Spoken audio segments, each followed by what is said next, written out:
Roma Wines present Suspense.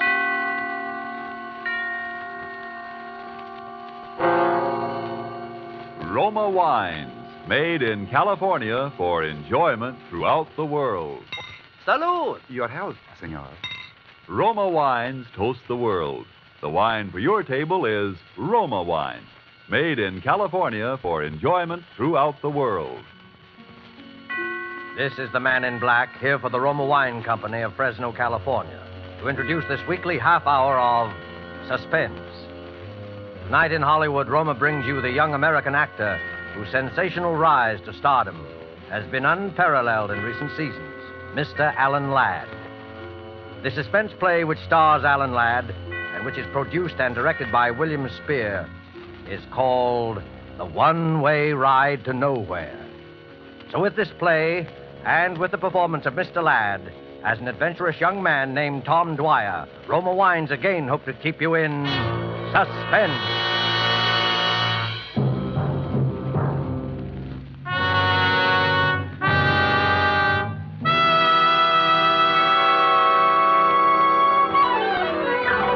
Right this way, ladies and gentlemen, the thrill of a lifetime. It's safe and sensational, and the price is only a dime. A dime, 10 cents for the fastest and the fanciest ride in Ocean City. It's not a roller coaster, ladies and gentlemen. It's an experience. We give you the breathtaking dip over Moonlight Bay. We give you the Tunnel of Love. And it's the longest and highest and the very finest scenic railway in the world. How many good looking? 2 tickets. 2 it is. Now, listen, Tom, is this really necessary? What's the matter with you? Come on, you scared? Well, I just don't like these things, that's all. I never have. Don't be silly. It's no worse than riding to a stick-up in a prowl car. Yeah? Well, I never liked that either. Go on, get in. Oh, no, not in the last seat. That is definitely out. Okay. So we'll ride in the last seat the next time when you're over your stage fright. You'll ride in the last seat the next time. For me, this is strictly a one-shot proposition, and don't expect anything different. Your safety belt, Mac. Everybody got their safety belt buckled? Okay, folks, you're on. Oh, here we go.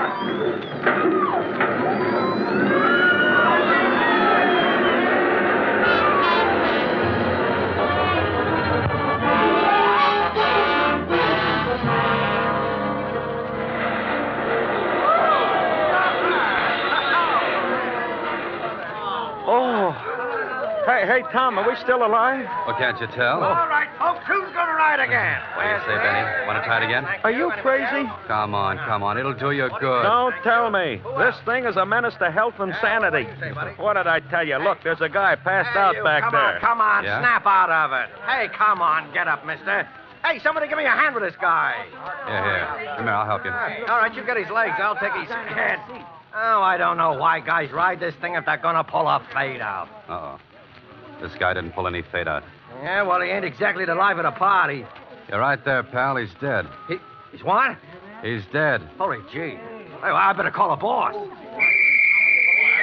right, folks. You'll just have to step outside the gates, please. I'm sorry, there's been a little accident here. Everybody out, please. Go on, everybody out. Hey, what's the matter, Johnny? Guy passed out. Man there says he's dead. Oh, Fred. Every season it's something. Please, folks, outside the gate, please. Yeah, go on. All right, stand back there. Stand back, everybody. What's the matter, Terry? That guy just died on us. Yeah, how come? I don't know. This man here looked him over. How do you know he's dead? You a doctor? No, officer, but it's not too hard to tell. Where is he? Back in the last seat. Come on, keep the mob outside, will you, Terry? Sure. Come on, break it up now, will you? Break it up. This the guy? Yeah. Looks like it must have been heart failure. It doesn't look to me like heart failure. Say, who are you? Dwyer's the name, Tom Dwyer. Yeah? Well, Hey, I never seen this dead guy. He never bought a ticket for me. That's right, he never had a ticket. You mean he rode for free? How could he? He rode for free, all right. say, how come you know so much about this? Me? Oh, I'm just kind of nosy. Hey, you. Yeah? Do you remember seeing this man get on the car? How do I know? They get on, they get off. I just work here. Don't you remember that my friend and I were going to get in that last seat, and then we didn't? Hey, that's right. Hey, who's this? Ben Duffy's a friend of mine. Yeah? Yeah. Now, listen. My friend and I were the last ones to get in that car. We were going to take the last seat, and then we didn't. Then the car pulled out. And when it pulled out, that last seat was empty. Hey, that's right. That last seat was empty. This dead guy never even got on the car. Yeah. Now you're getting someplace. All right, Dick Tracy, I'm listening. A roller coaster car starts out from this platform all hunky-dory and rips around the tracks about 90 miles an hour. And when it gets back here, there's a dead guy on it that wasn't on it when it started. How do you think he got on there? Dropped out of the sky? Well, figure it out for yourself, pal. If he wasn't in the car when it started, then someplace along the line he was dumped on it. And guys who have been dumped are generally guys who have been murdered.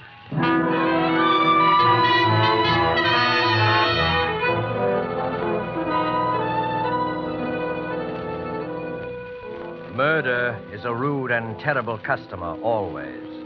But seldom indeed has this unwelcome guest intruded more incongruously than on this particular evening when he chose to be the extra passenger on a roller coaster ride. Alan Ladd is our star of suspense in Robert L. Richards' story, The One-Way Ride to Nowhere.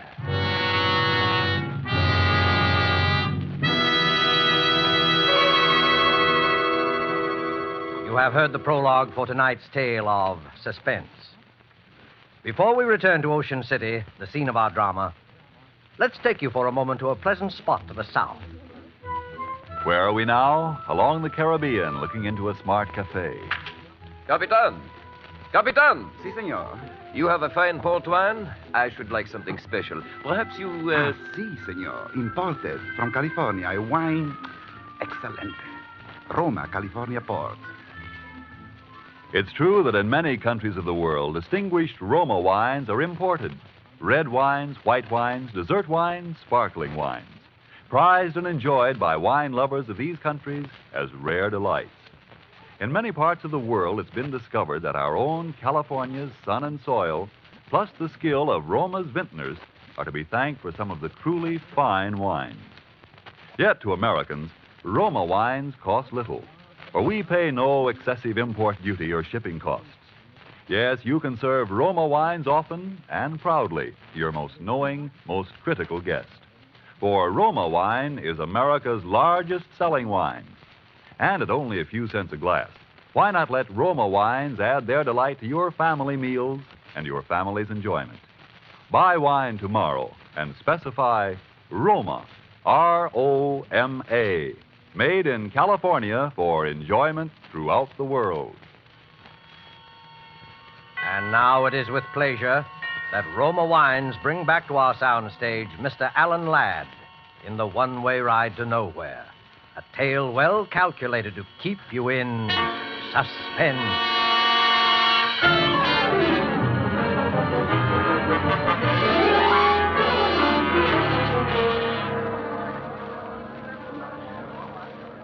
Hey, Tom, where you been? We're all supposed to be waiting in here for the chief of police. Didn't make any phone call, that's all. Anybody I know? Jefferson Hotel. You know him? Huh? Hey, what's this all about?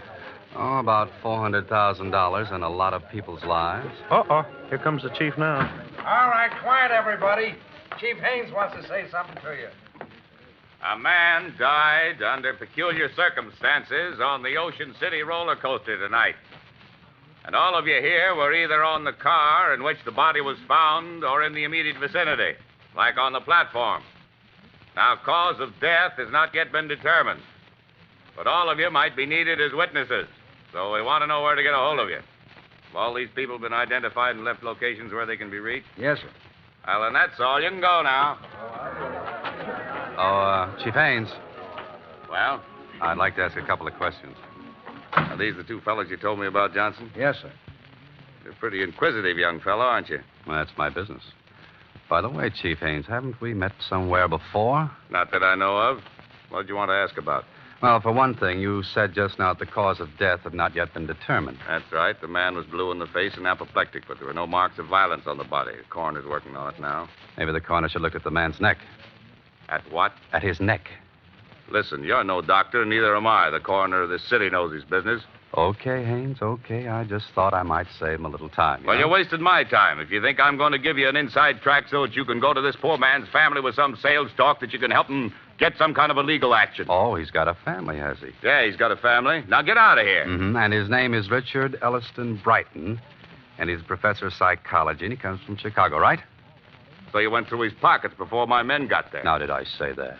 Listen to me, young fella. You know entirely too much about this case for your own good. You're from Chicago, too, aren't you? That's right. What are you doing here? On a vacation, visiting my friend here. Well, you better take it. Oh, hello, Doc. What about it? Murder. He was strangled. Strangled? Mm-hmm. We got a good look at him. We found a thin red mark around his neck. He was strangled with something like picture wire. Now, isn't that a funny way for a middle-aged professor to be knocked off? Yeah, funny way for anybody to be knocked off. And isn't it a funny thing for a professor of psychology with a family and all to be way out here all alone, so far from home, hanging around an amusement park? No funnier than what you're doing, hanging around here. And that's quite a coincidence, by the way, Mr. Tom Dwyer of Chicago. Chicago's a big place, Chief Haynes. Lots of people live there. Say, Chief, what I think of it, here's the stuff we took out of his pockets. And nothing much. Wallet and a few things and... dropped something there. I got it. Hand that over, Dwyer.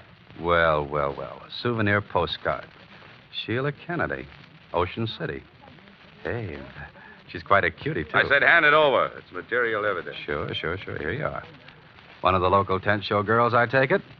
Know anything about it, Chief? Now, listen, Dwyer. I got enough on you already to hold you on suspicion. Take my advice and keep your nose out of this. Come on, Tom. This isn't doing you any good. Yeah, that's right, Ben. And anyway, we got a date with a lady.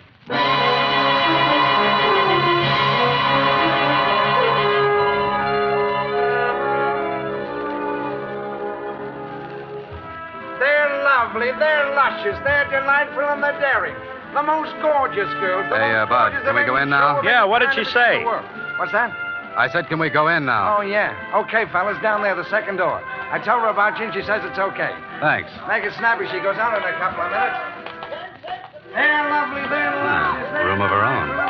Sheila must be all right. Hey, I thought you said this was business. It is. Wait out here, will you, Ben? Oh, so when it's dames, I wait outside. I said this was business. Who is... I don't know you. Well, maybe we've both been missing something. How did you know I came from Chicago? You'd never have got in if you hadn't pulled that. It was a good guess, wasn't it? Well, I don't know you and I don't want to know you, so beat it. Now, look, Sheila. I didn't come here to cause you any trouble. My name's Tom Dwyer, and Are you going to leave or do I call the bouncer? Sheila, a man was murdered in the amusement park tonight. Murdered? Well, hadn't you heard? Everybody has, but I didn't know it was... He was from Chicago, too. And Sheila, he had your picture in his pocket. My picture? That's right. So what? There must be 50,000 old goats from one end of this country to the other with my picture in their pockets. They sell them at the show. How do you know how old he was? I don't. I was only... Professor Brighton didn't come around in the last 2 or 3 days to talk to you about anything, did he, Sheila? No. I don't even know what you're talking about.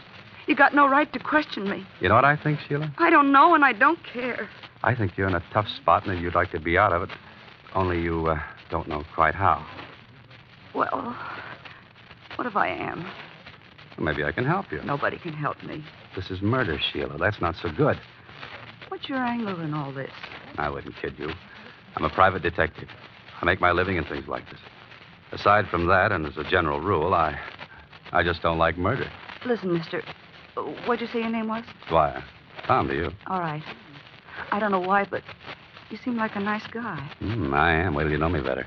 Might have been nice at that, but keep out of this. It's for your own good. You'll get nothing but grief. What kind of grief? The worst kind there is. You saw what happened to the professor. Poor guy. Get out of the amusement park. Get out of Ocean City and stay out. Thanks, Sheila. Maybe you're right. I know I'm right. But I'm in kind of deep already. Is there anything particular I should look out for? Come on, Sheila, you're on. Okay. Listen, Tom, just remember, that roller coaster isn't the only one-way ride to nowhere around here. One-way ride to nowhere.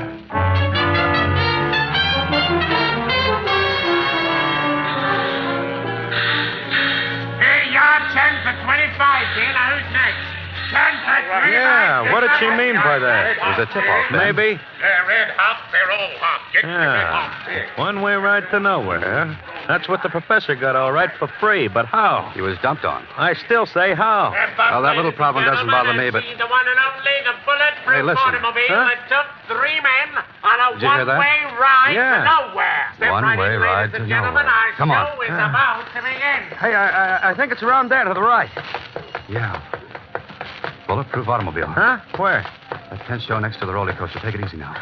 Okay, but Then you worry me sometimes. Did you know this thing was here? Well, it wasn't here last week. How am I supposed to know what you want? If you tell a guy something once in a while, it wouldn't... Suppose you never heard of Wires McGuire either. No? Skip it. The guy's going into his routine again. Ladies and gentlemen, step right up. Inside you will see the actual bulletproof automobile in which the famous Jarvis gang sped from the scene of the $400,000 Springfield mail robbery, the most daring holdup in modern times. Now, this is the very limousine in which they were pursued for 50 miles. 3 of them died. The 4th became a raving maniac on that last fateful one-way ride to nowhere. Step right in, ladies and gentlemen, and this show is about Benny. to begin. Benny, now I know I'm right. Is this what you came down here for? Not exactly, but there's been some funny talk lately about this mail robbery job in some funny places. I still don't get it. There were 4 guys in on that. 3 of them dead and the others in the bug house. That kind of closes the books, don't it? I'll give you a little tip, Benny. They never found the money. Huh? And the insurance company's got a standing offer of a 10% reward. 40,000 bucks. Step right over, gents. The original bulletproof automobile. Okay, maybe we'll at that. How much? 2 bits apiece. Yeah. Step right inside, gentlemen. Now the car that you see before you, You is the don't have much business, do you? Hey, what are you, a couple of public accountants? No offense. It just seems too bad. It's a swell exhibit. You're telling me. These hicks down here, they don't appreciate nothing. It must be pretty hard judging what the public will go for. Yeah. I thought this murder automobile would be a sensation, something modern, you know. And my brother found the junkyard in Indiana. Cops must have sold it at auction or something. Look, would you really like to get rid of this heap? Like to? Don't worry, I already have. Yeah? Listen, brother, the minute I found out that I had a turkey, I went out and found me a sucker, but quick. Well, how did you find it? Well, I didn't exactly find him. He come by, you see. He's making some sort of a collection for some cops museum. Capone's bulletproof car, Dillinger's artillery. You know, I got my price, though. Oh. Oh, no, isn't that too bad, Benny? Oh, yeah, sure it is. What's too bad about it? Well, to tell you the truth, we're making sort of a collection ourselves for a big New York exhibitor. And Sure. I thought maybe we could do a little business. Oh, I'm sorry, mister. I just closed the deal tonight. If you'd only come around just a couple hours sooner, you... Well, do you suppose this man you sold the car to would be interested in selling at the right price? I don't know. It'd cost you plenty, though. Confidentially, he paid me $1,000, cash. Well, where could we find this guy? Well, he should be here any minute. He's going to pick up the papers and things. Hey, you want to come out and in back and wait from there? I was just going to knock off anyway. Well, thanks. I know, but he's got the You know, I had a hunch maybe I should have held on. How's a guy supposed to know in this crazy business? Well, here you are. Wow, quite a cozy little place you got here. That's all right. Sit down, make yourself at home. Hey, what's that? Huh? Oh, them's roller coasters. The tunnel goes right under the floor here. It's enough to drive you nuts. Yeah, I can imagine. That door over there must open up right where the tunnel comes out, huh? Yeah, I guess it does at that. I never looked. It's all nailed up. Hey, there used to be another wing on this building in the old days, wasn't there? That was a door to it. It might have been. Yeah, I guess it was. Say, does this Mr. The guy I sold the car to, McGuire. McGuire. Yeah. Oh, does he have sort of a business manager with him or anybody like that? Well, he's had a couple of guys with him once in a while. I really didn't pay no attention. I suppose he's been hanging around here fairly steady the last few days, huh? In and out, you know. He ought to be here any minute. Oh, here he is now. What's the matter? Yet I don't. Hello, Mr. McGuire. We was just talking about you. Yeah? Who was? Me and these two gentlemen. They wanted to see you about... Was this the guy that came to see you, Sheila? I don't know. Sure I am, Sheila. Come on, tell him. Well, I guess that's him. Okay. You can run along to the hotel, honey. Ed, listen, please Do don't. like I tell you. Harry, you stay here with me. Okay, Ed. I got all your papers and things, Mr. McGuire. Everything's here in this envelope. Thanks. And what you two fellas want to see me about? Just a little business proposition.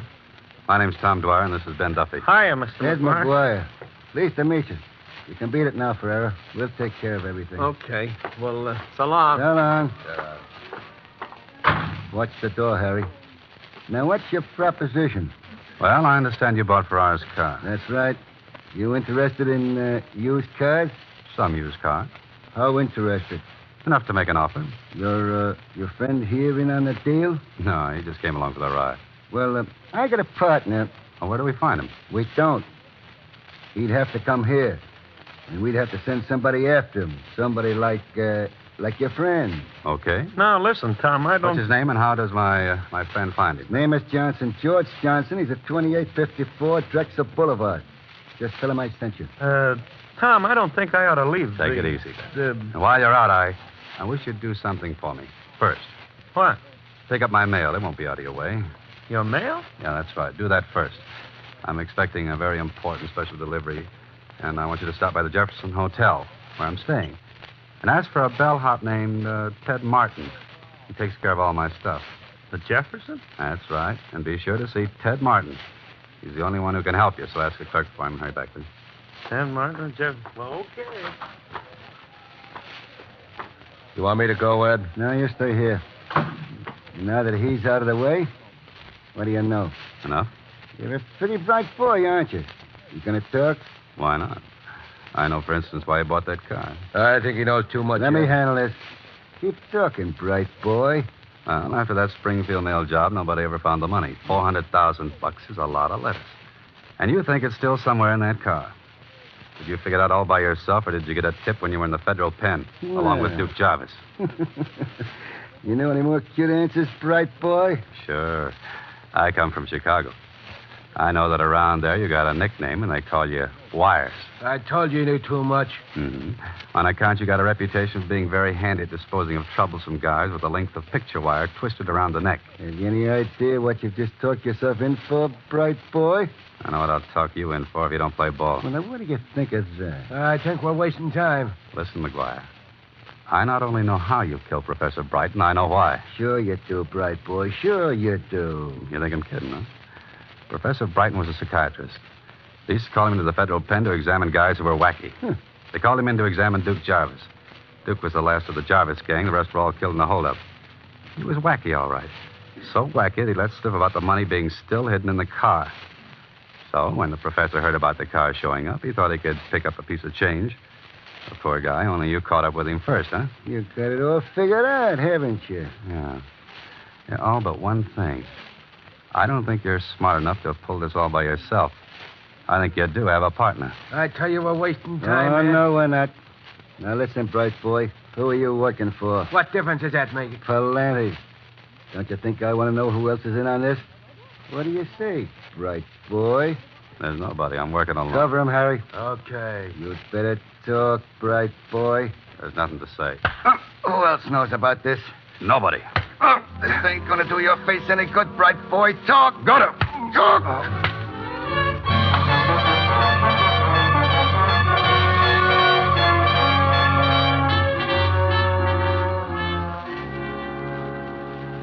Watch him, Harry. I think he's coming out of it again. Yeah, this ain't getting us no place. Suppose his pal comes back. He'll never come back. By the time he finds out there ain't no such guy as George Johnson. Take a look, Harry. Yes, me. Yeah, it's Chief Haynes, Ed. Okay, open up. Hey, I thought I told you. How did he get here? He walked in. He knows plenty. How much? The works. We've been trying to sweat out of him who he's working for. Haynes. I know where I've seen you before. Your picture. You were a guard at the federal pen when Jarvis and McGuire were there. That's how you heard about the money. When McGuire came down here, he had to play ball because you were chief of police here. He's got to go, McGuire. Sure, I know. So we give him the business and dump him out of the side store there into the roller coaster like we did the prop. Are you crazy? You can't get away with two jobs like that the same night. So what do we do? Anything. Dump him in the bay. Make it look like an accident. Anything. Hey, there's an idea. And don't try to get fancy about it this time. But you just gave me quite an idea, Haynes. Quite a good idea.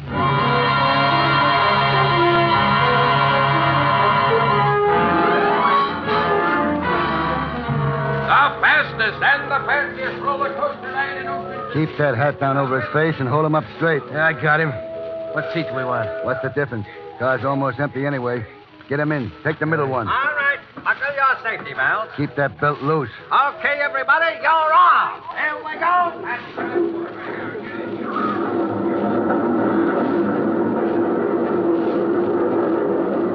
Going into the tunnel now. Tie his hands and feet while we're in the dark. Yeah, I'm doing it now. Got the sash weights on him? Yeah, around him. We're out now. Watch him. Hey, what was that? What's the difference? Hang on, and we're starting up.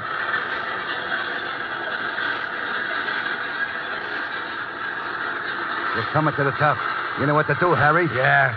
When you hit the bottom of the dip over the bay. Okay. I'll yell, and we both heave together. He'll go down into that bay and sink like a... Okay, McGuire, put up your hands, both of you. Put them up.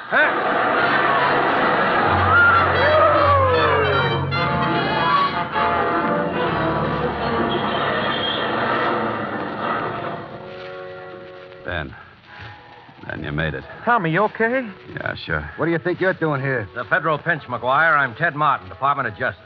Staying at the Jefferson Hotel. Get it, McGuire? Hey, Tom, you ought to get to a doc. No, I gotta get down to the police. Hey, Ted. Ted, listen, never mind about these guys. Get Haynes, chief of police. We've got a couple of men down there already, Tom. When you phoned, I figured you might get mixed up with him. We've had our eye on the chief for quite a while. Well, I'll see you later. So long. Thanks, Ted. Hey, you were taking an awful chance, Tom, playing so cagey. Well, I had to be sure first. If that dame hadn't stuck around and tipped us off, we just about made it when the car went through the tunnel. That, Sheila dame, huh? Uh-huh. Say, Ben, I think I got a date with a lady. Oh? So what do I do? Well, I'll tell you. Here's a dime advance out of your $20,000 reward. Go take a ride on the roller coaster.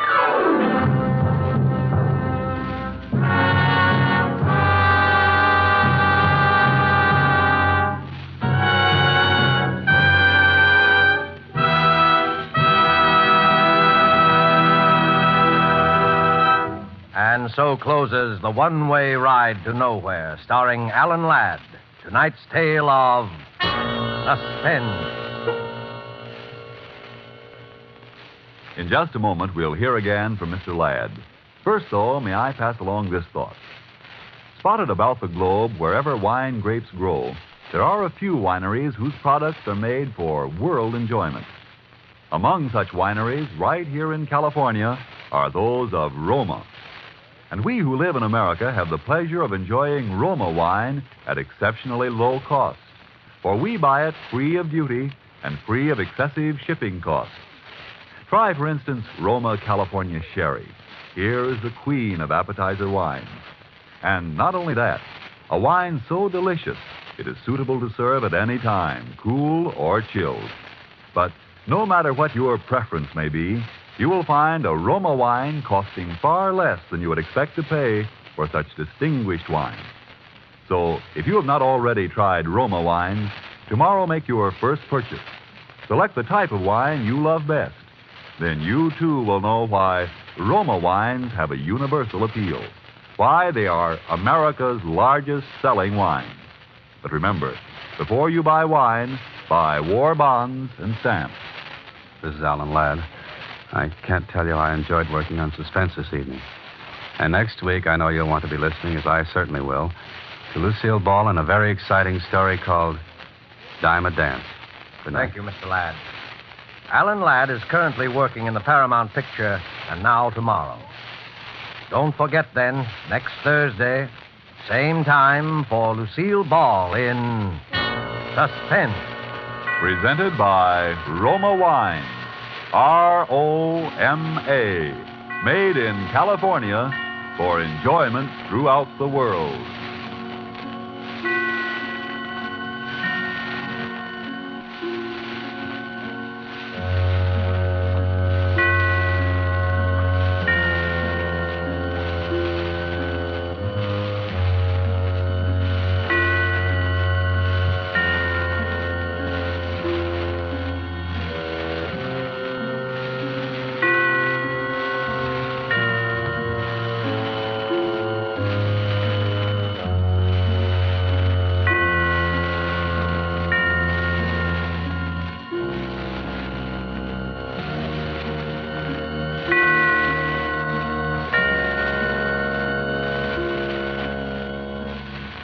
This is the Columbia Broadcasting System.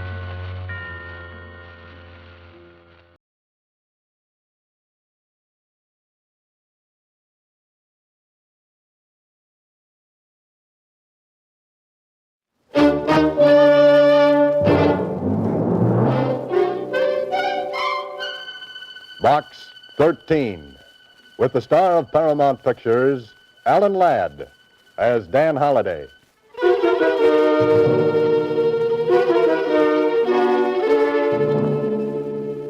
Box 13.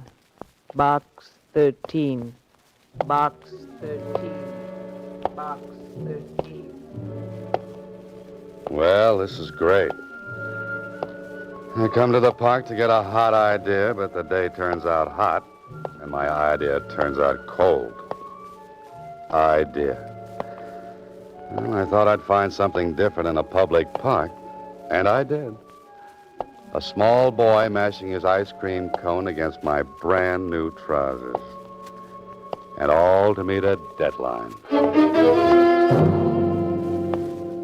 Deadline. Story idea. Why didn't I do what I should have done in the first place? Copy, boy. Hi, Mr. Holliday. Hiya. Hey, Smith, where's the lead on that fire? Hiya, Mr. Holliday. What do you say, Bill? Jones, where's that interview? Hiya, Dan. How are you, Joe? Where's the makeup on page 4? Hi, Holliday. What's a good word, boy? Hiya, Mr. Holliday. Hiya, Susie. Anything in box 13? Box 13, starring Alan Ladd as Dan Holliday.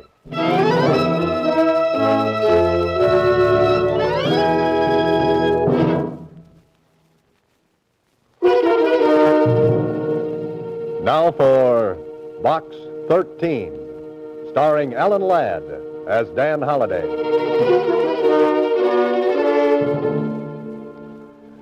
Go to the park and get a story idea about romance. Sure, why not? What do I come back with? Gravel in my socks, sand in my shoes, and a June bug in my hat band. Holliday, why didn't you pick a different profession like driving a coal truck? Mr. Holliday, What's that, Susie? I said there's a message in box 13 for you. Oh, thank you, Susie. Thanks so much. Don't mention it. Say, you got a faraway look in your eyes today. Yes, but only as far as the dry cleaners. Dry cleaners? Have you ever had a small boy wipe his ice cream cone off on your trousers? Oh, girls don't call them trousers. In our set, it's slacks. So it is, Susie. So it is. Well, see you later. Okay, if you say so. But I still don't like that look in your eyes. You look like you might get into trouble. You know what I think after spending the day in the park? What? Trouble will be a welcome relief.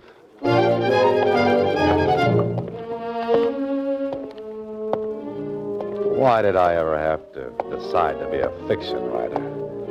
I could have stayed a newspaper reporter. I could have kept on writing those snappy obituary notices and worn a hat that turned up in front and shoes that did the same thing. Well, better see what's in this envelope. If you want real adventure, be at the corner of 7th and Main at 10 p.m. tonight. A black limousine will pick you up at that time. Do not try to engage the chauffeur in conversation. What's this? No signature. Oh, no signature.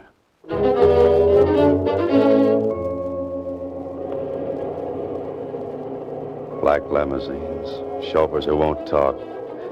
Meetings on street corners at 10 o'clock at night. Well, this should be interesting. Oh, there it is, a black limousine. And look at that chauffeur. This way, Mr. Holliday. Oh, thanks.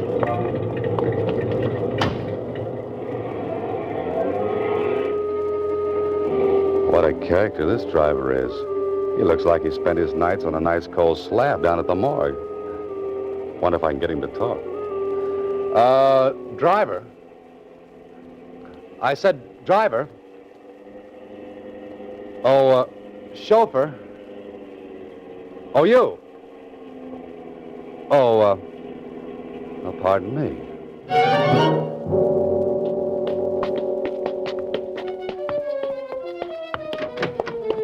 Through there, Mr. Holliday.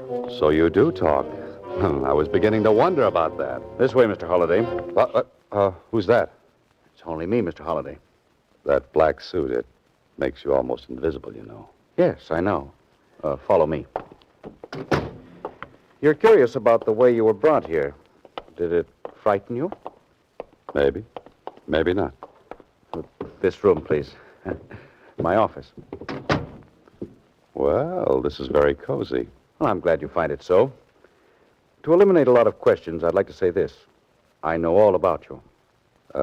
All? You're a successful writer. Apparently you fear nothing, and I would presume that some of your adventures spring from that ad you run every week in the Star-Times.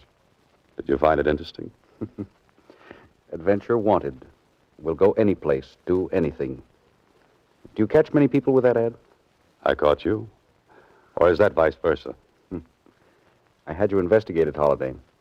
I know where you live, what you do. The newspapers have told me of your experiences. What are you leading up to? You'll notice I had you brought here by a devious route. I wanted to be sure no one knew you were here. Go on. How much do you know about insurance, Holiday? A great many people buy it. A great many don't.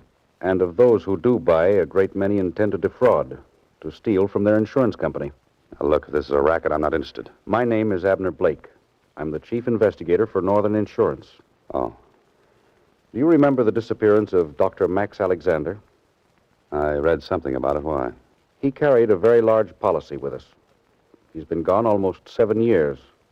When his 7 years are up, the law will permit his widow to collect. And Holiday. Yes? I don't think Alexander is dead.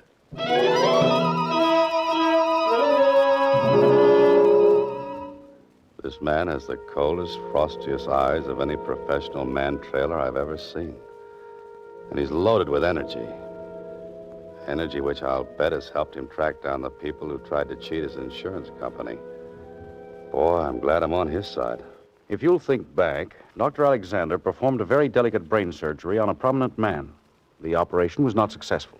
I remember that. He was criticized in some circles for taking a chance. Immediately after the patient died, Alexander walked out of the operating room, the hospital, and so far as we've been able to prove, right out of this world. But I still feel that he's alive, somewhere. And you believe it's an insurance fraud? I'm sure it is. And I have a reputation, Holiday. No one has ever attempted to defraud Northern Insurance and has been successful. You, suspect Mrs. Alexander? Hardly. She's barely left her house in all these years. She receives no mail except from her daughter. Her daughter? She lives in New Mexico. What about your regular men? They've looked everywhere. They've come up with absolutely nothing. Police? Same thing. And you're afraid you'll have to pay off? No. Not if I have a smart man, a resourceful one, a man who can be as relentless as I am.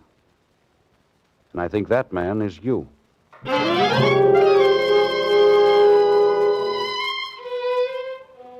If Shakespeare were alive, he would cast Abner Blake in the role of Macbeth and throw him an extra part as one of the witches. But that's no affair of yours, Mr. Holliday. You've got to find a man who's been gone for almost 7 years. And if you were the hero of this story, you'd go to the files of a newspaper and look into the past.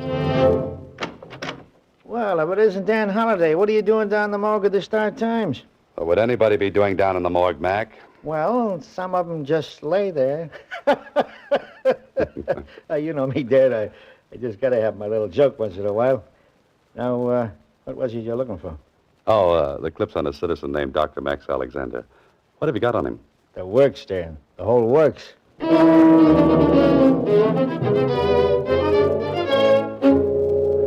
Prominent man dies following delicate operation. Doctor criticized for taking chance. Dr. Alexander walks out of operating room and disappears. Grief-stricken wife employs private investigators when police fail to find Dr. Alexander. Dr. Alexander given up for dead. Not a bad-looking citizen, the doctor. He's been shot from more angles than Miss Philadelphia at Atlantic City. Kindly eyes, intelligent face, strong chin. Yes, Doctor, when I see you, I'll know you. And I hope to see you soon. Yes? Oh, I'm Dan Holliday, Miss Alexander. I'd like to talk to you about your husband. My husband is dead. Well, some people think he isn't. They found something? They think he's alive? Come in.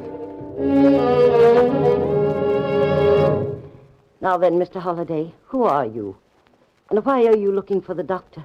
A commission from the insurance company. I hoped you might give me some information. It was on all the front pages. That's exactly as it happened? Yes. He was never seen again. Oh, Mr. Holliday, if only you could find some trace of him. I'm going to try. You don't know how terrible it is. Almost 7 years.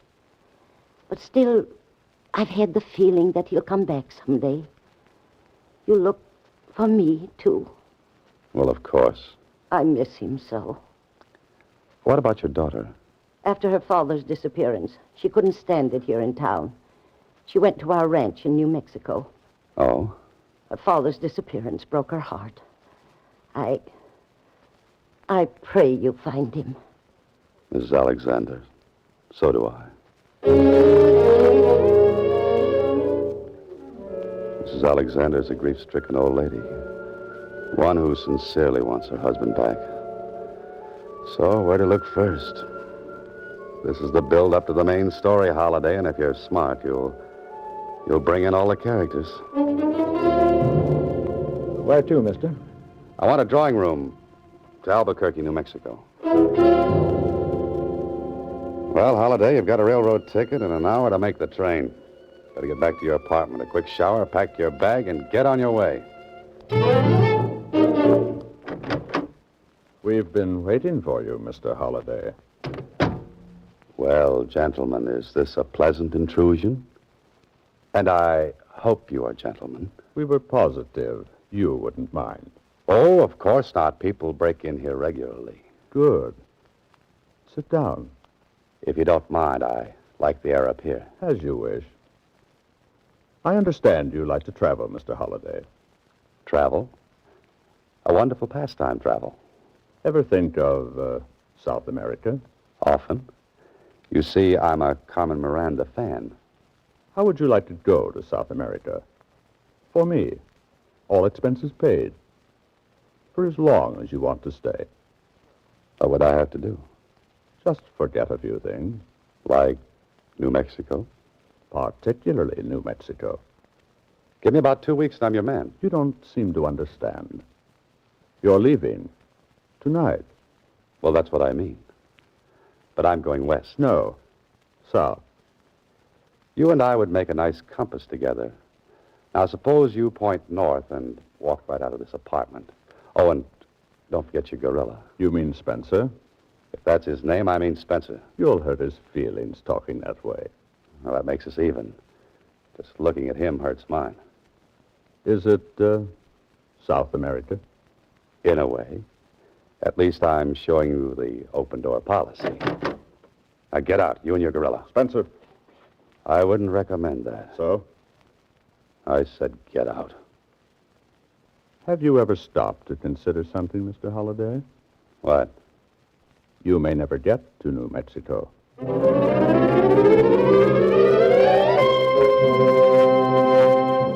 You are listening to Box 13, starring Alan Ladd as Dan Holliday.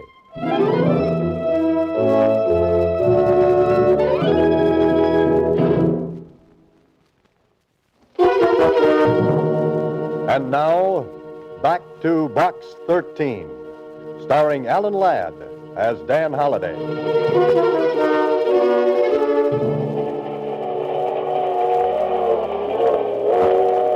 Well. Now you've got all the ingredients for a story. Insurance investigator doesn't believe doctor is dead. Wife doesn't believe doctor is dead. 2 men try to stop Ryder from making further investigation. All right, Holliday. Write the rest of the plot. Or maybe you'd better hit the sack.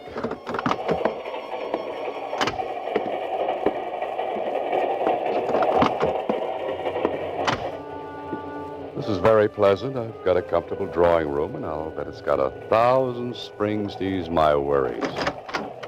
Uh-oh. The man with the urge to send me to South America. Well, I've got something for him. Let go. Now, fellow, what's the big idea of breaking in here? I'm sorry. I must have come into the wrong drawing room. You came into the wrong apartment a couple of hours ago. Now, what do you want? I just want to go to sleep. In my traveling bag? I was looking for my razor. I wanted to shave. You just had a close one. Come on. Where? To find out if you got space in this train. If you haven't, we'll make some for you. Under guard in the baggage car.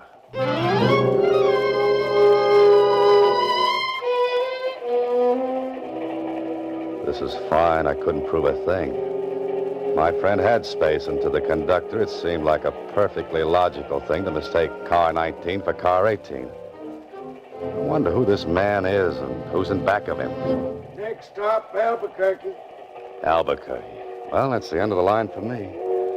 And I hope I don't mean that too literally.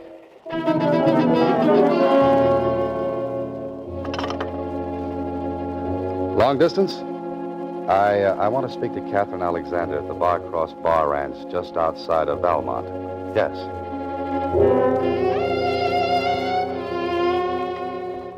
Hello? Miss Alexander? Yes? This is Dan Holliday. Wonder if I might come out to the ranch and see you. Oh, you're the man who's looking for Father. Mother wired me about you. Was it complimentary?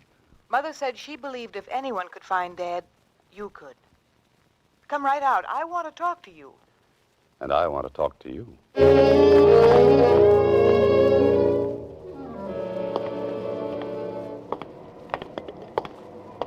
Cab, mister? Yeah, ever hear of Valmont? Sure did. Know where it is? Sure do.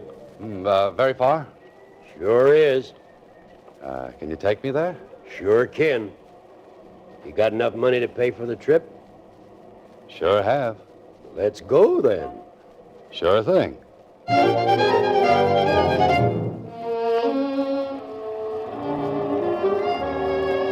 This is New Mexico, Holiday. Breathe deeply and treat your lungs to a shot of straight ozone. 20 miles to Valmont, and all you've seen on the whole trip is 4 buzzards, 3 in the air, and the 1 driving. And if he's a cab driver, I'm a flying disc. Car behind. Yeah, so I hear. Wants me to pull over. Don't do it. Know them fellas? One of them is Spencer. Friend of yours? That depends on what you mean by friend. I gotta pull up. Those guys are gonna run me into the ditch. Can you fight? Nope. Then can you recommend a good dentist? What for? Something tells me that when this is over, I'm going to need a new set of teeth.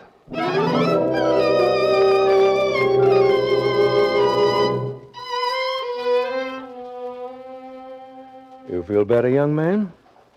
Yeah, thanks. What happened after those 2 fellas jumped me? Who are you? My name is Moran. I'm the caretaker up at the Barcross Bar Ranch. I was coming down this way when you were forced off the road. Oh. What happened to the driver? Last I saw of him, he was just a cloud of dust. I remember now. I got out of the car. He drove away. Those 2 fellows started to beat you up good. When they saw me coming, they ran off, too. You had a mighty close call, young man. I had 3 of them. After this, my luck runs out. Somebody after you?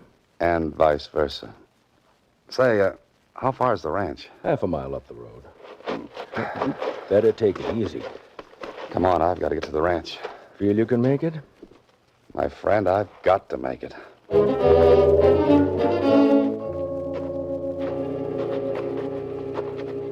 This is not good. Spencer and his gorilla followed me all the way out here, trying to stop me at every turn. Maybe I'm getting warm. But if that's true, why hasn't someone else found Dr. Alexander? Here's the ranch house, Mr. Holliday. They say Miss Catherine was expecting you? Yes, but hardly in this condition. You're Dan Holliday? Oh, what happened? You're all beaten up. So this is Catherine Alexander. What a beautiful girl. And what beautiful eyes. You'd better lie down, Mr. Holliday. You're badly hurt. Oh, no, thanks, Miss Alexander. I don't feel that bad. I just look that way. Anything more I could do, Miss Cathy? Oh, no. No, and thank you so much. If you hadn't come along, Mr. Holliday might have been badly injured. Perhaps fatally. Thank you, Miss Cathy. Now then, how about a hot shower? You can get a rub down and change of clothes. Miss Alexander, you read a man's mind. Sometimes that's a pleasure, depending on the man. You're depending on me? What do you think?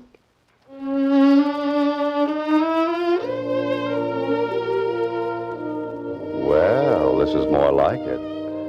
Hot shower, brisk rub down, little iodine on a few...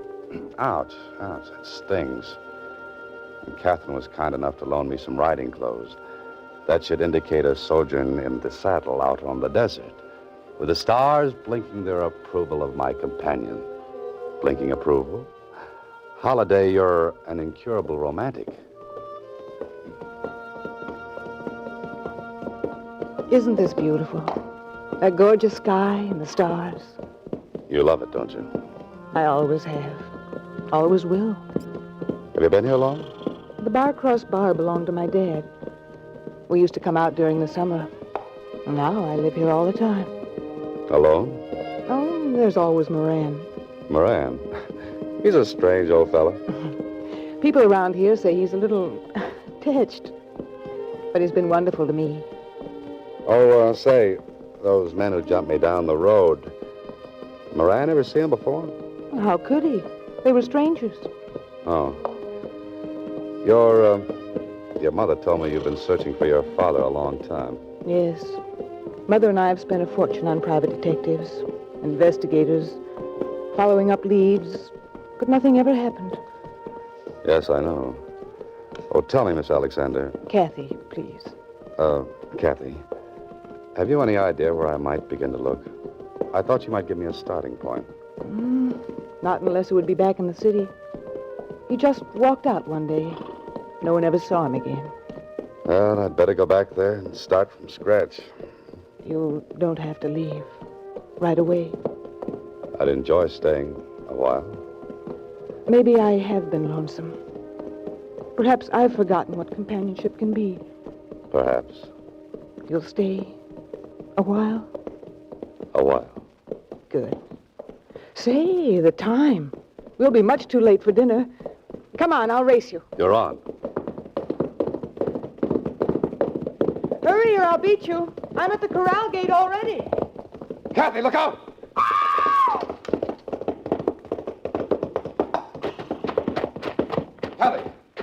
Kathy. Mr. Holliday, what happened? You were racing. The horse stumbled over that lower bar and threw her. Look at that gash in her head. She's unconscious. I hope she isn't seriously hurt. Don't stand there, man. Get into the house. Call a doctor. Yes, a doctor. Doctor. Hurry, will you? Of course. Get into the medicine cabinet in the house. I need some bandages. She may be suffering from multiple contusions. Multiple contusions? Or even a compound skull fracture. Hurry, will you? Compound skull fracture? Iodine, if you can find it. Hurry, I said. There isn't much time. Okay. Dr. Alexander.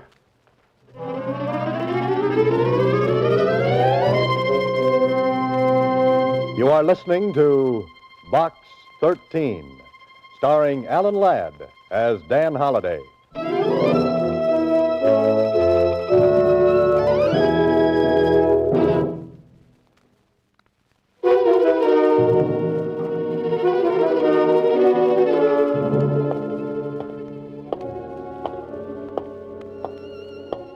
Well, now I'm back in the city again, walking up the street towards that same grim gray house where I first met Abner Blake. Up the steps, Holiday, and write the final chapter. That was a nice job, Holiday. I was nice about it. What do you mean? You didn't see the look in Dr. Alexander's eyes when he recovered his mind. And that lovely, lovely girl being mixed up in a deal like this. If you feel sorry for her, you're making a big mistake. Yes, I know. She was following him the day he walked out into the country. She'd almost caught up with him when a hit-and-run driver knocked him down. That's when she got the idea for the Disappearance Act. Why not? The doctor's face had been so damaged no one would ever recognize him. And he'd lost his memory to top it off. We've got the daughter and the mother in custody. Just think, if she hadn't have fallen off that horse, I might never have been able to prove that Dr. Alexander was alive. I know. Hiding him on his own ranch was the daughter's idea, too. Why not? No one would pay attention to an old man puttering around the place. I've got a story, and I don't like it. Mother and daughter hide amnesia victim to collect insurance. Oh, excuse me. Blake speaking. Yes, he's here. For you, Holiday. Oh, thanks. Hello. Mr. Holliday, this is Susie. Oh, yes, Susie. There's a message for you in box 13. Shall I read it to you? Now, Susie, you know you're not supposed to open my mail. But this is already open. It's a postcard. Oh. Is it interesting? I think it is. All right, come on. Tell me what it says. It says, rental for box 13, $15. Oh, fine. Goodbye, Susie. Next week, same time, Alan Ladd stars as Dan Holliday in Box 13.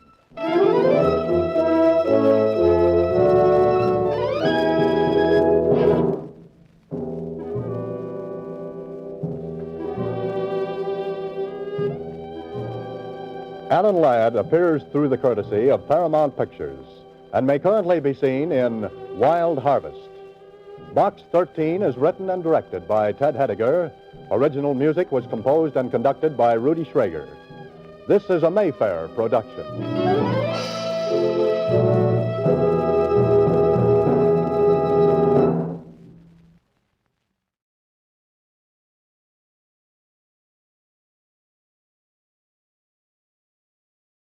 Lux presents Hollywood.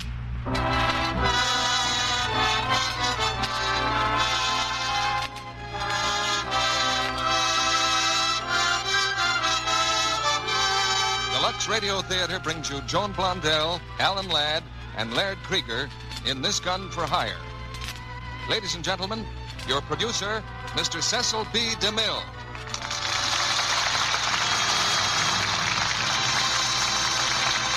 Greetings from Hollywood, ladies and gentlemen. I was looking the other way when Paramount released This Gun for Hire. I thought it was just another gangster picture. Then I heard people talking about it at lunch in the studio commissary. Letters began to come in from you, asking why we didn't broadcast it. In self-defense, I saw the picture and discovered that it is not just another gangster picture. It's a prime example of how to maintain suspense in a motion picture or any other kind of drama. I discovered, too, just why This Gun for Hire made a new star overnight. His name is Alan Ladd. He's here tonight to co-star with Joan Blondell, and he brought another gifted member of the film cast with him, Laird Krieger. Alan Ladd has just finished a new picture at Paramount called Lucky Jordan, but he won't make another for some time to come. We'll tell you why later. This Gun for Hire casts Joan Blondell as a hostage, a very lovely hostage, held prisoner by a gangster named Raven. That's the part Alan Ladd plays. As an adventure story, it's on the top rung of the ladder, and as a drama of character, it sprung a few surprises on Hollywood. It takes all kinds of plays, from comedy to drama, to make a good theater. But good plays all have one thing in common. They get as much applause from a housewife in Omaha as from a stenographer in New York. And it's that transcontinental appeal that this theater depends on, both in plays and in Lux toilet soap. Beauty is among the products of every state in these United States, even though it may not be listed in the geography books. If you examine the list of hometowns where all of Hollywood's lovely stars come from, it proves the point. They cover the country from the Atlantic to the Pacific. And since Lux toilet soap always follows in beauty's footsteps, you'll find that from ocean to ocean, too, and at most of the crossroads in between. Now the curtain goes up for a thrilling drama, This Gun for Hire, starring Joan Blondell as Ellen, Alan Ladd as Raven, and Laird Krieger as Gates, with Jack LaRue as Michael.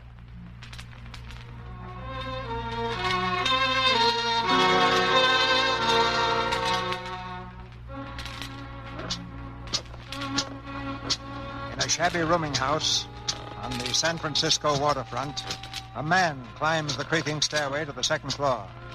On the dimly lighted landing, he stops for a moment and glances back down the stairs to make certain he's not been followed, then moves slowly toward a door. His finger reaches for a bell.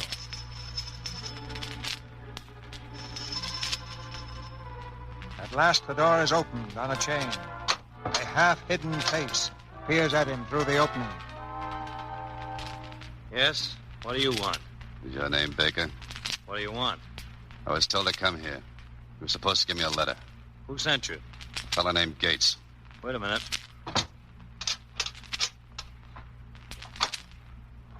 All right. Come in, my friend. Just wanted to make sure there was no mistake. Sit down, friend. Oh, we got company? Yeah, get the gentleman a drink, Pearl. Sure. What'll you have, mister? Nothing. We're having some coffee ourselves. Bring another cup, Pearl. All right. What is this, Baker? You're supposed to be alone. Oh, Pearl's my secretary. Don't worry, she's all right. Well, did you bring the money? It's in the briefcase. $10,000? $10,000. Where's the letter? I've got it. Don't be so impatient. What did you say your name was? I didn't say. Well, I'm funny. I always like to know who I'm dealing with. It's Raven. Thank you, Mr. Raven. You know, it's lucky they sent you today. By tonight, that letter would have been on its way to Washington. That would have been too bad for your boss, wouldn't it? Especially that little part about the formula. But for $10,000, I'm willing to forgive Mr. Gates anything. Even that nasty little word he used about me. Blackmail. I don't know anything about it. You wanted a letter. You mean you don't know what's in it? Oh, you should. Then maybe you could get $10,000, too. Here you are, see?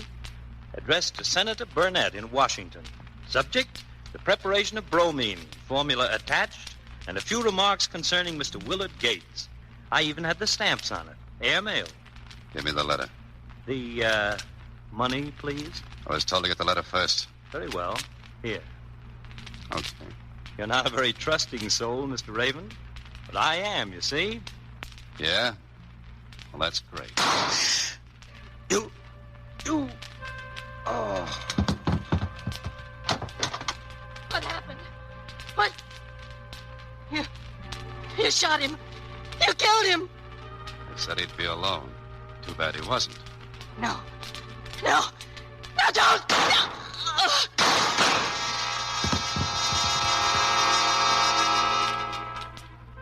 Paper, evening paper, chemist and woman murdered, 2 dead in mystery killing, murderer at large.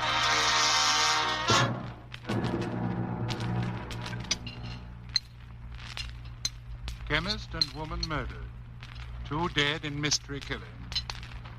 Yes, it was nicely handled, my boy. I compliment you. Yeah? I'll take my cut now, Gates. Taught Mr. Baker a lesson in morality, didn't you? Ugly people, blackmailers, only one way to pay them off. Sure you won't have a Sunday with me, Raven? Marshmallows. Very good. All I want is my cut. I'm broke. You got the letter you wanted? I want money. Oh, yes. You through with this, mister? No, just a moment, young lady. There's still some marshmallow left, if you don't mind. Just leave the dish, please. I will if you'll let go my hand. Oh, it's a lovely hand. Dainty and sculptured. Yeah? I'll bet you read palm. I'm an expert. How'd you guess? I guess. Yes, Raven, my boy, my client is most grateful. He really needed that letter. I need the $1,000. Where is it? I have it. It's in this envelope. But I don't advise your counting it at the soda fountain. Your boss must have plenty of letters, Gates. Who is he? Oh, he's very shy. I couldn't discuss him. Hey, what is your line anyway? You're not a finger man. I'm shy, too. You have a peppermint? No. My boy, I suggest you don't open that envelope here. Is there $1,000 in this? Certainly. They're all tens. You didn't expect 1,000 ones, did you? What's the matter? Don't you trust me? Who trusts anybody? Direct from the bank, as I promised. And all new, huh? Yes. Though I see your point, of course. If the bills were bad, you couldn't very well complain to the police, could you? I'm my own police. What do you mean? What would you do? First, I'd find out who you're stooging for. The shy boy. Then I'd give him what I gave Baker. Dude, I can't stand violence. Then I'd whittle off a little of that blubber you carry around on your stomach. Such a warped sense of humor. Oh, I forgot. Here, Raven, a little gift from me. 2 orchestra seats to the best show in town. I ought to know. It cost me plenty. That's my one vice, backing leg shows. Here, 2 on the aisle. No, thanks. Oh, go ahead. Take your girl. You must have a girl or a friend. What? No. Live alone, work alone. Have a peppermint? No. Excellent for the digestion. Raven, tell me something. How do you feel when you kill a man? I feel fine. Really? Well, I'll have to be going. Goodbye, Raven. Be good.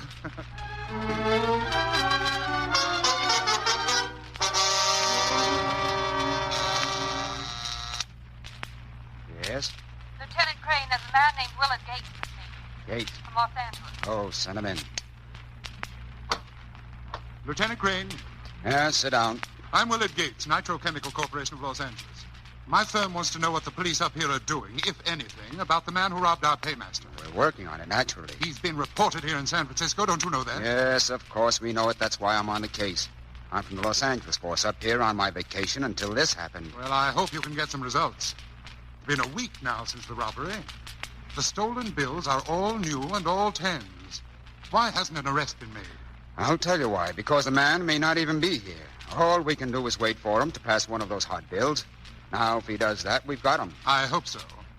You know that Mr. Brewster, the president of Nitro, has offered a reward. Oh, yeah. 5,000 for a 20,000 bundle. That's kind of unusual. Is it? Well, it's just because Mr. Brewster is so upset over it. Well, it's his dough. Remember, we want him. Dead or alive. Preferably dead after what he did to our paymaster. And quickly, too, or we'll go higher up. Good morning, Lieutenant. Go milk a duck.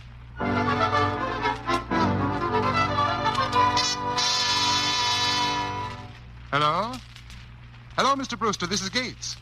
No, I'm still in San Francisco. I have the letter you wanted, Mr. Brewster. And the formula. Yes, I think our troubles are over. A man named Raven got it for me. Oh, no. I wouldn't worry about him. The police here are very cooperative, Mr. Brewster. I don't believe he'll even have a chance to talk. Yes, I'm coming back tonight. What? Well, there's someone I'd like to see here first. Well, it's a girl. A theatrical agent wants me to see her act for my club in Los Angeles. Oh, but I'll be in the office in the morning, Mr. Brewster. Goodbye, sir.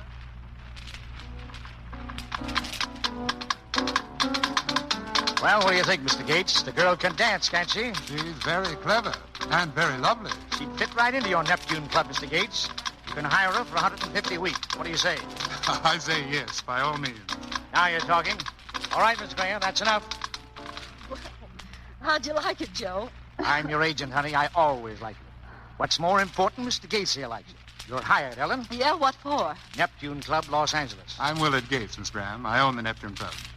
Your act is very charming. Thank you. I wonder if we two might have dinner together tomorrow night in Los Angeles. Dinner? Well, I don't know. Now, if you're going to work for me, Miss Graham, I think we ought to get acquainted. Well, all right, Mr. Gates. Here's my card. I'm leaving for Los Angeles tonight. Oh, call me in the afternoon sometime. Okay. Thank you.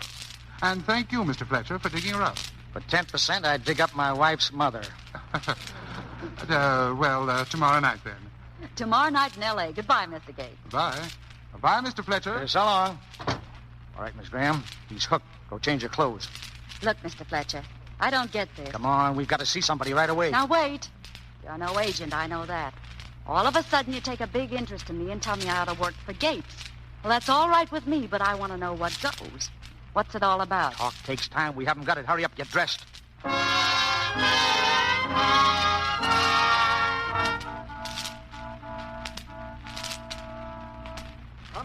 Come in, Fletcher. Right on time, I see. How are you, Senator? This is the young lady I told you about. Miss Graham, this is Senator Burnett. Senator? Oh, so you're the mystery. Oh, no mystery about me. Just a hick lawyer the voters got stuck with. Did Miss Graham get the job, Fletcher? Yeah, and I think Gates is hooked. I shouldn't wonder. I am, too. Oh, now, Senator, I have a boyfriend. She doesn't mean me. Well, goodbye, Senator. I don't think you need me any longer. Oh, thanks, Fletcher. So long, Miss Graham. Yeah. Well, Miss Graham, you look a little puzzled by all this. I am, and it's not just a little. Well, I'll try to clear it up for you. You know about my committee? You read the papers? Well, yes, but I... Well, how about your history books? Remember Benedict Arnold? Sure. The all-American heel. Yes. Well, there's a handful of those heels in this country today. We are trying to expose them. It's okay by me. My committee thinks Gates is one of them. Him? The nightclub angel? Well, in the daytime, he's an executive of the Nitrochemical Corporation in Los Angeles.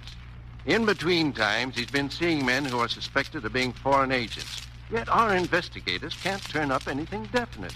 And that's where I come in. Yes. Will you give it a try? Well, it isn't exactly like deciding to go to a beauty parlor. Oh, worried about the boyfriend? Well, I don't know what he'll think when he sees me with Mr. 555. I don't either. By the way, who is your boyfriend? Is he here in San Francisco? He is now, but he's from Los Angeles. As a matter of fact, he's in the police department there. Lieutenant Michael Crane. A police lieutenant? Mm-hmm. Well, Miss Graham, this might seem strange, but if you go through with this, I wouldn't want you to tell anybody, not even your lieutenant. Well, that might be tough. He's a pretty fresh guy. Do you think you can handle him? Sure. What do I do, Senator?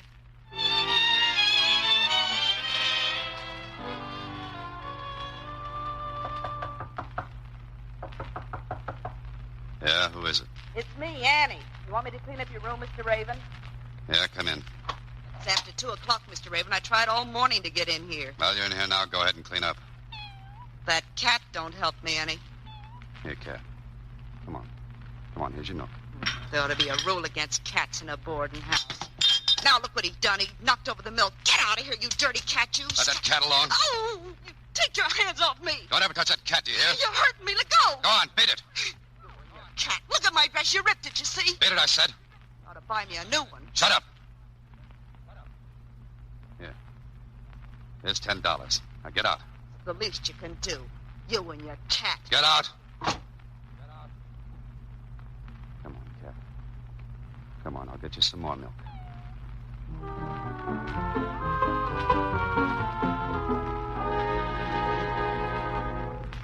Oh, listen, Alan, what's this about a new job?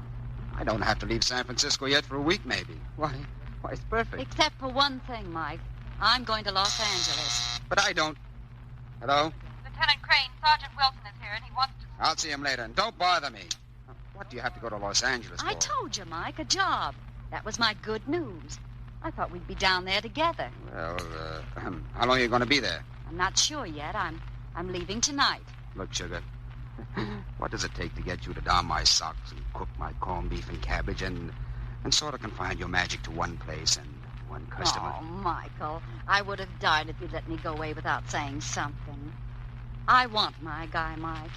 I want a home and some kids.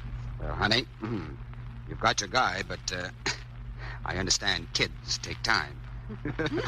Well, we'll get married Sunday. How about it? Mike, I'd love to, but my job, I can't quit on them. Why not? Listen, darling, it isn't...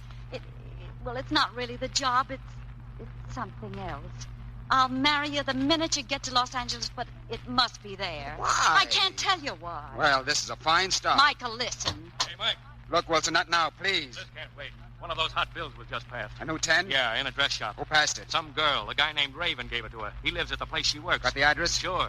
Well, get some men over there quick. Okay. Hello? Michael. Hello, get me Dolan. Hurry up. Michael, I'm leaving on the 7 o'clock. Southern Pacific. Now, please. Yeah, if I can. So long, Ellen. Hello?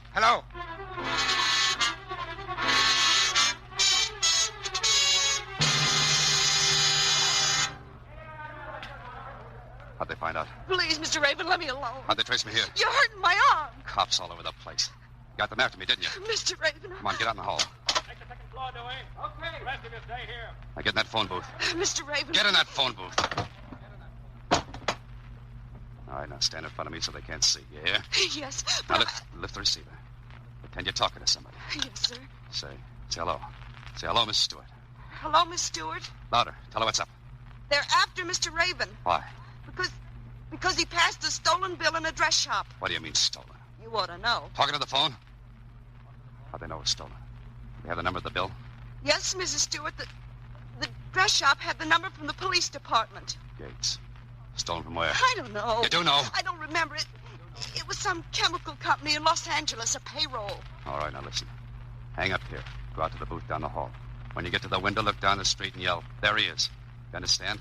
The back window. Yes, sir. All right, now go ahead. I'm going out the front way. You get them all back here. Remember this. If they get me, I'll get you. Yes, go sir. on. There he is! There he is! Down the street! Martin, bring those men around to the back, quick!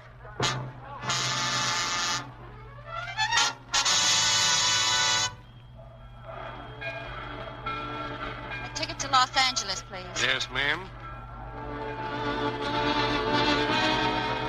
Compartment to Los Angeles. Oh, hello, Mr. Gates.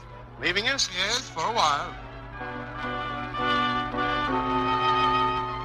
One ticket to Los Angeles. Yes, sir.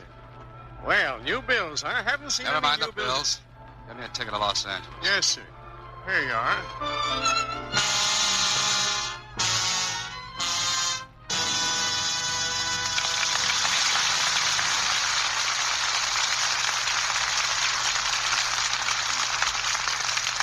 In just a moment, Alan Ladd, Joan Blondell, and Laird Krieger will return in Act Two of This Gun for Hire. Now, let's look in at a party where the guests are being entertained by that most popular of pastimes, fortune-telling. A young lady is listening to hers. Now, let's see. You were born between January 22nd and February 19th. Then you are under the sign of Aquarius. That means progress ahead. And looking at you, my dear, I'd say it means romance ahead, too.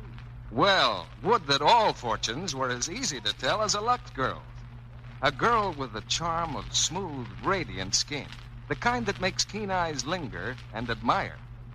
Yes, a lovely Lux complexion makes any woman attractive. And if your skin isn't as fresh, as soft and smooth as you'd like it to be, why not make this test?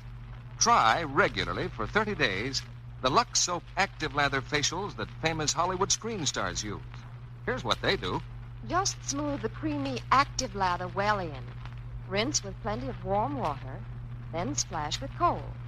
Pat the face dry with a soft towel. This beauty facial leaves skin softer, flower fresh. Yes, you'll discover this simple Lux Soap care really works. Active Lather, you see, removes stale cosmetics thoroughly. Every trace of dust and dirt. Screen stars say it's like smoothing beauty in. They use Lux Soap's gentle, creamy lather. Why not get some fine white Lux toilet soap tomorrow? You'll be delighted with the new loveliness this real beauty soap will give your skin. Now, our producer, Mr. DeMille. Act Two of This Gun for Hire, starring Joan Blondell as Ellen, Alan Ladd as Raven, and Laird Krieger as Gates, with Jack LaRue as Michael.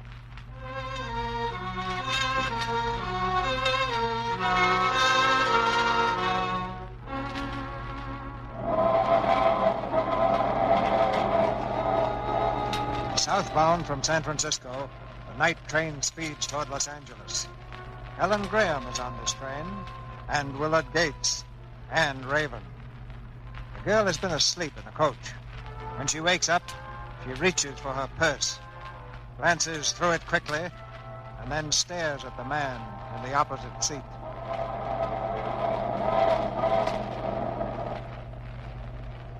Are you that broke? Come on.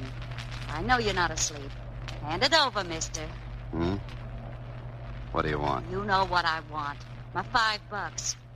It was in my purse, and it was the only $5 I had. One corner was torn off. I don't know what you're talking Now, about. look, mister. Don't make me call the conductor. Just hand it over, and we'll forget it. All right. Here. Thanks. I'm no pickpocket. You gotta find somebody in L.A., and I'm short of cash, or I wouldn't have taken it.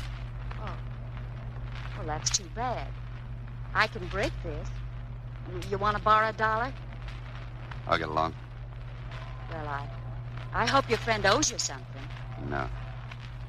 No, I owe him something. I don't get it. If you're broke, how can you pay him? Oh, I can pay him. He's a fat man who likes peppermints. And you're going to pay a debt with peppermints?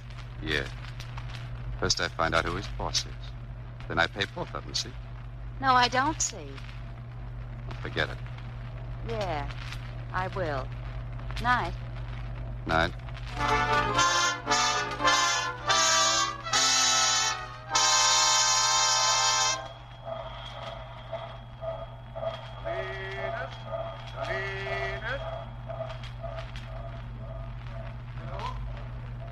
distance. I'm calling Raymond Brewster in Los Angeles. Person... What? Hello, Mr. Brewster. This is Gates. Listen, I haven't much time. I'm in Salinas on my way down. Mr. Brewster, listen. Raven is on this train. I just saw him. I don't know. You better call the police. Tell them to pick him up at the station. They can identify him. He has a deformed left wrist, like it was broken. Yes, he's traveling alone.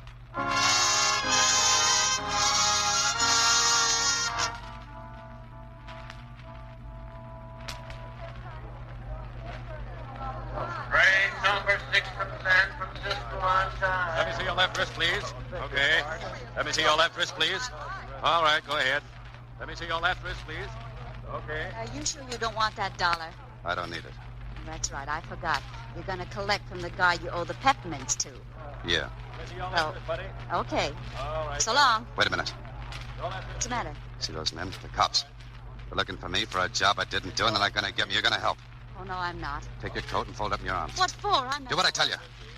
Hold up your coat and carry it like you were carrying a baby. Listen, I'm no sucker. Do you hear me? Yeah. You can take that gun out of my back. Makes me uncomfortable. All right. Now go ahead. Walk. I'm with you.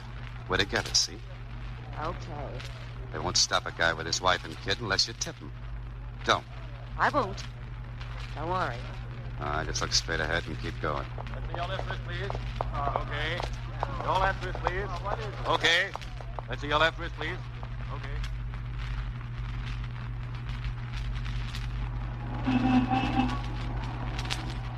Well, you made it all right. Sorry I can't have breakfast with you, but I've got a rehearsal. You won't be leading the baby anymore, will you? Wait a minute. I got a job to do. Well, you don't need me. Nobody knows you're here. Go ahead. Somebody does know. You know, and I don't like it. What are you gonna do? Stick with me for a while, son. What for? I want to know where you are. Listen, I'm not... Taxi! Taxi! Shut up! Taxi! Come back here! Come here! Hollywood, quick!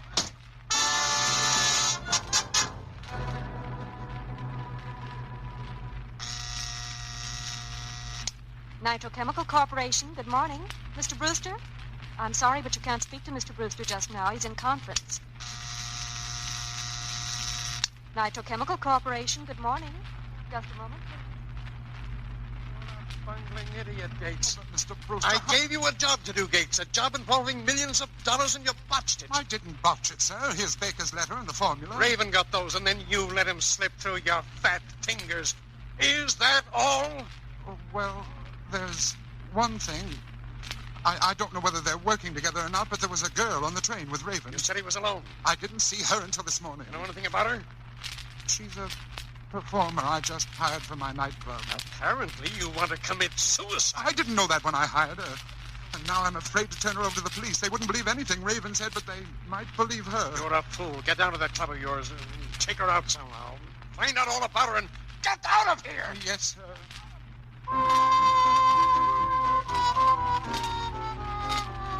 Hello, Ruby. Mike! Hi, Ruby. Well, swell. When'd you get back from Frisco? Oh, this afternoon. Say, is Ellen around? Well, no, she isn't. Well, where is she? She went out to dinner about 2 hours ago. 2 hours ago. I don't get it. Yeah, neither do I. She went out with Willard Gates. Gates? Yeah, that fat wolf. Where'd they go? Well, she didn't say. Well, that's great. That's fine. Thanks, Ruby.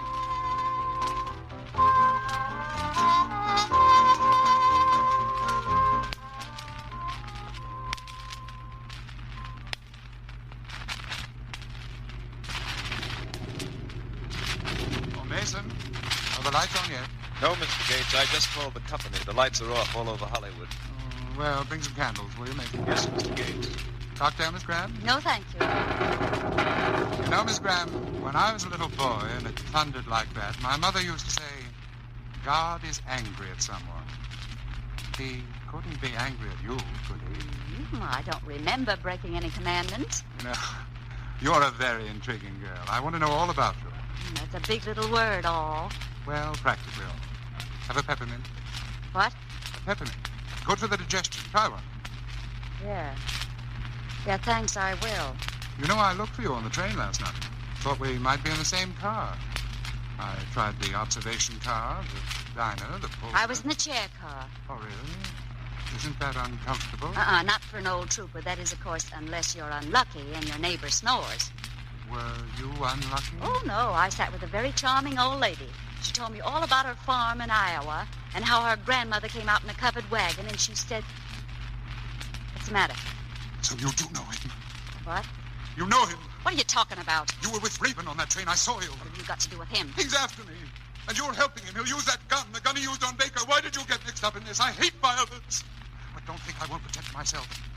Mason! Mason! Yes, sir.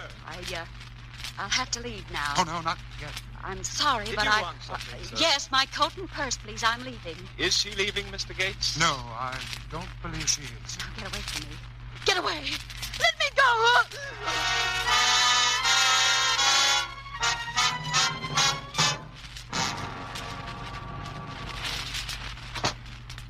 That'll hold her for a while.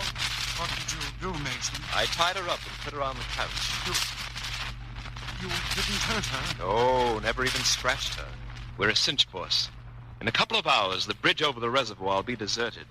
Now, look... Don't tell me. I don't want to know anything about it. But this is a work of art. You see, the ropes come off. I tie sash weights to her ankles with soft catgut. Please. That's a horrible word. Now, get the angle on this. She disappears 2 weeks, maybe 3. Then the catgut dissolves. And she floats up. No marks on her anywhere. A suicide. Now, isn't that beautiful? It's loathsome. Be sure no one sees you. Don't worry, I'll take the other car. And when they find Don't her... tell me. Okay. It's just between me and the reservoir. I'll wait down at the Neptune until you come. No, I wish she had stayed in San Francisco. You know, you're all upset over nothing, boss. Eat a good dinner. It'll calm you down. Such a lovely young girl. It's revolting. Come to the club as soon as you can.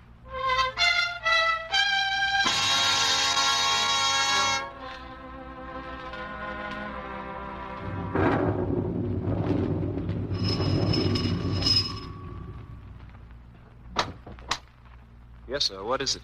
I want to speak to Willard Gates. Does he live here? Who shall I say is calling? Nobody. Mr. Gates isn't at home. There's no one here but me. Yeah? I'll take a look around. I'm sorry, sir. I can't let you in. Come on, get out of my way. You can't come in. This gun says different. Oh. All right, now come on, back up. Oh, so there's nobody home but you. What's his pocketbook on the table? Mr. Gates had a guess. She left it there. Who's that? Stay out of that room. I'm giving the orders. Open that door there. Listen, you can't walk in here and...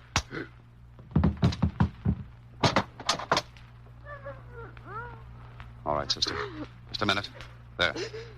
Oh, I was afraid that gag was going to choke me. All right, come on, take it easy. I'll get these ropes off you. Oh, gee, I never thought I'd be glad to see you again. What are you doing here? What's Gates got against you? He saw us on the train. I'm your girl. How'd he catch up with you? I work in this nightclub. Yeah? Where is he now? He went back there to wait. They were going to get rid of me. Yeah? You got a dressing room down there, haven't you? At the club, sure. All right, come on. What for? I want to talk to Mr. Gates alone. Wait, Now, look, I'm not going to hurt you. You treated me okay, but you do what I tell you. Come on.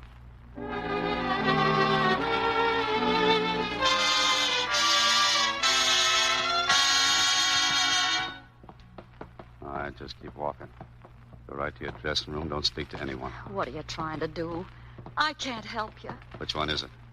This one here. All right, go on in. Oh, here you are. Michael. Well, where have you been?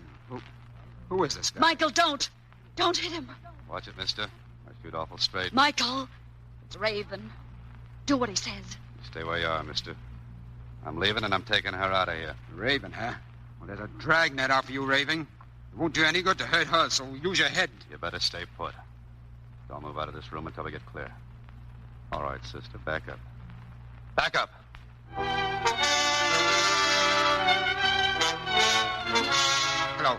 Hello, this is Crane. Raven just left here. The doorman said he was heading south. Send a call out, but tell him to be careful. He's got Ellen with him.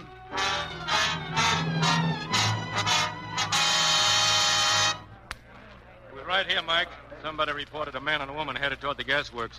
Must be them, all right. Is he in there now? He must be. We've had the whole works surrounded since 10 o'clock. Nobody's come out. How many men have you got? About 20.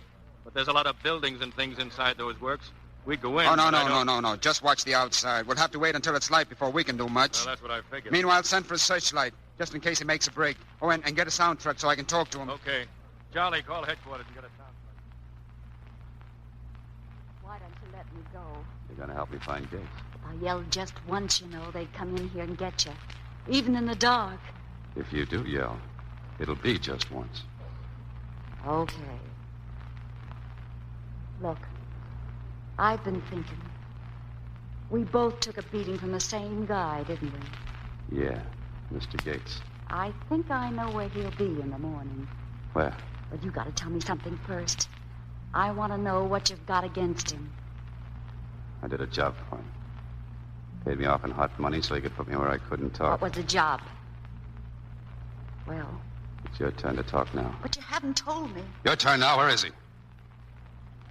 He's a nitrochemical. Thanks. What was that? Is that a cat? Yeah. Hey, cat. Here. Come here, fella. What's a cat doing in this place? Oh, you're hungry. Yeah, it's hungry. But we ain't got nothing for you, Tuffy. Listen, Raven. It's the cops. Raven, I want to talk to you. You're trapped. You can't get out. We're moving in when it's daylight, so we don't want to shoot unless you make us. Come on out and talk it over. Raven, do you hear me? Raven! Yeah, I hear you. Is that your boyfriend? Yes. Why don't he lay off on me? I don't want to knock off a friend of yours. He's a policeman, and you're wanted for murder. Yeah? You killed Baker. Gates told me. That's the job you did for him. But who's the man behind Gates? That's what I'm trying to find out. Well, maybe I can help you. You must have some idea who it is. How much do you know about the job you did? Baker was blackmailing the guy behind Gates. He was going to send a letter about him to Washington. I gave it to Sweet Tooth. What was in it? Piece of paper with some kind of arithmetic on it, a formula, he called it. Like a chemical formula? Now, how do I know? Was the letter going to Senator Burnett? Huh? Yeah, that was his name. Hey, I'm glad this cat came in here. Cats are good luck. Hiya, fella. You like cats, don't you? Yeah. Yeah, they're on their own. They don't need anybody. Well, this one could do with a friend. So could you. You're trying to make me go soft. Well, you can save your oil. I don't go soft for anybody. Okay. I've been figuring something. That chemical formula. Yeah? I bet I know what they're going to do with it. What? They're selling it to the enemy. So tomorrow, maybe they'll ship it back in bombs. Hey, is there somebody outside? Listen, do you hear what I said? It's important. This war is everybody's business. Yours, too. Mr. Gates is still eating his peppermints. That's my business. Why don't you stop thinking about yourself for a minute? Well, who else is going to think about me? They're coming in. Keep down and don't move. Hey, Charlie, how'd you like to be worth 5,000 smackers, dead or alive? I wouldn't care for him dead. Hey, hear that? What? That's meowing. Quiet, fella. Oh, it's a cat, so what? Yeah, but what's it doing in there? How do I know? Maybe we ought to go see. Come on, they don't pay off on cats. Anyway, stop. I'll be gone by now. Yeah. Hey, you know what I'd do with 5,000 bucks? What? You can let the cat go now. They're gone. What's the matter with you? Let it go. Choked it. I couldn't help it. It's dead. It's dead, and I killed it. Killed my luck.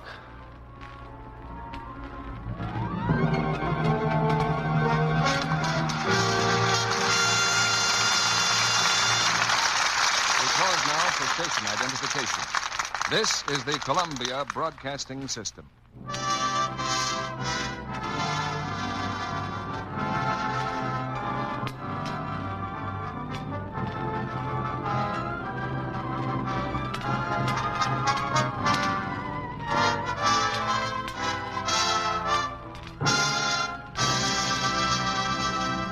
After a brief intermission, Mr. DeMille presents Alan Ladd, Joan Blondell, and Laird Krieger in Act 3 of This Gun for Hire. Haven't you often heard people say something like this? I haven't met her, but I certainly like her looks. Yes, we'll consider him for the job. His looks impress me. Yes, looks are important. And as a matter of fact, you can usually tell by a person's appearance a great deal about the qualities of that person. And you know that's true of soap, too. Lux toilet soap, for instance, attracts the eye with its charming, distinctive sampler wrapper. Then when you unwrap it, you notice its whiteness. And if you run your fingers over the fragrant cake, you'll find it smooth and firm to the touch. Lux toilet soap is hard-milled, you see, made to last and last. And you need never worry that Lux soap won't live up to its fine appearance. That smooth, fragrant white cake is a promise of rich, creamy lather. Active lather that's quick and abundant, even in hard water. Lather so gentle that Hollywood stars say it's like a caress on the skin. And they use Lux toilet soap daily for their million-dollar complexions. Yes, you can trust your precious complexion to Lux toilet soap and know that you simply can't buy a finer toilet soap at any price. It's pure and mild as only the best of ingredients can make it. And it costs you so little because millions of cakes are sold every year. 9 out of 10 screen stars use it. So don't miss out on a real beauty bargain. Get some luxurious white Lux toilet soap tomorrow. Remember, lovely screen stars say, It's a real beauty soap. Here in Hollywood, we've used Lux toilet soap for years. Now, Mr. DeMille returns to the microphone. After the curtain, we'll put our stars on the witness stand. But now here's Act 3 of This Gun for Hire, starring Joan Blondell, Alan Ladd, and Laird Krieger, with Jack LaRue. The police searchlights play on the steel frame of the gasworks, and dark figures roam the outer fringes of the deserted buildings. Somewhere, deep in the shadows, are Raven and the girl he is holding as a hostage. The killer kneels on the ground, gazing at the limp and silent form of the cat. You got the break, Toppy. I'd like to crawl down there with you and sleep. Why don't you get some sleep? No good. I'd only dream. Every night I dream. I read somewhere about a kind of a doctor, a psycho something. If you tell your dreams, you don't have to dream it anymore. That's right. You wouldn't laugh if I told you, would you? No. Oh, it's a woman. Dream about a woman. She used to beat me. Whip the bad blood out of me, she said. My old man was hanged. My mother died right after that, and I went to live with that woman. My aunt. She beat me from the time I was 3 till I was 14. One day, she caught me reaching for a piece of chocolate. She was saving it for a cake. A crummy piece of chocolate. She hit me with a red-hot flat iron. Smashed my wrist with it, see? Grabbed a knife. I let her have it. She stuck a label on me. Killer. Shoved me in a reform school, and they beat me there, too. But I'm glad I killed her. Only I don't like to dream about it. Oh, what's the use? There's nothing I can do about it. There is something you can do. Don't kill anymore. You're just killing her all over again. That's all you're doing. Look, you don't really want to get Gates. You don't want to kill him. What do you want me to do? Send him some peppermints? I want you to make him spill the whole works. Who's behind him, names, everything. I want a signed confession. That's more important than killing him. It's important to your country, don't you understand me? Come on, take your hands off of me. No, please. Get away from me. Go on. Go on, get away. All right.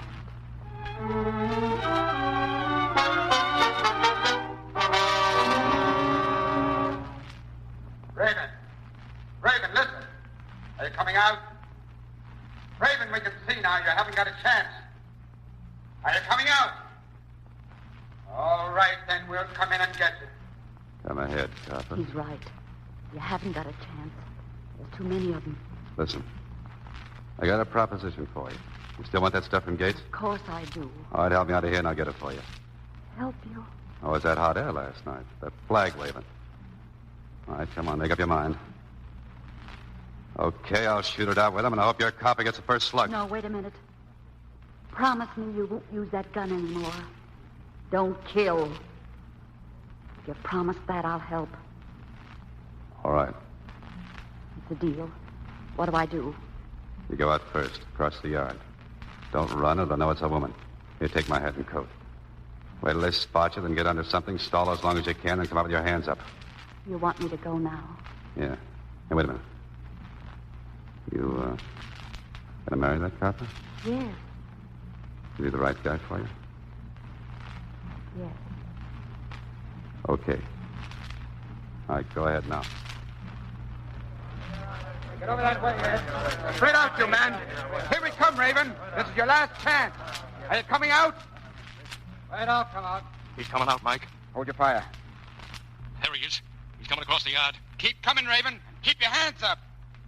He's moving awful slow, ain't he? Yeah, it's funny. Quit the stalling, Raven. Keep moving. If he drops his hands, Mike, let him have it. Don't take any chances. Stay out in the open, Raven. Raven, get away from that pile of lumber. Hey! He's ducked behind it, Mike. All right, men, close in. Watch out, you men! Careful! Get the tear gas ready. We may have to smoke him out. There he is. He's laying down on the ground. Don't move, Raven. Don't lift a finger. Quick, Ed. All right, Raven. Stick your hand in here. Oh, wait a minute. Come on. Wait a minute. Hey, it's a girl. Michael. Oh, Ellen. Are you all right? Yes, I'm all right, but listen. Where is he? Where is he? Where did he go? Michael. Don't stall. You're helping him get away. Where did he go? I don't know. Hey, keep the boys moving. Cover every foot of this place. Now, look, Ellen. What's going on? Are you going to talk? Why did you help him? Where did he go? I can't tell you. Well, use your head, darling. That guy's a killer. How did you meet him? What were you doing with him? I can't tell you. This isn't a cop asking, darling. It's me. He saved my life. Where? At Gates' house. Oh, Gates. What was he doing there? I don't know. Oh, Gates, huh? So that's who he's after. Then he's headed for Nitro. All right? So are we.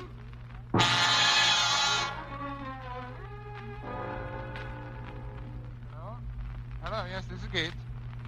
Mason, where are you? Well, have they got him yet? Have they got Raven? Escaped? But they had him surrounded. Well, get down here right away. I need you. Oh, Mr. Gates. One moment. Yes, Mason, I'll be expecting you. Come at once. Well? Mr. Brewster wants to see you right away. Oh, yes, I'll be right there. Mr. Gates, what's the matter? You nervous about something? Nervous? No, I'll be there in a minute. All right. Hello, Miss Bailey. Yes, sir. Cancel all my appointments. I can't see anyone. Yes, sir. Don't move. Miss Bailey. Get away from that thing. Yes, sir. Don't answer. Yes, sir. Throw that key, cut it off. Did you call me, Mr. Get away from that desk. Listen, you can't kill me, Raven.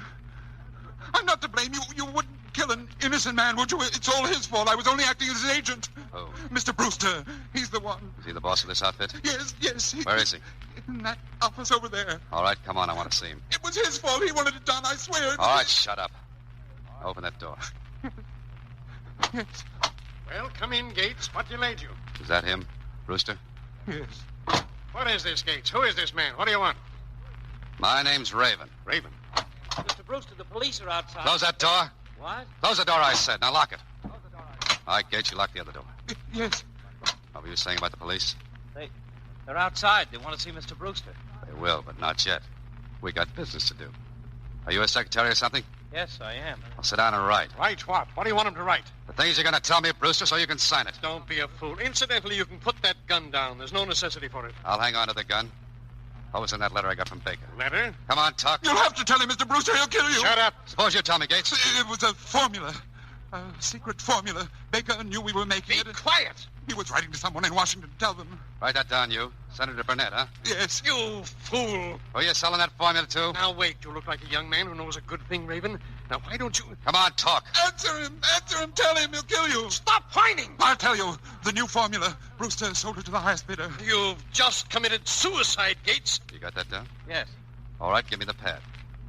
Now, sign, Brewster. I will not sign it. You'll sign. Go on. Wait, listen. How much do you want, Raven? I'm a rich man. Name your price. Take that pen and sign while you still got a chance. Very well. Very well. All right. Your next case. I'll sign it. I'll sign.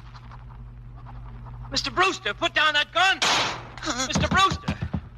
He's killed himself. He's killed himself. One final double cross. Now that's one out of the way. But you're still left, aren't you, Gates? No, I told you. I was only an agent. Believe me, it was Brewster. There's something else. You tried to kill that girl. No. That girl's my friend. She's not your friend. She told the police about you. Shut up. They called me up. You lie. Oh, why are they here then? She told them you were here. I promise I'll never kill again. You're the one exception. No, you can't. I'm innocent. Don't. There he is. Let him have it.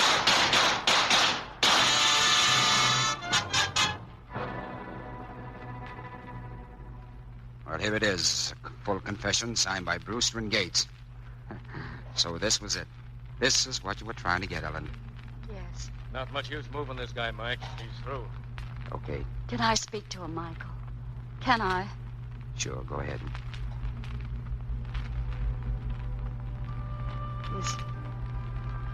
Is it very bad? No. No, it's kind of nice. Gonna rest now.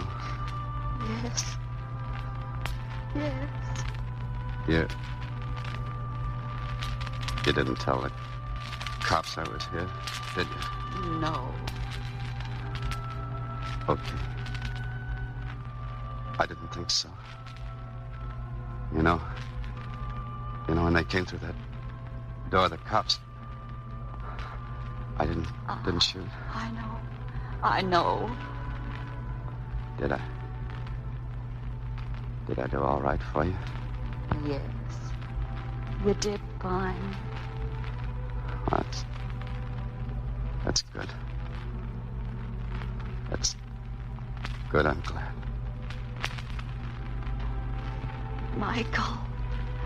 Michael, he's... Come along, darling.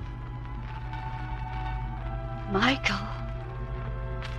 Look.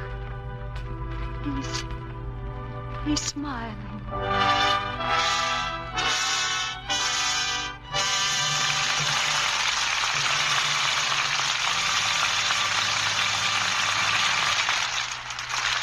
This gun is no longer for hire. But for the kind of acting that makes any audience applaud, we'll bring Joan Blondell, Alan Ladd, and Laird Krieger back for a curtain call. Well, thank you, Mr. DeMille. Last week you had Dick Powell here. This week, Joan Blondell. Lux kind of runs in the family, doesn't it? If you need a few actors for next week, Mr. DeMille, I have a suggestion. I never have enough of those, Joan. We have 2 children that aren't working. Do they take direction well, John? I refuse to answer on the grounds that they might be listening. I never know what they'll say when I get home. When I came back from touring the camps in Newfoundland last month, Ellen said to her brother as I came in the door, "Hooray, Mommy's home from war." Well, Joan, I think this would be a great time for us all to wish Alan Ladd the very best of luck in the adventure he begins tomorrow morning. Yes, by this time tomorrow, he'll be Private Alan Ladd of the United States Army.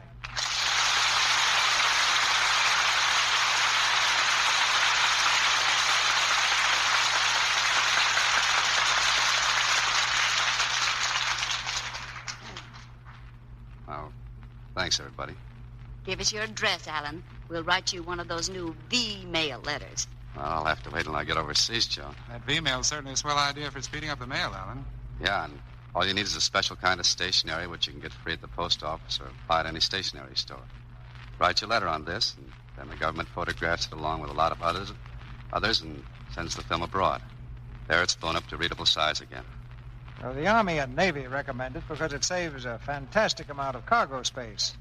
1,800 letters converted into V-mail are only about as large as a cake of Lux soap. Out of 10 million letters already sent, not one has been reported lost because the original is kept here until the film reaches the other side safely. V-mail is fast, too. It's generally sent by air at no extra charge. Well, let us know when you get to camp, Alan, and I'll send you a package. Let's see, I'd better put some Lux soap in it. Everybody likes that. Men like the lather, and women like it because it's so kind to their skin. We use it at our house all the time. Confidentially, Joan, we have Lux soap in our house, too. Assuming that you haven't got a play that fits Joan's children for next week, Mr. DeMille, what are you going to have? Next week, lad? Well, next week we have a very unusual offering in the Lux Radio Theater and a very unusual star. You've heard of him on this radio program, on his own radio program, and with Fibber McGee and Molly. You've seen him in the... Break it up, boys. Break it up. Hot stuff coming through. Here, just a moment. Well, here I am, Mr. DeMille. Hope I'm not late. To be or not to be, that's the question. A horse, my kingdom for a horse. Just a moment, please. Who are you? Oh, Juliet, wherefore art thou, Juliet? How's that, Mr. DeMille? I think I'm going to be all right in this dramatic stuff. Where's the script, please? When do we begin? Wait a minute. You're not. Oh, no, you couldn't be.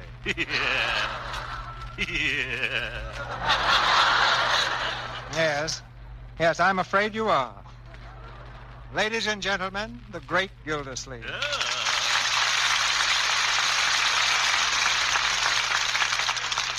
Well, where's the script, Mr. DeMille? What kind of a part am I playing? Did you come here tonight to act? Well, I didn't come here to wash my face, as Lux would have it. Lux.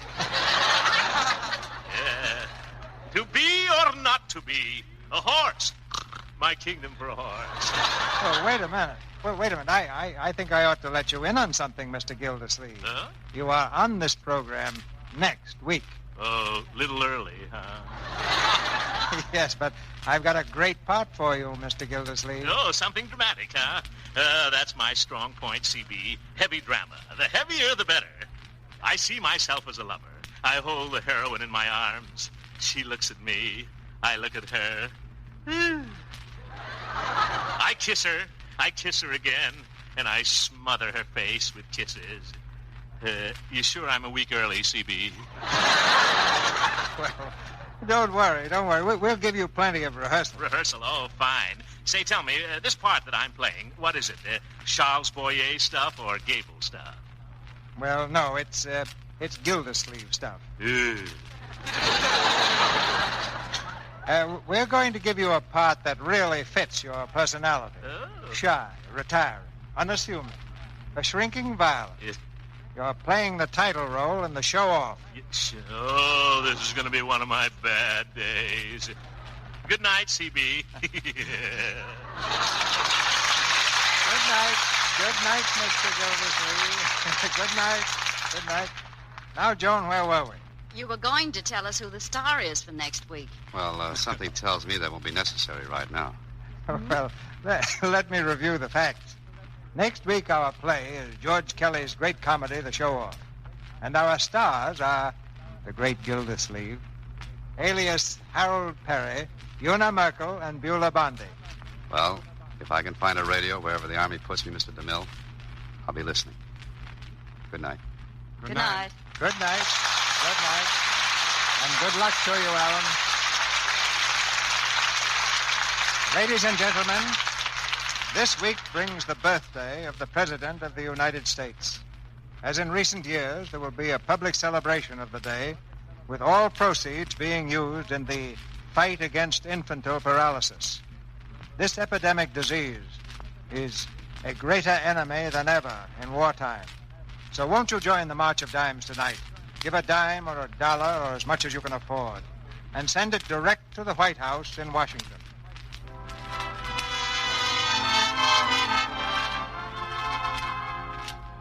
Our sponsors, the makers of Lux Toilet Soap, join me in inviting you to be with us again next Monday night when the Lux Radio Theater presents the great Gildersleeve, Una Merkel, and Beulah Bondi in The Show-Off.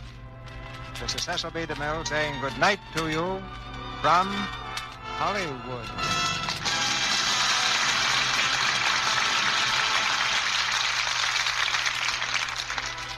Starring with Joan Blondell tonight were Alan Ladd, who is currently seen in Paramount's Star-Spangled Rhythm, and Laird Krieger, who appears in the 20th Century Fox Technicolor production, Hello, Frisco, Hello. Our music was directed by Louis Silvers, who was also in charge of music for the picture Powers Girl.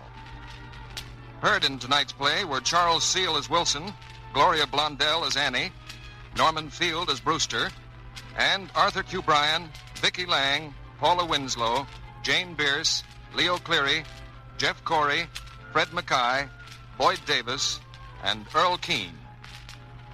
This is your announcer, John M. Kennedy, reminding you to tune in next Monday night to hear the great Gildersleeve, Una Merkel, and Beulah Bondi in The Show-Off. A word about food shortages. The government says that 3 out of 4 of us didn't get enough vitamins and minerals even before the war. Science tells us people who don't get enough vitamins and minerals become tired, nervous, low in resistance. So don't take chances. Take Vim, the amazing low-cost tablets that have the 6 vitamin formula doctors endorse. 3 vital minerals also. Remember Vims. It's VI for vitamins, double MS for minerals. Get that Vims feeling. This is the Columbia Broadcasting System. Hollywood.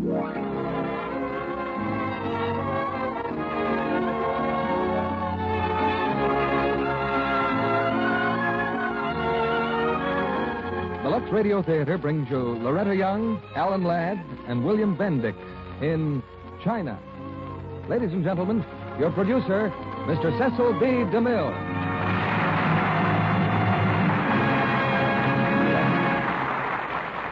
Greetings from Hollywood, ladies and gentlemen. America has been at war for 2 years. But this war, England has been at war for 4. But this war began on the other side of the world. It began with an incident at the Marco Polo Bridge in Taiping more than 6 years ago.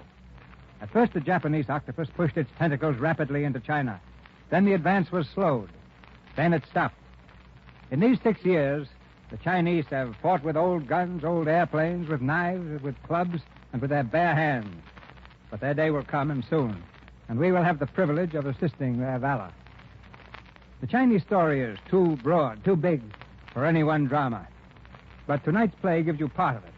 The part seen by 3 Americans who follow their trail of destiny across that brave land. The play is Paramount's great hit, China. And starring in it, you'll hear the same 3 players who gave such fine performances in the picture.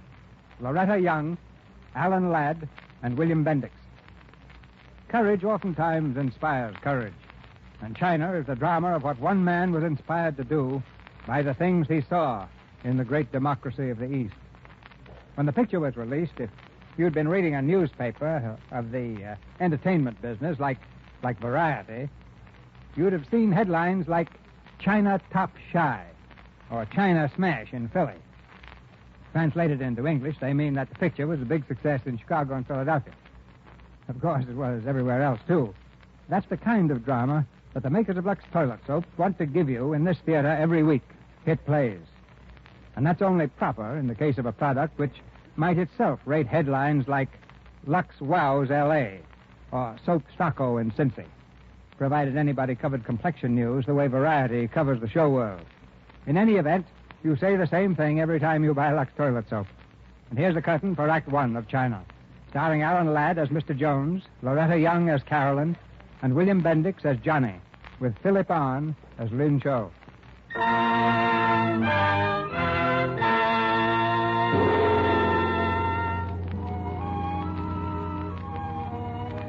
His name was Mr. Jones. He told me his first name once in the few days in China that we knew each other. But when I think of those days, I think of him as Mr. Jones. It doesn't sound very romantic, does it? Sometimes I hardly remember what he looked like. Because in China in 1941, events moved almost too fast for memory. One thing I'll never forget. He had a strange, silent look about him. You knew that Mr. Jones would never be afraid of living or of dying.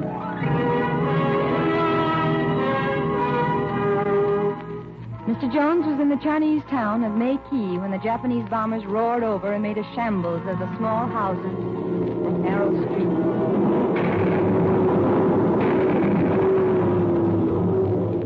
Women and children and old men were streaming out of Makey in panic. But Mr. Jones was very tired. He had driven his truck all the way from Shanghai, 3 days at the wheel. When the woman who owned the small hotel opened the door to his helper, Johnny Sparrow, Mr. Jones was asleep in spite of the noise. Hello, Johnny. You come looking for him? Yeah. What is he, drunk? No, so tired he fell asleep. Well, this is no place for us. I hate to do it, but I got to get him up. What is that in your arms? A baby. What'd you think it was, Donald Duck? A baby? At first, I think it is a bundle, but I where? found it on the street. The mother was killed by one of them bombs. Kid's okay. Here, hold him. Mr. Jones. Mr. Jones. Now, go on. Go on, I want to sleep. Come on, boys, wake up. Hey, Johnny. What's the matter? The house pinched? Look, Mr. Jones, the Japs are bombing the town, killing people, blowing the beat daylights out of all creation. If you want to make the coast, let's go. I got the truck outside. It's a good thing that Johnny is saying. Go while there's still a road left to drive on. Yeah, I guess we better. Hey, what's that? This? A baby. Well, since when did you have a baby? Since never. This is a friend of Johnny's. I sort of found him. No, him, huh? Yeah. No. I mean, well, holy smokes, Mr. Jones, I don't know yet. All right, come on, John, let's shove off. Say you want to come? No, I stay here. Things are getting pretty hot. I've been here a long time. I do not leave just because people say it is hot. I think I stay. Here, Johnny, the baby. Come here, kiddo. Which one of you is Mr. Jones? Him. Mr. David Jones? Yeah, who are you? I'm Captain Tao-Yuan-Kai, Intelligence Department of the Chinese 6th Route Army. Oh, sure. I was told you wanted to see me. Sorry I got tied up. Johnny? Yeah, Mr. Jones. Get the truck ready, will you? And Johnny? Yeah. Get rid of that kid, understand? Yeah, sure. Yeah. Well, I suppose you want my passport. Here it is. Thank you. Come on, get it over with. I'm in a hurry. Everything is in order. Well, you sound like it breaks your heart. Mr. Jones, I regret you're an American citizen. If you were one of my own people, I would have you shot for aiding the enemy. Are you aware the Chinese people are at war with the Japanese? All right, so you're at war. That's your business. Mine is selling oil. If the Japs want oil, that's my business. The prices they pay, it's good business. Now, you going to give me some more of that tripe, or is that all? I got places to go. That is all, Mr. Jones. All the trying to forget, I ever met you. I won't even have to try. Hey, Johnny, get that truck started.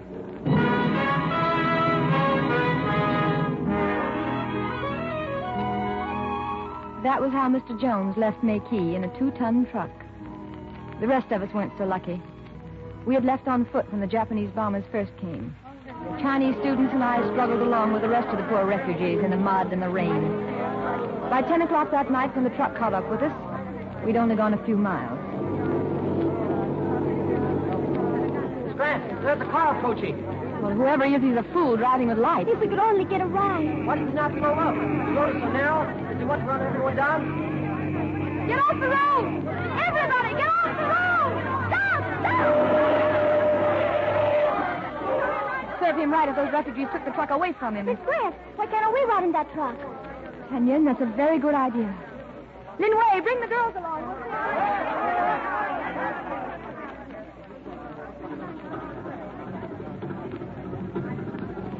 Oh, the idea of swinging the wheel that way, Johnny, I ought to beat your brains in. They couldn't get out of the way, Mr. Jones. You might have killed somebody. Yeah, now the whole mob is piling down on us. What for? What for? For a ride yet, Johnny, which they won't get. Come on, we'll beat these donkeys off. All right, what do you want? Hey, get back there. Get off that truck quick, line up there. All right, Johnny, they won't listen. Slug them.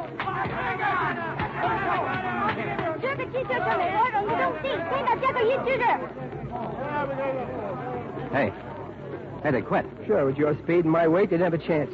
No, you're wrong. We didn't have a chance, Johnny. You there! Turn off those headlights! Hey, who's that? Over there. Jones standing in the light. Boy, what a target for tonight. Did you hear me? Yeah? Well, turn them off. Why?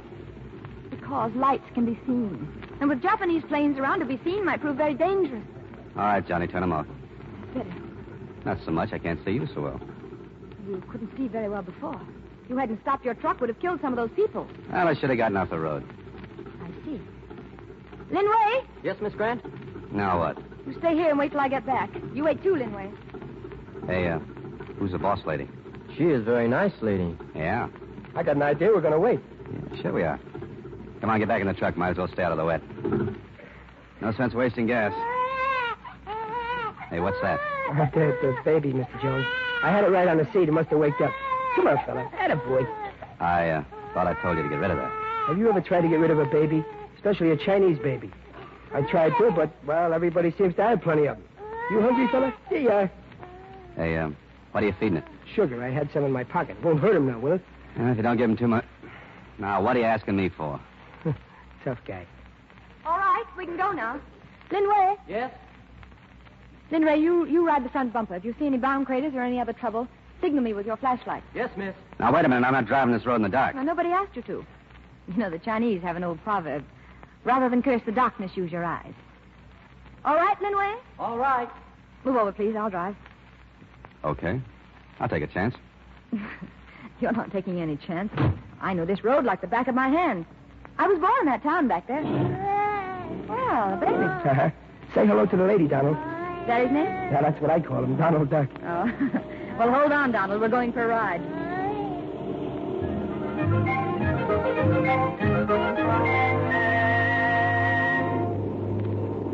Well, you drive pretty well for a woman. Thank you. Say, if you got your date book handy, you can put me down with the Joneses. David, Llewellyn Jones. Now, wait a minute. On second thought, you better put me down with the A's on the front page. Me too. I'm Johnny Sparrow. I'm glad to know you, Johnny. I'm Carolyn Grant. It's a pleasure for me, too. You know, the first thing we're going to do is buy you a drink. Oh? If it hadn't been for you, we'd have lost our truck to those thugs. They weren't thugs. They were just poor, frightened people who were bombed out of their homes. What are you heading for? Chengdu. Chengdu? Uh-huh. Well, that's a long stretch. Yes, I'm afraid it is. Got relatives in Chengdu? No, but there's a university there. That's where most of the students are going from the bombed-out areas. I think I can be of some help. You see, I'm a teacher. Want me to drive? No, not now. A little later, perhaps.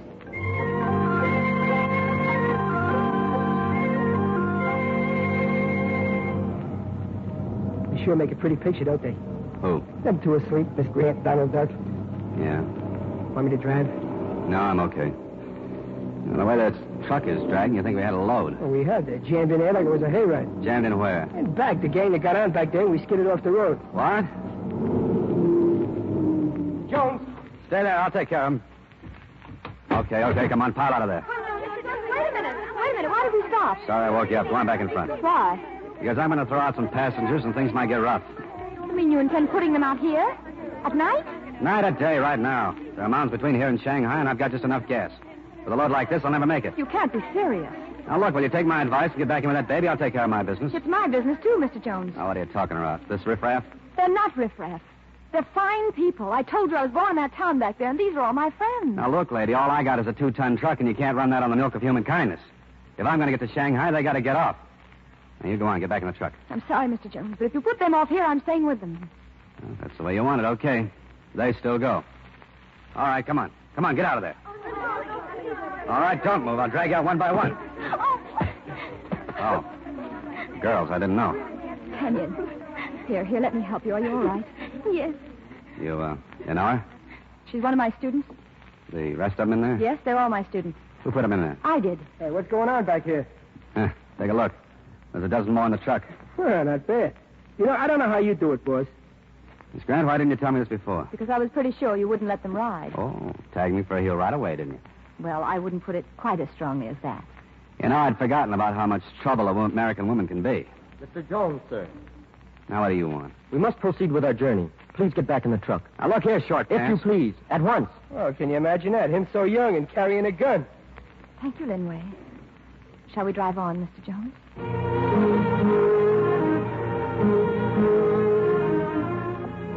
Mr. Jones drove all night. The rain stopped and the road began to wind through hilly country. At dawn, we stopped again. We were in a ravine, and a Chinese cart was drawn up broadside, blocking the road completely. 2 tall Chinese stood beside the cart, looking at a broken wheel. Hey, you. Get that junk heap out of the road. Hey, Linway. Tell him to get it off the road, or I'll knock it off with the truck. Who is this gentleman, Way? An American who sells oil. Some of our women are riding in the back. This is not a good road for you to travel. Why not?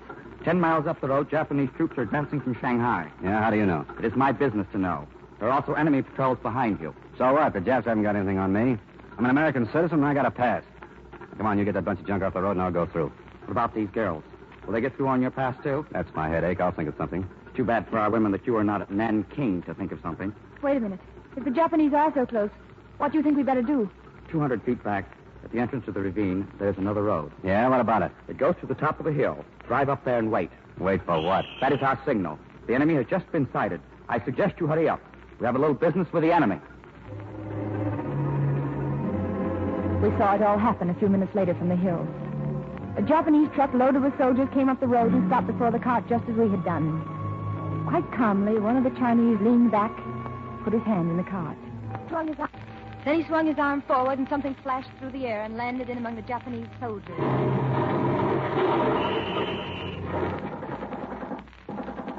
All finished. Hey, you cleaned those Japs right out. Who are those two guys running the show, you know? Very well indeed. They're my first and second brother. Yeah? Medical student at the university. Where with Miss Grant, I also studied English. For an American, Miss Grant has many unusual qualities. Oh, meaning I don't have, huh? Well, I guess you figured out by now I don't like you very much. Oh, that's perfectly okay, Mr. Jones. I don't like you either. Say, Mr. Jones. Come on, get back in the back of the truck. Yeah, Roll sure, it. but, well, if I ask you something, you won't get mad, will you? No, but if you start asking me Now, what's you see, more... there you go getting mad again. All right, what is it? Well, it's about Donald Duck. Who? The baby. His Grant says that Donald has absolutely got to have milk. Do I look like a guy that's got milk? No, but Tan Ying says that... And who? Tan Ying, the girl you dragged out of the truck. Her folks got a farm up the road a piece, and they also got a cow. You know, in China, Mr. Jones, cows don't grow on trees. It's on the road? We pass right by it. Okay, we could do with a little stretch. We'll go to the farm.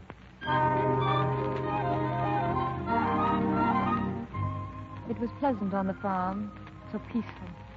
We were there only a few hours, but they were quiet, gentle hours. There was a pond, and the girls took a bath. What do you think of that, Mr. Jones, calling us riffraff? He is worse than a Japanese soldier. He's nothing but a kucheng-chung. We gave Donald a bath, too, in a wooden wash tub set on the hard-packed dirt floor of the farmhouse.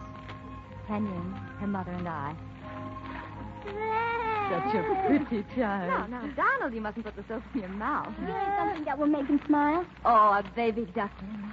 Look, Donald. We'll swim in the tub with you. Oh, Mother, it is so wonderful to be back on the farm with you. Back home. It is a nice visit, Tanya. I wish I could stay always. Tanya, you can't. Yes. Yes, I know. We are going to Chengdu. Hi, Donald. You mustn't splash too much. Such a strong man, child. With a harvest of such sturdy youngsters, China need never be afraid. What a great help he will be on a farm in a few years. Miss Grant, must you take him with you? Oh, what do you mean? Why not leave him here with me, on the farm? Well, do you think it would be safe for him here with the Japanese moving north? No one but wild animals would harm such a small one as this. Well, it would be better for him here than where we are going. A small child should not go on such a trip. Perhaps you're right. What about it, Donald? He says yes. We will leave him.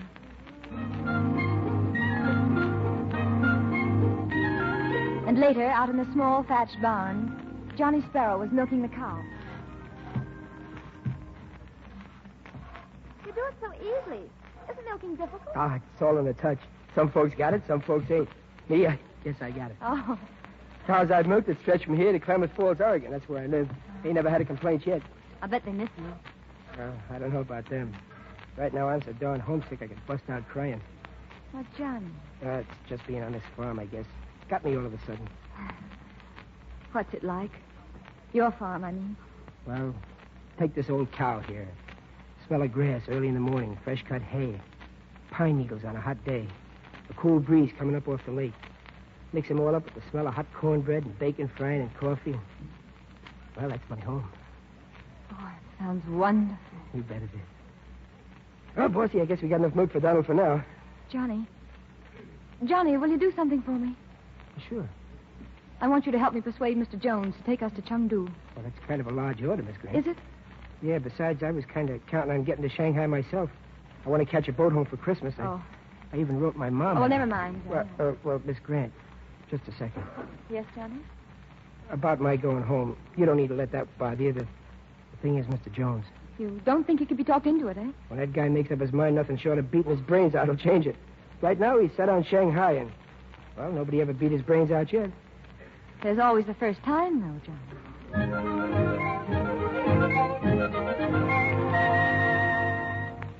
Yeah, I'm ready to leave. What's on your mind? Mr. Jones, from here, the road runs straight north. Some distance ahead is an old temple if it hasn't been bombed out. And just beyond the temple, the road divides. Now, one way heads east. That's a 2-day trip to Shanghai, which is full of Japanese, as you know. The other way is a 7-day trip to Chengdu, where all the girls can carry on their work without any danger from the Japanese or their bombs. Mr. Jones, you're not listening. Oh, yeah, sure I am. What's Ku Chang Chung? Where did you hear that? Oh, I was down near the pool shaving. I heard one of the girls mention it. Yeah, what's so funny? A Ku Chang Chung is a very tiny insect with a very big and nasty noise. They call you that? Now, look, third brother, someday I'm going to run my truck right over you. Mr. Jones, what about Chengdu? I haven't enough gas for Chengdu. Besides, I got an important business in Shanghai. Well, we can get you all the gas you want, can't we, Lin Wei? Oh, yes. And as for your important business in Shanghai, Mr. Jones, well, the girls also have important business in Chengdu. Theirs involves the destiny of China. A bunch of girls like that? Please, Mr. Jones, now let me finish. They're students. They're just a few out of many thousands, but they're being trained for a very special job. To educate millions of Chinese. To teach them how, working together, they can build a new China. Oh, Mr. Jones, you and I are Americans. Our forefathers fought and died for a new America. And you really ought to stop calling yourself an American if you can't help these people now. They're fighting and dying and struggling for a new China, a free China. Dad, it is the Chinese soldiers. They are marching on the road. Hey, who's that in front? Don't I know those two? Yes, it is first brother and second brother. Oh, they brought a lot of help with them this time. Who are they, anyway? They're Chinese guerrilla fighters. Nice lyrics. Oh, yes, they're wonderful. Yeah, what do they mean? Just what we were talking about. That's the song of the new China. It means we'll dig ditches, we'll build roads. Blood and sweat we'll freely give for a new China, free and strong.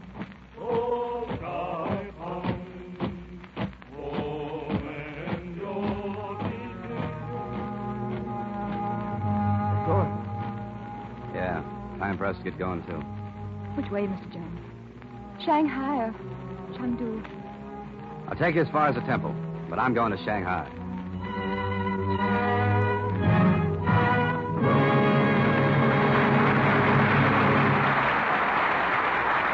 After a brief intermission, Mr. DeMille presents Alan Ladd, Loretta Young, and William Bendix in Act 2 of China. And now, a little drama in the Brown family. You like it, Jim? First, I got to know what it is. You know perfectly well what it is. It's a hat. And I got it to wear to the families on Thanksgiving. Honestly, dear, is that little scrap of fluff really meant to be a hat? You don't like it. Oh, I was only kidding, honey. It's the dizziest headpiece I ever saw, but on you it's a winner. Say, anyone with peaches and cream skin like yours was just made to wear foolish hats. Well, that's the way it is. A smart new hat is nice, but a lovely smooth complexion is nicer. So clever women who want to be admired don't take chances. They never neglect the daily Lux toilet soap facials that give skin real beauty care. Lux Soap Active Lather Facials work for the screen stars, and I found they work for me, too. The lather feels wonderful on my skin. It's so rich and creamy. Smooth lots of it on, rinse with warm water, splash with cold, and pat with a soft towel to dry. I never neglect this care. I take these Lux Soap Beauty Facials every day. In just a short time, they've helped my skin to look so much fresher and smoother. I know because people tell me so. Now, that's the very same Lux toilet soap facial 9 out of 10 famous screen stars depend on. They've discovered that this gentle soap is right for their complexion. And screen stars are like women everywhere. Some of them are blondes, some redheads, some brunettes, with varying types of skin. So try Lux toilet soap beauty facials for your complexion. Ask your dealer for Hollywood's fine white beauty soap tomorrow. And if he's temporarily out of stock due to wartime conditions, why, he's sure to have more soon. Remember, Lux toilet soap is worth waiting for. We pause now for station identification. This is the Columbia Broadcasting System.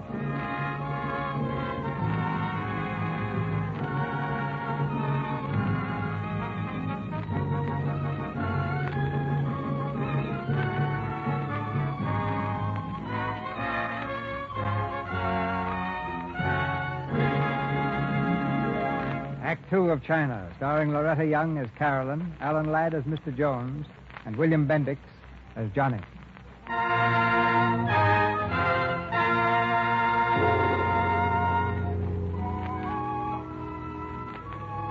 In the truck with the girls in the back and Johnny and I riding in the front seat with him, I disliked Mr. Jones almost as much as Lin Wei and the girls did. He was going to Shanghai, to Shanghai, and nothing else mattered. When we got to the temple, we could get off and shift for ourselves. But something happened before we reached the temple. I remember Johnny had been talking about the baby. You figure he'll be all right back there, Miss Grant? Who? Donald Duck. He sure was a cute kid. Well, what do you think? Do you think he'll be all right, Johnny? Yeah, I hope so. If we'd taken him, I guess we'd have had to take the cow. Yes, and it would have been pretty crowded back there with all the girls, wouldn't it? Yeah, sure could have missed a little geezer. Oh, come on, stop mooning. How much further to the temple? About an hour. You still insist upon... Yep, my mind's made up, Shanghai. I was afraid of that. Why'd you ask? Oh. That's the trouble with you dames. You're never satisfied. Hey, you're using lipstick. Well, what's wrong with that? Oh, I don't know. You just don't act like the lipstick sort. You know, I knew a girl like you once. Worked in a circus. Used to crack a whip and make lions jump through paper hoops. And you prefer the lipstick sort, huh? Well, I don't like jumping through paper hoops. Well, I'm sorry if I made you feel that way. I didn't mean to. All right, then quit cracking that whip. This isn't my war, and as long as America's neutral, I'm neutral, too. So if you're trying to recruit for China, you do it someplace else. Not in my truck. Mr. Jones, I'd like to show you something. Here, take a look at this picture. I'll watch the road. Isn't that Shanghai? Yes, that's right. Who's the other guy? My father. They were great friends. They were two of the finest men that ever lived. You know, my father was a young man. He was very much like you. Same ideas. Oh, thanks. He was arrogant, opinionated, and completely wrapped up in himself. Oh. I thought you said he was a great guy. Oh, he was. Afterward. After what? After he left the consular service. What made him switch from that racket? He found out that the people of China were being exploited. That foreign interests were stealing them blind. Yeah, he must have been in a swell spot to see the shakedown. He quit, huh? Yes, he quit after he met Chiang Kai-shek. And then he spent the rest of his life working for him. In my way, I'm trying to do the same thing. You say I'm recruiting for China. Well, I guess I am. Well, don't try to recruit me. The Japs have always been good business, and you can't expect me to hate them for that. You know, matter of fact, I got a couple of pretty good friends in Tokyo. Hey, boss, there's a plane up there diving down on us. Stop the truck. Hey, you're telling me. Girls, get out of the truck. Get off of the road. Stop and lie down. Line the rock. Down, everybody, down.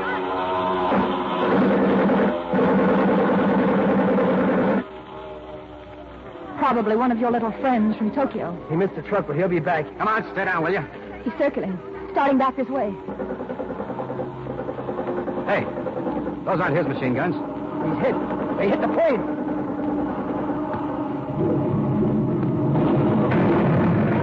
Up the road. Yeah, but who did it? Come on, we'll go see.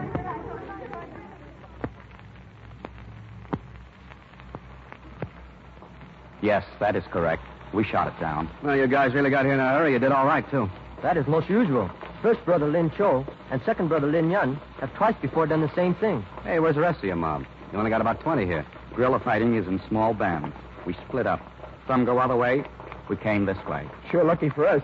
Mr. Jones, one of the girls was gone. Somebody shot? No, it's Tao-Yuan. She dropped off the truck a long ways back. I just found out about it. She went back to her farm. If it's all right with you, Mr. Jones, I'm going back to get her. You what? She went home, didn't she? What are you worrying about? Well, the Japanese troops may go there. Now, look, you left the baby there, didn't you? That's different. Tao-Yuan is a girl, and a very young girl. Oh, 10 to 1, the Japs won't even go that way. Well, that's a risk I won't take, Mr. Jones. I've talked to girls who escaped from Nanchow, and I've also seen some who didn't escape. We've got to go back and get her, that's all. She's right. We better go. Now, wait a minute, you two. You talk as if going back to that farm was like driving down to the corner drugstore, and if you think I'm There's gonna... no use you flying off the handle, Mr. Jones. You say it's okay for me to go back, okay. But okay or no okay, I'm going anyway. Come on, get away from that truck. Now, take it easy, boy. Somebody's going to get hurt. You asked for it. Oh.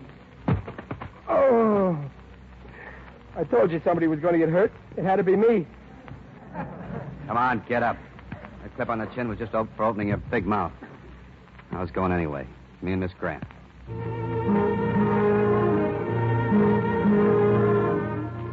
We left Johnny Sparrow and the girls with the guerrillas. They were going on to the temple. The guerrilla leader had given Mr. Jones an automatic rifle, just in case, he said. It took us quite a while to drive back to the farm. The radiator was dry, and we had to stop once beside the roadside stream for water. The moon was very bright. Say, why are you staring at me like that? Was my slip show? Huh. You know, I was just thinking. That outfit you're wearing is terrible. Oh? All except the hat. The hat does something for you. Thank you. And just where can I get a new outfit? You've never been to New York, have you? No. No, but there's a little shop on Fifth Avenue. And they make hand-knit wool dresses. They're expensive, but they're awfully good. Now, how do you know? Oh, I read their ads in the magazines, and if I find anything I like, I cut it out and paste it in a book. Then I pretend it's the real thing hanging in my closet, see? Well, how about a coat? You know, a mink. Do you think it'll go with that hat?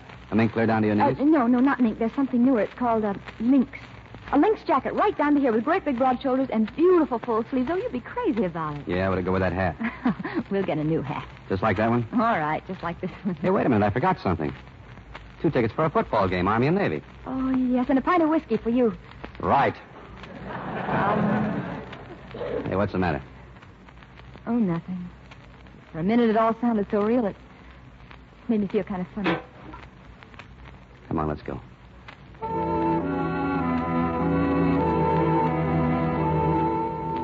It was dawn when we reached the farm.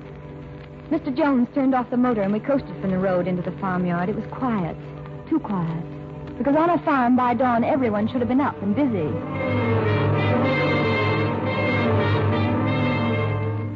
Then we saw why it was too quiet. There were Japanese motorcycles parked outside the door. And when we got to the doorway, there were 3 crumpled bodies lying where they'd been shot down with their blood staining the ground. 2 old people and poor little Donald Duck. Kenyon? Come on. All right, come on out of there. Please, you English? All right, the 3 of you, up against that wall. She all right? Darling, you're all right now. You're all right, Kenyon. Come on, get her out to the truck. Come on. Nobody's going to bother you now. Come along, dear. Oh, please, you...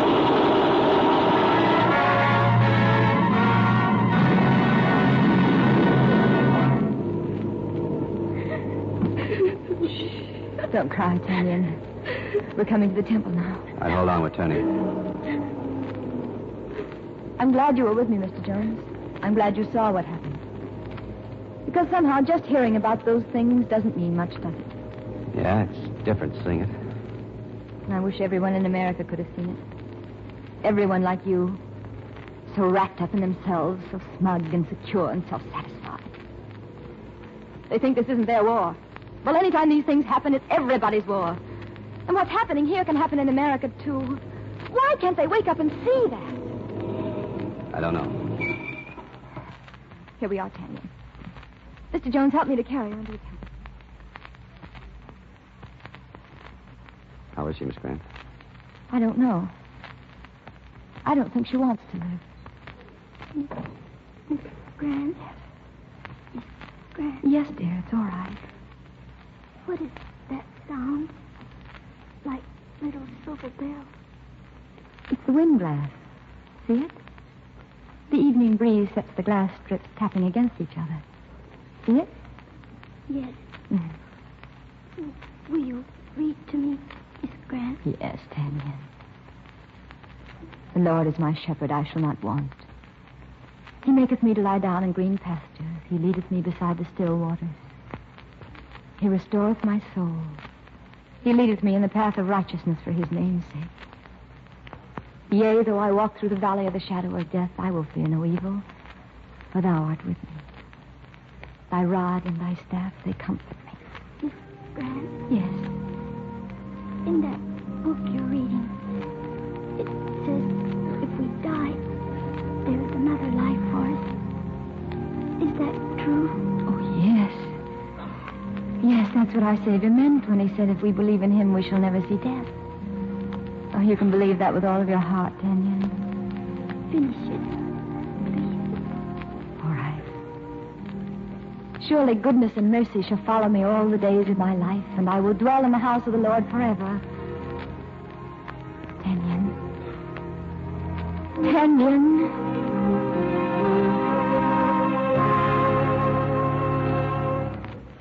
Jones, what happened? I heard the 10 She's dead, Johnny. chaps at the farm. Yeah. Yeah, they killed the old folks and...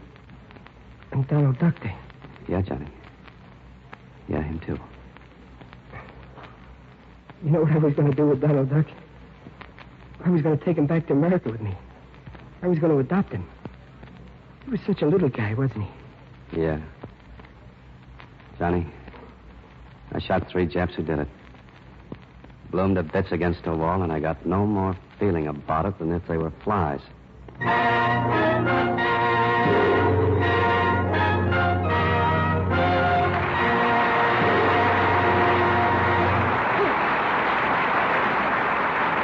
In a few minutes, Mr. DeMille and our stars Alan Ladd, Loretta Young, and William Bendix will bring us Act 3 of China. Mothers are wonderful people, especially in a situation like this. Hello. No, she's a little late tonight, but I expect her any minute. Is this Bill? You're home on leave? Oh, how wonderful. Of course she'll want to see you. Goodness, Martha will be fagged out when she gets home from the plant. Lucky there's plenty of hot water. I'll unwrap a nice new cake of Lux soap. She'll have time for a real beauty bath. A very fine planner, Martha's mother. She knows there's nothing like a luxurious Lux toilet soap bath for a quick pickup after a hard day's work. The generous, creamy lather carries away dust and dirt in a twinkling. When Martha steps from a beauty bath, she'll be refreshed. Her skin will feel exquisitely smooth and soft. And later in the evening... It's wonderful dancing with you again, Martha. You're just about the sweetest thing I've ever known. Next time you're all tired out and have a date to keep, relax for a few moments in a fragrant, delightful Lux soap bath. It makes you sure of daintiness, sure of skin that's fresh, really sweet. Lovely screen stars say they love the delicate perfume Lux toilet soap has, a flower-like fragrance that clings lightly to the skin. Why not let this satin smooth white soap make your daily bath a real luxury? An inexpensive one, too, for thrifty Lux toilet soap is hard milled. That means each cake can be used down to the last thin sliver. These days, when it's patriotic not to waste soap, that's important. And here's another little tip to save your Lux toilet soap. Moisten the leftover piece and press it onto your new cake. And always put your beauty soap in a soap dish that's dry. Now, Mr. DeMille returns to the microphone. Our stars will be your guests for an informal chat after the play. But now the third act of China, starring Loretta Young as Carolyn, Alan Ladd as Mr. Jones, and William Bendix as Johnny.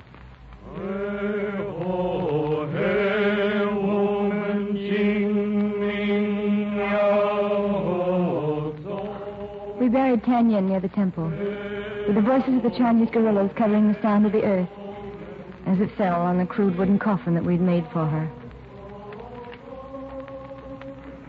That night, Lin Cho stopped Mr. Jones beside the truck. Mr. Jones, may I speak with you a moment? Look, I'm in a hurry. I got 3 Jap machine guns off those rats at the farm. I got them in the truck, and I'm going to start using them. You've changed. The Japanese no longer are your friends, eh? Yeah, what about it? The guy can just take so much... Easy, Mr. Jones.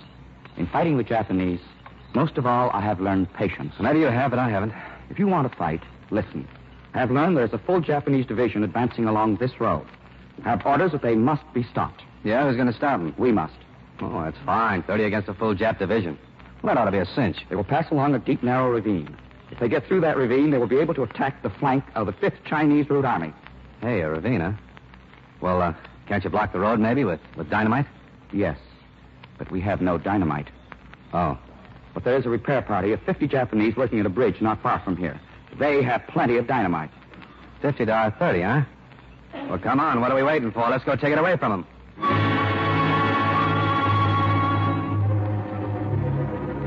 50 well-armed Japanese against Mr. Jones and Johnny Sparrow and 30 Chinese. There they are, Lin Cho. It's not going to be easy. No. But our need for the explosive is greater than theirs. Ready? Ready.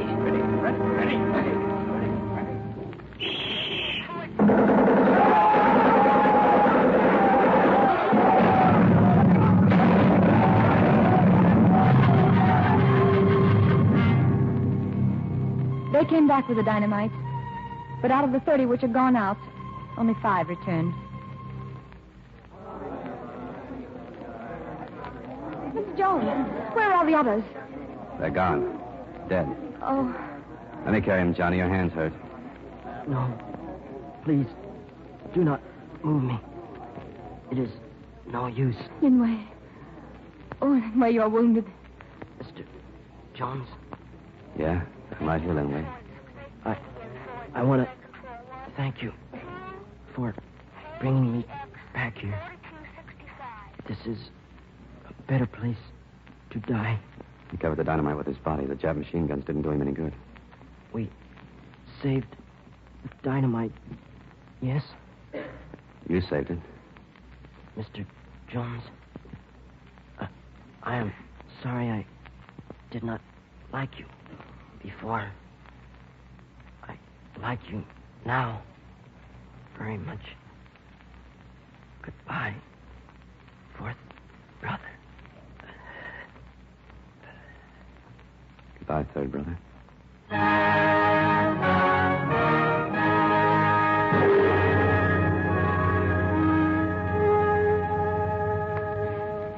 Well, there you are, Johnny. Your hand's bandaged, but you won't drive the truck for a while. Oh, I can drive that truck with my toes. Miss Grant. Yes? Miss Grant, I don't know about you, but, well, whenever I get something on my mind, I'm always one for cracking right out with it. Oh, you're right, Johnny. If anybody has anything on his mind, there's nothing better than cracking right out with it. I've been that way ever since one night back home I went on a hayride. There was quite a bunch of us on that hayride, including a blonde named Mary Lou. Oh? Kind of on the heavy side, but good looking. I'm sure she was. Well, what with the hay and the moon, a guy named Clem Pickens playing a ukulele, I got the feeling pretty good about Mary Lou. I guess you know how it is. Huh? Well, I've never been on a hayride, Johnny, but, well, I can imagine that a ukulele, a blonde, a full moon, and some hay would be, well, sort of like playing with matches. Yeah, sure is. Well, anyway, after a while I got the notion that I was crazy enough about Mary Lou to ask her to marry me. I guess you can understand how I felt, huh? Well, if it had been me, I'd have started running down the road for a preacher right then. You would? Uh-huh. Yeah, that's what I should have done. I should never waited till after the weenie bake. Because after the weenie bake, when I got around to asking Mary Lou to marry me... She'd promised to marry somebody else. Yeah. And I'll bet you anything it was that ukulele player. Well, how did you know? Oh, Johnny, women just know things like that. Yeah. Well, it sure taught me a lesson, all right. It taught me that if ever I got crazy about a girl again, the thing to do is to come right out and tell her. Mm-hmm. That's why I'm telling you now I'm crazy about you. Oh, Johnny. Johnny, you're awfully sweet. Well, is it okay then? Oh, no, I'm sorry. I'm afraid it isn't. Oh. I was sort of afraid of that myself. But if you should ever change your mind, a letter to Klamath Falls, Oregon would always reach me. Well, if I ever do change my mind, Johnny, I certainly will let you know. Well, how's your hand, Johnny? Oh, okay. Only thing that worries me is how am I going to watch my watch. Well, I'll see you later. That's right. Are you busy? No, not very. I've got to go with the truck and get the dynamite ready. Well, Mr. Jones, whatever happened to the man who was in the oil business? Okay. I'm sorry. Will you come? We're short-handed. I can use some help. Yes, of course I'll come.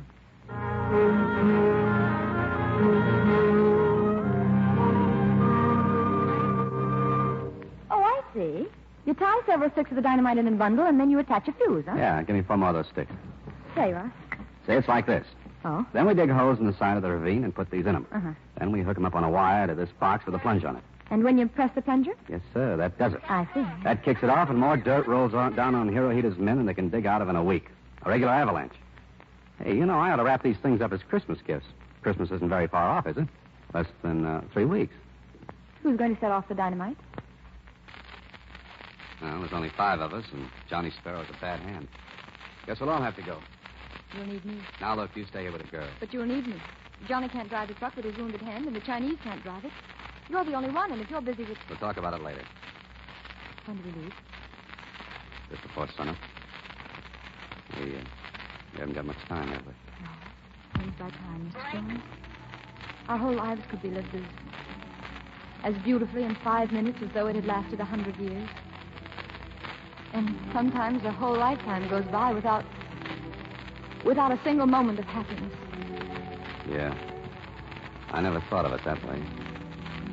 Sometimes time stretches like a rubber band. Earlier this evening, while we waited for you to come back with this dynamite, that's how it was. The waiting was endless. Want me to tell you something? What?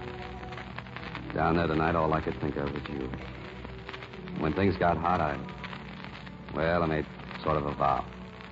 Just like some men who swear they'll burn a candle before the strain of their patron saint.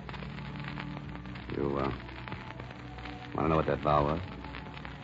Yes, I do. Well, I swore that if I got out alive, I'd come back to you and tell you that I loved you. And I love you, too. Oh, Mr. Jones, why don't you put down that dynamite and kiss me?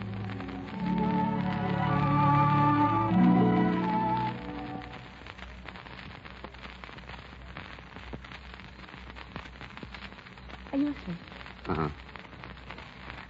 Oh, what's it feel like to feel a little drunk? Wonderful. Then I think I'm a little drunk. Good. Do you know that you have a little lump on your nose? I can feel it. Mm-hmm. It was broken. Oh, how did it happen? Oh, it's a sordid story. Tell me. Mm-mm. You're too young. Oh, please tell me. Well, it involved another young lady. Oh? Was she pretty? Oh, boy, she was sensational. She had a twin sister, too. Were you in love with her? Yep, I was crazy about both of them. Well, that must have been a little confusing, wasn't it? Yeah, it was. Mm-hmm. The only way I could tell them apart was one drank scotch and the other drank beer. Oh. One night I took one of them out and we stopped for a drink, and, well, that's how I got my wires crossed. Oh. Well, without thinking, I ordered beer, and when it came, she threw it in my face. Oh, but how could that break your nose? Well, she forgot to take it out of the bottle. I think you're just making this whole thing up anyway. Yeah, that's right. It was an operation for adenoids. Oh. What's the matter? Can't you hear it? Yeah, sure. What about it? Well, it started again. That means there's a breeze. The morning breeze, the one that comes just before dawn.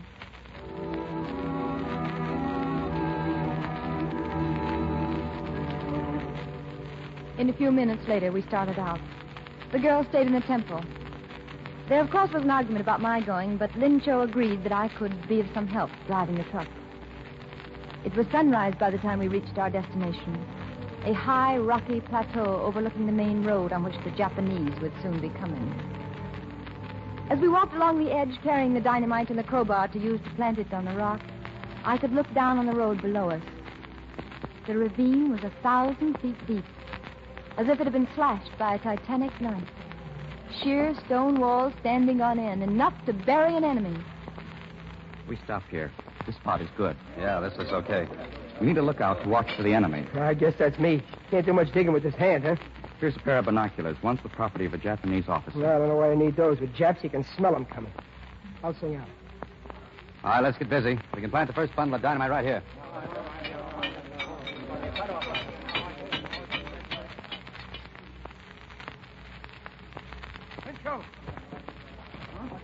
Bad news. Take a look through these glasses. What is it, Lin Cho? It is the enemy. So soon? Yes. Sooner than we had planned. Yeah, let me see. Oh, mechanized. Trucks and tanks. They'll be in the ravine and through before we have time to plant the rest of the charges. Yes. It will take us another 20 minutes, and we need all the dynamite to send enough rock down. 20 minutes?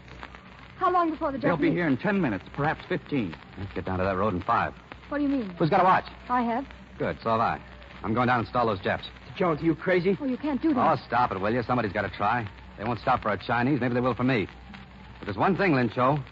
In 20 minutes, you got to set off that blast, and there can't be any ifs or buts. But what can one man do with all those... Don't worry, I'll think of something. Go on, get busy with those crowbars. Calvin, turn this way. I want to see your face in the sunrise. Oh, beloved. The day ever comes when it should never rise for both of us again. I want you to know that I'll always love you. Yeah. That goes for me, too. Well, cross your fingers. I will. So long, Mr. Jones.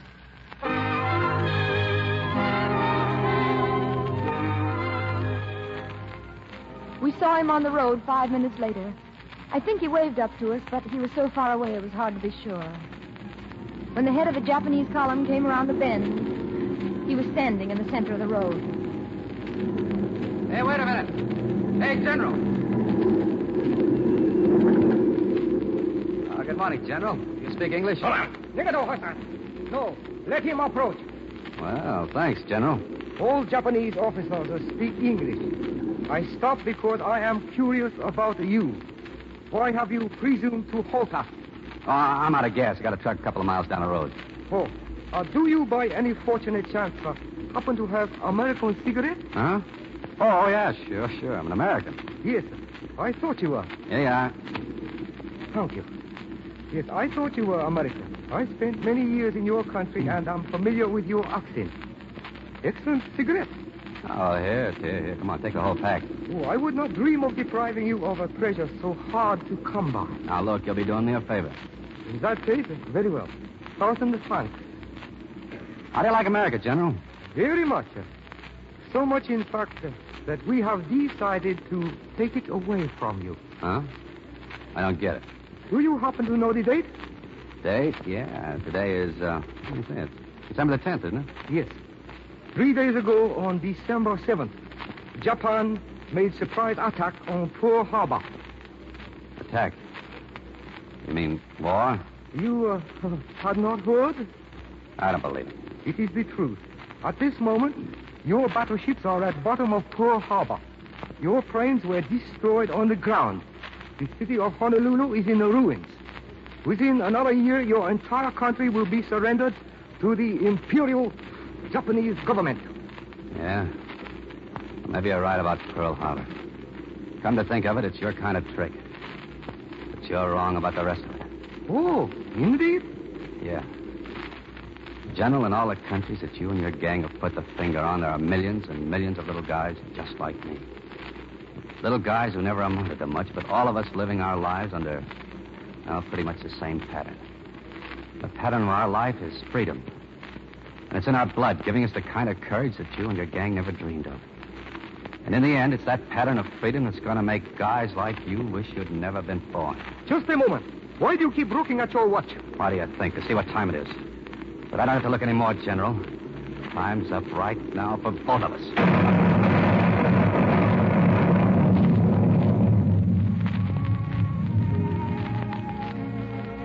When the dust settled, the road had disappeared under a mass of broken rock. The avalanche had buried them all. The last I saw through the binoculars of Mr. Jones, he had lifted his arm and flipped his cigarette into the General's face. I only knew him for those few days, and now he's gone. But I see him everywhere. I'll always see him. I'll see him marching along with the Chinese guerrillas as they sing their songs, marching with all the people who fight for freedom. Because he wasn't afraid of dying. To me, he'll never die.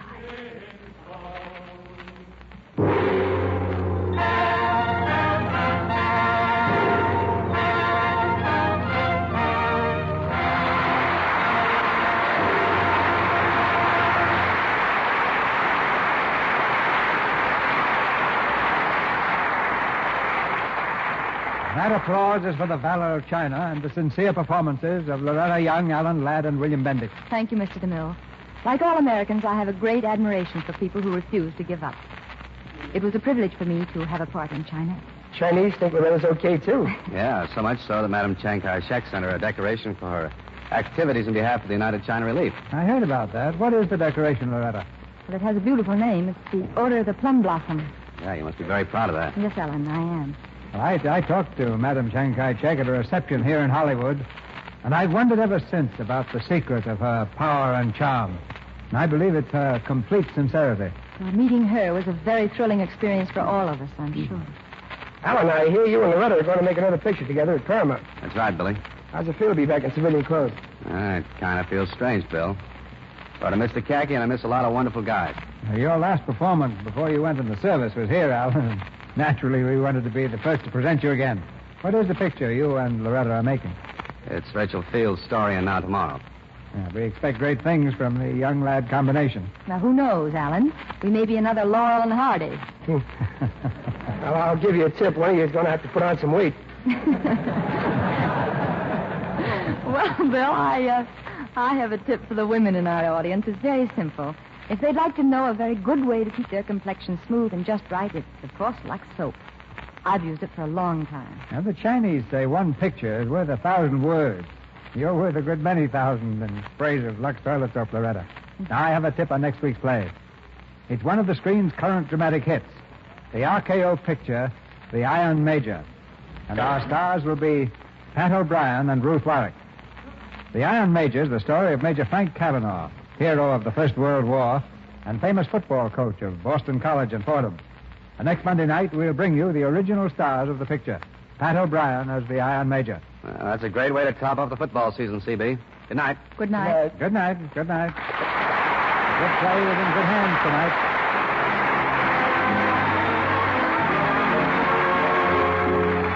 Our sponsors, the makers of Lux Toilet Soap, join me in inviting you to be with us again next Monday night when the Lux Radio Theater presents Pat O'Brien and Ruth Warwick in The Iron Major. This is Cecil B. DeMille saying good night to you from Hollywood.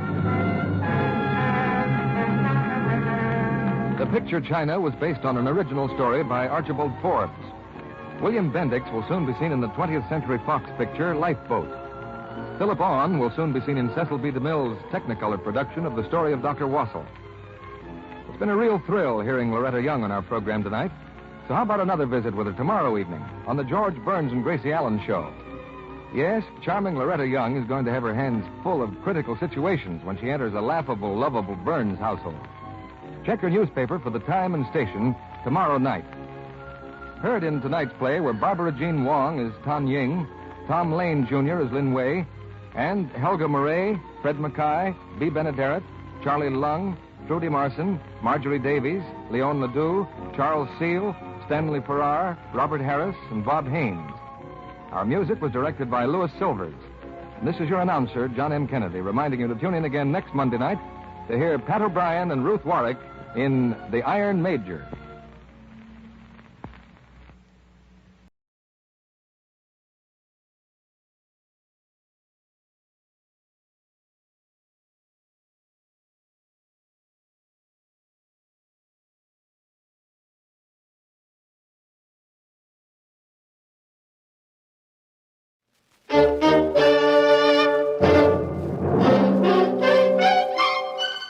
Box 13, with the star of Paramount Pictures, Alan Ladd, as Dan Holliday.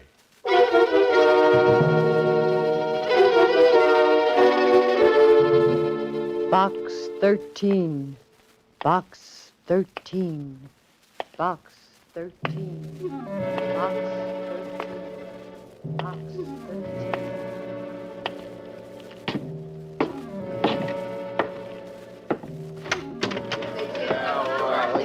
Copy, boy. Copy, boy. Hiya, Mr. Holliday. What do you say? Where's that society page, please? Hiya, Holliday. Hiya. Jerk the first paragraph in that Simmons story. Hiya, Dan. How are you? Hiya, Susie. Hiya, Mr. Holliday. What's in box 13? You are listening to Box 13, starring Alan Ladd as Dan Holliday.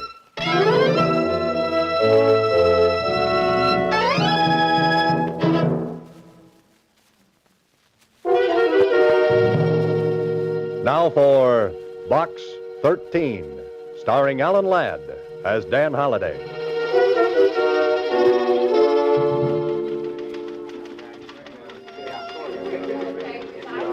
Well, here I am again, standing at the want ad counter of the Star Times, looking for what?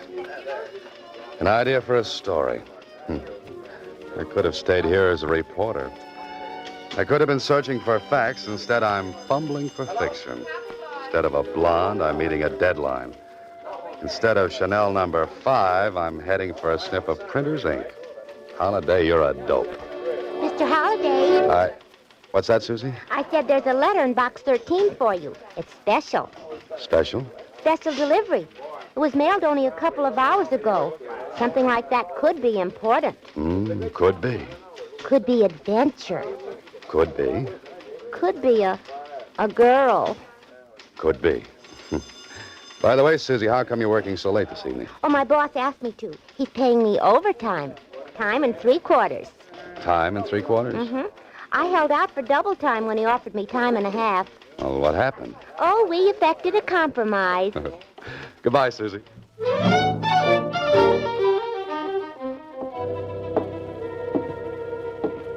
Special delivery, huh? Well, this could be very important. Also, it couldn't. Well, come on, open it up, Holliday. You haven't got all night. I'm in terrible trouble. Please come to room 718 at the Bradford Hotel. Hurry. Signed, Agatha Marsh. That sounds urgent.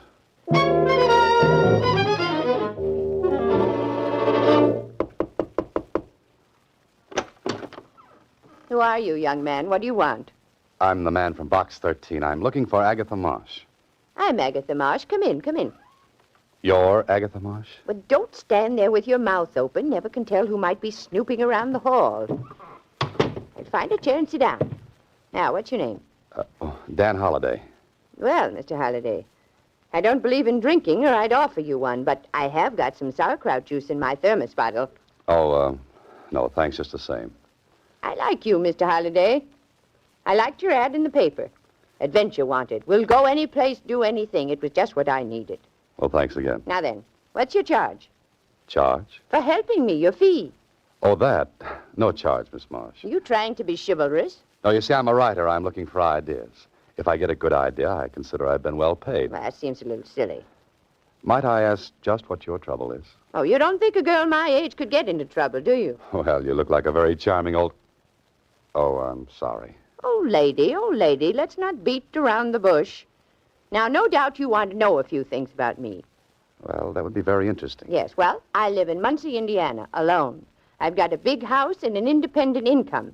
Every year I go someplace for a vacation, and this year I came here. Is that all? Isn't that enough? But the letter you wrote me, you said you were in terrible trouble. Well, I am. If anyone ever finds out about this, I don't know what'll happen. Finds out about what?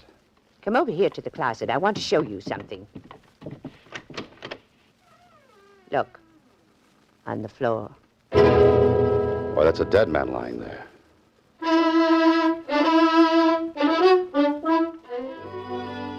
Well, this would make a good opening chapter for a story. Young man goes to help charming old lady who is in terrible trouble. Terrible trouble turns out to be a corpse. Corpse? Here, wake up, Holliday. This is the real thing. Now do you believe me, young man? When did you find him? Just before I wrote you that letter. Before you wrote the letter? Why, that's hours ago. I know, but what could I do? What could you do? Miss Marsh, you could call the police. And get my name in the papers? Have all the folks back in Muncie know there was a dead man in my room? Oh, no.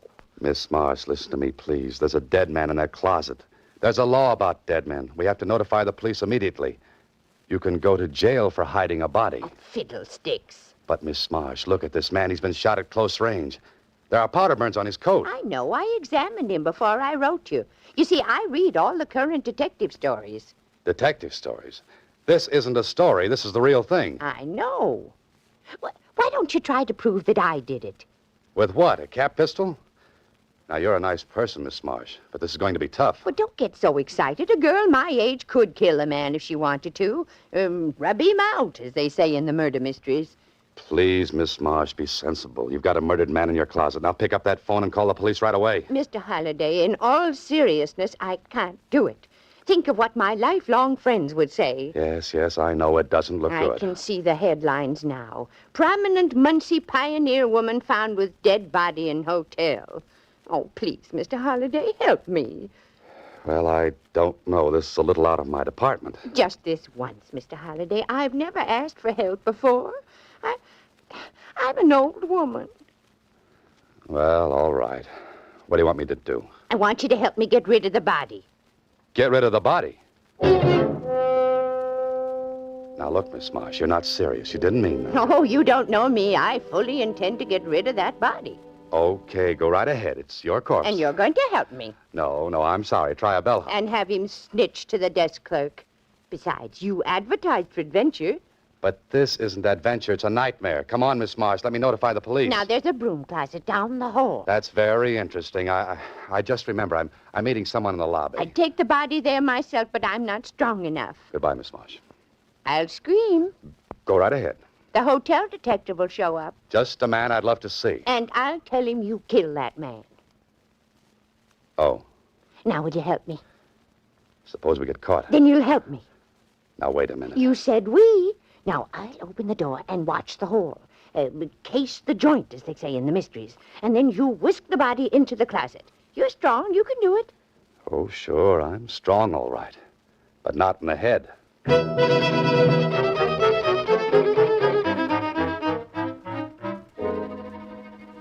Oh, this can't be happening to you, Holliday. You can't be dragging a body down the hall of the Bradford Hotel. You know better. And as soon as you can get away from this charming but cracked old gal, you're going to talk to the police. Hurry. I'll open the closet door. Put him in right there. Stick him in good. There we are. I must be crazy. Oh, good. Now back into my room before anybody sees us. There. Wasn't that easy? Easy, she says. Well, I must say you carried out your part very well. What's next in this little scheme of yours, Miss Marsh? Why, don't you know? We have to find out who killed that Michael O'Brien. You know who he is? Well, I do now. I went through his pockets. Frisked him, as they say in the stories. Well, that cuts it. You stay here. I'm going downstairs and... Who's that? Just keep cool. I'll handle everything. Oh, I can't believe this. It just can't happen. My name is Kling, Lieutenant, Homicide Bureau. Oh, come in, won't you? I intend to. Holiday, what are you doing here? Hello, Lieutenant. Oh, do you two know each other? Never mind the social chatter. I thought this was some kind of a gag. Now I'm sure of it. Holiday, just what are you trying to dream up? If I told you, Kling, you'd never believe me. Sit down, Lieutenant. Can I get you some sauerkraut juice? Well, I don't mind if... some what? Sauerkraut juice. No, thanks. Now, listen, some crackpot phoned in a tip that there was a dead man in this room. Why, Lieutenant, how can you say such things? Lieutenant, now listen. You be quiet. Miss Marsh, mind if I have a look around? Not at all, not at all. Here's the closet. Now then, you can see for yourself, Lieutenant. There's nobody there. I got your name from the desk clerk, Miss Marsh. Maybe you better tell me about yourself. I can tell you all about her now. I was talking to Miss Marsh. Are you Miss Marsh? Right now, I think I'm dead. You will be if you keep interrupting. Go ahead, Miss Marsh. Tell me about yourself.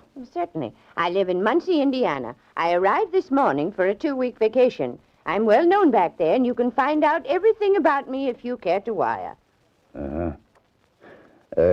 How did you happen to meet Mr. Holliday here? Look, Lieutenant, if you'll permit me to tell you... I'm asking the lady. I went to school with his mother. That's what I did. Huh? See. Well, I guess it was the work of some would-be comic. But I had to investigate it just the same. Well, of course you do. Oh, but Kling, listen. Goodbye, Miss Marsh. So long, Holliday. But Kling, wait, I want to go with you. Why don't you two have a fast game of hearts? Mr. Holliday, wasn't that thrilling? Just like in the magazines. Miss Marsh, you're going to stay in this room until I get Kling back here. Oh, no. I want to solve this case myself. I wonder how Kling found out that... Miss Marsh. Yes. I'm not the suspicious type, you understand, but a little bird, a tiny little bird, has intimated that perhaps you might know who tipped off the lieutenant. Of course I know. It was I. What in the world are you doing? I made the call from the corner drugstore a little while ago. I wanted to throw the lieutenant off the trail, like they say. You know what I say? No, what? You're going down to police headquarters and tell the truth. Oh, just a second. Excuse me, please. Yes? Yes, this is Miss Marsh. Oh, you did? Yeah, I thought so. Yeah, should have had 817 instead of this room. Oh, no, don't bother. I like it here. I knew it all the time. What did you know? That was the room clerk. He got my reservation mixed up. I was supposed to get 817, and I got 718 instead. You mean the person who killed Michael O'Brien wanted to get back in here to remove the body? No, it doesn't sound reasonable. No, it doesn't. Well, guess who was supposed to get this room? Never mind, we're going to police headquarters. It was Tony Bascari. Tony Bascari. He's the biggest racketeer in town. He's dynamite. Miss Marsh, he's deadly. I know, Mr. Holliday, and I love it. Oh, no. You are listening to Box 13, starring Alan Ladd as Dan Holliday.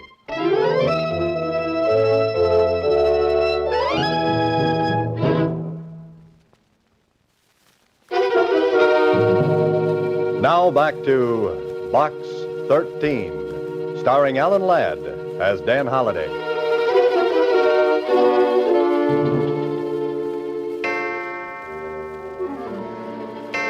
Two o'clock in the morning, and I can't go to sleep.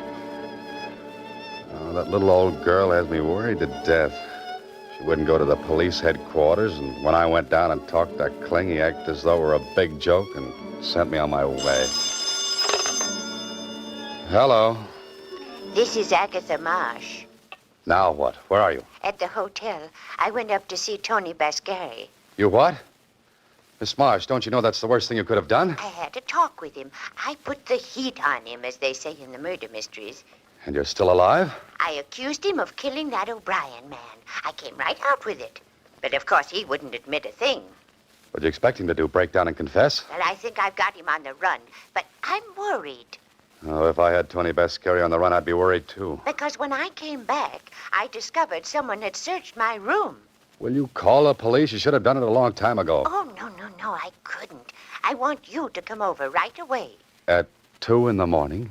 Mr. Holliday, someone's trying my door. Hang up quick. Call the room clerk. But, Mr. Holliday, I'd... Hurry, I said.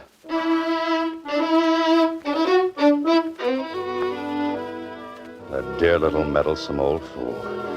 Into your clothes, Holliday, because here we go again. And don't forget your Boy Scout badge. You'll make the Beaver Patrol tonight.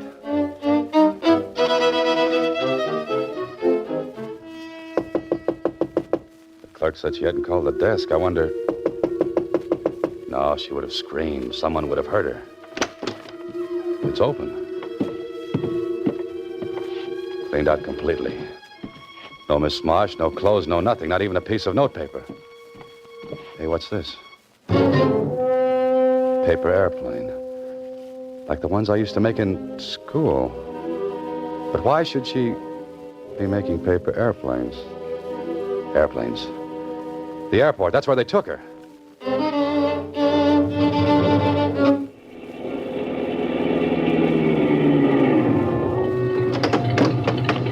Keep that motor running. I'll be right back. Not many people around this hour of the night. Oh, there she is. And the man with her has his hand in his pocket, and I don't think it's there because it's cold. What I need now is a little fast talk and a little faster action. Okay, I'll take over from here. Who are you? What are you talking about? The old doll. Bascari wants her back. Bascari told me to put her on a plane. I'm doing it. Yeah? He changed his mind. He wants her back. I don't think so. Besides, I never saw you before. I told you, if you don't turn her over, Bascari might get sore. Why'd he call me? It's only a half hour ago. I was still at the hotel. He could have called. And spilled everything over a phone? You nuts? This don't sound right. Yeah, forget it. Taking the old doll back with me. Wait a minute. Gonna call Tony first. Go ahead, stupid. Get your ears burned off. Who you calling stupid? Show me something that'll prove Tony sent you. Got a match? Stop stalling. This is a gun in my pocket. Let's talk to Tony. Yeah, I've got some matches here. Thanks. Here. Oh! Get him, Mr. Holliday, quick. I'm coming. Oh, not so fast. Ooh, I'm not as young as I used to be. You should have remembered that before you got mixed up in this. Come on, get in. Would you push? Driver, get out of here fast. What did you do to that guy anyway? I stuck him with my hat pin. I might have guessed it.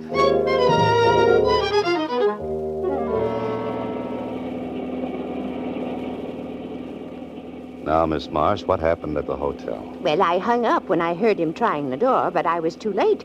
The door was unlocked. So it was Tony Bascari, huh? He wanted you out of town fast. Oh, but they were very nice to me. You can thank your lucky stars for that.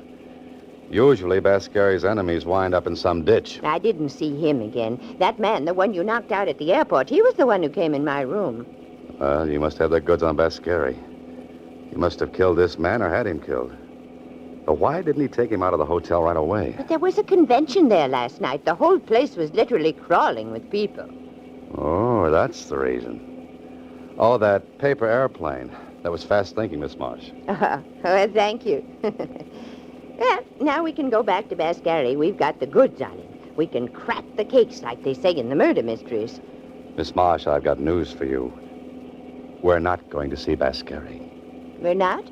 Well, where are we going? You'll hate me, I know, but it's the police station.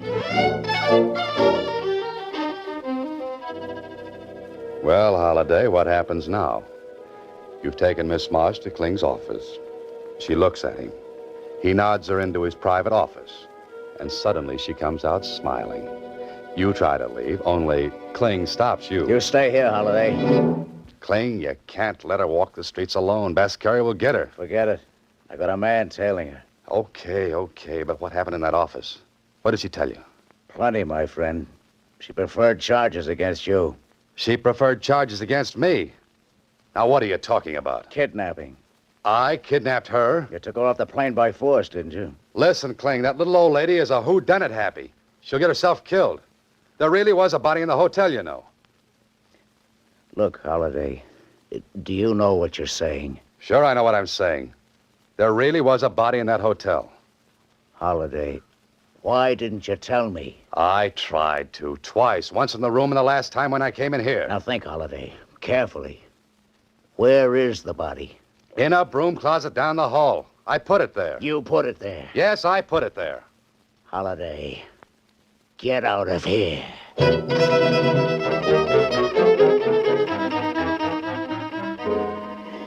Well, Holliday, now you're fixed. Even Kling looked at you like those things in your belfry weren't bats.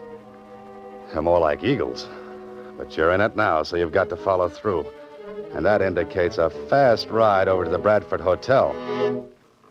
Oh, clerk. Hey, clerk. Yes? I'd like to find out who occupied Agatha Marsh's room the day before she did. That question is highly irregular. Oh? Then here's a $10 bill that's highly regular. Oh, let me think. She has 718. She checked in day before yesterday. Yes? The man who had the room before that was a traveling salesman in lady suits, I believe.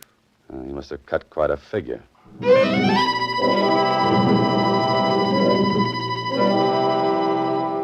She must be in this hotel someplace. Her room's empty, but she must be around. But where? What are you worrying about, Holliday? You couldn't wait to get rid of her. Now you can't wait to get her back. Oh, you're a character who belongs back in the Middle Ages with a tin union suit for cold nights. Yeah, she'll probably show up safely with that detective tailing her. The broom closet. Wonder if the dead man is still in there. He must be. Kling hasn't showed up yet. Oh, hello, Mr. Holliday. Miss Marsh, what happened? How'd you get in that closet? Isn't this thrilling? No, it isn't. There was a detective trailing me, but he was knocked unconscious. Sapped, as they say in the murder mysteries. And you were brought up here? By the same man who tried to put me on the plane. He hit the detective, put me in the car, and brought me here. Well, you two, what are we playing now? And where is the man I put on you, Miss Marsh? He was hit over the head, Lieutenant, but I'm sure he's all right now. This the closet where you said the body was? Was is right, Lieutenant. Here, let me take a look. You know what I think, Holliday? What? I think both of you crackpots are making this all up. I don't believe there ever was a body. Kling, you have my word for it. Your word doesn't mean as much as a Chinese dollar. Kling, listen. They brought her back here, locked her up. They took the body away, didn't they, Miss Marsh? Probably going to sink it in cement, as they say in the murder mysteries. Bascari's in his room, I'll bet. Go up and talk to him. Surely, put the heat on him. Just once more, I'll play with you kiddies. Come along. Where? Miss Marsh's room. I'm locking you pixies in till I get to the bottom of this.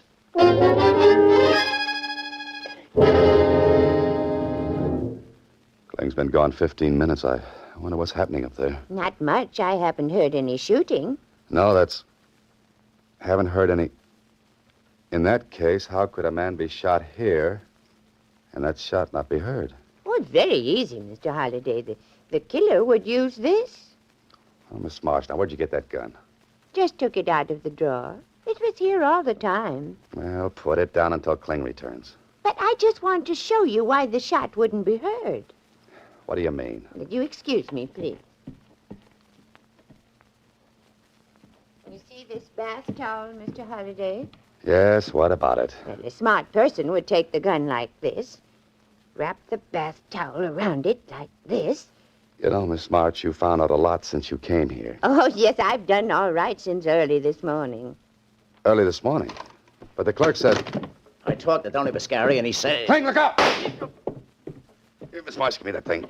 You shouldn't have moved, Mr. Holliday. I was really shooting at you. What's this all about, Holliday?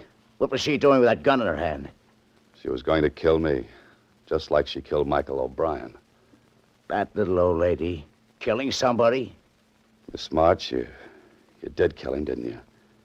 Then you called me, and you got Kling to come up here and catch me dragging the body away. Only he came a little late, as usual. Now, wait a minute, Holliday. Then when you couldn't pin it on me, you tried to hang it on Tony Biscari. Now, what did you do with the body? Dragged it back to the closet in this room. Oh. And I suppose you sapped the detective who followed you, too. It was easy. I got him to turn around and hit him over the head with my purse. Why did you kill Michael O'Brien? Did you have something against him? No, I never saw him before. Then why kill a perfect stranger? I saw a play once. I liked those ladies in that play. They killed lots of people. I wanted to also. Only I should have done it like the ladies. You don't mean arsenic and old lace. Yes, and I should have worn the lace and given you the arsenic.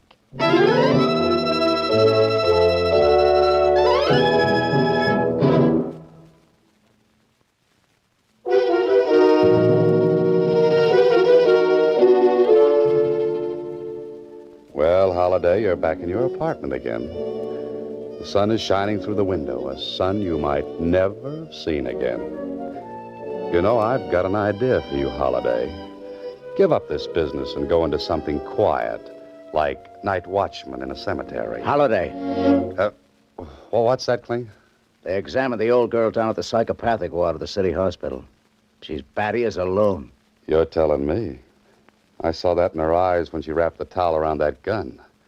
But, what happened to Biscari and his stooge? When she heard he was in the room above, she tried to pin the body on him. Oh, so he tried to get her out of town in self-defense.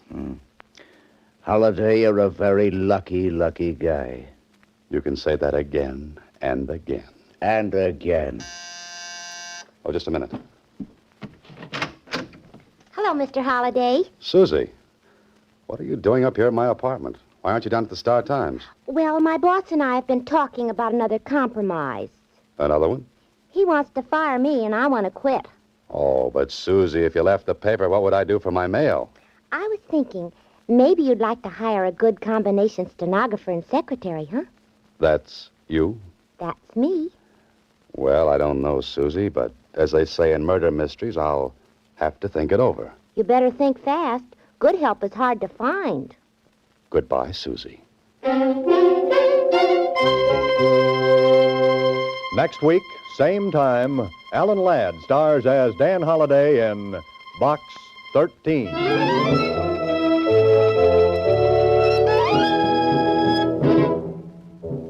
Alan Ladd appears through the courtesy of Paramount Pictures and may currently be seen in Wild Harvest.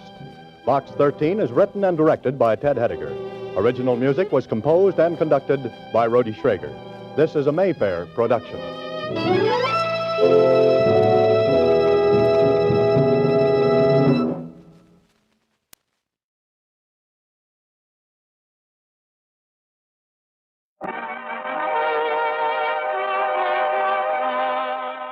Welcome to Hollywood.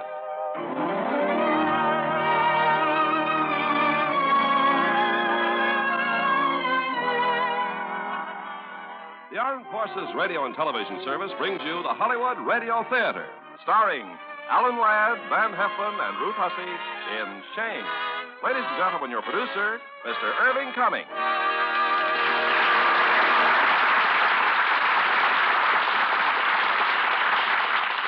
Greetings from Hollywood, ladies and gentlemen.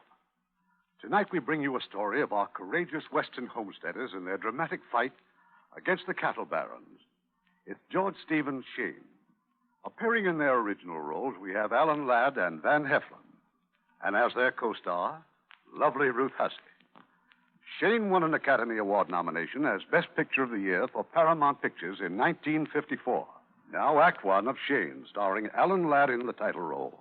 Van Heflin as Starrett, and Ruth Hussey as Marion.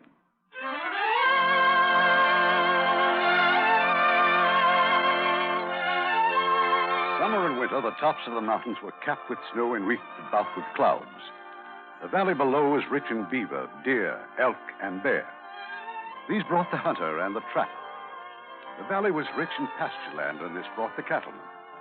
The pasture land was rich in loam, and this brought the homesteaders, people like Joe and Marion Starrett. That's Joe chopping wood out by the barn. And that singing you hear, that's Marion stirring the supper kettle. Bang, bang, bang! Oh, yes, and little Joey with his .22 rifle. Bang, bang! Joey, I told you not to play with that rifle. It ain't loaded, Ma. I know, but just the same. Bang, bang. Joey! Oh, all right. Pa. Yes, son? Someone's coming. Well, let him come.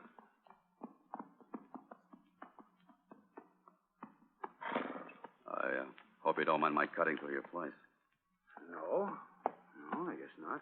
You see, I didn't expect to find any fences around here. Bang, bang! You're a little touchy, aren't you, mister? Pulling a gun on a boy of 8?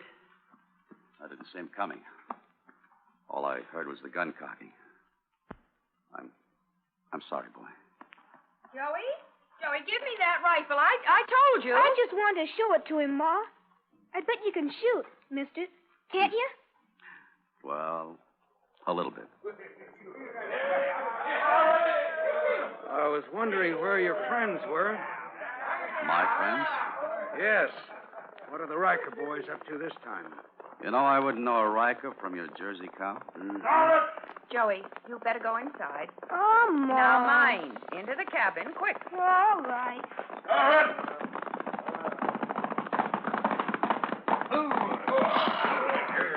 Starrett! Yes? What is it now, Riker? I came to let you know I got that beef contract for the reservation. All right, now I know it. Maybe you don't understand me. I'm going to need all of my range. You're going to have to get off this place before the snow flies. It happens to be mine, Roof. I'm homesteading it. We don't care what you call it, Starrett. You're going to be stupid. Me and my brother can blast you and them squatters right out of here. Well, I don't frighten easy. You know and I know that the time for gun blasting a man off of his place is past. And right now you're trespassing on my claim. Now get off. Your claim? How about that, boys? Maybe you'd better do what Starrett says. Yeah?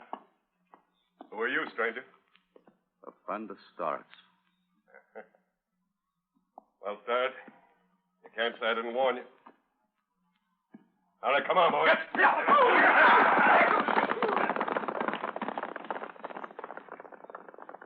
Well, I guess I'll be moving along, too. Joe, supper's almost ready. Oh, fine. Joe?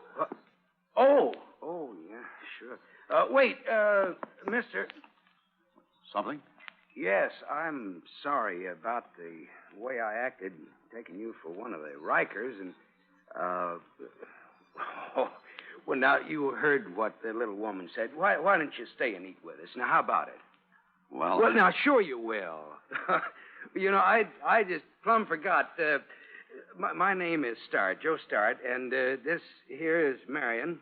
I'm pleased to meet you. And you are... Well, just call me Shane.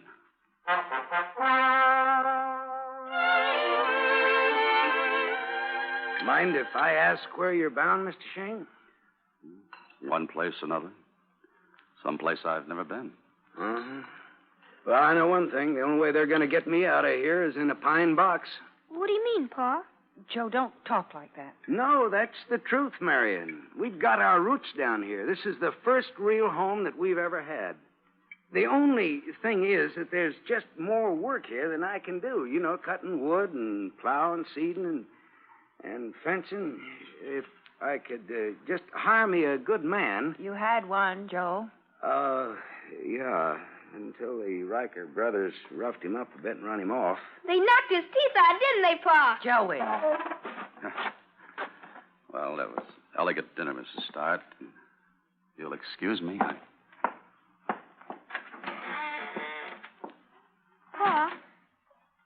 Shane didn't even say goodbye. Well, no, Joey. He's not gone. His gun and cartridge belt are still hanging on the wall. He wouldn't leave without him, huh? Not anybody like Mr. Shane, Joey. Joe, listen. Well, I'll be doggone. Well, I guess he really did appreciate your dinner, Marion.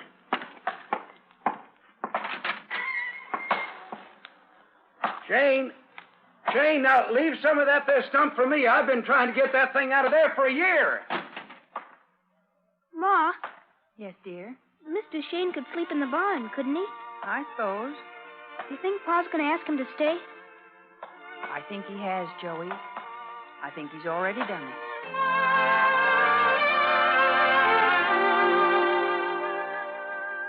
Bang, bang, bang! What are you shooting at, Joey? Rikers! Bang, bang! You getting any? No, I missed one. Oh. Mr. Shane, would you learn me to shoot? Well, you think you're old enough? Sure I am. Shane, Yeah. there's a load of fence wire waiting for me at Grafton's General Store. Do you want to go in and pick it up for me? Yeah, I'd be glad to. Pa, I'm old enough, ain't I? For what, son? To learn to shoot. Oh, yeah, I suppose. All right, Shane, I got the team all hitched up, so whenever you're ready. Well, I better get started. Oh, while you're in town, Shane, you can buy yourself some work clothes. Well, that is, if you'd like to stay on here. What can I bring you, Joey? Soda pop. I'll see what I can do. Shane. Yeah? Riker and his men hang out at Grafton, so you be careful. I don't want my trouble to be none of yours now. Yeah, I know you don't. Pa, why ain't he wearing his gun? Well, Shane's going to trade at the store, son. I'd hold it up. But his gun looks good on him, Pa. It goes with him. Well, maybe. Well, looks like Ernie Wright coming. Pa, could you whip Shane? Well, what for? Shane's on our side. Well, howdy, Joe. Yeah, how goes it, Ernie? No good. I'm pulling up stakes. I'm leaving this here battle. Now, Ernie, you've said that before. Yeah, but the Riker brothers hadn't busted in all over my wheat. Last night they tore down my fence, drove their steers right through my crop. Ruined everything. Oh, that's bad. Bad. Joe, I'm just wore down and out. Tired of being bullied by them fellas, called a pig farmer and a sod buster. I'm leaving. Now, don't go and throw up your tail, Ernie. Now, I tell you what we'll do. We'll have a meeting here tonight, right here at my place, and we'll figure out something. Yeah, just more talk. No, now, maybe not. You just be here tonight, Ernie, and spread the word around to the others. Tell them that this time we're going to stand up to those Rikers. Oh, Mr. Grafton. Yeah? How much do I owe you? Let's see. Work pants, 2 shirts, and a belt. That'll be, young man, you owe me $2 and 2 bits. Oh, well, yeah. The exact amount. Thanks. Oh, by the way, have you got any soda pop? Sure do. Just step through those swinging doors and ask the barkeep. Thank you very much.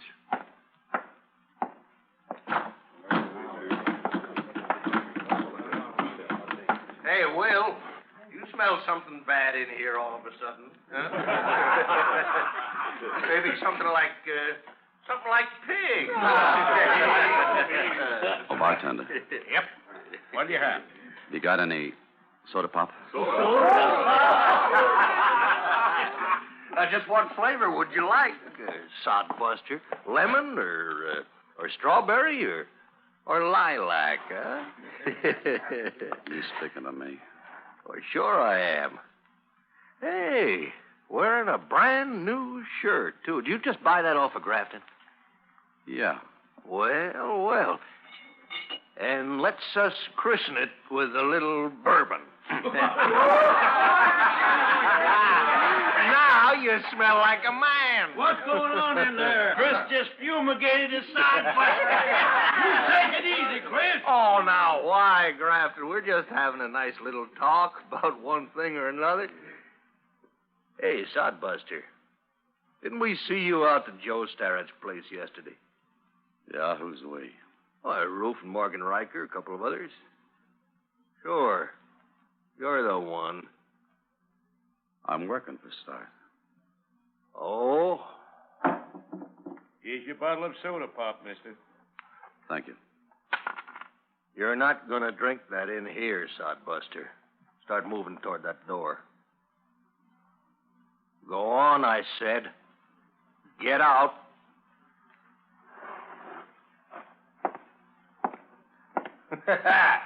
See that, boys? Mr. Soda Pop is just as gutless as the rest.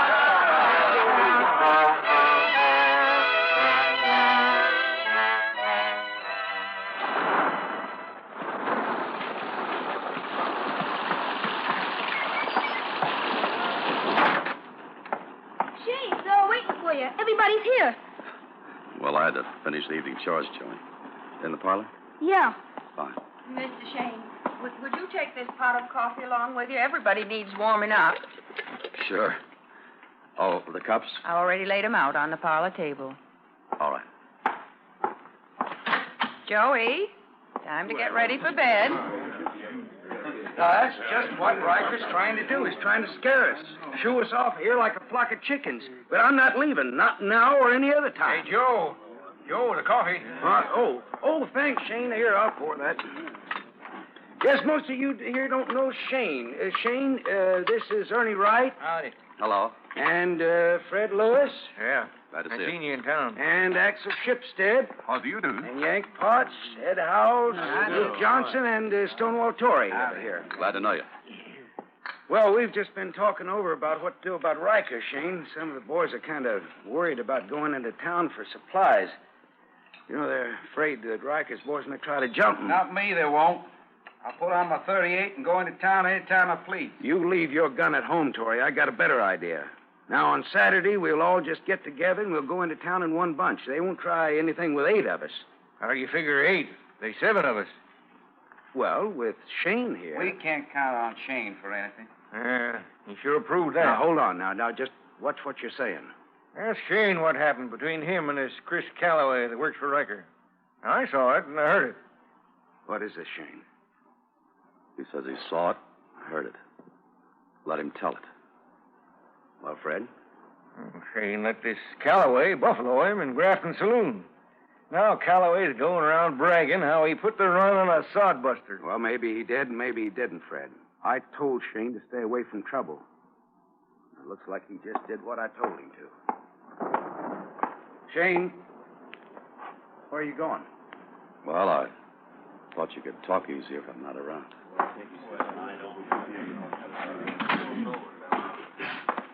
Shane, tell him it ain't so. Joey, will you hush up? I heard him, Shane. I was listening. But I know you ain't afraid. Thank you, Joey. You wouldn't let anybody scare you unless you were just pretending. That's what you were doing, weren't you? Just pretending. It's a long story, Joey. I think we understand, Shane. Maybe. Good night, ma'am. Shane, Ma'am? I hope the barn isn't too wet for you tonight. It won't stop me from sleeping. Good night. Good night, Shane. Joey, I told you to get ready for bed. Uh-huh. Joey, Yeah? don't get to like Shane too much. Why not? Well, because you mustn't. Is there something wrong with him? No. Well, then, why shouldn't I? You'll be moving on one day, Joey. You'll be upset if you get to liking him too much. You'll be awful upset.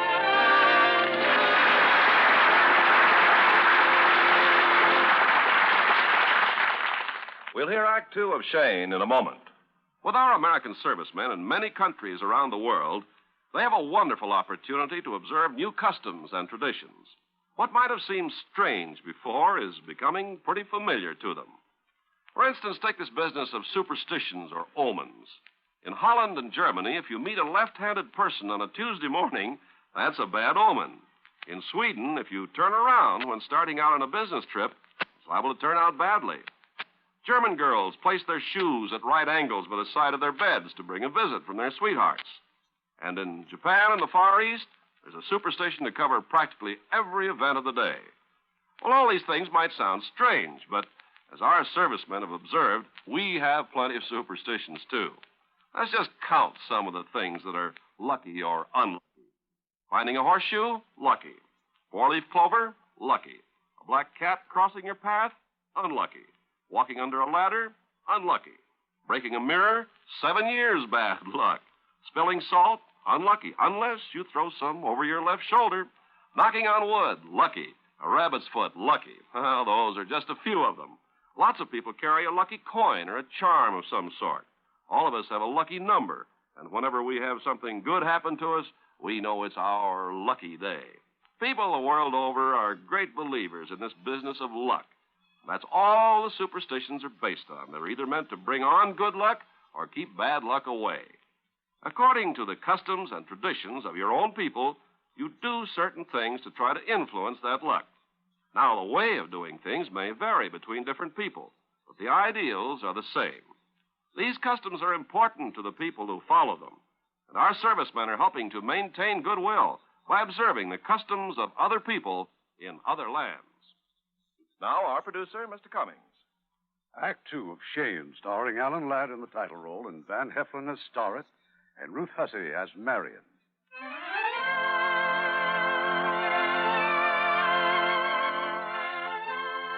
Saturday came, and with it the homesteaders' weekly shopping trip to Grafton's General Store. But this Saturday was to be very different and long remembered. Howdy, sir. What can I do you for? Well, you're going to have to ask my wife. Grafton Marion's got the shopping list. You have one thing for sure. We need plenty gunpowder to make fireworks. What kind of fireworks? For big celebration. 4th of July and your Starrett's wedding anniversary all the same day. By golly, that's right. Hey, Marion. Yes, Joe, I'm coming. Mr. Grafton, what do I get for this empty soda pop? Well, one bottle brings just about one stick of candy. Peppermint? Peppermint. But first, you go through those swinging doors over there, and you give the bottle to Will. All right. Joey, Yeah, Shane? I'll take that bottle in for you. Well, if you want to. Please, I want to.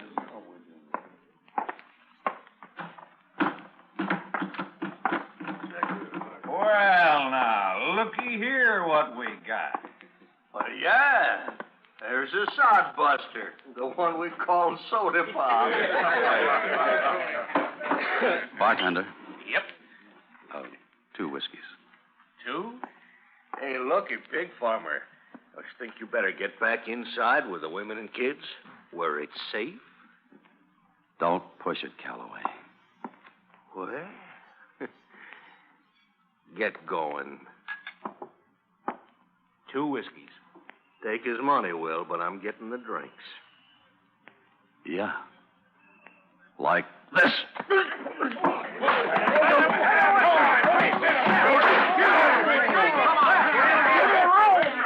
me room.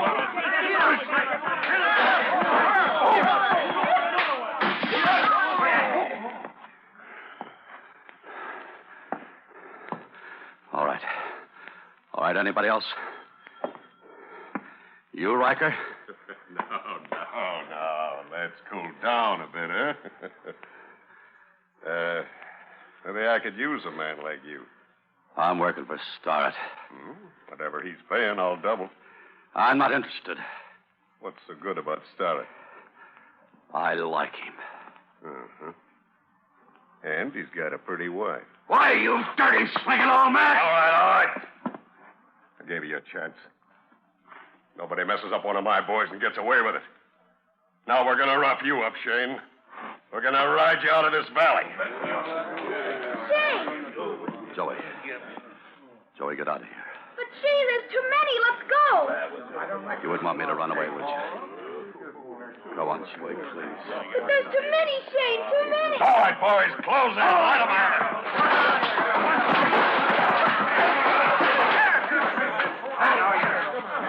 Oh, they're going to kill Shane. They're all in there beating him and kicking him. They are they? Come on, Arnie. Joe. No, it ain't all right, but I'm going to make it mine. Here, give me that axe handle. All right, boys, here's another. You bet there it is right there.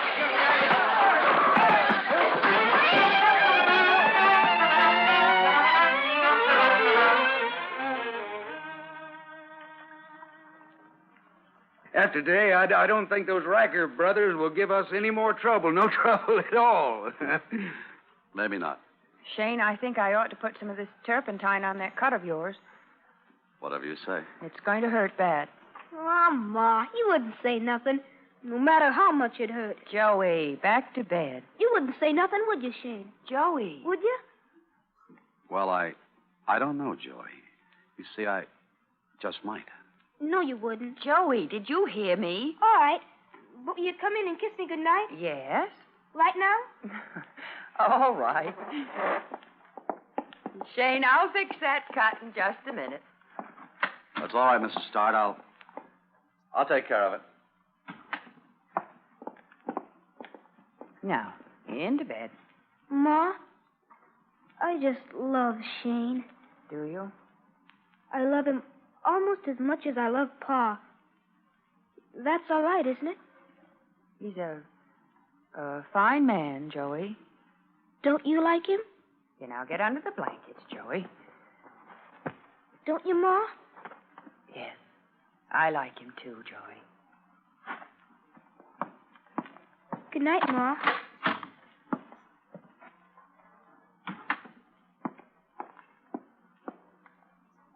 Joe, where'd Shane go? Out to the barn. He's turned in. Oh, What's the matter, honey? hold me, Joe. Marion, what? No, don't say anything. Just hold me. Hold me tight.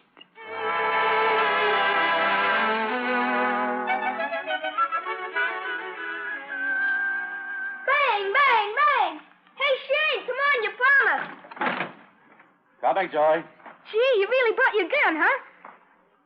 Yeah. You really gonna show me how to shoot, huh? Well, like you said, Joey, I promise, but... Well, first of all, you see how I wear my holster? Uh-huh. It's higher than Pa wears his. Well, most men wear them either too low, and some either wear them too high. Either way, it takes too long to draw.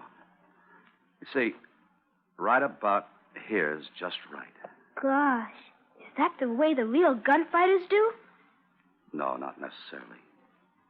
You see, each one has a trick of his own. One likes a shoulder holster. Some like two guns. But, Joey, one's all you need. Let's see you shoot, Shane. Please, Joey. Please, Shane?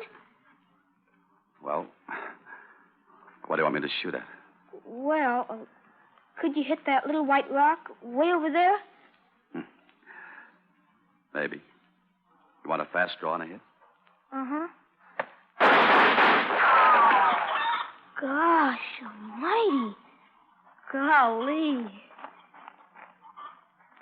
Shane? Ma, did you see Shane? Did you see him bust that rock all to splinters? Yes, Joey. Now you run along, get ready for the 4th of July party. But, Ma, Shane's gonna show me how to shoot. Better do what your mother says, Joey. Oh. Bang, bang, bang! Shane, I don't want my boy to build his life around guns. A gun is just another tool, Marion. It's as good or as bad as the man who uses it. As the man himself. Shane? Yes? Nothing. Shane, you come along to the celebration over the ship's heads, aren't you? Well, if they want me. Well, of course they do. Now go on and hitch up the team. We're going to have the doggonedest big time you ever saw.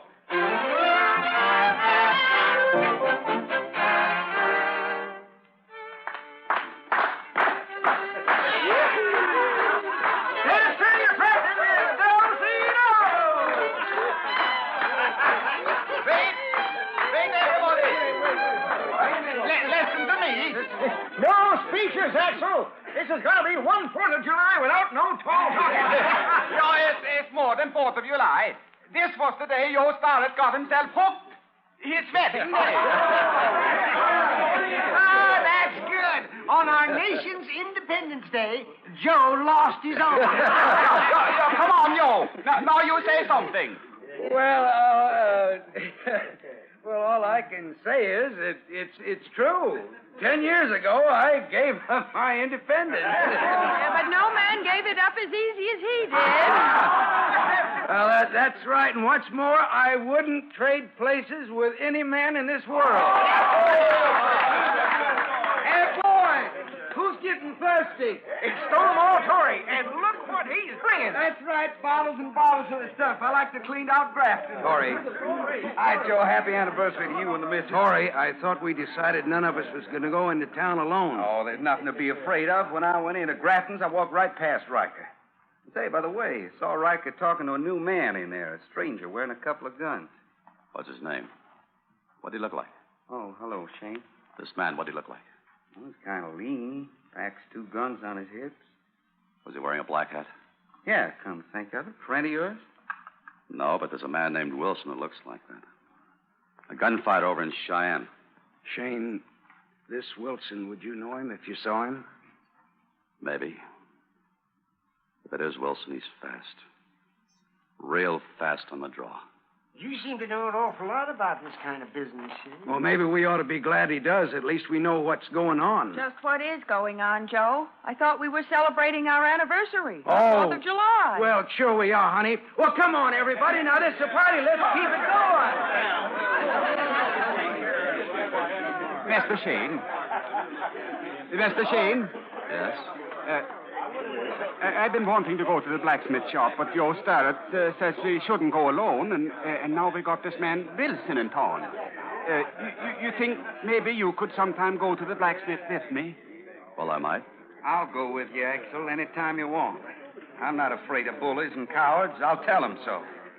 The best thing to do is tell him nothing. I'll tell them. You see if I don't. Just see if I don't.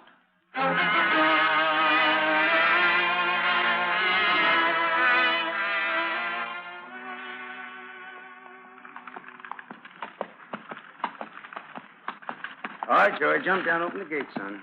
Yes, Pa. Wait a minute. Somebody's doing it for us. Joe, it's Morgan Riker. Drive right in, folks. Brother Roof's come to pay you a little visit. Go on, drive in. It's your place, ain't it? It sure is. Joe, who's that with Riker? Where? Over there, by the barn. See him, Shane, on that white horse? Yeah, I see. Kind of lean and wearing a black hat. Howdy, Stud. Evening, man. Riker. Something I'd like to talk over with you, Stud. All right. I'll lay it right on the barrelhead. How'd you like to work for me? I'm done working for others. I'll pay you top wages. You can run your cattle with mine, and what's more, I'll buy your homes. I'm not interested. Set a price you think is reasonable, Stud. You'll find me reasonable, too. You can't force me to do anything, Roof, because I'm in the right. You? What do you know about right? I come to this country when you weren't much older than that boy of yours there. We had some rough times. Cattle we brought in, hazed off the Indians and rustlers. I still got a bad shoulder from a Cheyenne arrowhead. Yeah, then people move in, fence off my range, fence me off from water. And I got to keep moving my stock, and you say we got no right to the range? No right, huh? I'm not belittling you, Riker. But you didn't find this country. There were trappers here, and there were Indian traders long before you showed up. They tamed this country a lot more than you did. No, look, Stuck. You think you've got the right to say that nobody else has got any. Well, that ain't the way the government looks at it. All right, that's your answer to me. That's my answer. Then you don't give a man much choice. All right, Wilson, let's go.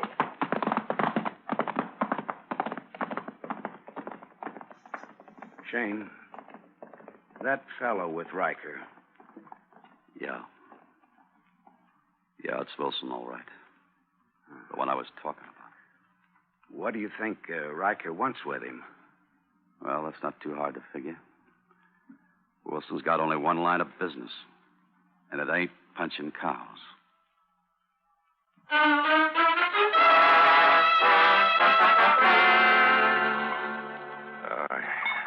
I like Starrett.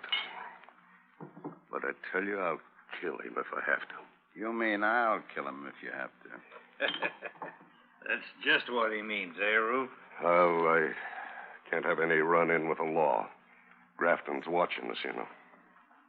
Well, looky there. Looky there. Who is it? Come here. You too, Roof.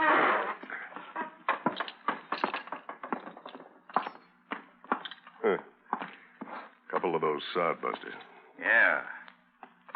Shipstead and Stonewall Torrey. Maybe I ought to take care of him. No. No, this isn't the time. I'm not ready yet. How long you going to keep on waiting, Roof? Let me get him. When word gets around, the rest of the pack will stampede out of here. I don't know. It'll be easy. Well, it's got to look right, Wilson. It will. How about it? All right.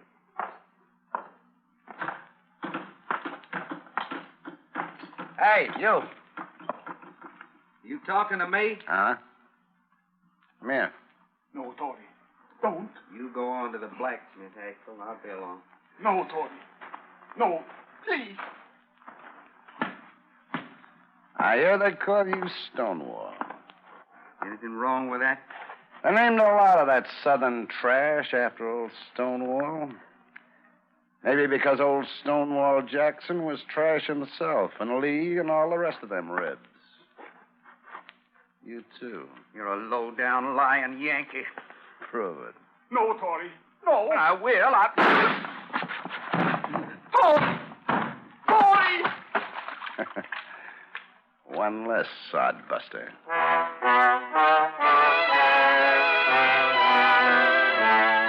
Axel, now wait a minute. Not so fast. The new man shot him. That Wilson.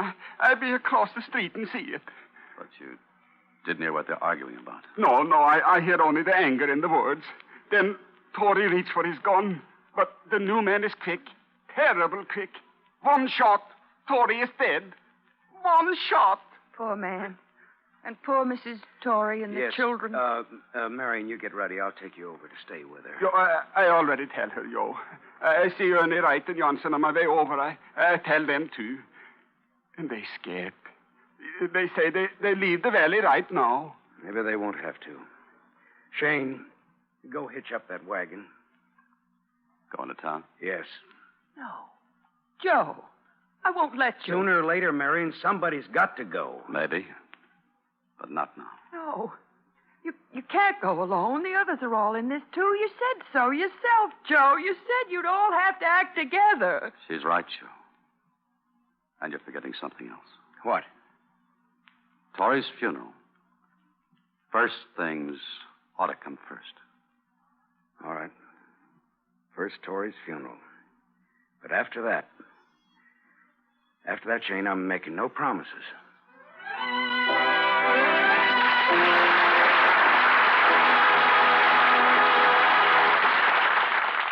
In a moment, Act 3 of Shane. Make a friend, and you make an ally. There's a thought for you to keep in mind, as many another American has. Since the end of World War II, many American cities have adopted European ones, mainly through the work of a citizen group in New York called Operation Democracy. One of the greatest ties of friendship has been made between American cities and towns in Holland. The people of the American cities supply their Dutch friends with clothing, food.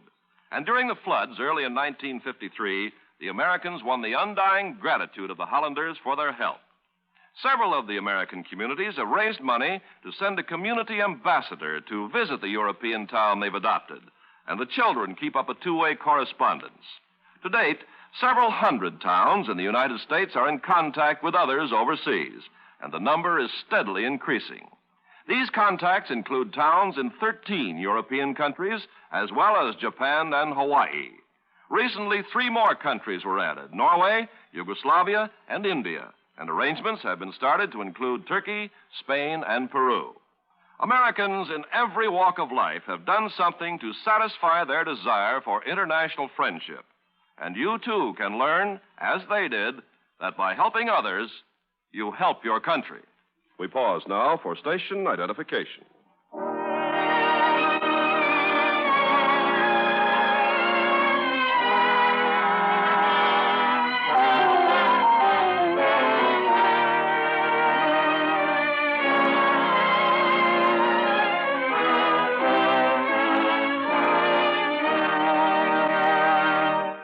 The curtain rises on Act 3 of Shane, starring Alan Ladd in the title role, Van Heflin as Starrett, and Ruth Hussey as Marion.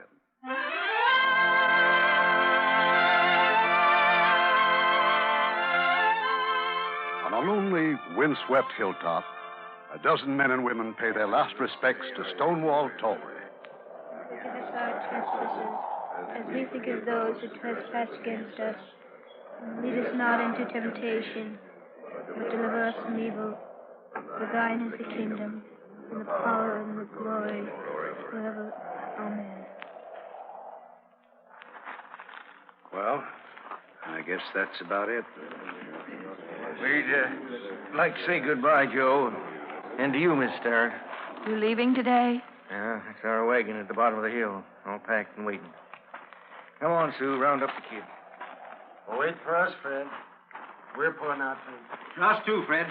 Just give us time to load the buckboard. Hold on, everybody. Let's not be in such a hurry. All Riker wants to do is to stampede us. Joe, the last time you argued us into staying Tory was a lie. Yes. What do you want us to stay for? More of this? You know what he wants you to stay for. You gotta agree with him, Shane. You work for Starrett. It isn't that. He's asking you to stay because this valley is your home. It's a place for all of you to grow up and be happy. That is, if you've got nerve enough not to give it up. Now, that's right. Who's Ruth Riker to run us out? The good Lord didn't make this valley for just one man like him. Look there. Fire! A cabin on fire! Joe, that's Fred New. It's his place. Riker set it on fire, I'll bet you. Sure. Riker done it. Riker lit it. I built that cabin with my own hands. Riker don't have no right to do that. Fred, maybe he wouldn't if you hadn't packed up and left it. We're sort of part of me. Well, it could still be. We can build it again. That's right, Fred. Now, if we just stick together, we can put your cabin right back up. Can't we, Marion? Yes, and Fred, I'll help Sue make new curtains, new rugs, new everything for the whole place. You do that for us? No, not just for you, Fred, for all of us. Joe, that's it. This is for everyone who loves this. Now, how about it, everybody? Who's for staying? Well, I will. Same here. All of us. Everybody's staying.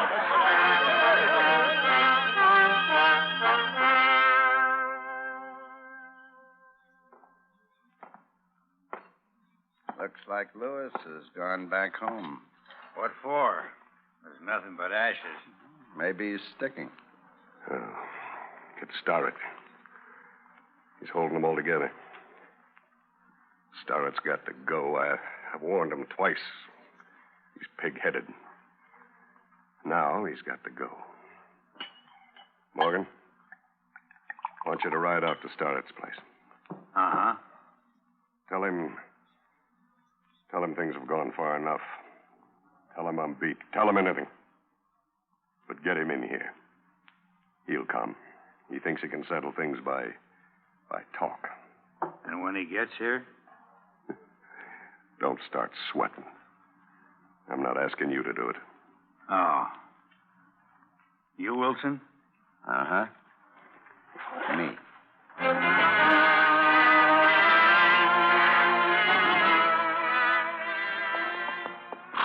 No need for the shotgun start. This is a peace party. You expect me to believe that after your brother fixes us to have my friend Tory killed? No, Brother Roof wouldn't kill anybody. Tory was a hothead.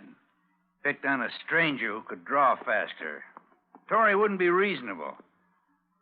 But you are, Starrett. You'll talk sense if Roof talks sense. Isn't that about the size of it?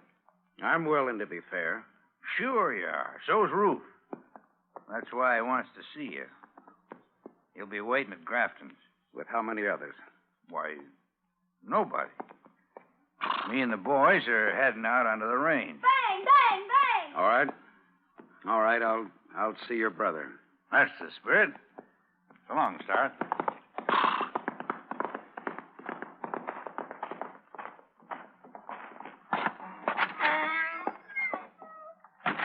Shane. Want me to hitch up the team? Yes. Joe, you can't do it. The Rikers want to trick you. What were you doing, listening, Mary? Yes. Joe, it's some kind of a trap. Well, maybe not. Maybe Torrey's death has brought Riker to his senses. Made him see that we all got to live together peaceably. You don't really believe that. Well, I'd like to. Besides, when I talk to Riker this time, I'm going to have something to back me up. Shane, tell him he's wrong. Make him listen. It's not my place, Marion. Joe's got to do what he thinks is right. Yeah, I'm doing it. Shane, don't forget the team, please. Yeah, right away. Just pride, that's all. A Bang, silly bang, kind bang, of bang, pride. bang, Joey, please stop it. Joe, don't I mean anything to you? Doesn't Joey? Marion. Honey, it's because you mean so much to me that I've got to go. Do you think I could go on living with you and you thinking that I'd showed yellow? And Joey, well, how do you think I'd ever explain this to him? Oh, Joe. Honey, I've been thinking a lot, and, well, I know I'm kind of slow sometimes. But, Marion, I see things. And I know that if anything happened to me, that you'd be took care of. Maybe even better than I could. You talk as if I'd be glad for you to go. Oh, honey, you're the most honest and the finest girl that ever lived. And I couldn't do what I've got to do if I hadn't always known that I could trust you. Besides, now, let's not go counting me out yet. You know, the game's just starting. Shane, how you coming? Almost ready.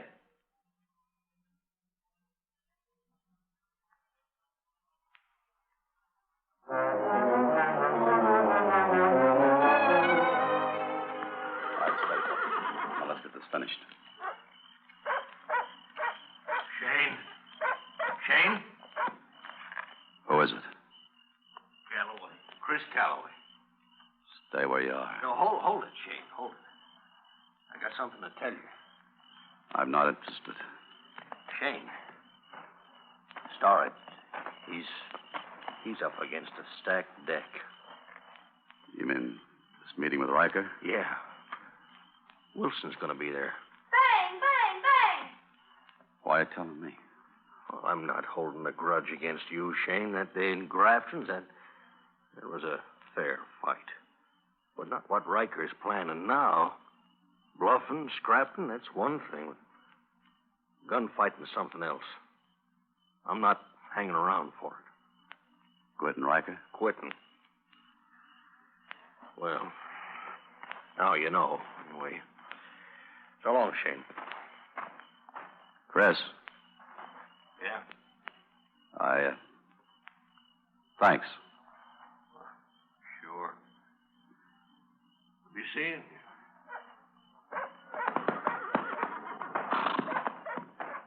Bang, bang! Hey, Shane, let me show you how I... No. Not now, Joey, please. Shane, you're wearing your gun. Hey, Pa! Shane's got his gun on. What's the idea, Shane? This is my kind of game, Joe. You could take Riker, maybe. But not Wilson. Well, then I'll outlast him. No, neither one of you are going. This isn't worth anybody's life. What are you fighting for? This shack, this little piece of ground, and nothing but work, work, work. Joe, let's move. Let's leave. It's too late, Marion. And for you too, Joe. Shane, now get out of my way. Joe, you're staying. Am I going to have to fight you, too? That depends on you. All right. Shane! Stop it! Stop it! Stop! Shane! Come back! Come back! Start. You're staying here. No!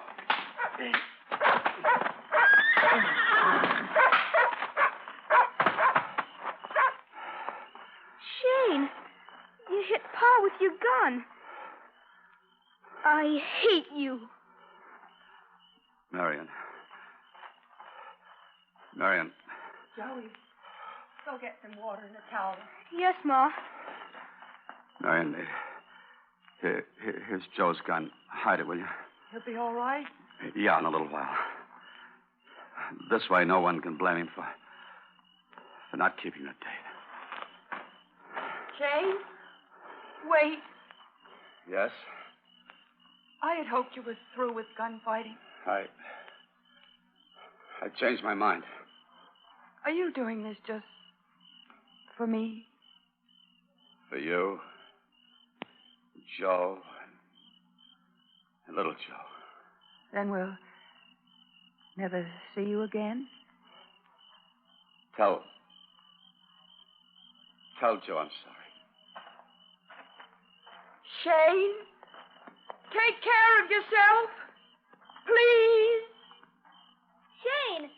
Shane! Joey, you mustn't feel badly about what he did to your father. He had to. You mustn't hate Shane. I don't hate him, Ma. Shane, I'm sorry. He knows, dear. Shane, I'm sorry. Joey, come back. I'm sorry, Shane. I'm sorry. Joey! Joey! Shane!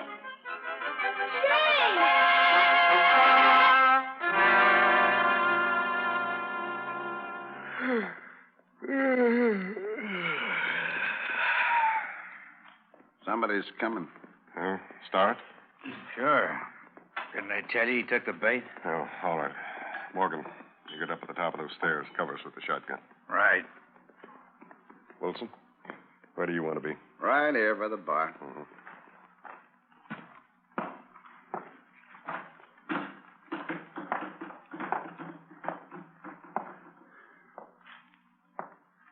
I came for that talk, Riker. I'm not dealing with you, Shane. Where's Start? You're dealing with me, Riker. What do you want to talk about? With you, not a thing. Oh, that's too bad. Why? Because talking is a lot healthier than fighting. Don't push it, Shane. Oh. That's your advice, huh? He means it, Shane. He's fast, lightning fast. Yeah. And you're right in the middle. Roof on one side, me on the other.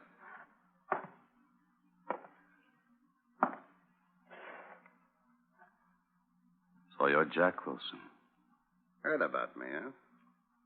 Mm-hmm. I've heard. What have you heard? I've heard that you're a low-down Yankee liar. Prove it.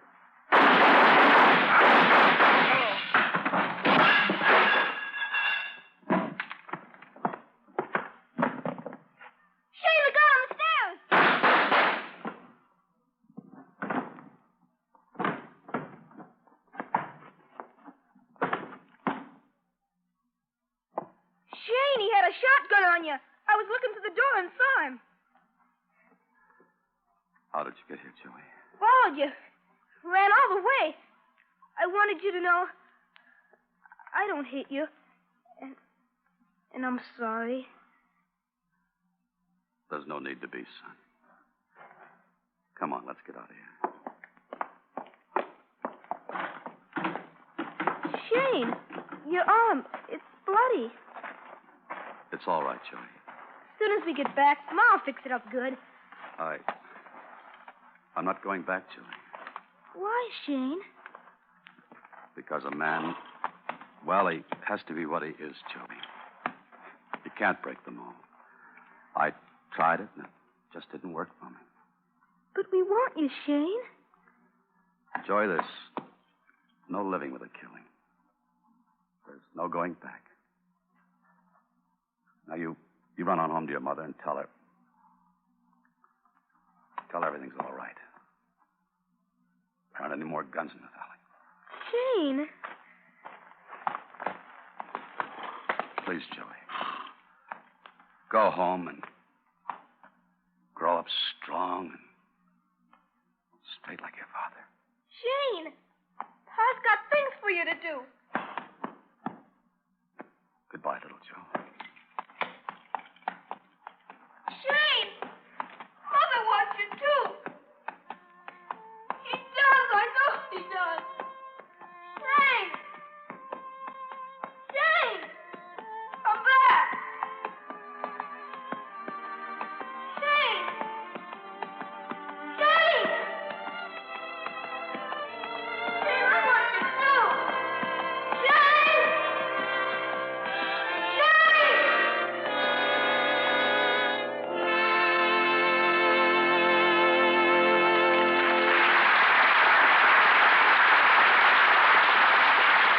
Now, here's Mr. Cummings with our stars.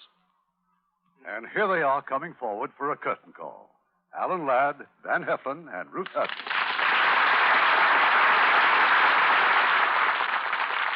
I hope you gentlemen won't mind if I take a moment to congratulate Ruth Hussey on her nomination by the Television Academy of Arts and Sciences as Best Actress in a single performance for her portrayal in Craig's Wife last season.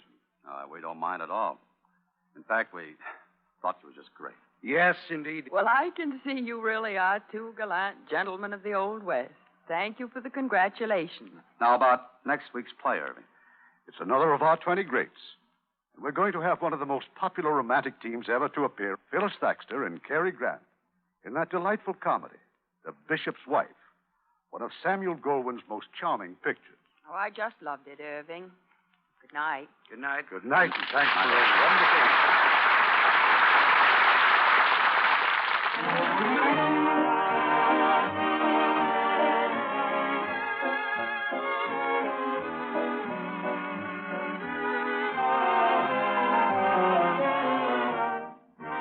Hollywood Radio Theater is produced by Irving Cummings. Our orchestra is directed by Rudy Schrager. This is your announcer, Ken Carpenter, inviting you to be with us again next week at this same time for another presentation of the Hollywood Radio Theater. This is the United States Armed Forces Radio and Television Service.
Suspense.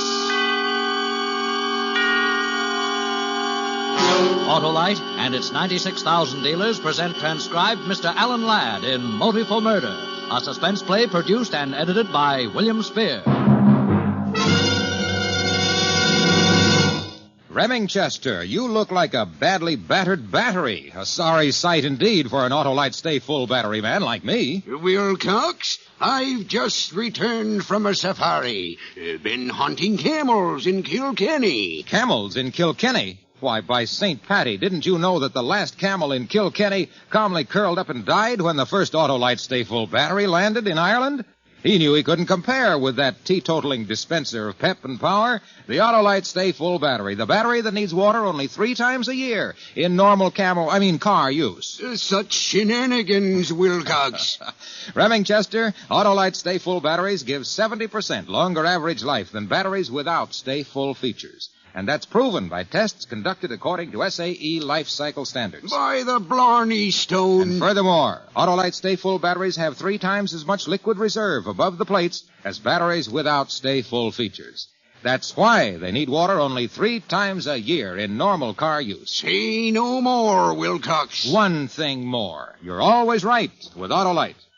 And now, with Motive for Murder and the performance of Alan Ladd, Autolite hopes once again to keep you in suspense. Irish, you'd ask me? How is a guy a cop? You make with magnifying glass and bloodhounds. You make with facts, I'd tell him. You start with something you know for sure. Yeah, you make with facts. But when you're a cop and you've got all the facts, what do you do when they're going to arrest your own wife for murder? Even the reporters were nice. They didn't try to steal a picture of Mary, though there were plenty of them around. But I knew what they were thinking about. The little guy with the mustache sitting in my chair wearing a knife between his ribs. And about Mary, my wife, lying over on the Davenport with a bourbon breath could use for a cutting torch. Jock Dewson was handling it. My pal for 8 years. He was doing what he could for a brother officer and a friend. But I knew what would have to go into his report. You see, I've made out too many of them myself. All right. Boys, wait out in the hall till the basket gets here. Go on. Yeah, but, Lieutenant, I ain't finished dusting the place Go yet. on. Get out in the hall, please. Yeah, all right, sure. Smoke, Dave? No, thanks, Jock. Well, she doesn't feel good. I'm going to ask you, Dave. You know who he is? No, I never saw him before in my life. His name's Hamilton. Victor Hamilton. How'd you find that out? Well, you sat there and watched me frisk him. Huh? Yeah. I guess I got some sawdust in my head. Seen a lot of dead guys, but not in my own place. Well, I just thought you might have known him, Dave, that's all. Funny you don't know the guy. Oh, look, Dave, I'm sorry it's your wife. Yeah, everybody's sorry. I can follow up the routine for an hour or two, maybe, but those guys from the DA's office... I know. You're thinking of 2nd Avenue stuff. Spilled whiskey, broken glass, smear lipstick on dead man's cheek. She didn't kill him, Jock. Irish. Oh. I feel funny. She's awake now. Oh. Hello, Angel. Oh, hi, Irish. You're home early. Give me a kiss. Hello, Mary. Jock. Irish. She's drunk. Or drugged. We'll find out later. Irish, I'm sorry. It's all right. Look, Angel, I want to ask you something. Huh? Why was Hamilton here? Hamilton? We don't know anybody named Hamilton, Irish. A little guy with a gray mustache. Oh, you mean the salesman. I ordered a vacuum cleaner. He had to give me a demonstration and cleaned the whole place. He was a funny little man. I gave him a drink for doing all my work. Then what, honey? And then I felt this hurt in my head, and I saw you and Jack. I don't feel right, Irish. Baby, that set of knives in the kitchen. Did you use the chef's knife for anything? No. You know those knives scare me. Yeah. That's all you can remember, Mary? That's everything? Yes, what are you two doing? Practicing cops on me? Well, look, honey, the landlady came over to borrow a book. She heard the radio, but you didn't answer the bell. She got worried and used the passkey. Irish, what is it? We got trouble. Somebody used that knife on Hamilton. Oh, Irish. Doc, what is this? Why, Mr. Hamilton's sitting right over there, right? Irish. Oh,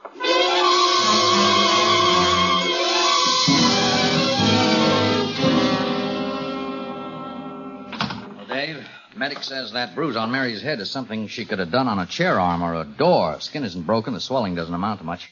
So she was drunk and she fell down. Jock, you know she never took more than one drink. Let's hear the rest. Lab ran tests. Not finished yet. No sign of narcotic on her so far. Plenty of whiskey. Prints on the knife for hers. Well, why not? It was her knife in her kitchen. You're a cop, Dave. You can't beat the system. Everyone's leaned backward on this all down the line. Everything's been checked a dozen times. The system says she's guilty, Irish. You think she's guilty? What I think doesn't count. It's facts. Hamilton sold vacuum cleaners. He had business cards in his pocket, but there was no order book at your house and no vacuum cleaner. Well, you can see what that does to her story about that demonstration. You better send a lawyer down to Harbor Precinct. Not yet. I want to dig myself. I know what you're thinking. She was slugged or drugged or both. And there was a third party. That's right, there was a third party. He slugged Mary and shoved that knife in Hamilton. Then he poured whiskey down Mary's throat and painted lipstick on Hamilton's cheek. There has to be a third party. Dave, I know you're trying, but you can't disregard what we found. Look, I've been a cop a long time, Jock. I know a woman will shoot a man or stab him or poison him and then stand there and scream what a louse he is. But a man did this job, and I'm going to find him. We gave the neighborhood and the house the works, and we came up empty, Irish. Then you didn't look hard enough. I'm going to go take a look. Wait a minute, Dave. I can't put you on this. The newspapers would crucify you. Because she's my wife? Because I might want to destroy evidence? Something like that. All right, here's the badge. I wouldn't want to get the department any bad publicity. Now, Dave, please. David X. Murphy. Detective. Second grade. It says I'm a part of the system. A cop. Give it to the commissioner with my regards. Oh, no, wait. Here. Take this back, Irish. As far as I'm concerned, you're hunting the gunsel that knocked off those service stations. How could you ask questions without a badge, huh? Thanks, Jock. Thanks a lot. If there is a third party, find him, Dave. Find him. There is. And I'll find him.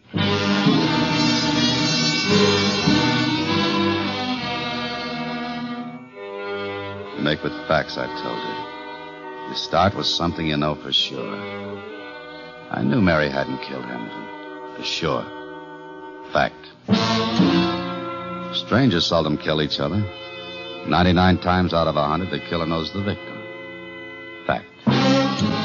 Hamilton had been stabbed at my house where he came to demonstrate a vacuum cleaner. The vacuum cleaner wasn't in my house. Hamilton had been killed for that vacuum cleaner. Fact. A vacuum cleaner? Is that a motive for a murder?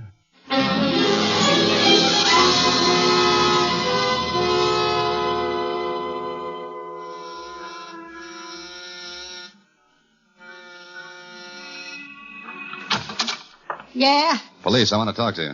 The police have been here. Well, they're here again.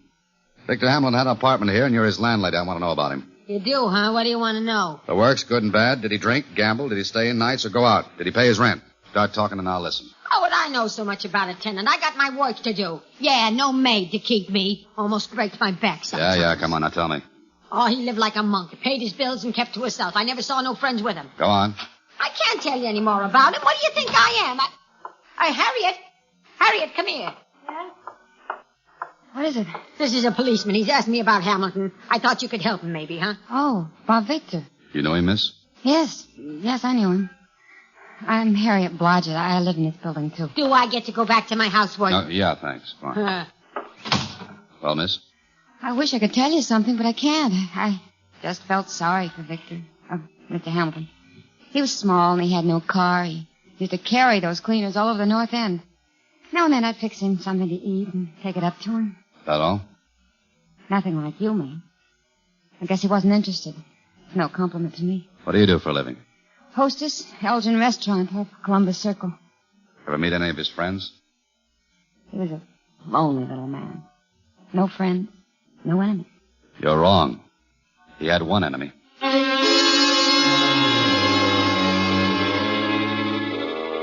The next morning, I was on the third floor of the Morgan building listening to a man named Richards, the sales manager of the vacuum cleaner company. Not house to house. Indeed, no. I'd like to have that absolutely clear. Our people work from lists supplied by us. We give them names of prospects, and they close the sale. And make a fortune. Well, not exactly. Take Hamilton. A bad bat. Got pretty tired. Didn't have the old bounce, the old steam. A lot of sales got away. Bad back? War wound, maybe. I don't know. He didn't talk much. You got his demonstrator here every morning, huh? We assign cleaners to each salesman. Whenever they make a sale, they bring a deposit in and get another new machine. Do they make reports? Absolutely. Every call. Give me what Hamilton turned in yesterday. Oh, yes, good. Here you are. Hamilton's last report. 4502 Van Buren. 4510 Van Buren. 4515 Van Buren. No house to house, huh? Oh, are you kidding? No friends, only one enemy. On Van Buren Street. That's where my killer had to be. Somewhere on a street that had its feet in the bay and its head in the clouds. From pawn shops to snob apartments, the 4500 block was middle ground. Somewhere in that block, Hamilton had put his thumb on one doorbell too many. I started to the top of the list. Police. Oh, no, my Herman's a good boy. He took that bicycle back. He is a good boy. Yes, Mr. Hamilton was here demonstrating a vacuum cleaner. He cleaned all my rugs. I promised to keep him in mind. No, never let no strangers sell nothing inside of my place. No, never listen to what they got to say at all. Never. I went through 25 like that. 26 was bigger than the others. A half block of lawn, stained windows, and brick. Built by one of yesterday's fortunes when Van Buren Street was young. There'll be money in it somewhere. Somehow, I said to myself. This was money. He was tall, slender, and pretty. The mustache moved first. Please. My aunt's desperately ill. Police. But why? What do you want? We're checking. A little guy named of Hamilton came by here yesterday selling vacuum cleaners. He rang your doorbell with a lot of others. But he got himself killed. We look into things like that. Oh. Whose house is this? My aunt, Cecilia Breckenbridge. That chap was here. Hamilton, was it? An impertinent little fellow. He rang the bell several times, woke my aunt. I sent him away. He didn't get inside? Oh, no, not past the door. That's funny. The salesmen make reports. They list every house where they make a demonstration. Your house is on that list. Oh, it's a mistake. I sent him away. Mm-hmm. He didn't make any mistakes about his other demonstrations. He didn't lie. A mistake? But if you want it that way, I'll check the neighborhood. People see things. I'll find someone who saw him in here. All right. He was here inside. Then why the runaround? Well, my aunt, she's very old. It's my duty to spare her any unnecessary excitement. That's why I lied. And anyway, there's nothing she could tell you. He was here. He made his little speech. He went away. Mm-hmm. But I've got a report to make out. I know, but couldn't you make an exception? An imposition calling on people, bothering them. But it's better than having a murderer walk the streets. My aunt is really quite ill. I can be very gentle. Oh, it's embarrassing. Do you know what a persecution complex is? I read about them. Well, that's her trouble. She's old, senile.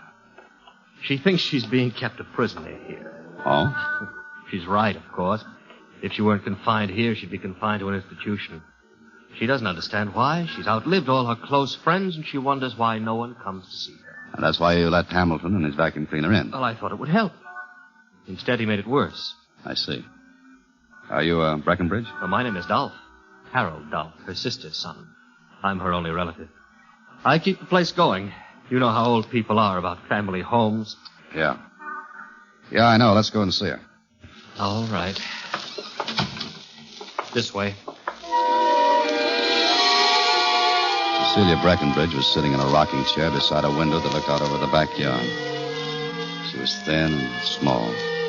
And she looked up at me out of blue, tormented eyes.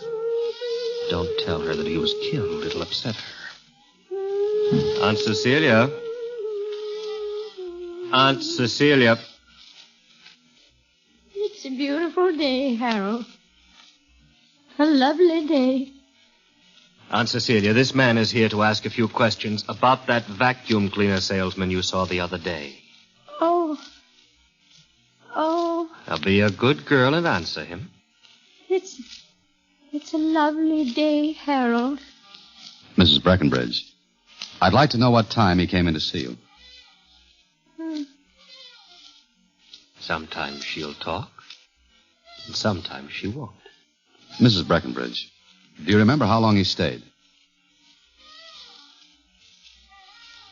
The way her mind is, it's hard to tell what to expect. Do you remember what he did while he was here? Oh, it's a lovely day, Harold. A lovely day.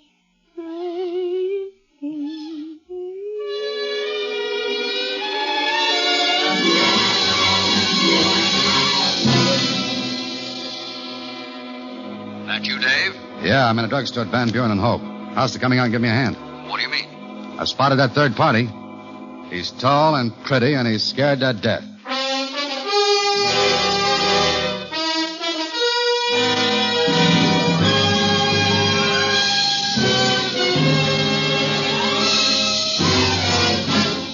Autolite is bringing you Alan Ladd in Motive for Murder. Tonight's production in radio's outstanding theater of thrills, Suspense.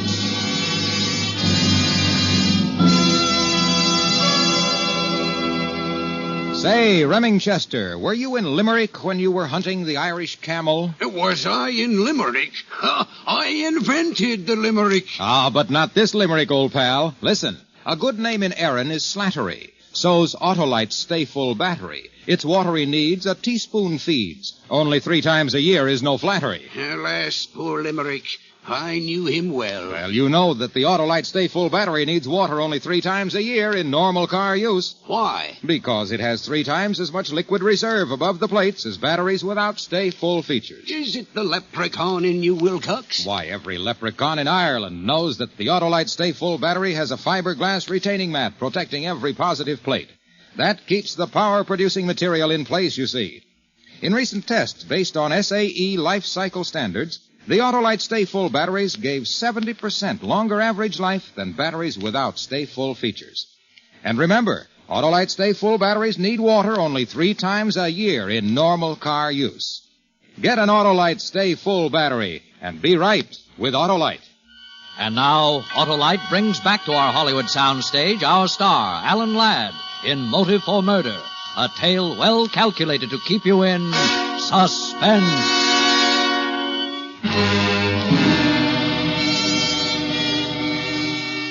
You start with something you know for sure, like the fact that Mary couldn't kill anyone. Then you go to people and you ask questions. You look for somebody who'll talk too much or not enough. Somebody like Harold Dolph in a big old-fashioned house in Van Buren Street. You meet his invalid aunt who only sits and dreams of 50 years ago. And you look at tall and pretty in his $30 shirt standing there. And you find out why he'd go out and kill a man named Hamilton and steal his vacuum cleaner.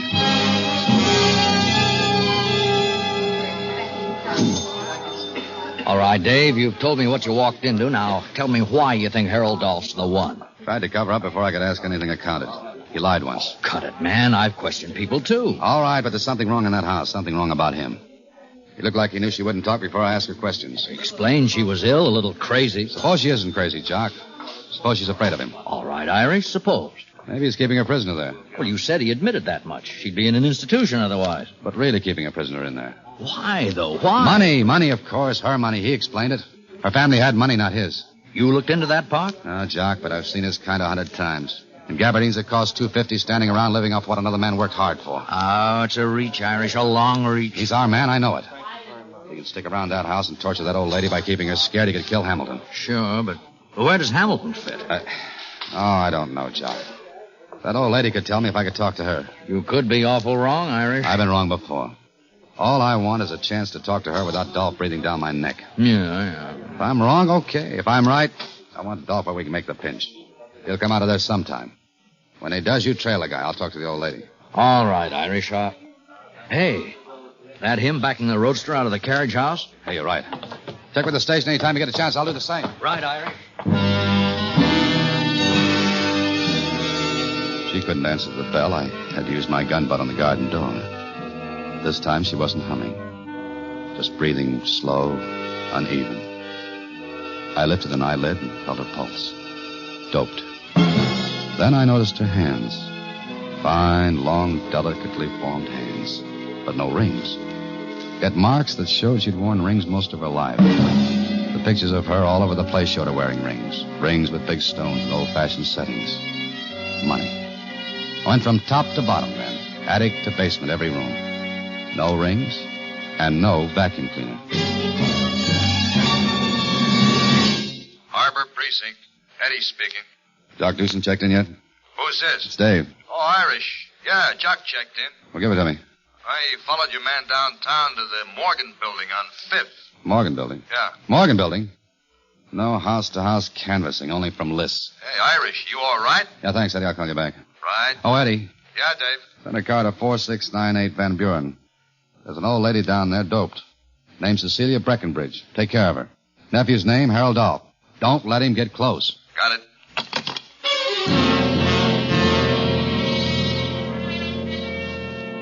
Mr. Richards left strict orders that he wasn't to be disturbed. All the salesmen were in for a big meeting today. Come on, and let's get the act. Now, you can't go in there. I don't care if you are the police. You can't go. What is this, Elsie? I told him, Mr. Richards, but he wouldn't listen. I left strict orders that...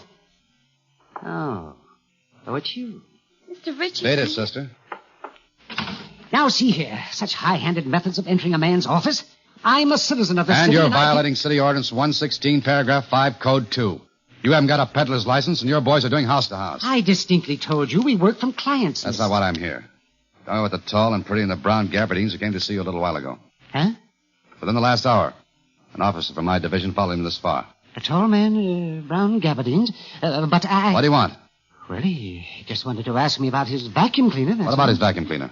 Well, I had to tell him the same thing I explained to you this morning about how we handle our sales. What thing? Come on. But about a sale. When they make one, they bring the deposit money in and get a new machine to deliver to the customer. They can't sell a demonstrator. It's used and worn. Is that all? Well, you see, he ordered a cleaner yesterday, and he said the salesman promised to deliver it, but he never got it. What salesman? He didn't know the salesman's name. He described him as a small man. Yes, a small man. All the man wanted really was a vacuum cleaner. My goodness, but he wanted something else. What? Well, he asked me for the address of that salesman. He said he wanted to talk to him about his vacuum cleaner that wasn't delivered. You gave the address to him? But I told you I don't know what salesman it is. Was. Just a little man, he said. So I remembered poor Hamilton. And I thought it might be... You told him where Hamilton lived? Oh, yes. Yes, I did. Did I do something wrong?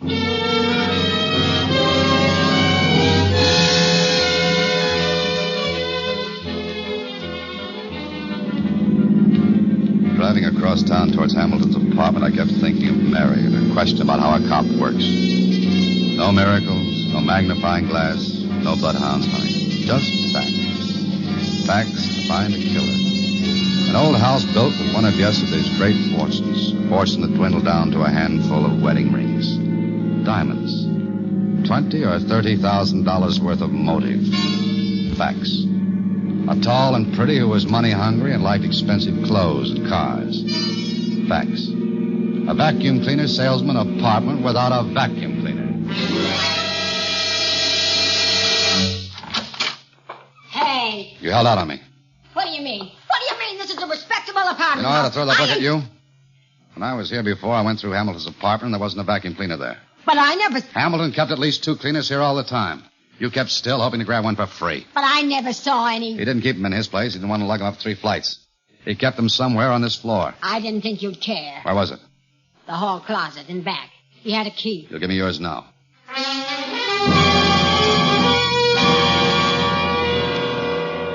And that's where I found the old lady's wedding rings.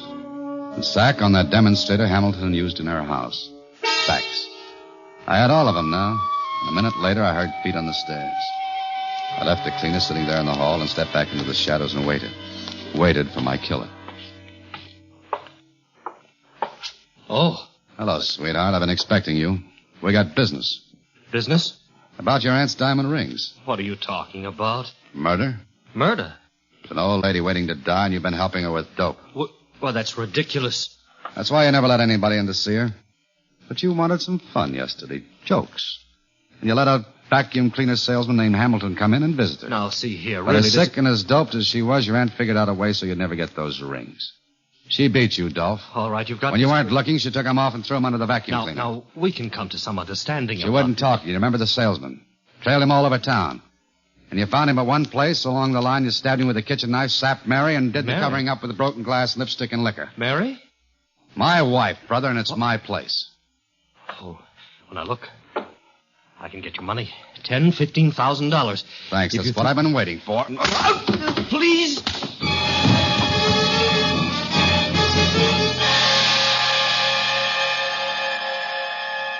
He talked.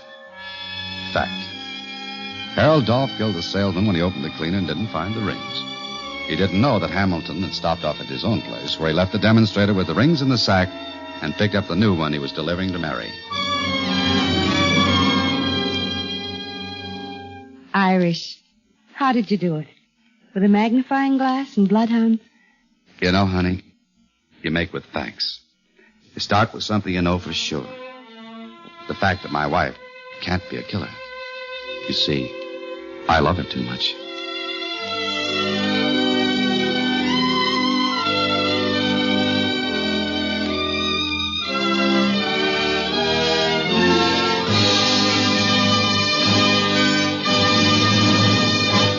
Suspense, presented by Autolite. Tonight's star, Alan Ladd.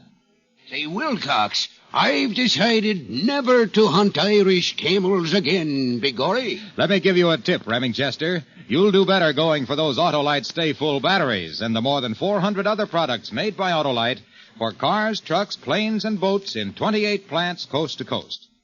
These include complete electrical systems used as original equipment on many makes of America's finest cars. Spark plugs, batteries, generators, coils, distributors, starting motors, bullseye sealed beam headlights.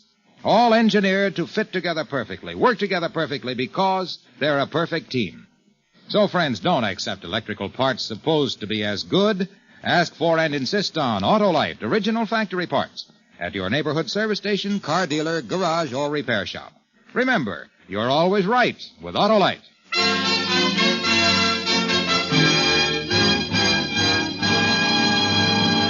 Next Thursday for Suspense, our star will be Ronald Reagan. The play is called One and One's a Lonesome. And it is, as we say, a tale well calculated to keep you in suspense.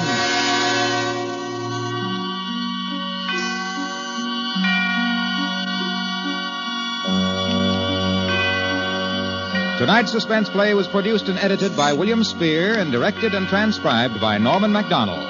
Music for Suspense is composed by Lucien Morawek and conducted by Lud Gluskin. Motive for Murder was written by John and Ward Hawkins and adapted for radio by Jack Newman. Alan Ladd will soon be seen in the Paramount picture Captain Carey, USA. Don't forget, next Thursday, same time, Autolite will present Suspense, starring Ronald Reagan.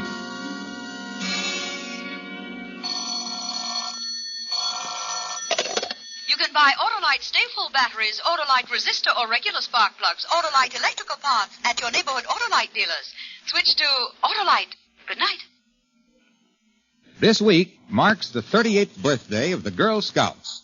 Autolite joins that celebration and sends its warmest greetings to more than 1 million Girl Scouts of the USA who today are learning to become the better citizens of tomorrow. This is CBS, the Columbia Broadcasting System.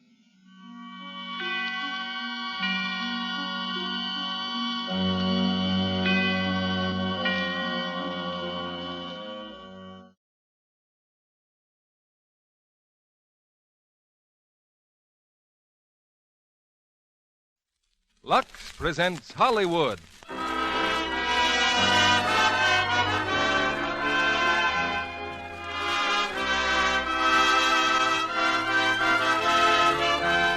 The Lux Radio Theater brings you Disputed Passage, starring Alan Ladd, Akim Tamirov, and Ann Richards. Ladies and gentlemen, your guest producer, Mr. Brian Ahern.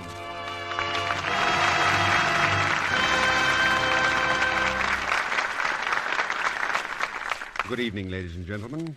One of the world's outstanding men of medicine, Sir William Osler, said at the peak of his career, "Nothing in life is more wonderful than fate, the one great moving force which we can neither weigh in the balance nor test in the crucible."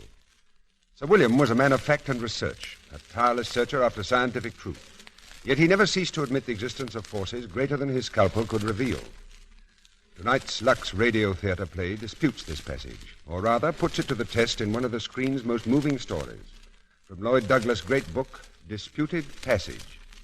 It comes to us from Paramount Studios, producers of the current Technicolor hit Bring on the Girls. Among our stars tonight is Alan Ladd, a gentleman who got his acting start in radio and who has since gone places, not only in pictures, but on the stage of the Lux Radio Theater. You heard him a year ago in Casablanca. Before that, he appeared for us in China, and last spring in Coney Island. I think you'll agree that's covering a lot of ground. Alan is busy at Paramount now in a picture called Salty O'Rourke, in which he goes back to the type of role that made him famous, the gun-toting, swashbuckling man of action. Co-starred with Alan on our stage tonight is the versatile character actor Akim Tamirov, playing his original screen role as Dr. Forster. Also a newcomer to this stage, but for many years Australia's top film favorite, Miss Anne Richards, as charming to look at as she is to listen to. Disputed Passage takes its title from lines by a favorite American poet, Walt Whitman, who argued that wisdom could best be acquired through challenge and dispute, instead of blind agreement or acceptance. I think that goes for little things as well as big. Certainly we would rather you put Lux Flakes to the test yourself than blindly accept whatever we may say about them. And I think it's because so many people have put Lux Flakes to the test that today they are serving in so many homes, lightening household chores and helping families to take better care of things they'd wear, so they'll last longer and look better, too. Well, now the clock points to curtain time, and here's the first act of Disputed Passage, starring Alan Ladd as John Bevan, Akim Tamirov as Dr. Forster, and Anne Richards as Audrey.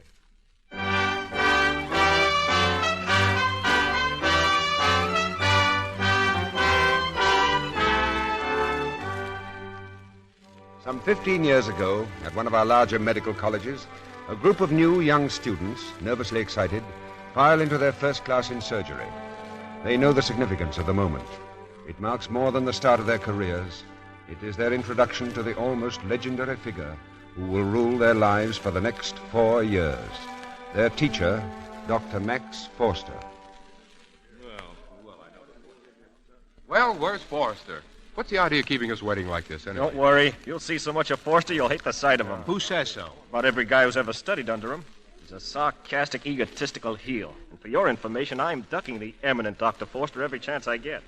Yeah, well, he's still the greatest surgeon in the world. He'd have to be 4 times as good to make up for what he put you through. You'll find out, Bevan. You'll find out. Hey, pipe down. Here he comes. Sit down, sit down. This is a classroom, not a ballpark. Well, it is indeed a pleasure to welcome so goodly a number of our acquaintance hour. For reasons known only to yourselves, you have elected to study the science of medicine. All right? But get this through your heads. You are no different than any other class of beginners in any other medical school. Your own opinions to the contrary. And remember, I will not tolerate indifference or incompetence. At least 60% of you will prove so completely stupid that you will be asked to leave for the protection of the general public.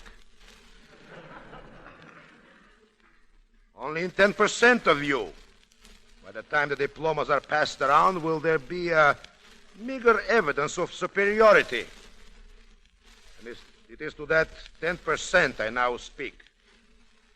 From this small group will come the pure scientist in whose life there is room for nothing but science. Someone, someday, will tell us what we want to know about cancer. Someone will give us the cure for infantile paralysis. If I may venture a prediction, the men who are to achieve these feats are already born. Perhaps they are experienced scientists on the eve of their discoveries. It also may be that they are students in some medical school. These men may be here, in this room. All right, now, as I call your names, you will rise. Ralph Anderson. Yes, sir. Well. Gentlemen, Mr. Anderson obviously is a candidate for specialization in surgery. Thank you, sir. Yes, since nature has seen fit to endow him with hands suitable only for stump pulling, he will no doubt elect to pursue a career requiring the greatest delicacy and skill. Sit down, Mr. Anderson. W. Bain. Yes, sir. I see the W does not stand for William. My name is Winifred, Dr. Forster. Winifred, is it indeed? And so you have decided to overcome the handicap of your sex and go out to do a man's work. Well, very well. No doubt you see yourself as some ministering angel in white, restoring joy and health to those fortunate enough to feel your cool hands upon their fevered brows. I see no reason why I can't be a good doctor just because I'm a woman. You don't? Well, perhaps you suffer from faulty vision, Miss Blaine. Sit down. John Wesley Bevan. Kindly stand up. Stand up, John Wesley. Let the congregation see you. Yes, sir. The records here indicate that you came from a righteous little college, engaged in the manufacture and disbursement of preachers. That's right, sir. Mm-hmm. Well, you will be interested to know we have a standing reward here for any dissection that proves the existence of a soul. How much is the prize, sir? I shall be glad to sign the check, Brother Bevan, and let you fill in the figures. As a son of faith, you doubtless believe in the hereafter. Well, it's a theory, sir, that science hasn't yet disproved. You will understand one thing right now. Science concerns itself with facts, not metaphysics. You will find no interest here in a churchman's views on anatomy and pathology. I can quite understand that, sir. Any more than a scientist's viewpoint would be of any interest on religion. I trust, Brother Bevan, you will not be long in learning that rhetoric belongs in the pulpit, not the laboratory. I had always supposed that, sir, until now. Now, quiet! If there's any more of this moronic laughter, I'll dismiss the class. All right, Mr. Bevan, that will do for now. Alexander Claxon. Alexander Claxon!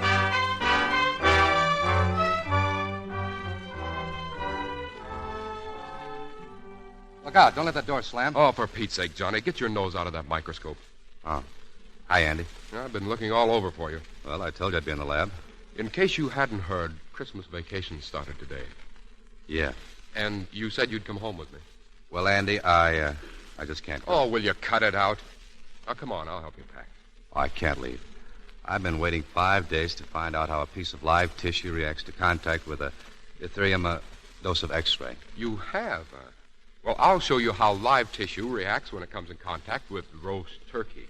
I'll take a rain check on that. What are you trying to do? Please, Forster, you couldn't impress that egomaniac if you won the Nobel Prize. Yeah, but he's still the greatest surgeon in the world. Oh, how can you say that after the beating you've taken? He's been riding you all term. Go on, you'll miss your train. Okay, Johnny. Sorry. I hope you and Forster have a dandy time together. You can eat each other for Christmas dinner. So long. So long, Andy. Where's Johnny? Inside the microscope. Where are you going? Oh, stick around. You might find out what happens when a person blows up spontaneously. Forster, huh? You too. Well. Oh, I'm so mad I Talk can jump. to the research man. I'm a social butterfly. So long. Hey, not going home? Home? Of course not. Dr. Forster doesn't believe in holidays. He just slapped 4 of my anatomy drawings back in my face. I've got to do them over. Well, what of it? They're not right. Look, Bub, I'm 23 years old. Maybe not good-looking, but not too bad. And I haven't had a date or put on an evening dress or even danced in 4 months. Nothing that I could remotely enjoy. And now, well, why couldn't he wait till after the holidays for his stupid old drawings? Hey, wait a second. You don't have to cry about it. Oh, who's crying? Why, he couldn't make me cry if... Oh, it's no use. Got a spare shoulder I could borrow. Oh, sure. Now, look, Winnie, it's just that... Your unselfish devotion to scientific labors, both of you, is most commendable. May I suggest that a bench in the park might offer better facilities for your present type of research? Get out of here. Okay, I'll get out. You bet your boots I'll get out. Hey, what are you doing? You've got eyes, Brother Bevan. And so far as I'm concerned, Lincoln just signed that proclamation. This slave's going out and celebrate her freedom. Come on, let you and I get stiff. Winnie, I can't go. Do I have to draw you a diagram? You and I are going on a party. Do me a favor. Find someone else, will you? You don't want to go? You don't know how I want to go. But these experiments cost money, and if I leave them now, You mean this is more important to you than... Sister, in about 42 minutes, something's going to happen in that test tube that I've been waiting a good many days to see. I get it. Or do I? Well, one of us is going to miss an awful lot in life, Johnny. And I'll give anybody 10 to 1 it won't be me. How about a date for next Christmas? Swell. Oh. Do you realize there are 3 more Christmases before we get out of this reform school? Yeah, that's the trouble. There's not enough time. In 4 years, how can you learn what it's taken? Talking like he talks. Like Foster. Oh. Oh, am I? I didn't mean to. I'm just scared, Winnie. Scared that they'll hand me that diploma. I won't be ready to take it. It'll be here before we know it. Before we know it. To all second-year medical students. Following midterm examinations, the students listed below have been placed on the honor roll. Alberto Fioretti, chemistry. Watson Shelby, materia medica. John Wesley Bevan, surgery and medicine. Joseph Morgenstern. From Dr. Max Foster to all third-year medical students, from January 4th to 17th, all laboratory sessions will be in charge of John Wesley Bevan. Anyone failing to attend these sessions will be held accountable to the dean of the university. Well, how do you like that, Bevan? Well, why not? Well, why not? Because Forster hates Bevan, that's why not. Well, he's top man in the class. Forster had to choose him. Whether they hate each other or not, Bevan's no different now than Forster. He had a heart when he came here 3 years ago. It's gone now. Yeah, all work and no feelings. Forster's made a convert, all right. A pure scientist.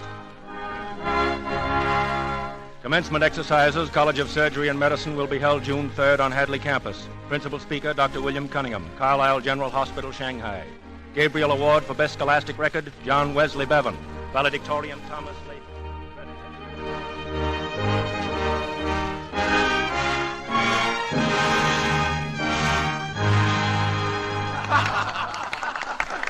Yes, gentlemen, 35 years ago, when doctors received their diplomas, they didn't have to know so much. Still, the job we've done hasn't been too bad. I think, for the most part, that's been due to a power greater than our own.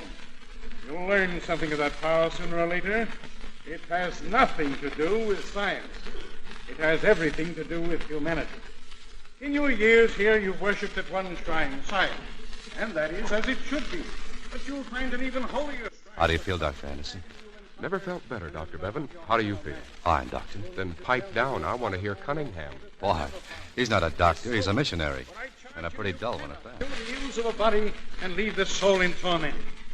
You cannot cure the ills of a body and leave a soul in torment. That is all 35 years have taught me. And for what it's worth, I pass it on to you. Thank you, gentlemen, and good night. Thank you, Dr. Cunningham. Now there remains the awarding of one special award. Dr. Max Foster. I'm sure you will realize that the warm atmosphere of brotherly love engendered here by Dr. Cunningham has nothing to do. I'm asking John Wesley Bevan to hold forth in the laboratory for the coming year as my assistant. Do you accept the appointment, Dr. Bevan? Yes, sir.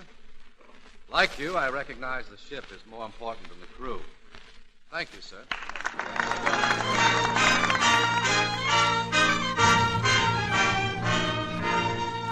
Hey, Johnny. Oh, hello, Andy. Well, leaving for home today, huh? Yeah. What's your hurry? I got to see Forster. I wanted to say goodbye, John. All the best, Andy. Lots of luck. Thanks. What about you? Oh, you know about me. I've started already teaching summer classes. Yeah, that's what I really wanted to talk to you about. Huh? Those kids, Johnny, they're squawking. They'll take it from Forster because he's Forster, but they won't take it from you. You're too rough on them. What do you want me to do? Hold their hands and tell them how wonderful they are? Nobody ever held mine or yours either. But look, Johnny, these kids aren't scientific experiments. They're human beings who've come here to study. All right, then let them study and stop their grousing. There isn't time for both. Okay. Well, I'll drop you a line, Johnny. What's that? It's in Forster's office. Come on, Andy. Sounds to me like somebody's getting murdered. Yes, I'm all right now. Where's Anderson? Taking your sparring partner to his car. I must have hit Carpenter harder than I meant to. All right, what happened? Carpenter? You know, Carpenter? Yeah, sure. You bounced him out of school last year, didn't you? Certainly I threw him out. What good was he? A football player who broods a year about his failure and then comes back to beat me up. A man 30 years his senior. Didn't do a bad job, did he? Evan, I don't like this joke. Gonna press charges? No. Maybe I should to protect society. If I kept Carpenter from being a doctor, that was one crime against society I was able to prevent. No, I want this thing kept quiet, Bevan. Yes, it would never do to let on that the great Dr. Forster got his ears beaten off. What do you mean by that? You might give other students some ideas. You nauseated? A little. Want to throw up or lie down? No. Well, I'll just sit down. Fortunate you arrived when you did. He would have killed me. You had a good licking coming to you for a long time, if you don't mind my saying so. Then why did you stop Carpenter? It so happens there are a lot of things you know that I don't. I've got to get them out of you. That's the most cold-blooded remark I've ever heard. Knowing how you despise sentimentality, I'm flattered. Yes, of course. Fortunately, I now have a use for you also. There's a case coming here tomorrow. Repair job. Some patient of Brother Cunningham's come from China with him. What sort of a case? Well, some time ago, the patient suffered a bullet wound in the right arm. Penetrated the medial aspect with seemingly no impairment of function. Understand? Medial nerve? Yes. A few months ago, a pain developed. Not in the hand, but in the arm. An operation was performed, but no relief. What happened? Adhesions liberated without uniting the nerve? Probably. Anyway, another operation is necessary. The hand is now so sensitive that the pain is almost unendurable. Sounds as if the nerve fibers have grown up, producing an aroma. Good. Very good. That's very good. You'll operate at 10 o'clock. Me? Why not? Afraid you cannot do it? No, I was only surprised you'd be willing to step aside. Oh, my fingers. Now, look, when I fell. Oh, I see. Why didn't you say something? It doesn't matter, just a sprain. But I cannot operate. Here, I'll tape it up. Better have an x-ray. No, it said it was just a sprain. And as for Cunningham's patient, get it through that thick skull of yours that I'm interested in only one thing, good surgery. Who performs it doesn't matter. And now, tape up his fingers.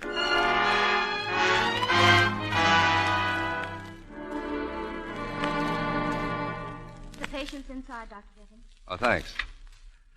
Oh, good morning. I just wanted to tell you that, Oh. Good morning. Oh, I beg your pardon. I wasn't expecting to see a girl. Where is Dr. Foster? Dr. Cunningham told me he was to operate. Well, he hurt his fingers yesterday, and I'm afraid that he... Oh, I see. It is you who will operate? Well, with your permission, of course. Dr. Forster didn't tell me that, I think that... bullet would I... Anesthetic, doctor. There's no need to talk to the patient into unconsciousness. You are in good hands, Miss Hilton. I have explained to Dr. Cunningham about my automobile accident. Oh, I am sorry. Please do not think me difficult. It is quite all right. Then we'll proceed. Nurse? Yes, Dr. Forster. Call surgery. Dr. Bowen will operate at 10 o'clock.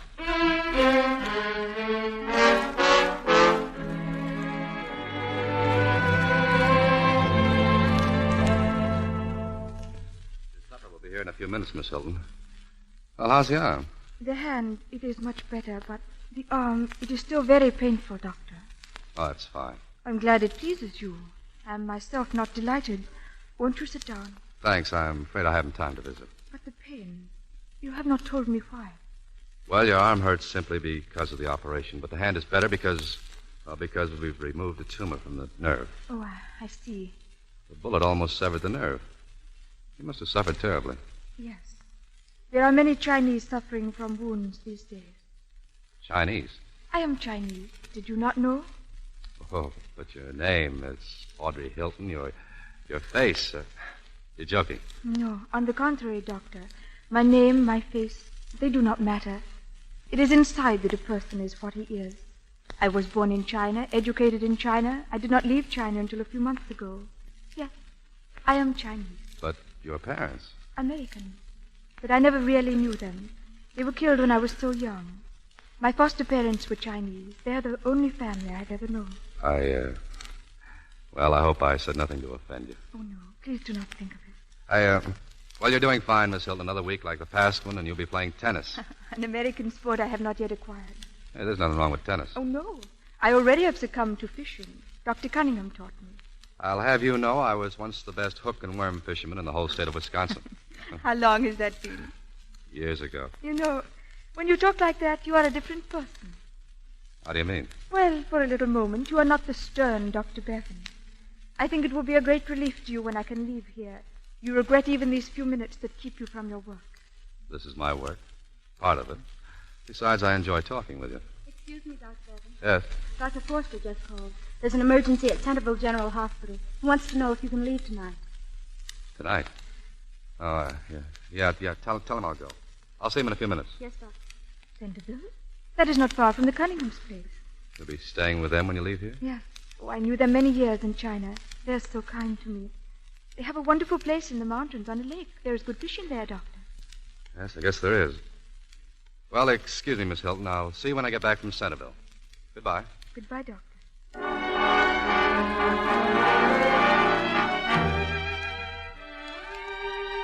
Centerville General Hospital, one moment, please. Centerville General Hospital. Dr. Spencer, hold the wire, please. Oh, Dr. Bevan. Yes? Dr. Forster's been calling you, sir. Shall I try to get him? Oh, please. Can I take it here in the lobby? Yes, Doctor. Hello, Bevan. Hello, Centerville General I heard you were in Centerville. Dr. Cunningham. Leaving? Well, just about. Emergency here last night for Dr. Forster. Lucky I caught you. I can't tell you how grateful I am. That was a wonderful job you did on Audrey's arm. Oh, have you seen it? I was down there yesterday. No, I'm sorry I missed you. I stopped by here to see if you couldn't come up to the lake. It's only a few miles. Oh, thanks a lot. Bass are biting now. And I hear you rather fancy yourself a fisherman. Well, I sure do, but I've got to get right back. There are quite a few cases, then I've got my classes. Sorry, Doctor. I'm sorry, too. Audrey will be very disappointed. We hope to see you at the lake. Oh, Miss Hilton? Yes. Oh, but she's still in the hospital. Oh, no. Forster sent her home yesterday. That's why I went down there. Oh, he did, huh? Yes. He seemed to think she might have left a few days ago. Well, that's very interesting. What do you use for bait up at the lake, Doctor? Well, to tell you the truth... Yes? I have Dr. Forster on the phone. Yeah, and you can have him. What did you say? Oh, tell Dr. Forster you're very sorry, but I just left town. You left town? Yeah, and you can tell Dr. Forster that I've gone fishing.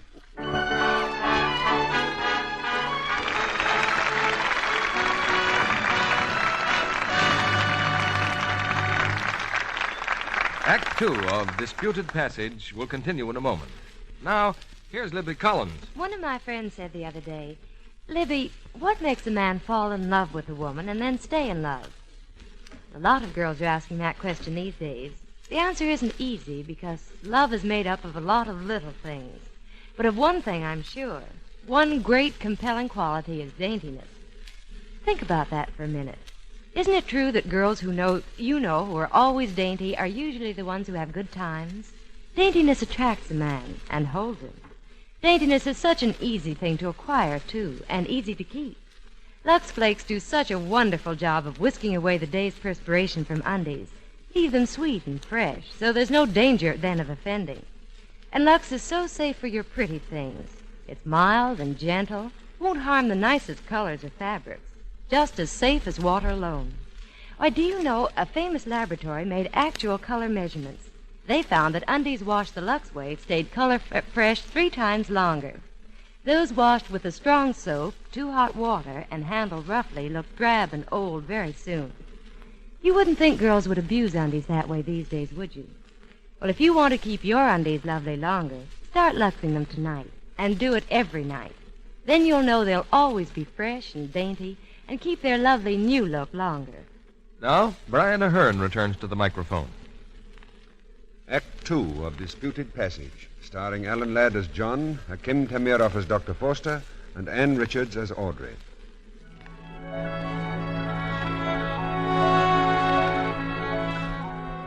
For almost a week, John Bevan has lost himself in another world, a lazy world of freedom and quiet beauty and good fishing. As he walks with Dr. Cunningham back to the lodge, the old doctor's other guest, Audrey Hilton. I still can't get over the job you did on her arm. Remarkable work, John. Oh, forget it. It was an interesting case. By the way, how did she get that bullet in her arm in the first place? She hasn't told you? No. Her home was in the interior of China when the Japs came through in 1935. Well, I guess Audrey was lucky at that. She's alive.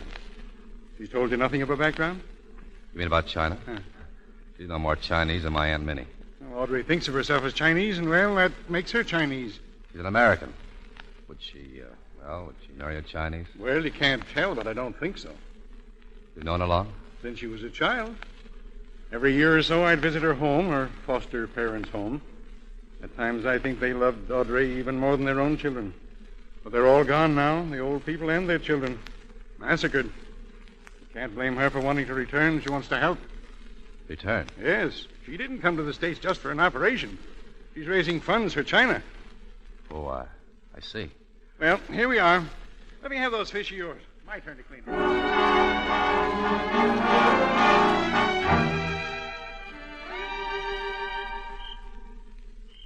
But I've been away from this sort of thing so long, Audrey, it's hard for me to realize it exists beyond hardware store calendars. What exists? Oh, things like this. A lake in the moonlight, great tall pines, bass jumping. The works. John, that telegram this afternoon. I threw it away. What did Dr. Foster want?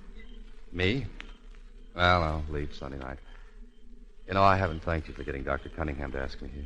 I was surprised. I did not think you would leave your hospital. You think I'm just a machine, don't you? I think you may become one. There is a wall around me. It's because I deliberately built it. Did you, or did Dr. Foster put it there? Well, he started it. The first day when I came to his class, and later when I saw him work. And I thought I'd never seen anything so beautiful in my life. So you decided to be just like him? Oh, he talked to us. Told us what being a real scientist meant. There could be no room in life for anything but work. I hated Foster as a person. In some ways, I still do, but what he stands for, that's different. Well, I swore that nothing would interfere ever with what he taught me to go after. That explains so much. How do you know what I'm talking about? But I do know, because that's why we were drawn together. I, too, have a wall, but not of my own choosing. That is why we can be friends. Audrey. Yes? What you said just now about our being drawn together. I should not have said that. I'm glad you did. It means so much to me. I want to ask you something. You may ask me anything. I want to kiss you. You wouldn't mind? No. My technique, it's pretty amateurish, isn't it?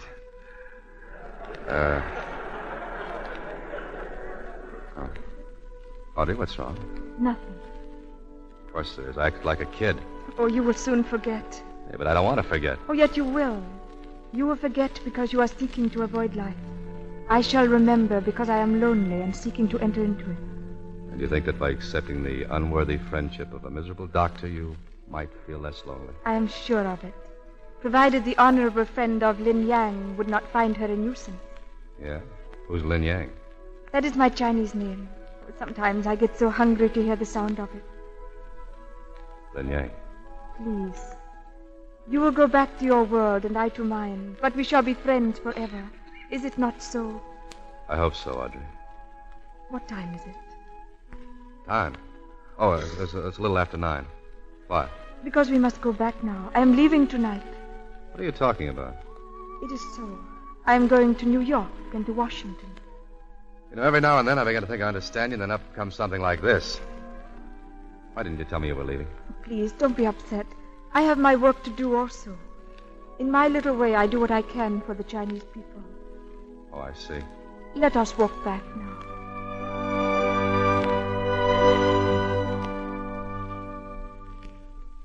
I'm sorry I'm late. I stopped in town to call Dr. Forster. Audrey get off all right? Mm-hmm. Ma's gone to bed.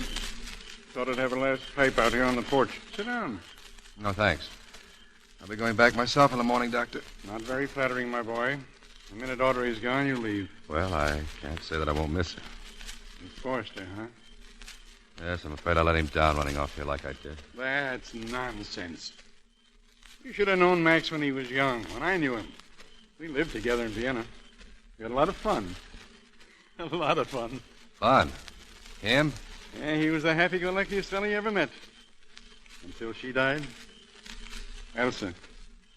Elsa? Yeah, they were engaged. She went completely to pieces when she died. Nothing but a bad appendix. The doctors didn't know then what they know today. The bad diagnosis. She was dead in 2 days. That's why Max came to America. Forced her in love. You know, I didn't think it could be so human. You don't suppose people are born that way, do you? I never knew a man to shut himself off from life without a reason. It's against nature. But Max has never changed. No, and I'm afraid he never will. Never.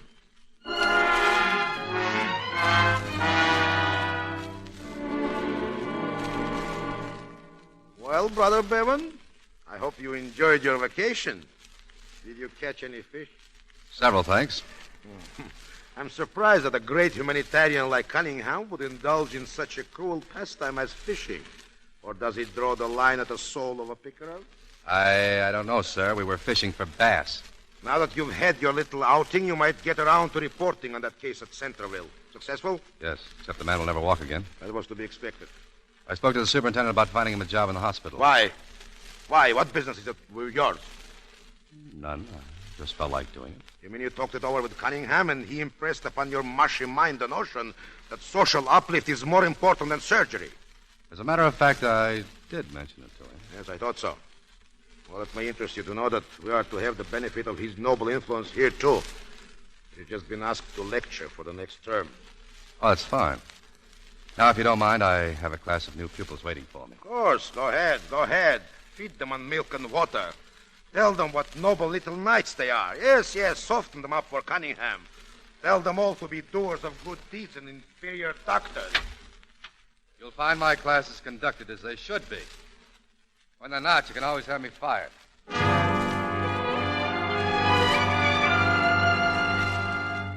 Hello? Your call to Washington is ready, sir. Oh, thanks. Hello? Audrey? John, what is it? There is something wrong? Oh, no, nothing except I want to see. I've been trying to reach you all week, Audrey. Dr. Cunningham says you're leaving for China. Yes, John, soon. I have been thinking that I must go. Well, I've been thinking, too, Audrey, and I have to talk to you. You cannot come to Washington? Well, the hospital's pretty full. I don't know when I... Well, would you like me to come to you? I could stop off on my way back, if that would be agreeable. Nothing would be more agreeable. It will be several days yet. I will send you a telegram. That'll be wonderful, Audrey. I'll be waiting for you. I realize what an imposition this is, Abbott. Now, if you feel at all uncomfortable... Professor, it is a great honor for your humble student to cook them. So, dinner? Well, what about the dinner? Is it going to be okay? Well, the dinner will be excellent if the professor's nose will permit him to eat it. Pretty smart, aren't you, Abbott? Well, someday, perhaps. Not now. Hey, look, I've been meaning to ask you this for days. Where did Chinese like you get the name of Andrew Abbott? Oh, I observe the students in your classes are seated alphabetically, so which places the A's nearest the professor? The Chinese like to be close to the fountain of wisdom. Also, yeah? Being close, the tendency is to be called on first for answers. I have observed that if the first person asked a question answers incorrectly, the professor is not as furious as when the third person fails. That is why I am Andrew Abbott, sir. Now, if I may retire to your kitchen, sir, I suggest you welcome your guests.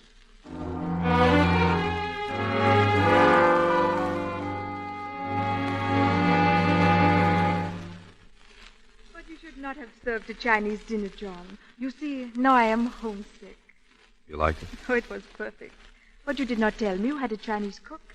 I've been talking with him. He has the accent of a cultured gentleman.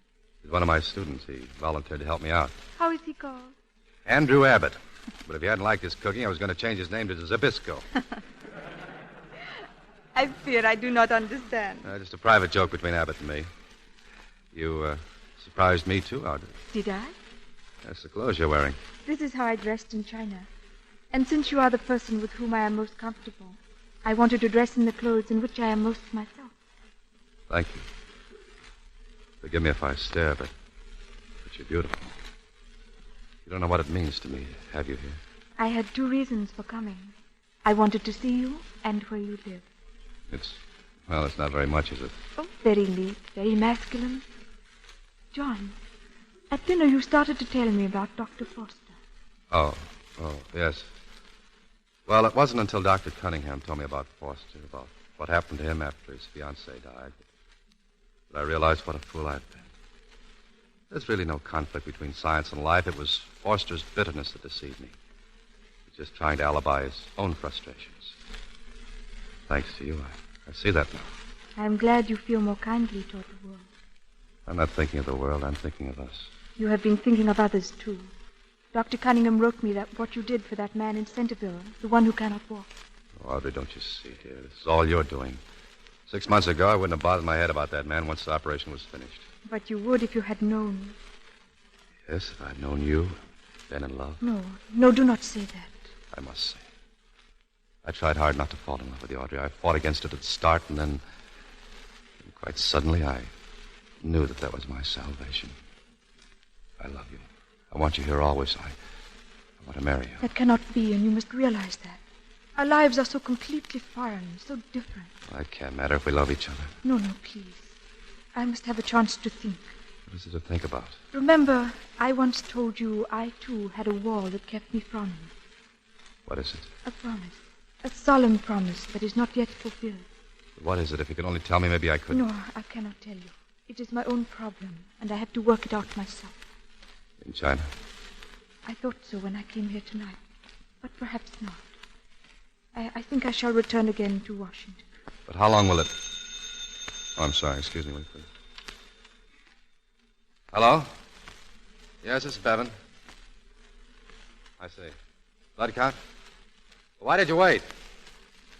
All right, get him into surgery. Call Jackson. I'll be right over.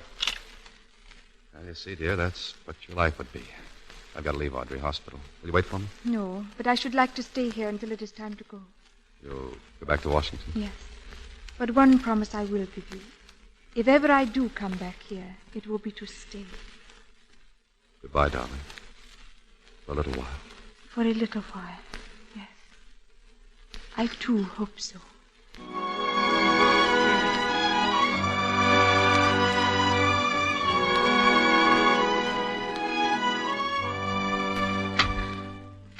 The ambassador will see you now, Miss Hilton. Thank you. Come in, please. Oh, it is so good of you to see me, Your Excellency. I'm happy to express my gratitude to the daughter of Sen Ling for her great accomplishment. Excellency, it has been successful? Yes. The money China so desperately needs is being loaned to us. Your work in New York is responsible. Sen Ling would have been very proud of his foster daughter. Oh, you make it very difficult for me to ask the question that has brought me here. I can help you? Yes. Because it has to do with Sen Ling. It brings back the picture of how I last saw him after Shanghai had been destroyed. It took me 3 days to reach our home. In the doorway I found Sen Ling and his family, what remained of them. As I stood there, I made a vow that so long as I had life, that life would be devoted to repaying the debt I owed to them. And now I come to ask you if my debt has been discharged. I must be sure that I have fulfilled my promise to him. Your debt is discharged many times over. Your promise is fulfilled. I thank you. I knew what was in your mind when you were announced as Miss Hilton instead of Lan Ying. And that is as it should be. You realize at last that you are an American. Yes. For the very first time. And I hope he's a very nice young man. Oh, how did you know? What else could call you back to where you belong? Yes. He is a very nice young man.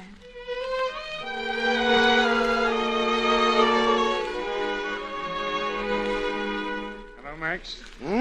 Oh, come in, Cunningham, come in. Seen Bevan today? This morning? No, that boy's very fond of you. Bevan? Bevan is fond of no one. He doesn't know what emotion is. And besides, I suppose you leave Bevan alone. We're getting along very well. Actually, you're very fond of him, too. Yes, promise. Great promise. If nothing happens to hold him back. Nothing will hold him back. That's what I wanted to make sure of. It'd be a bitter blow if you turned against him. What are you trying to say? He's going to be married. He what? He called me a little while ago. Wants us to have dinner with him tomorrow night. Audrey Hilton will be back from Washington in the morning. That's it. That's it. I knew he'd been seeing the girl, but I had no idea he'd be such a stupid, Now, just a short-sighted... minute. No, I know. You think he's wonderful. Of course I do. Yes, of course you do. What difference does it make if the world loses a potentially great scientist so long as he's happy? Bevan needs at least 5 more years of training. What makes you think he won't get it? With a wife?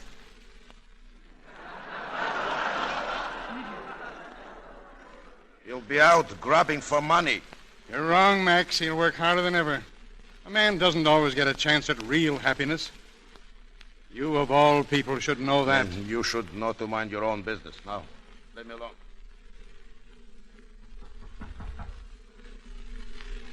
Come in. Oh, it is good to see you, Dr. Foster. Forgive me for coming to your hotel, but I wanted to see you alone. I thought John would be with you. When I called the station, he said... Yes, he was detained for a little while at the hospital. Miss Hilton, I came in hope that I may be frank with you. If you will grant me the same privilege, Doctor. Yes, agreed. I understand you plan to marry John Bevan. Yes. Mm-hmm. You realize, I suppose, that you are ruining a brilliant career, possibly one of the greatest. I know your theories, and so does John. We do not believe them. Oh, I wish you could trust me.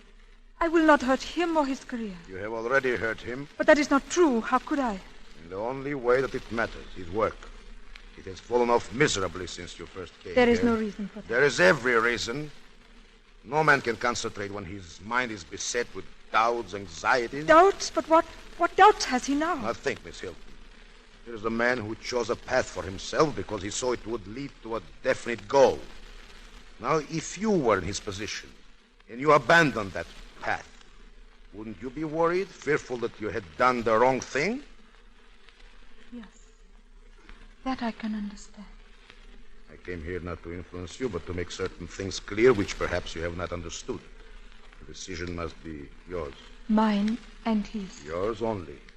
He had made two promises. One to himself and the other to you. And he will break the first before he breaks the second, for he thinks then he hurts only himself. But you and I, Miss Hilton, realizing what he could make of If himself... you don't mind, Doctor, I think you have told me enough. You are an intelligent woman, Miss Hilton. I beg you to think it over. Good day.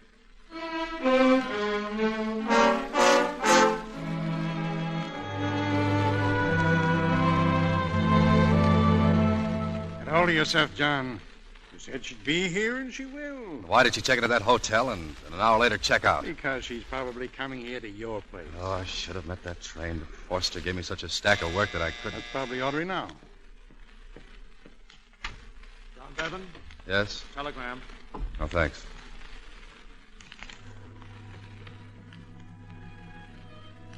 Bad news? We must follow our separate paths. You to your goal and I to mine. Goodbye. It's signed Lanying.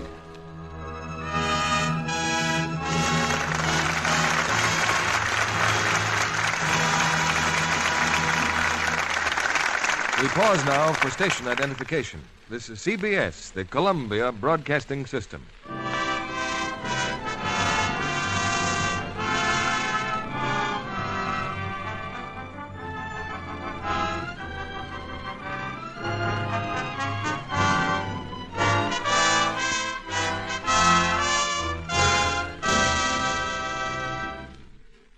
In just a moment, our stars will return in Act 3 of Disputed Passage.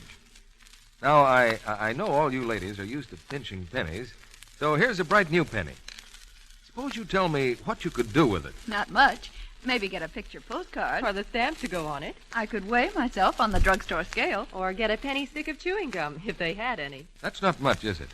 But you can do something really worthwhile with that penny. You can start getting rid of dishpan hands. For a penny? For less than a penny. How? By using Lux Flakes for dishes. It costs less than a penny a day to change dishpan hands to Lux hands.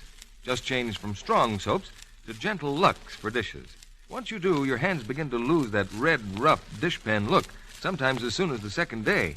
Before long, your hands are soft and smooth and lovely again, and without using any creams or lotions.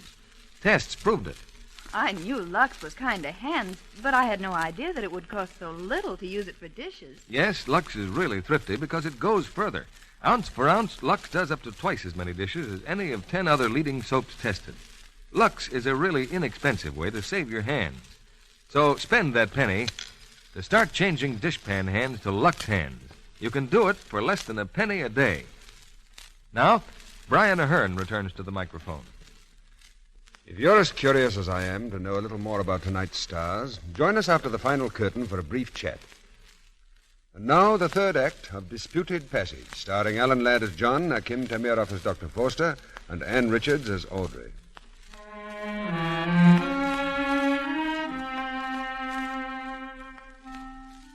3 weeks have passed since Audrey Hilton's disappearance. Defeated and hurt, John Bevan has plunged into his work with even greater intensity than ever before. But his efforts show only an increasing mediocrity. And the first to notice it is Dr. Max Forster. You sent for me? 2 hours ago.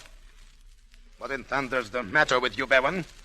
All right, what is it you want? I want you to get hold of yourself.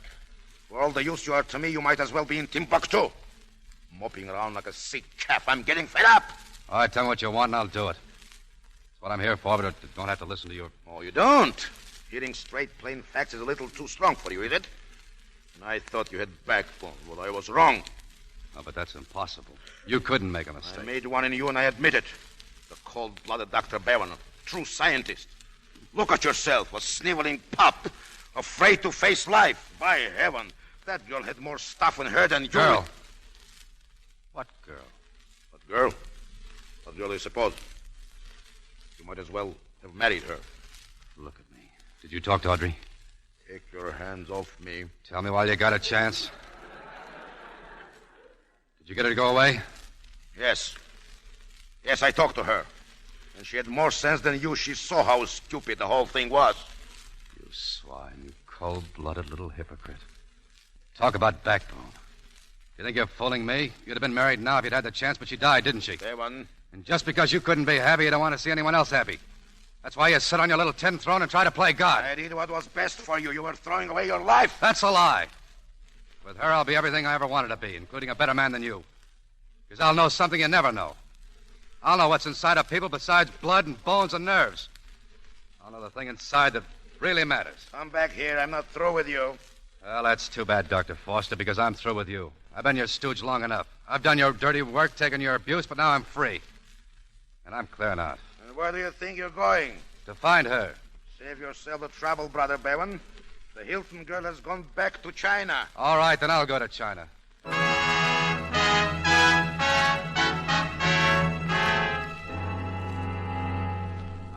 don't want to sound discouraging, Doctor, but I'm afraid you'll be wasting your time. I came to China to find her, and I'm not giving up now. These are war times, Doctor. All means of communication with the interior are destroyed. If you do get there, Miss Hilton may be 1,000 miles away. I traced her this far. Can you give me what papers I need? I'll get them. You know the risks? She went through, didn't she? Very well. I'll arrange for horses and guides. Leave here tomorrow morning. Quick, behind these rocks, Doctor. Sure they're enemy planes, Kai? We have no warplanes here. If they see us, they machine gun. They didn't see us. They're going north. Toward Shentin. We stop Shentin, Doctor? Yeah, just long enough to feed the horses. Our troops keep ammunition near Shentin. It is good we do not stay there. That is where Japanese planes go. Perhaps when we get there will be no Shentin. No, hoi, see now! Oh, back to your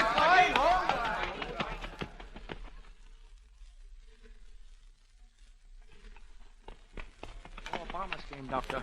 This was village we call Shentin. It's a slaughterhouse. Like a nightmare. Perhaps we do better not to stop? We've got to rest the horses. Tell your men. Wait, this place here, what is it? I do not know. Monsieur. Yes? You will pardon my amazement, monsieur, but I did not expect to see a white man. Oh, can I get food for these horses? And for yourself, monsieur. The hospital here is at your disposal. Hospital? Where's the doctor? Well, permit me, such as I am. My name is Lafayette. Your arm? The arrayed. But I was fortunate. Only a fractured arm. Well, if you'd care for me to look at it, I'm also a doctor. A doctor? Oh, but this is God's mercy. Come in, monsieur. I beg you to come in. I have 40 wounded inside.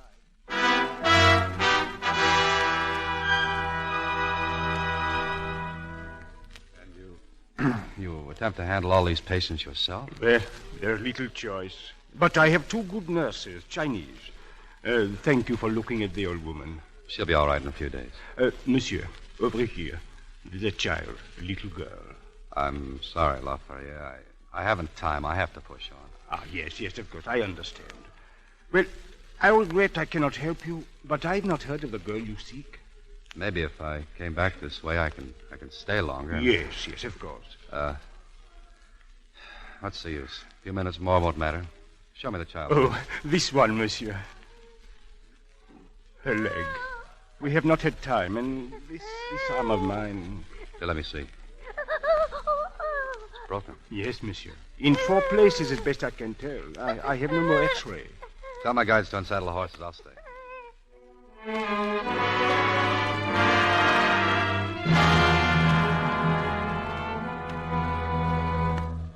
Where's Ether, Doctor? Hurry, will you? That boy was hemorrhaging. You can take off your gown, Doctor. What do you mean? The boy died an hour ago. Oh. Come inside. You must lie down. You have not been here. Poor helpless. I don't make them What to do? Reassure what words could. Monsieur, I am much interested in your technique. In all my experience, I have seen but one other man who uses instruments as you do. Oh? Yes. At the Sorbonne in Paris. I once studied there. The great Forster. A few weeks ago, I was the assistant of the great Forster. Monsieur, you are joking. No. Nobody jokes about Forster. Listen. Planes? Yes, Doctor. Planes and bombs. They wouldn't bomb here again. I'm afraid they will. They are trying to destroy an ammunition dump. They missed it yesterday. We've got to remove our patients, Doctor. There is a bomb shelter in the rear. Hurry, please.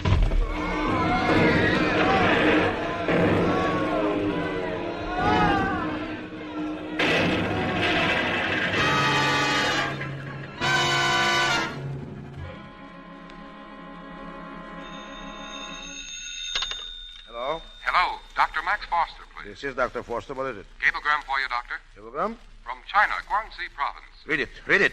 John Bevan, wounded air raid. Shrapnel embedded in brain. Holds no hope. It is signed Basil Leferrier, Mission Hospital, Shendine. Thank you. Thank you. Nurse. Nurse! Yes, Doctor. Find out where Shentin is in China in the quickest way I can get there. I must get immediate reservations. Don't stand there. Hurry!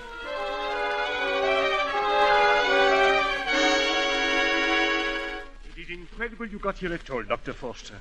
But you cannot expect to do the impossible, even under the best conditions. Everyone is dying, but he's still alive. We must do what must be done. Operate here? Of course. Well, there's a Chinese doctor with him now, Dr. Chong. He can help you more than I. My arm. Oh, yes. But you'll stand by. I may need you for a transfusion. Now, get your surgery ready. Lafayette. Yes? The girl, Miss Hilton. Did Bevan ever find her? No. In his delirium before the coma, he asked for her so many times. We are trying to locate her. You know where she is? Under rumors. A village 100 miles up the river. There is talk of a white girl who drives an ambulance. A white girl with a Chinese name. Send for her. We have already. Perhaps she is the one he saw. Now, we're waiting. We're wasting time. Start anesthetic. I'll be right in.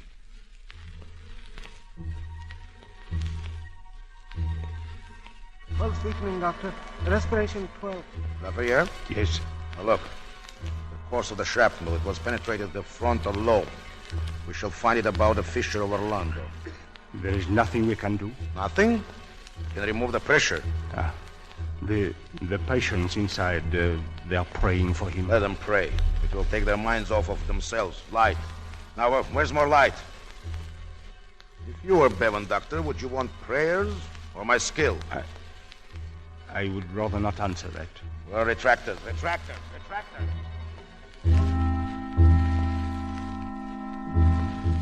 Hurry, Doctor. You must hurry. Stop your stupid talk. My forehead. My forehead. Wipe my forehead. The pulse becomes weaker, Doctor. Transfusion. Lafayette. We are prepared. Fighty. Les bons mois.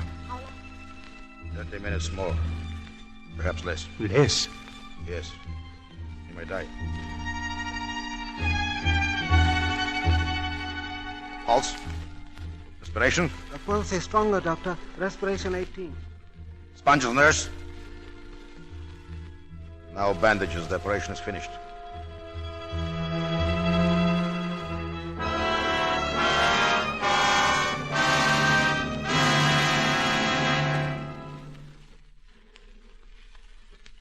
We should have started 2 rally hours ago. The pressure was lifted. There is still hope, Doctor. He holds his own. I tell you, I cannot understand it. You must not harass yourself. You operated under tremendous difficulties. In your own surgery with proper... No. That's got nothing to do with it. The operation itself could not have been more successful no matter where it was performed. Whatever these two hands can do, they have done. But here he lies and... Oh, I'm helpless. Yes. All that science can do has been done. Nothing can help Dr. Bevan now except himself. Himself. And what does that mean? What can Bevan do? He's never come out of the coma. There comes a time when we are all helpless, we men of medicine. When nothing can help except something inside the patient. The will to live. If there were some way to strike a spark with him... Save your breath, please. I have no time to listen to talk of mystic powers. Oh, no. I speak of nothing strange, monsieur. I speak only of his soul. Doctor, do you hear? The planes again. Planes? You cannot move him. Get me mattresses quick. Furniture, anything. Anything that might protect him. Wait. It comes from the west. The Japanese never come from the west. John, look. It is a Chinese plane. It is landing. A woman gets out. A woman. What woman? He's coming to us, gentlemen. It is Audrey Hilton.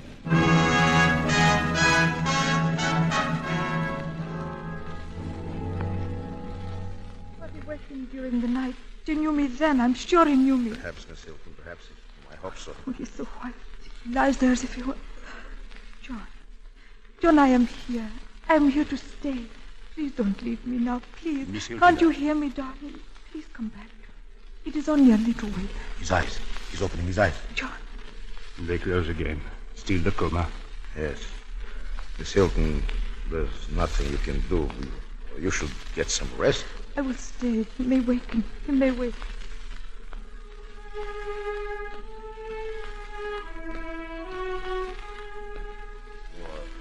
I must have dozed off. How's he? He has not moved. What's this? This is a blanket. The dawn was cold. She put it about you. Audrey? You... Audrey. Look, he rouses. Doctor. Stand aside. Audrey, don't go. No, my dear. I will stay always. God in his infinite mercy. Buster. Is that you? Yeah, John. Don't try to talk. Sorry. Water. No. It's too soon. Not yet. I'm tired. So tired. Water. I'll sleep. Sleep, my darling. The sun will be here when you wake. The sun and I. The sun. And you. Doctor. All I could do, I did. It was not enough. What are you saying? Look at him. The shock was too much for any human. But he's breathing. It is regular. Sometimes I think that perhaps... he's sleeping. Look, his face, the color returns. He will recover. Thank God. Oh, thank God. Audrey. Come here, Audrey. You saved his life. No, not I. Nor science. No, it was something beyond us. Audrey, I don't know if you can forgive me, either of you. But what I did to you both, I thought it was for the best. I wanted him to be as great as I knew he could be. Please try to believe. I believe. I thought I had given him the greatest strength any man could know, science. But I have seen something even greater. Surely there is a God in the heavens, for I have seen... Yes, I have seen his miracle.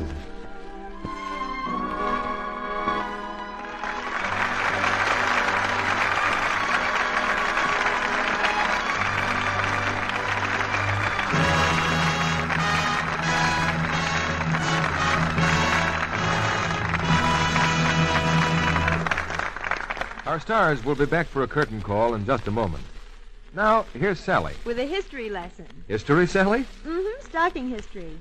Did you know that men wore the first really modern stockings? No. When was that? Oh, back in the 1500s. And just guess who started it?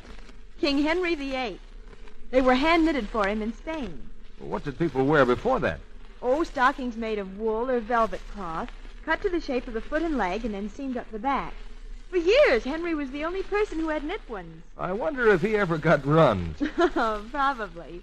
After all, that was about 4 centuries before Lux Flakes were invented. No wonder new stockings were a luxury. But now any woman can have better, surer stockings than King Henry did. And thanks to Lux, can keep them lovely a long time. Gentle Lux Care saves elasticity, so stockings give under strain instead of popping into runs so easily. They fit better, too. Don't risk cake soap rubbing or strong soap. Strain tests show these things make runs come much sooner. Stockings washed with mild Lux Flakes last twice as long. And that's just like getting an extra pair of stockings every time you buy a pair. Lux Care is thrifty. Now, back to Brian Ahern and our stars. I'm sure we're all grateful to Alan Ladd, Hakim Tamirov, and Ann Richards for their excellent presentation of tonight's play.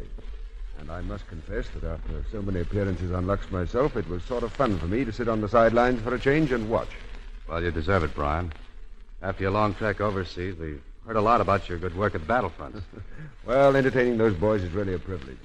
But it's nice to be home again and to welcome a new star to our stage in such a pleasant form as Miss Ann Richards. Thank you, Mr. Ahern. Gave me a charming leading lady, Brian. I can readily see why she's Australia's favorite screen star.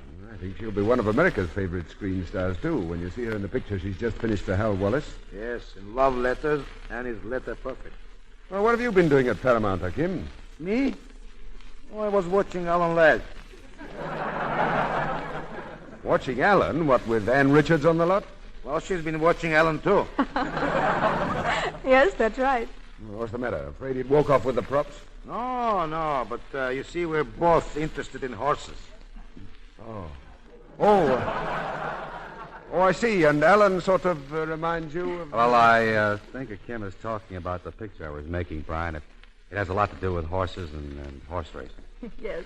With all the tracks closed, Paramount was the only place where you can spend a day at the races. Well, if you're interested in riding, Anne, you should see Hakim as Pablo in For Whom the Bell Tolls. I saw him. And does he ride a horse? Yes, I never thought anything filled with hay could be so hard.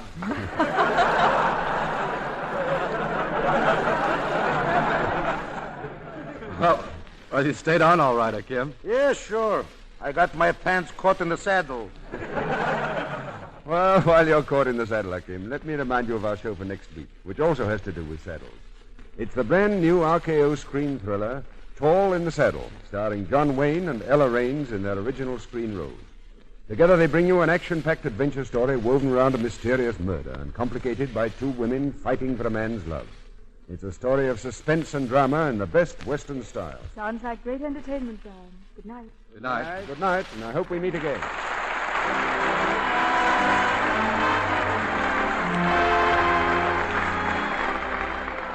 Our sponsors, the makers of Lux Flakes, join me in wishing you to be with us again next Monday night when the Lux Radio Theater presents Tall in the Saddle with John Wayne and Ella Raines.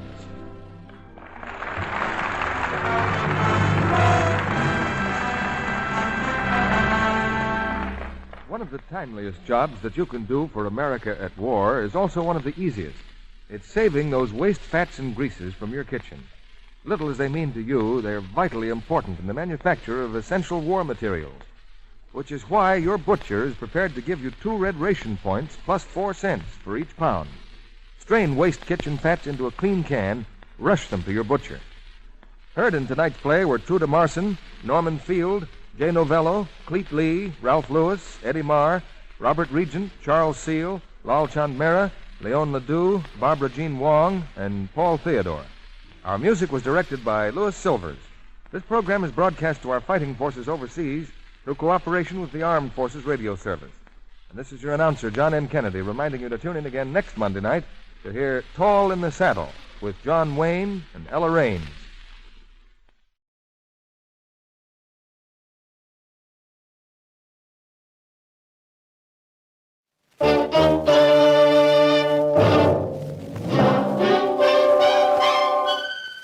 Box 13, with the star of Paramount Pictures, Alan Ladd, as Dan Holliday.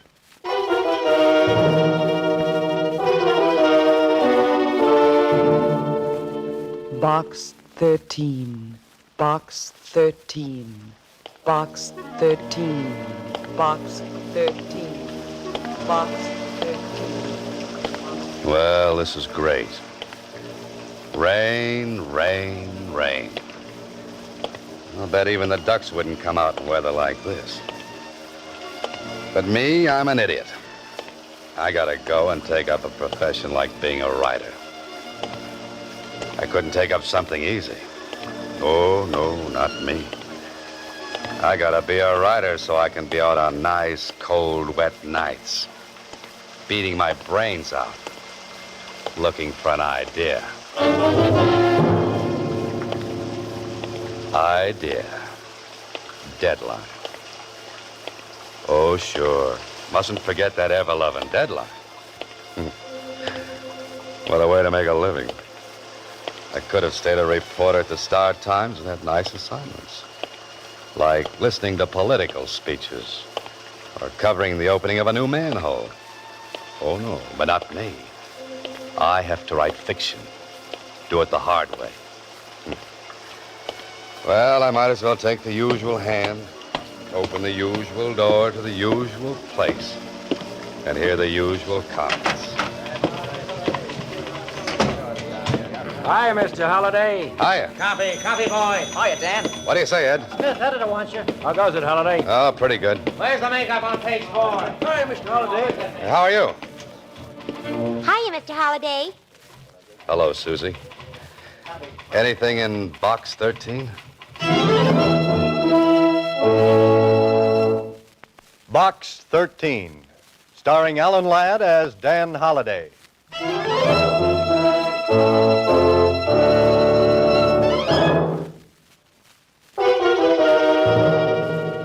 Now for Box 13, starring Alan Ladd as Dan Holliday.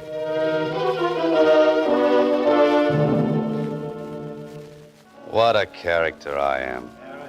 Standing here in front of the want-ad counter in a newspaper office while the rain runs down off my coat collar into my shoes. Mr. Holliday. I gotta ruin my last pair of...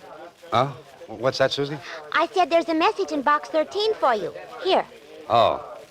Thanks, Susie. Don't mention it. Say, aren't you going to open it? Sorry. Not here, Susie. You know, you got all of us down here at the Star-Times awful curious, Mr. Holliday, running that ad. Have I? You've been running it for months. Why don't you change it? Well, I haven't read it for so long, I've forgotten the words. How's it go? Don't you remember? Adventure wanted. We'll go any place, do anything. How about that? I still like it. You'd do a lot better with adventure if you ran your picture with the ad. Oh, no, thanks. Just keep on running it the way it is. But, gee, aren't you ever going to tell us what you do for a living? Why you keep running that ad? Susie, same old question, same old answer. No.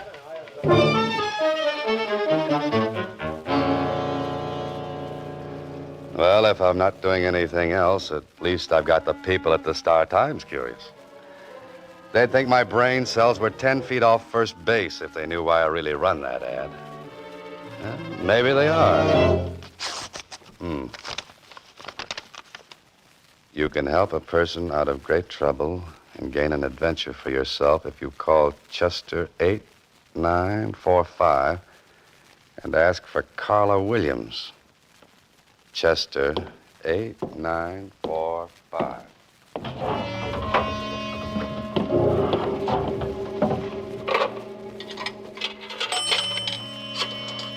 Carla Williams. Sounds like an interesting name. Well, I hope she's home. Hello? Oh, this is the man from box 13. Oh. Tell me, are you serious, or was that ad just a joke?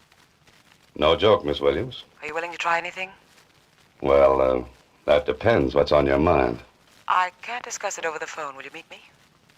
Of course. There's a little French restaurant down on Ledge Street. Meet me there in the cocktail lounge. What time? Make it 10 o'clock tonight. Tell the bartender you want to speak to Carla Williams. French restaurant on Ledge, 10 o'clock. Oh, what block number? The 600 block. You won't fail me. You'll be there. Lady, if it were winter, I'd come with bells on.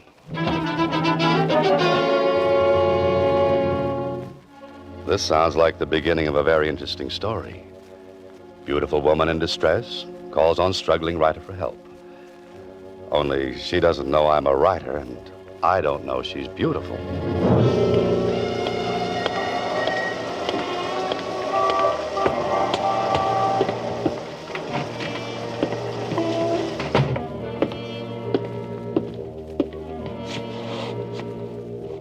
What's yours, mister?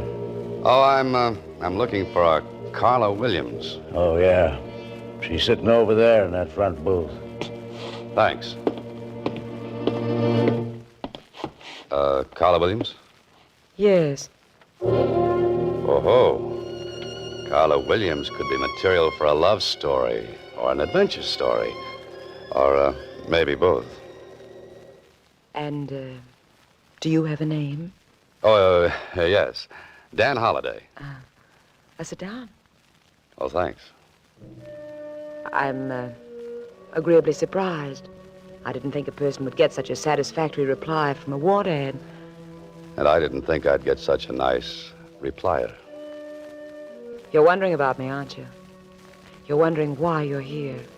Naturally. Well, I'm being blackmailed. That's a very nasty business. I've been paying blackmail for 5 years, but tonight's the end. I'm to meet him in 15 minutes and make the final payment and get the letters. Well, that sounds like the end of your troubles. But is it? I can't be sure. That's why I need your help. But what can I do? Well, you can be there as a witness. You can make sure this is the end. You can see that I get the letters and get away safely. Lady, you need the police. Why? To make sure everything I've kept hidden for 5 years comes out in the open? Maybe a friend could do it. My friends would be the last ones on earth I'd want to know. Are you afraid? No. You advertised for adventure? Blackmail isn't my idea of adventure. I'm sorry if my trouble doesn't measure up to your expectations. It's the best I could do on such short notice. Uh-oh. Well, I guess I had that coming. Maybe this isn't your idea of adventure, but I do need help. I need help badly. Let's leave it at that. Now, that might appeal to my early Boy Scout training. Then you will? I always help ladies across blackmail raps. What happens if your friend makes trouble? We can't make any trouble. He seems to have done all right for the past 5 years. There won't be any trouble if you're along. Here, reach under the table. Take this. Oh, now, wait a minute. This is a gun. Put it in your pocket. Don't let anyone see it.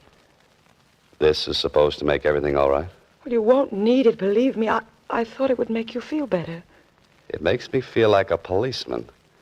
And I still think a policeman is what you want. But you promised. I said maybe. I have to meet him in 15 minutes. Please help me. Where do we go? His apartment. Far from here? We can make it if we leave now. What do you say? Maybe I should never have been a Boy Scout.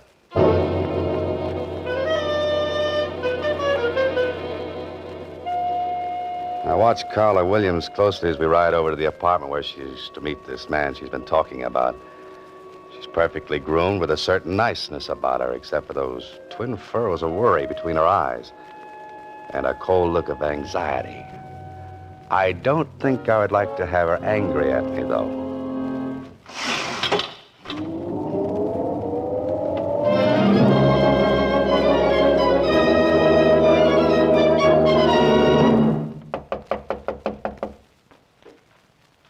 That's funny. You should have been here 20 minutes ago.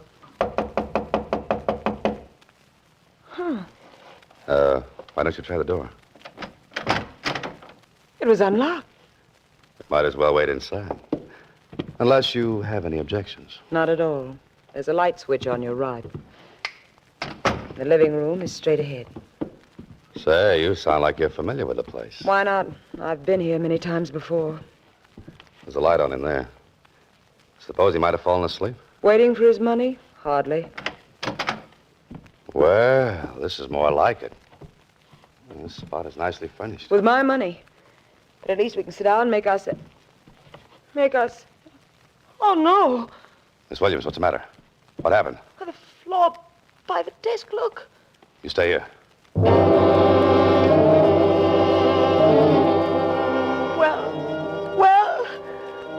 You'd better call the police. He's dead. Dead? Yeah, he's been shot. Once. Through the heart. I'm glad. He's the one? The man who was blackmailing you? Yes. Could you go through his pockets? He must have some of those letters with him. Look in his coat pocket. Just a minute, Miss Williams. You don't understand. This man has been murdered. We've got to call the police. Murdered? What makes you so sure? There's no gun around any place. Just the same, before the police come, his pockets. Please, I've got to have those letters. Okay. But it isn't right. Are these what you wanted? Let me see. Yeah. They're all here. Now, where's the telephone? We've got to get the police up here and fast. There is no phone. No? How do you know without looking unless... I told you I've been here before. Oh, yes, I forgot. We'll go downstairs. There's a payphone in the lobby. Tell the police to come up here right away. Then come back and we'll wait for them. You're not planning to leave while I'm downstairs, are you? No. Here's a nickel. Just dial low and tell the operator you want the police. Hurry. But you'll be here. Call, I said.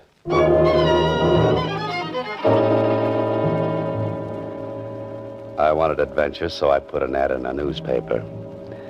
And I certainly found what I wanted. Only this isn't good.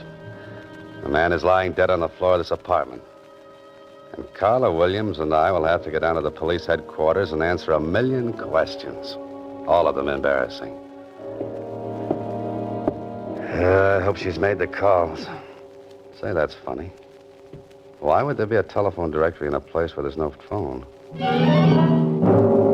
Or maybe there is one.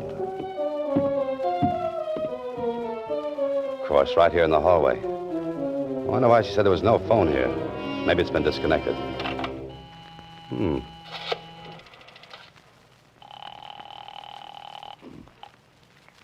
Operator. This is the operator. Oh, fine. I've written a dozen stories like this. And whenever I've reached this point, the hero always finds that he's been framed. Framed. The gun. Yeah, I gotta look at that gun. Gotta find out if it's been fired. One shot has been fired. And the police surgeon will probably find a bullet from this gun in that dead man's body. The police. Seems like little Carla took care of that. Me, I'm gonna take care of something else. I'm leaving.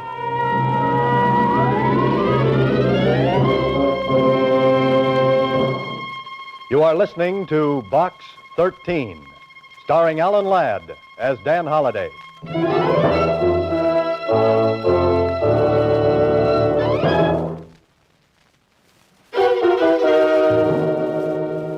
Once again, Box 13, starring Alan Ladd as Dan Holliday.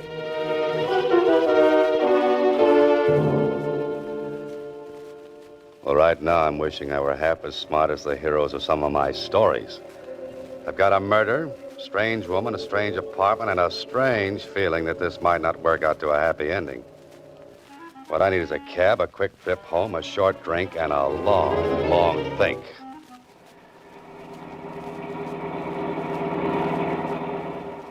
Sure is a rotten night to be out. Yeah, it sure is. I never seen such rain. Not so good. Cops are sure busy tonight. Sounds like it. Wonder who they're after. I wouldn't have any idea. Could be a murderer, you know. Yeah, just could be. Just a night for a murder. Perfect. How come you got so wet? It's raining. I know, but how come? My umbrella needs recovering. You want the Normandy arms? Yeah, that's right. Yeah, that's your building up ahead, but it looks like you got lots of company. What do you mean? Them's prowl cars, mister. All over the place. Oh, this is very nice. Carla Williams called the police and must have mentioned my name in passing. I'm the type of interesting young fellow that any cop would like to meet, especially with a murder weapon in my pocket. Tonight, Mr. Holliday, I think you will sleep elsewhere.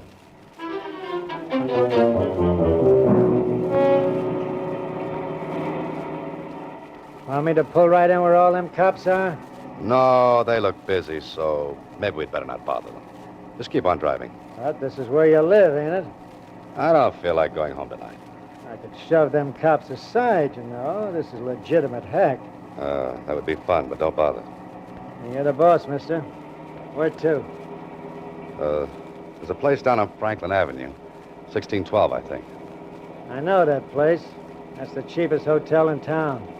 Yes, I believe it is. Hey, how do you know about a place like that? I got information there for a story. But a joint like that, what are you going there tonight for? To sleep. You writing another story? I'm living one. Living one? Yes, I left my typewriter at home.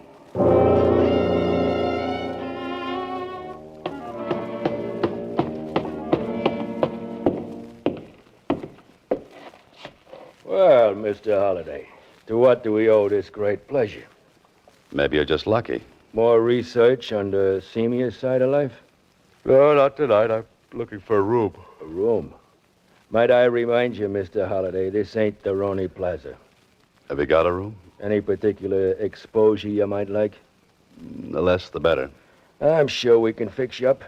That is, if you're willing to pay in advance.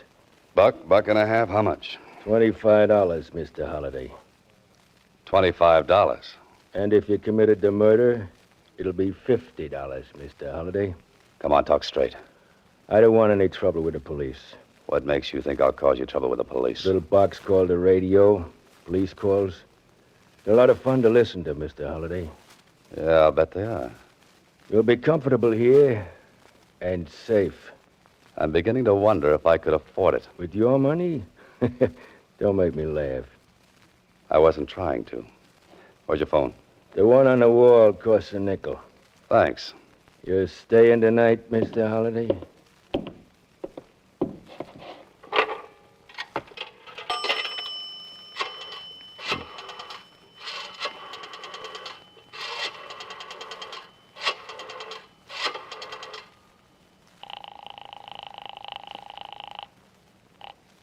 Hello?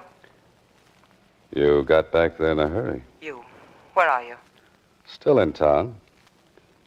What about the police? They with you? What do you think? Thanks for putting in a good word for me. I had to. They made me. Look, I want to talk to you. I know that feeling. I want to talk to you, too. I can explain everything. Like a gun with one bullet fired? Yes.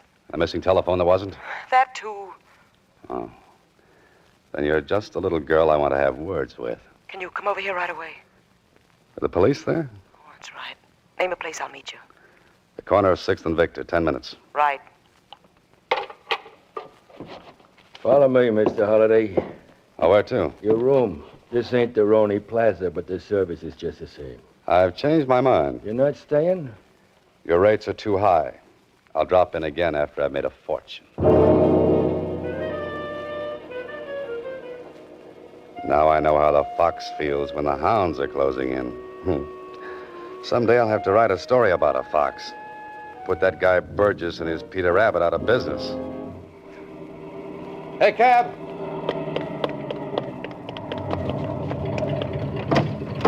Oh, it's you again. Yeah, I get around, don't I? I thought you were set for the night. No running ice water. 6th and Victor. Where did you say you wanted to go? 6th and Victor. But there ain't no place to sleep there. Oh, I'm not sleepy. I just want to examine a fire hydrant. Okay, mister. I'm glad it's your money and not mine. If we keep on, it will be your money. Yeah, that's pretty good. Yeah. Say, is that tonight's extra lying up there? Sure. Want to take a look at it? Oh, yeah, thanks. That picture they got of you on the front page is lousy. What picture? You look like you was facing the camera through a screen door. Yeah, let me see that.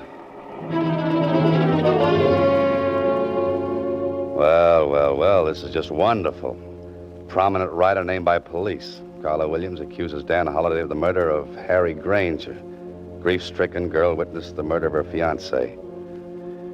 Well, nice going, Carla. It's your word against mine, plus the evidence against me. Now I know why they wrote that song, I Get Along Without You Very Well. Well, there's 6th and Victor. Cruise on by. You ain't gonna stop? I haven't made up my mind. Looks like a couple of cops waiting around for somebody. It's the way it looks to me. That might be the law. Yes, they might be. What do you want to do now? Get away from here and find a city directory. A chap by the name of Harry Granger should have a home, and he should have stayed in it.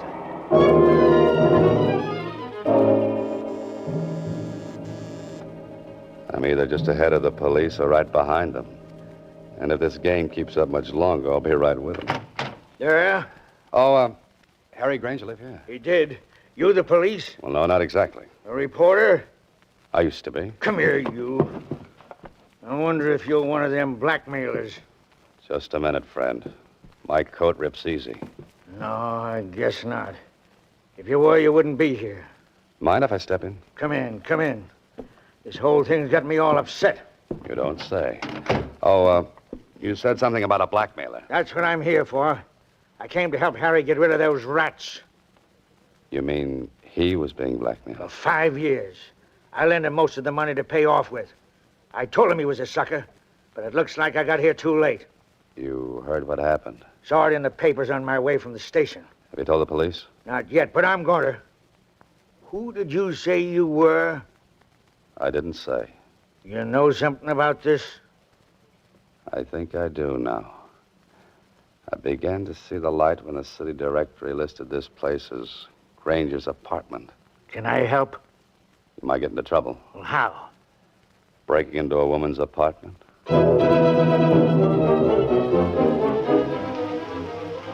After this, I'll use a fire escape, and more of my stories are the most interesting things about a building. The men from homicide will be out in the hall seeing that no one comes in here. You'll have to work fast, Holiday. You'll have to find something that the police weren't looking for. There must be something. Bills, letters, cards, that's no good. Look for the obvious. That's what I always have my hero doing. Let's see, what's the obvious? Oh, the living room. Now, let's see. That's where the body was. Nothing obvious there. On the desk. No. The table. No. The fireplace. Hello. A small frame snapshot. And I think it might be just what I'm looking for. My old friend, the bartender, and Carla Williams. And with your arms around each other. You know, you two make a nice couple, a wonderful couple. I wonder if they'll let you have your arms around each other in the electric chair.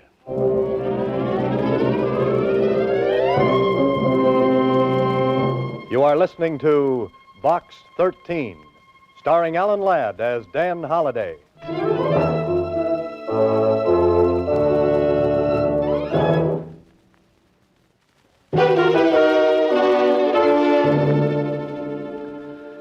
Well, I finally made it. I'm down at police headquarters in the office of a tall, gangly character named Lieutenant Kling. Of course, a few things have happened. Carl and the bartender were brought in, too. So much cooler than I am. Oh, those cell bars give you such fine ventilation. Holiday. What's that, Lieutenant? I said you were a very lucky citizen. After what Carla Williams told us, we thought you were guilty. If she'd have told me that story, I'd have believed it myself. But proving that she and the bartender were married put a crimp in her act as the injured fiancé. Yeah, you showed it up as the same old racket. Smart woman teams up with smart man to blackmail innocent citizen. But just the same, I think you should stick to your writing and let police work alone. Lieutenant, I'll have that printed and framed in blonde walnut. Hang it on the wall? No, around my neck. I'm glad to hear you say that. You may not always have a guy like this Grant who backed up your story. Oh, Granger's friend? That's the one. Say, he's a nice fella. Wants me to visit him on his ranch. Why don't you do that? Riding the range all day when I could be cooking in town? Pardon me. Homicide, Lieutenant Kling. Oh, yes, he's here. It's for you, Holiday. Oh, thanks. Hello? Mr. Holliday, this is Susie. Yes, Susie. Can you come down to the Star Times right away? Well, what's the matter? There's another letter for you in box 13. Oh, no. Should I open it and read it to you? Oh, not now, Susie. I've got enough material to last me for a month, 3 weeks of which will be a rest. Tell me where. Maybe I can come down and help you. You really want to help me? Sure I do, Mr. Holliday. Then put that letter back in box 13. But, Mr. Holliday... Good night, Susie. Next week, same time, Alan Ladd stars as Dan Holliday in Box 13.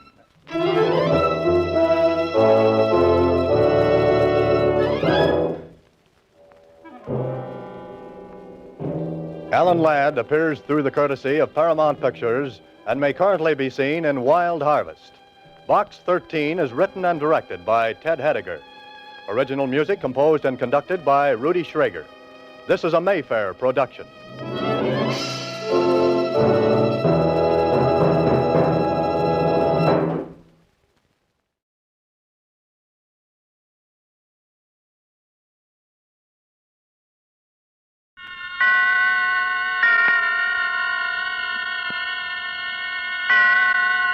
Roma Wines present Suspense.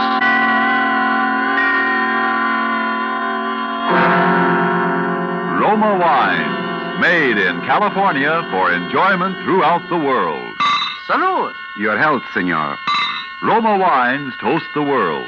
The wine for your table is Roma Wine, made in California for enjoyment throughout the world. This is the Man in Black, here to introduce this weekly half hour of Suspense. Tonight from Hollywood, we bring you as star Mr. Alan Ladd. In the character Mr. Ladd assumes with us tonight, he reveals the thoughts and through them the dramatic story of a young man on trial for the crime of murder. But before we take you to the scene of our drama, let's imagine ourselves for a moment in flower-garlanded Bermuda. We are seated on the terrace of the exclusive Coral Beach and Tennis Club. At the next table, a party of Bermudians and Americans are taking turns, each paying compliments to the delights of the other's native land. An American has just praised the famed Easter lilies of Bermuda. Then a Bermudian tops him with something like this. Among great American delights, he says, one of my favorites is right here on our table. It's this splendid wine we're all enjoying. Bermuda imports it from the justly renowned wine districts of California. It is your internationally esteemed Roma wine.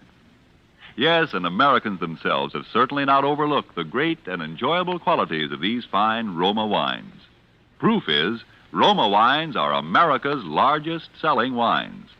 Such outstanding popularity must mean here are wines that are more taste-delighting, more satisfying in their richness and fine wine quality.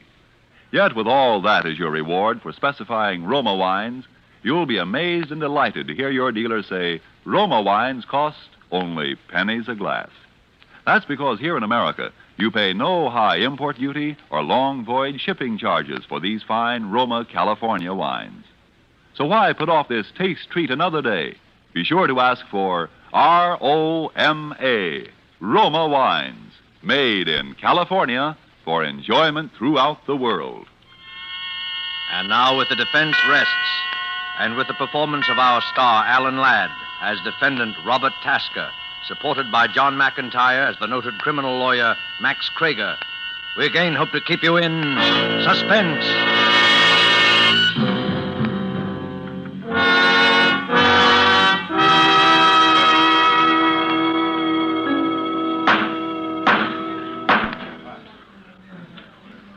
The People versus Robert Tasker.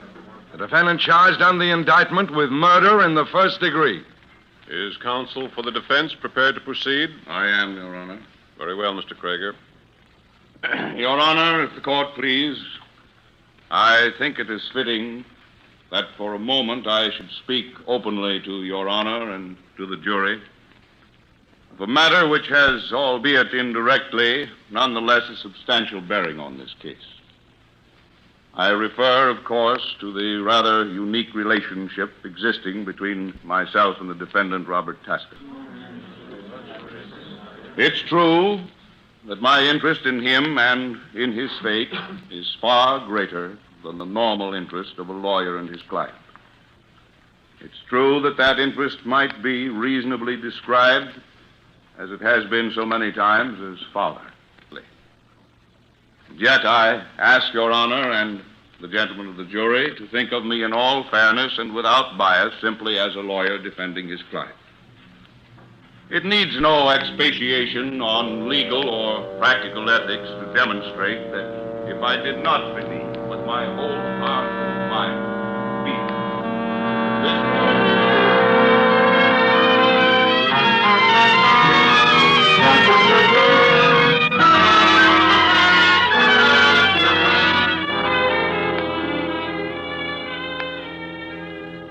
My name is Robert Tasker. I am sitting in a courtroom on trial for murder. As Mr. Krieger, my lawyer, stands there now, telling the judge and the jury about me and about him, I can't help thinking that if it weren't for him, I wouldn't be here today. And thinking what irony it is, too. Because Mr. Krieger is the only friend I've ever had in the world. I am an ex-con. My sentence was for 10 years. After I'd been there about a year, I began to write just short stories, little things. I had lots of time. Finally, I sent one to a magazine, and they published it. Mr. Krieger happened to read it. He wrote to me. Then he came to see me. He remembered my case. He said he'd try to help me. Then one day, I was called to the warden's office.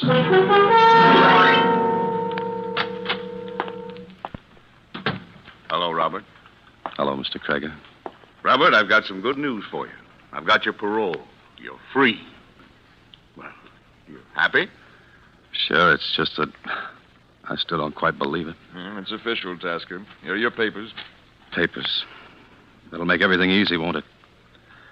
Passport to a brilliant future. Ex-con. Robert, I know it's going to be a little hard to adjust at first, but there's a job in my office that I... Thanks, Mr. Krieger, but I don't want charity even from you. It isn't charity, Robert. I need a clerk in my office, or I wouldn't have offered you the job. You don't have to stay if you don't want to, but you'll be doing me a favor if you try it. Well, I guess I owe you at least one favor. No, Tasker. Goodbye and good luck. Just remember that what's happened up here is water over the dam. Don't hold any grudges. I don't hold any grudges. There's one man I hate, that's all. A man you hate, Robert? What's the use of kidding about it? His name is Arthur Hines, and I hate him. Simple as that. Well, forget it, son. Hines was DA then. He was just doing a job, that's all. He had nothing against you. He was doing a job, all right. Robert, you mustn't feel that way. You'll get along with Hines, all right? Get along with him? In the office. Oh, didn't I tell you?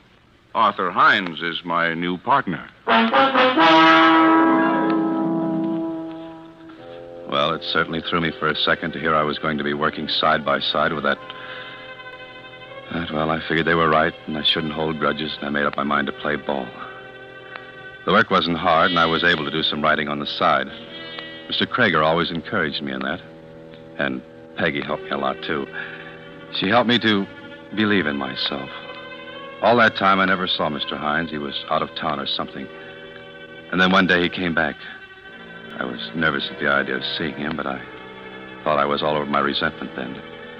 He was in his office with someone. He had come in the private entrance.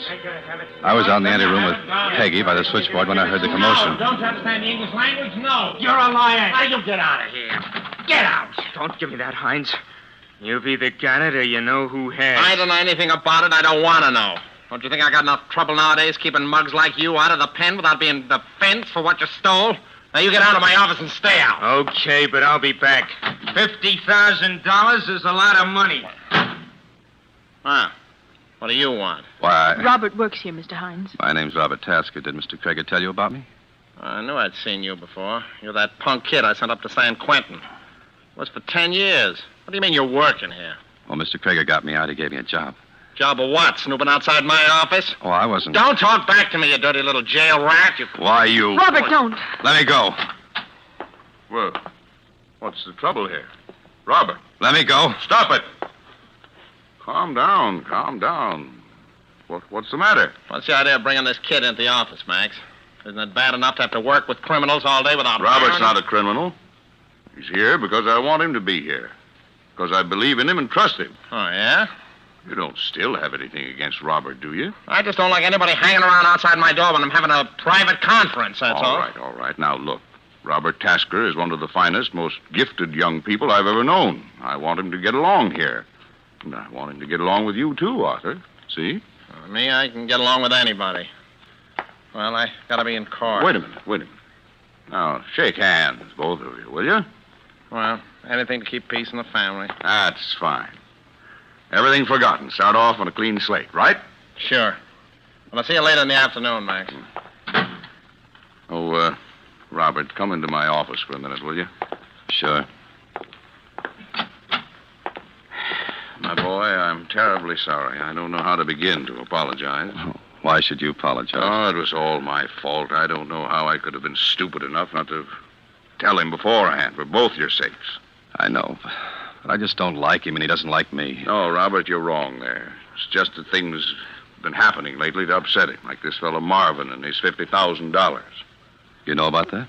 Well, Robert, you know we have to deal with some peculiar people in this business. There's a poor fellow who's been in prison himself for the last 5 years. He had quite a lot of money when he went in. Oh, he stole it, I guess. Oh, he thinks Hines hijacked it on him, huh? If he ever really had it. He says he left it with a pal of his.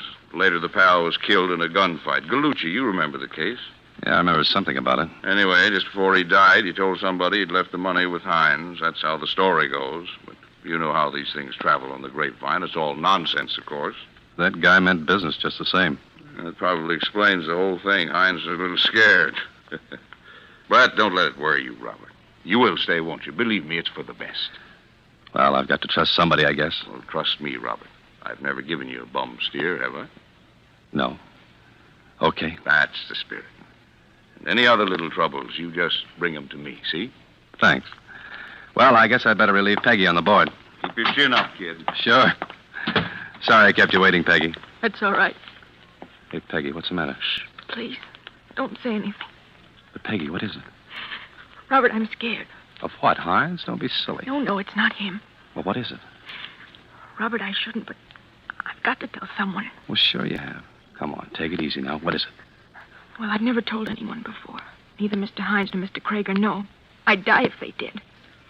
You wouldn't tell anyone, would you? Of course I won't. Come on, spill it.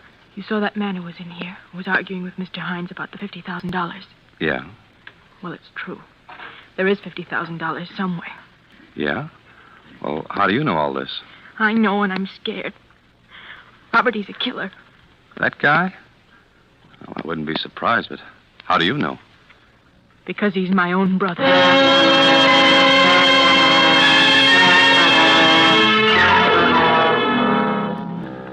I had a hunch till I'm out of there right then. I knew something was going to happen. But I hated to run out on Peggy when she was in jam and might need help. And I didn't want to let Mr. Krager down either. So I stayed. Then one day, about 2 weeks later, it came. I hadn't had any more trouble with Hines. He was out of town most of the time anyway. He was still out of town that day. The day that he died.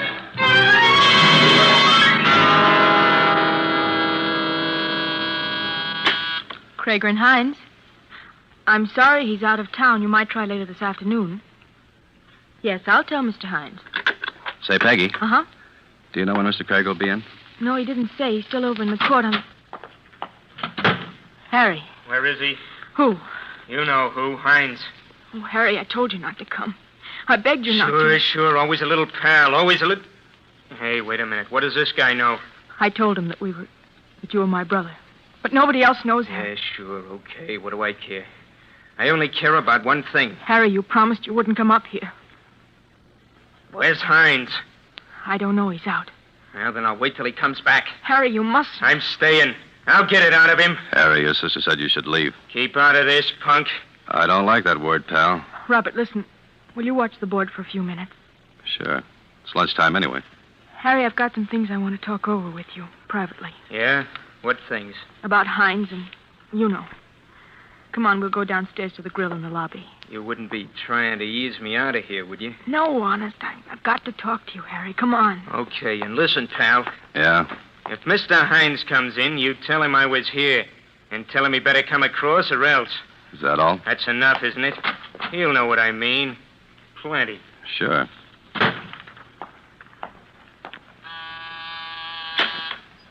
Krager and Hines. Hello, Robert. This is Max Krager. Oh, yes, Mr. Krager. You there all alone? Peggy out to lunch, huh? Yes, she is. Well, that can't be helped. I'm in a hurry now. I'll tell you what I want you to do. Yes, sir? I'm across the street in the courthouse, Judge Andrews' court, the Ellsworth case. Now, there's some notes I've got to have over here right away. They're in my own handwriting in pencil and clearly marked Ellsworth. Yes, sir. You'll find them in Mr. Hines' office. The pages are all clipped together. I don't know exactly where in his office. It may be on his desk, or maybe one of the drawers, or in the files, or under the blotter. But keep looking, you see? Keep looking until you find it. All right, sir. And then bring it over to me right away. Got it? Yes, sir. I'll be waiting for you. I left the switchboard and went into Mr. Hines' office. I started looking around for the notes. I looked everywhere. The desk drawers, the filing cabinet. I even tried to look in the safe, but it was locked. Then I noticed some yellow papers on top of the bookcase. I reached up and took them down. I was standing there with my back to the private entrance, looking the papers over to be sure that they were right ones when... What are you doing in here? Mr. Krager wanted some papers, Mr. Hines. I thought I told you to stay away from my office. What are you snooping around in here for? Well, Mr. Krager told me to look in here for... Yeah? There's something mighty funny going on around this office. There's nothing funny, Mr. Krager just said... I say there is. What's that switchboard girl doing sneaking around the lobby with Harry Marvin? Tried to duck me, but I saw him. First, the switchboard girl turns out to have a crazy ex-convict for a boyfriend, and That's now... a lie. He's her brother. Her brother? Oh, so that's it. I shouldn't have said that, Mr. Hines. I don't know anything about it, really. You don't, eh? Well, I do. I get it now. I knew there was something. All of a sudden, I get it. Mr. Hines, there's nothing to get. Yeah, so the girl and her brother go down to the lobby and set themselves an alibi because they know I'll suspect them. And then they get you to do their dirty work for a nice fat cut, I suppose. That's what you think. Please, Mr. Hines, don't talk that way. Well, you didn't find it, did you? And you won't. Now get out of here, you little punk, before I... I said don't talk that way. Oh, you dirty, thieving little stirbuck. I told you not to talk that way.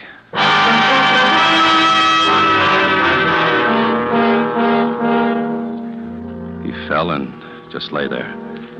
For a minute, I didn't know what to do. And I knew I'd have to tell Mr. Krager. I knew I was all washed up there anyway.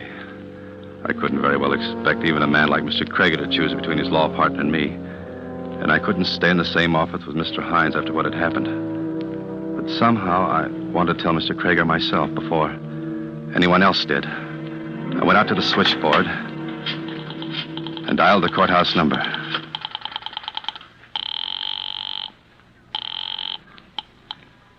Judge Andrews' court, Johnson speaking. I want to speak to Mr. Max Krager. This is office calling, please.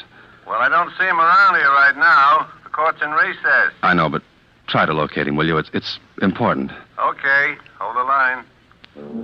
I sat there waiting for them to find Mr. Krager. And all of a sudden, I remembered the papers he wanted. I cut off the call on the switchboard. I had to take the papers over to him anyway, and I thought I might as well go over and give him the papers and tell him what had happened and get it over with. I was starting for the front door of the office. Then I heard a sound from Mr. Hines' office behind me. At first, I thought he was just coming to, and I kept going. Then something sort of clicked in my mind, and I stopped. The sound hadn't seemed quite right for a man just coming to. I listened, but I didn't hear anything more. And that didn't seem quite natural either. I went back and opened the door to Mr. Hines' office. He was lying there just as I had left him, and yet there was something different. I went over and looked at him more closely. His face was a terrible gray. I touched his wrist, feeling for his pulse. The next thing I knew, I was down on my knees, tearing open his collar, but even then I knew it wasn't any use. Mr. Hines was dead. I don't know how long I stood there in the room. It might have been hours, it might have been only a couple of minutes. I just stood there, my mind dazed, and yet at the same time racing through 1,000 half-formed plots and schemes of escape, of what I could say, of some way out of it. And the switchboard began to buzz with an incoming call. It sort of brought me to my senses more out of habit than anything else. I went to answer it. Krager and Hines. Robert, you still there? Mr. Krager, Where are those notes? Haven't you found them yet? Yes, I found them all right. Well, bring them over here. I need them right away. Mr. Krager, Robert, what's the matter with you? I just killed Mr. Hines.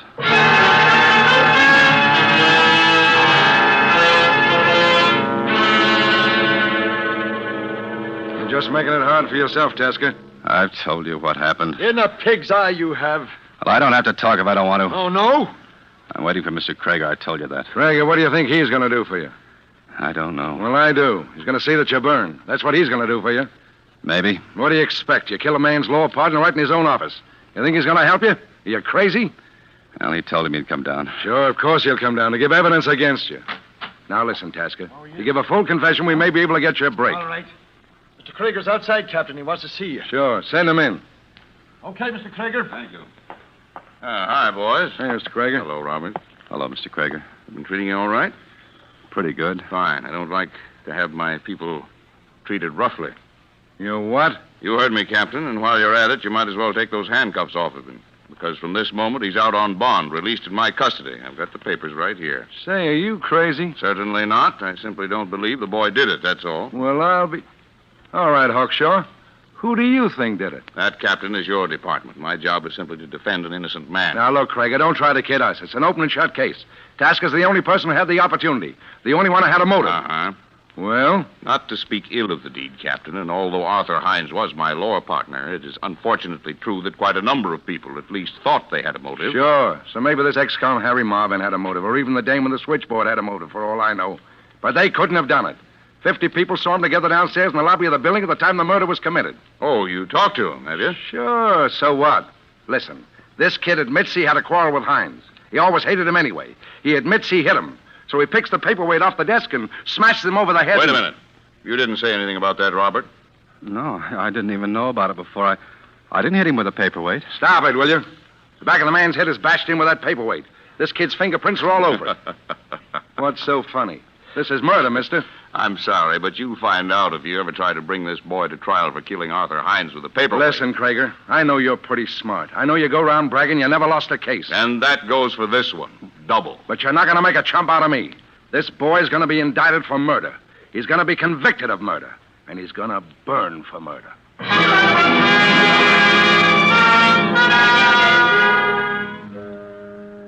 Indicted, convicted, burned. 3 promises. And the first one's already happened. The second one, well, even I can see we don't stand much chance. And the third one, well, I just try not to think about it. There's Mr. Krager up before that jury, acting as though it was an absolute certainty that I'd be cleared, pleading for me as though I were the only guy in the world. Because, well, that's the kind of a man he is.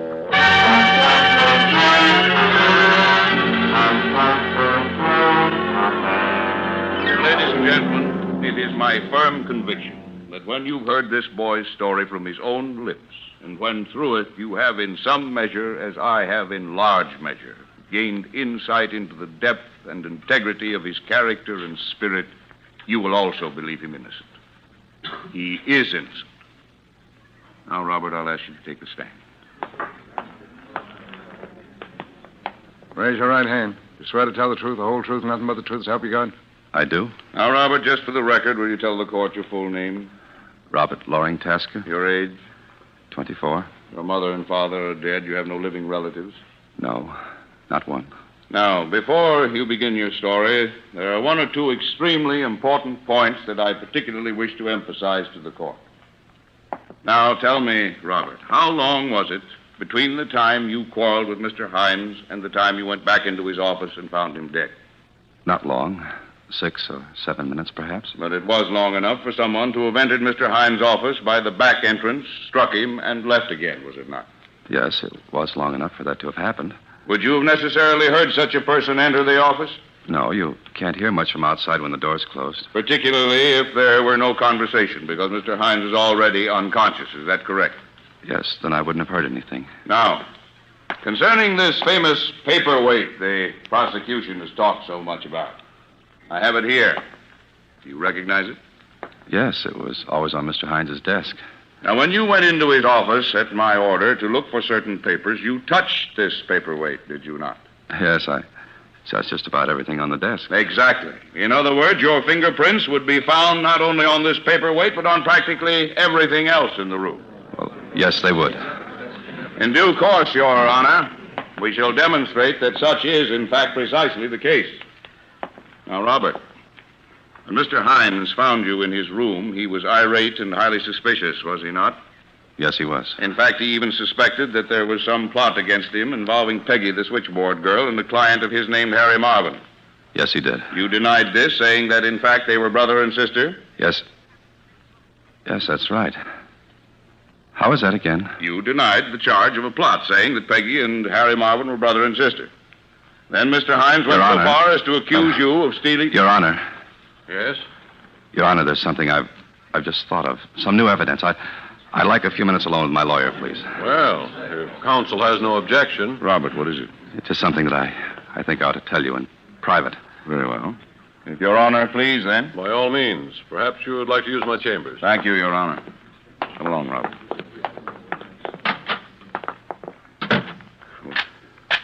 Well, you didn't have to lock the door, Robert. I wanted to be private. All right. But, Robert, you mustn't worry like this. Let me do the worrying. They can't convict you if there's a reasonable doubt. That's the law, and there is a reasonable doubt. Somebody did come in and hit Hines in those 6 or 7 minutes. It must have been that way. Yeah, I know. Of course you do. We've been over the whole thing. Now, let's go back into that courtroom. Mr. Krager, there's something I haven't told you. Something you haven't told me? What? Oh, it's a little thing, but it's kind of important because it's something I never told anyone. Well, what is it? I never told anyone that Peggy was Harry Marvin's sister, except Mr. Hines, by mistake. And he's dead. Well, now, Robert, don't you think that's a little trivial to be... No, because you know about it. You just said so in the courtroom. Well, There's only one way you could have found out. You must have been in your office when I had the fight with Hines and heard me tell him. Robert, that's ridiculous. Oh, no, it isn't, because you're right. Somebody did come in those 6 or 7 minutes and kill Hines. You did. You're crazy. Yes, it must have been for that $50,000 you hijacked the hijacker. And you knew they'd pin it on me with my record. Maybe that's why you got me out of the pen in the first place. It is, isn't it? Well, I'm not going to stay here and listen to any such nonsense. Oh, yes, you are, because I'm going to get the truth out of you right now. You planned it that way, didn't you? You sent me into Hines' office that day, and you probably sent him. And you figured you were such a hot lawyer that might even get me off with 20 years or so. To ease your dirty conscience, didn't you? Talk, Krager. You won't get anywhere using violence with me. No? Talk! Now, wait a minute. Even if I did confess, it wouldn't hold up as evidence. Talk! Listen! No! Listen, we'll postpone the trial. I can get you out of the country. I'll give you money. That's all I wanted to know. Talk! No, don't! You did it, didn't you? You killed him! No! That's where you were when I phoned you at court, and they could find you, weren't you? You were killing Hines, weren't you? Yes, I did it. I killed him. Okay. I guess we can unlock the door now. What's going on? Grab him! He's crazy. He attacked me. So I gather. He even accused me of murder. Yes, I heard him. Tell me, Krager, where were you when this boy phoned you here at court? When they couldn't find you? Why? As a matter of fact, I was right here, right in this very room. I had some work to do. I wanted privacy. Your court was in recess. You were out of town. Yes, I know. But there's something you don't know. Hey, what? On the day of the murder, the floor of this room was being repainted. And the paint, Mr. Krager, was quite wet. Your Honor, the defense rests.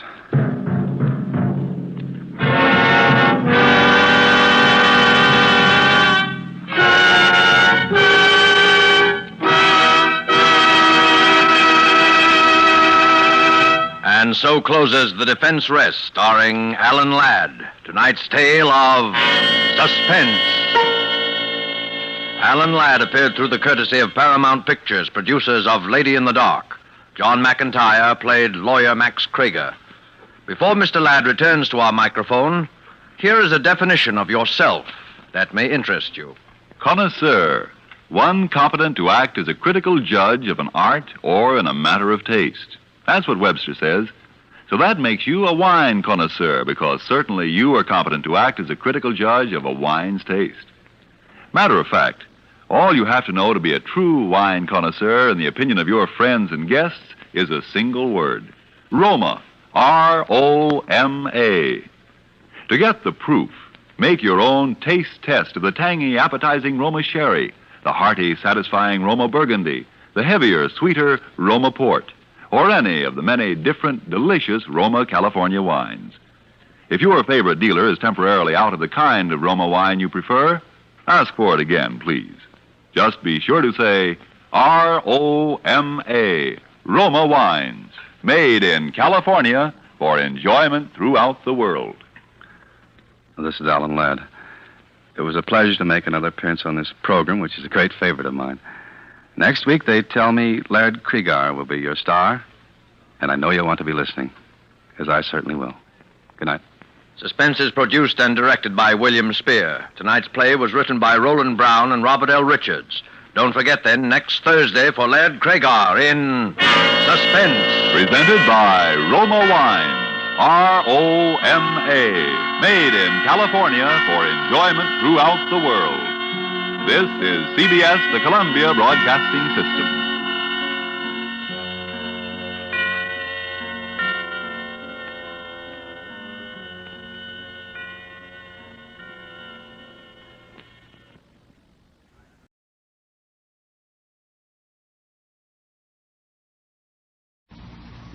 From Hollywood, Alan Ladd and Veronica Lake in a hard-hitting story of love and murder.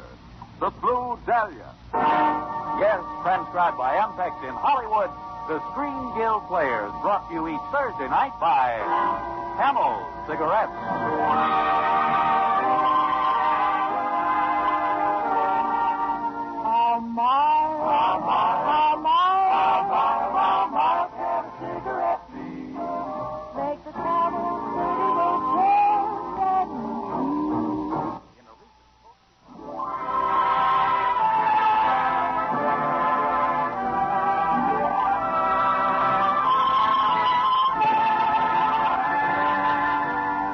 Thursday night, Screen Guild night, when Camel Cigarettes bring you your favorite stars in their greatest motion picture roles.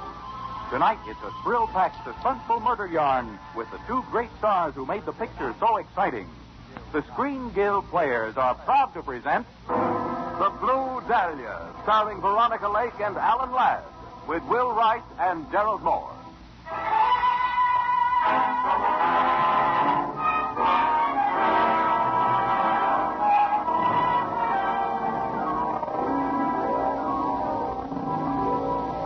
I don't know what I expected that night.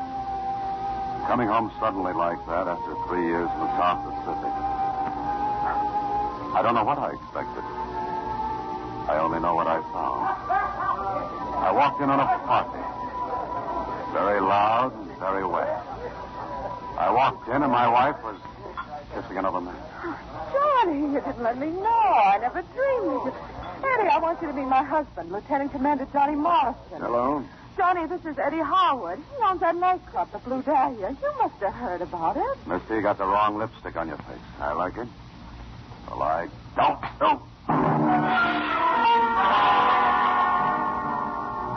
Well, that sort of broke up the party, I guess. He got rid of them fast and then came back to me. I remember I was standing by the table with little Dickie's picture in my hand. What are you doing with that? Just looking at Dickie. Why? Nothing. I need a drink.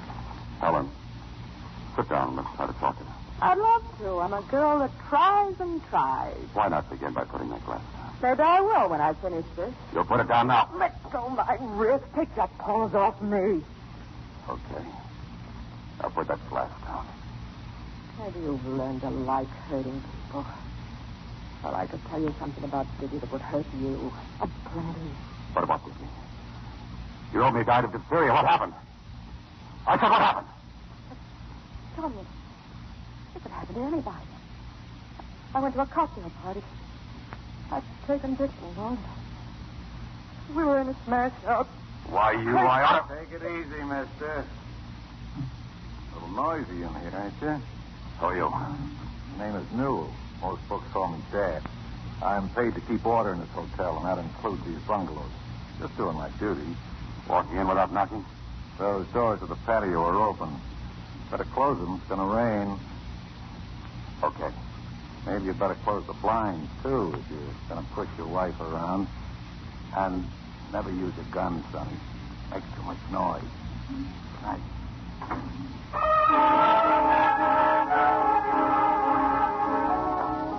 I'd had enough. I couldn't take any more. I tossed the gun on the table, picked up Dickie's picture, and walked out. I walked out into the rain. I didn't know where. I just walked. And then later I was standing on Coringa Path, standing there in the rain and watching the cars race out of Hollywood. And I guess I looked like I needed a lift because suddenly this convertible draws up and the door swings open and somebody says, Get in. Well, are you going to get in or not? You know, you could get wetter if you lay down on the gutter. Now you're making sense. I wasn't trying to get wet. And you shouldn't be taking chances with strangers. Funny. Practically all the people I know were strangers when I met them. I'm going to Malibu. Is that any use to you? What's at Malibu? Houses, people. I have friends there. Any hotel? There's an inn. Why? You pick up many people at night like this? Not many. Only one or two at a time. You're right. Right? It wasn't funny. I'm sorry. Nothing's very funny to me tonight. I know. Sometimes it all blows up in your face. What does? Life. Whatever you're doing, wherever you're going. I thought you were going to Malibu. I flipped a coin. Heads, I go to Malibu. Tails, I go to Laguna. What happens if the coin rolls under the Davenport? We go to Long Beach. It's not bad. Oh, you can smile. Yeah. But I'd have to remember something. Remember what? Whatever it is, I'd rather forget.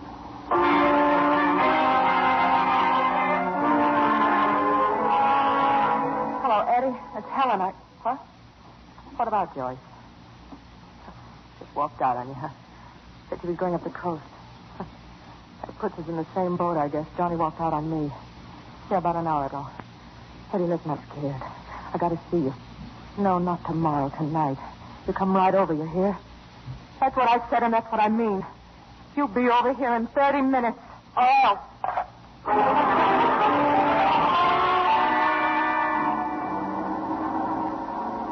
Look out, the truck! Pretty good idea to watch where you're driving. Sorry. I was looking at your bag. Those initials. Wondering what the JM stood for. You don't have to wonder, I'll tell you. That's no fun. Let me guess. Jimmy? Why? You like Jimmy? I knew a boy named Jimmy once. He had rabbit teeth. That worry you? No. You sure that coin you flipped came up heads? Why? Well, we passed Malibu 20 minutes ago. That worry you? No.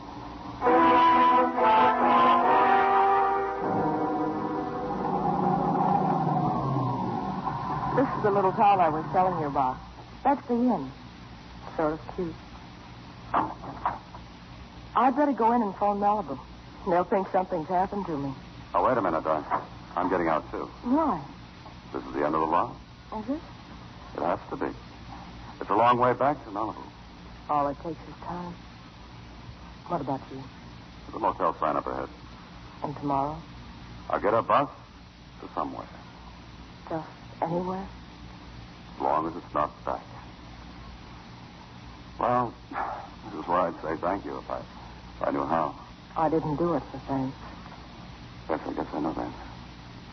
Don't you even say goodnight? It's not good night. It's goodbye. I don't like to say goodbye. You don't have to. But it's been nice knowing me, hasn't it? No, it's over. It's just as though you'd never seen me before.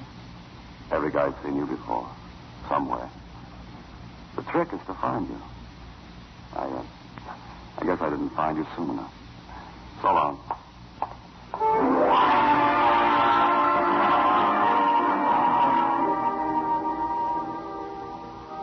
The motel was clean and comfortable, not as it mattered. I couldn't have slept much anyway. I checked out in the morning, walked back to the inn to get some breakfast and the bus schedule. I left my raincoat and my bag at the cashier's desk and took a table overlooking the ocean.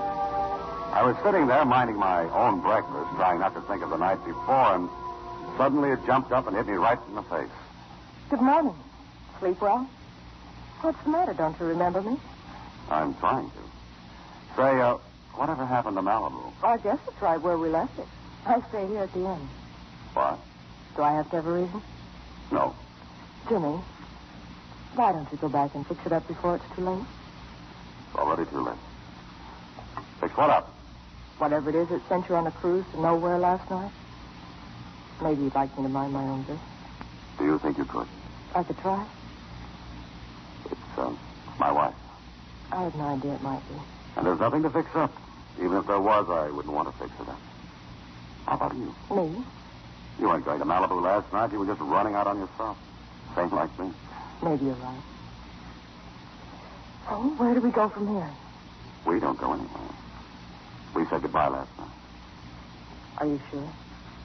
That's the way it has to be. You win. I didn't say it was the way I wanted it to be. But still, you catch the bus up north. In an hour. I'll go back to Malibu. I can't think of anything better. That's right. Well, we could go for a walk along the beach first. Tide is out. Sure. You can go in waiting if you like. If I run upstairs to change my shoes, will you be here when I get back? Mm-hmm. Not like last night? No. Go ahead. I'll pay my check at the desk. All right. I'll only be a minute. You want to take this, miss? Oh, miss. Huh? Oh, I'm sorry. Trying to get some news on the radio. Had an awful thing last night, Nellie. There it is now. Wilshire Boulevard Hotel. It has not yet been established that she was murdered, but police have been unable to trace her husband, Lieutenant Commander John Morrison. Huh? Lately returned from the South Pacific. Yeah, miss, you want to take this check? Oh, of course. Thanks. If I can have my bag now, please. Yes, sir. Here you are. Anybody else from Los Angeles? The bus is ready to leave. Anybody else? Wait for me. I'm going with you.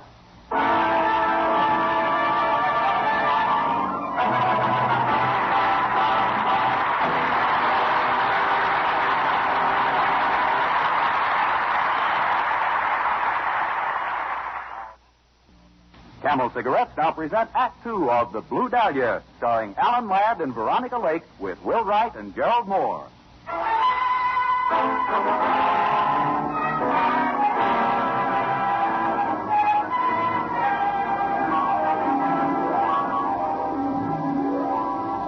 was 10,000 miles and 100 years to Los Angeles. If that bus had made one more stop than it did, I think I'd have tried to get out and walk. All the way back, I knew what I was going to do. I kept thinking of that house dick, Newell. He might know something. But then when we got in, I ducked into a phone booth and put in a call. Hello? Yeah, he works here, but not this morning. Where is he? I've got to talk to him. He's downtown, mister. He's in conference with the police. You're sure that's the way it happened, Newell? You saw Harwood go up to the Stames bungalow and ring the bell. That's right, Captain. No answer, so he went away.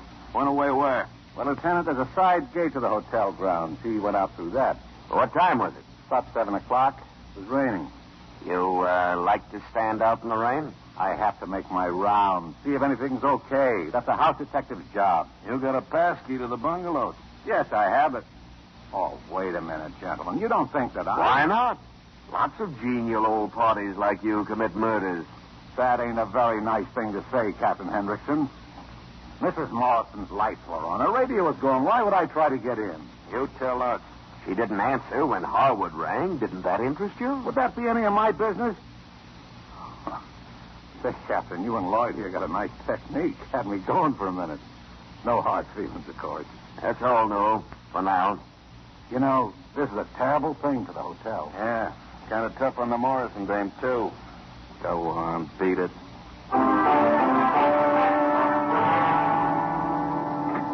Good afternoon, Mr. Harwood. Newell, who let you in? Well, a houseman's used to getting into places. I came in the back door. I thought... You thought what? I thought I'd better not be seen. I told the homicide boys a good straight story. I think they're satisfied, but you know those dicks. Tomorrow they might get the figuring I was holding something back. Were you holding something back? Well, last night I kind of hung around for a while. I mean, after you rang Mrs. Morrison's bell. Pretty wet, wasn't it? Weather don't bother me. I used to be a copper myself. I didn't know you had a key to her bungalow. How much do they pay you on that job, Newell? $20 a week and found. Not very much, is it? No, it's not suspect. Be nice if you could make a little more. By coming here. Oh, now, wait a minute, Mr. Howard. You've got me all wrong. I just thought maybe if I could... Shut up. You. Only got 100 on me here. Thanks, Mr. Harwood. This sure is nice of you. Did you say you were leaving? Leave? Oh, yeah. Matter of fact, I was. You're going out the back way, of course. Of course. Maybe next time I'll use the front entrance, huh? Yeah. Maybe. If there is a next time.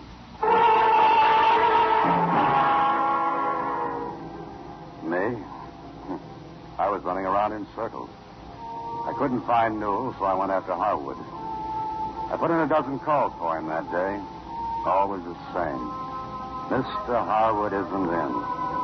It was getting dark when I headed for his place, and I guess I wasn't the only one. Just as I was starting up the stairways into the lobby. Jimmy. Huh? What's you? What are you doing here? Never mind. Get in. Get in, please. Here we go again. Do you want to be caught? How do you know anyone's trying to catch me? You had a navy raincoat and your initials. I read the papers. Jimmy, are you mad at me for trying to help? The name is Johnny. All right, Johnny. Johnny's a nice name, too. But Jimmy didn't have the cops after him. I think you'd better talk. Where? Up in the hills someplace? Go ahead. It's your car.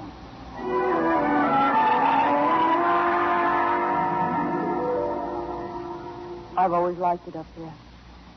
Stand and look down at the whole city. Takes a lot of lights to make a city, doesn't it? Johnny, I know you didn't kill your wife. Do you? How? Just from knowing you? You don't know me that well. Well enough. But you think you have to find out who did kill her, don't you? Something like that. Maybe you're wondering why I don't leave it to the police. Have I asked any questions? You got a tag out for me. If they get me, they won't bust their brains trying to pin it on anyone else. But I'll get him. The guy who killed my wife isn't getting away with it. He just thinks he is. You mean Eddie Harwood? I didn't mention any names. Who else could it be? I wouldn't know. Would you? Wasn't he playing around with your wife? You seem to know a lot of things. Do I? Like how to wait for me in front of Harwood's place. You get around. And your timing's good. It was good last night when you picked me up. Or was it?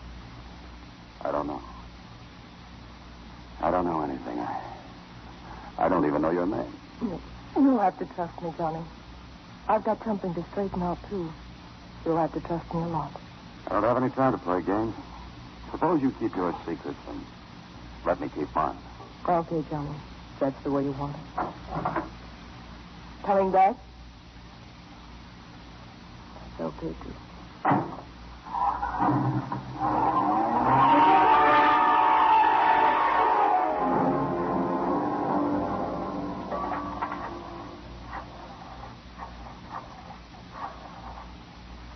Hello. Mr. Harwood, please. Mrs. Harwood calling. Eddie? Yes, it's Joyce. Bryce? Yes, I just got back from Malibu. Would you like to take me out to dinner? No, I want to go to my place first. I'll have to change. Yes, the Blue Dahlia. About an hour.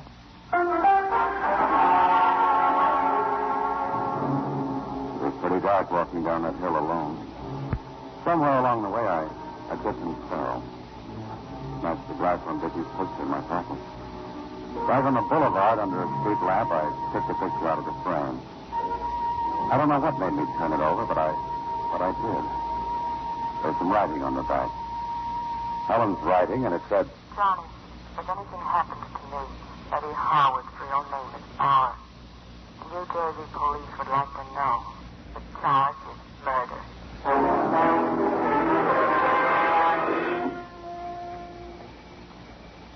Just a minute. Yeah, make it snappy, Ike. Morrison, close the door. Nice to see you again, Morrison. Am I allowed to ask why? Cut it, Howard. You know why I'm here. I don't. Would you mind if I finish dressing while we talk? In here. I don't like to seem rude, but I have a date in a little while, and I... What's the matter? Nothing, Howard. I just happened to notice that picture on the radio. My wife. She's pretty, isn't she? Yeah, she is pretty. You know, I don't figure you, Morrison. You stand there and look at a pretty girl, and half the cops in L.A. are looking for you. Only half? Well, all I had do is pick up that phone. Why don't I guess I'm not that kind of a rat. What kind of a rat are you? You rate yourself a pretty tough boy, don't you? Tough enough to find out who killed my wife? Everybody seems to think you killed her. Not everybody. I think you killed her. Don't be a dope. What reason would I have? Plenty. Take a look at this. A picture? Yeah. This one's pretty, too. See what's written on the back? Turn it over and read it. Mr. Bauer. Bauer. Might have known she'd stash it somewhere. Ellen wasn't the kind of a girl that tossed this kind of information away. Should have found that out before you killed her. I didn't kill her. On the level, I didn't kill her, but I think I know who did. You better have proof. I expect to have it within an hour. Somebody's meeting me at the Blue Dahlia. If I figured it right, Where'd that come from? Stop! Hey, you stop! Back door. The alley. Yeah. Here, take it easy. Is it bad? I haven't got a chance. Listen, Morrison. You gotta get over there. The Blue Dahlia. The Blue... Howard.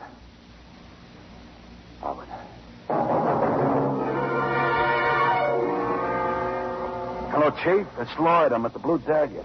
Say, that hunch of yours was right on the beam. We got a regular convention here. Yeah, they both came in. Yeah, okay, I'll wait, but hurry, will you? I'm kind of anxious for school to start. All right, now let's have it again, just for the record. Why did you come to the Blue Dahlia tonight?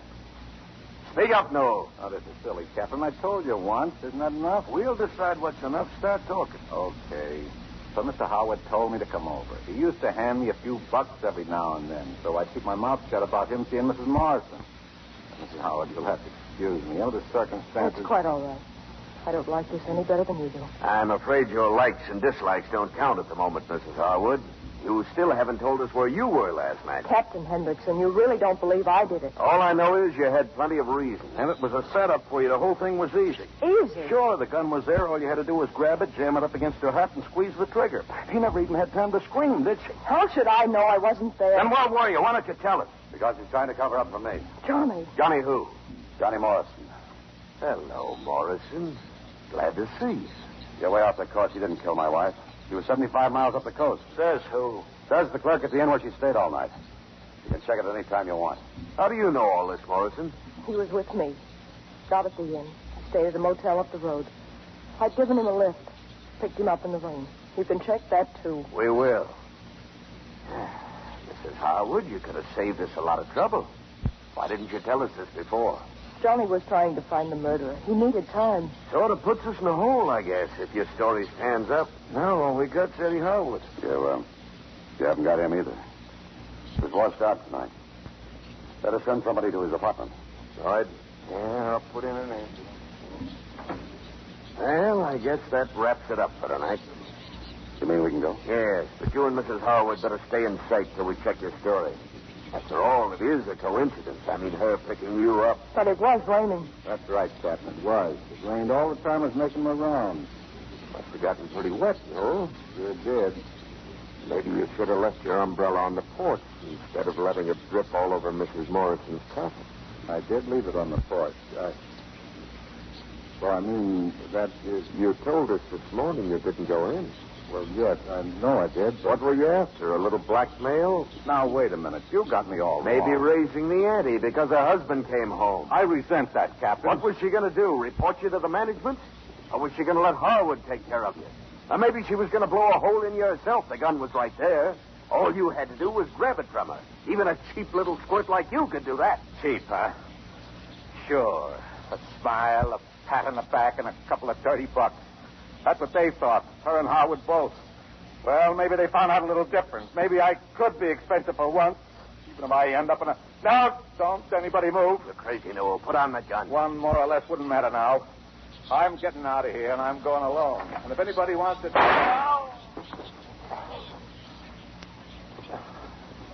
Gentlemen, wait a minute. You've got me all wrong. Lloyd. Yeah, Chief. He was backing out with that gun in his hand. Okay. Better make that ambulance call a double.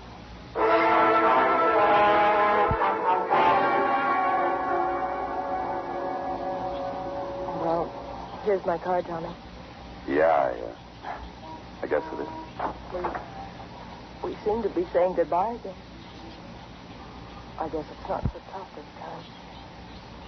Is it? Look, last night when I made myself walk out on you, remember, I said every guy had seen you before, somewhere. I remember. But the trick was to find you. I remember that, too.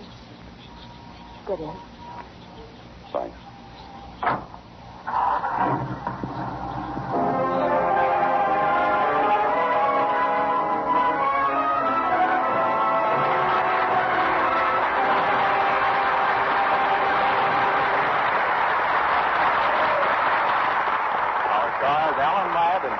Lake will return to the microphone in just a moment.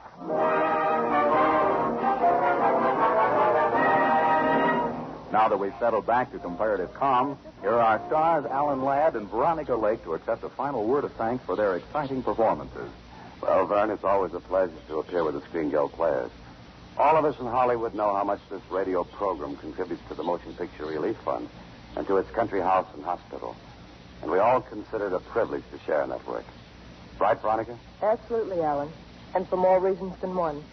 Each week, our sponsors, the makers of Camel cigarettes, send free smokes to servicemen's hospitals. Among other hospitals, free Camels are being sent this week to Veterans Hospital, Amarillo, Texas, U.S. Naval Hospital, Philadelphia, Pennsylvania, and U.S. Marine Hospital, Savannah, Georgia. Happy smoking, fellows. Your cigarettes are on the way to you now with the compliments of Camels. The Screen Guild players are directed by Bill Lawrence and transcribed by Ampex. The adaptations are by Harry Cronman. Remember, Thursday night is Screen Guild night. And next week, one of the most hilarious comedies ever brought to the screen. You'll laugh, you'll chuckle, you'll roar with delight. Yes, it's Bachelor Mother, starring Joseph Cotton, Lucille Ball, and Charles Coburn. Don't miss it for anything. The Blue Dahlia was presented through the courtesy of Paramount Pictures, whose current release is Bride of Vengeance. Alan Ladd will soon be seen in the Paramount production, The Great Gatsby. Veronica Lake will soon be seen in the 20th Century Fox production, Slattery's Hurricane. One way to make your dreams of a new home, of travel, or of a college education for your children come true is to invest regularly in United States savings bonds.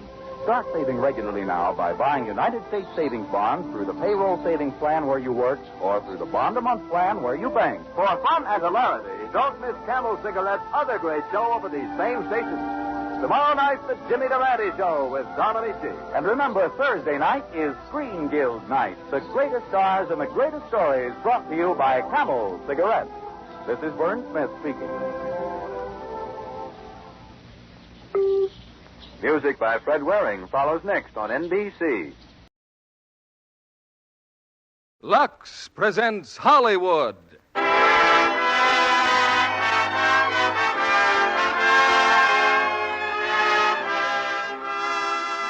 Lever Brothers Company brings you the Lux Radio Theater, starring Alan Ladd and Veronica Lake in OSS.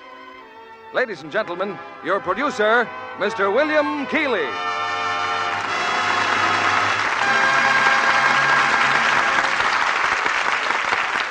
Greetings from Hollywood, ladies and gentlemen, and welcome to the Lux Radio Theater's presentation of Paramount's gripping screenplay, OSS, starring Alan Ladd in his original role, co-starred with the talented and lovely Veronica Lake. In introducing tonight's play, I'd like to quote from Major General William J. Donovan, who, during the war, directed the Office of Strategic Services. He says, "While the characters in this motion picture are fictitious, the story is based on a composite of actual incidents in the diversified activities of the Office of Strategic Services, which conducted intelligence, special operations, and unorthodox methods of warfare in support of Allied military operations. It is a tribute to the brave, resourceful men and women, living and dead, who volunteered for these dangerous assignments." In other words, tonight's play is more than thrilling entertainment. It is a glimpse into the hazardous, behind-the-lines activities of those loyal Americans who paved the way for victory, whose lives depended hour by hour on meticulous attention to the smallest detail. An agent of the OSS could not afford to look well-fed. in a country living on starvation diets, well-dressed among ill-clad people, or well-groomed in a land where soap was non-existent. Behind the lines, I'm sure a Lux complexion would have been a certain giveaway among women of the OSS, just as it's a hallmark of good grooming among women in civilian life. In fact, I can think of no better countersign or password for admission to the League of Lovely Women than Lux Toilet Soap. From LTS, we take you now to OSS, starring Alan Ladd as Martin and Veronica Lake as Ellen. Here's the curtain for Act One.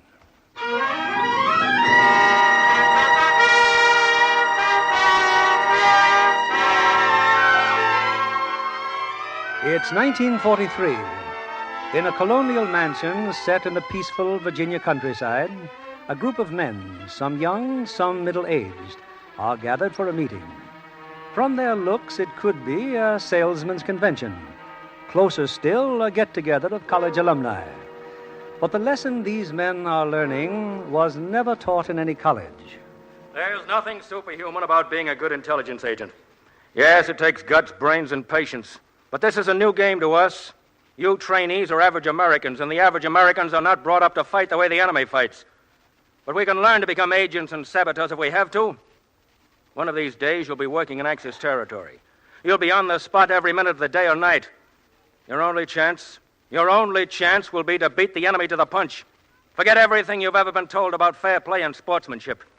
Forget everything, except that your country is fighting for its life. That's all for now. Radio laboratory at 10 o'clock. Camera room at noon. Dismissed.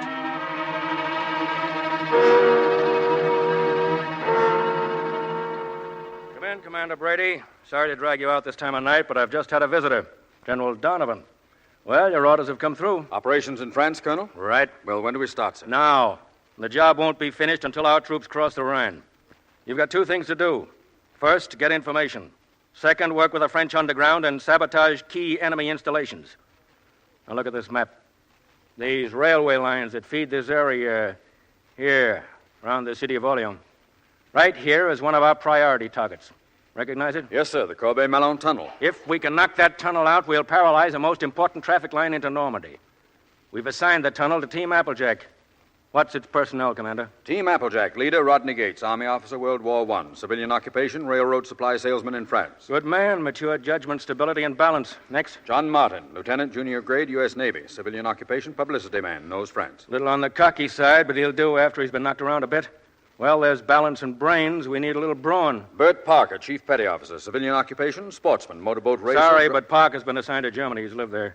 If he gets through, he's to lay low as a Rhine barge worker until needed. Well, we've got another muscle man named Boucher. Used to be a hockey player. Yeah, that should do it. Balance, brains, and brawn. The ideal setup. Except we'll need one more. Someone who knows the district. Someone to contact the French underground there. What about a woman? They can often get through where a man can't. Personnel in London could recruit. I'd rather see if we can find one here first. Well, see that Gates, Martin, and Boucher stay put. Oh, you too, Commander. I'll be needing your help in finding that girl.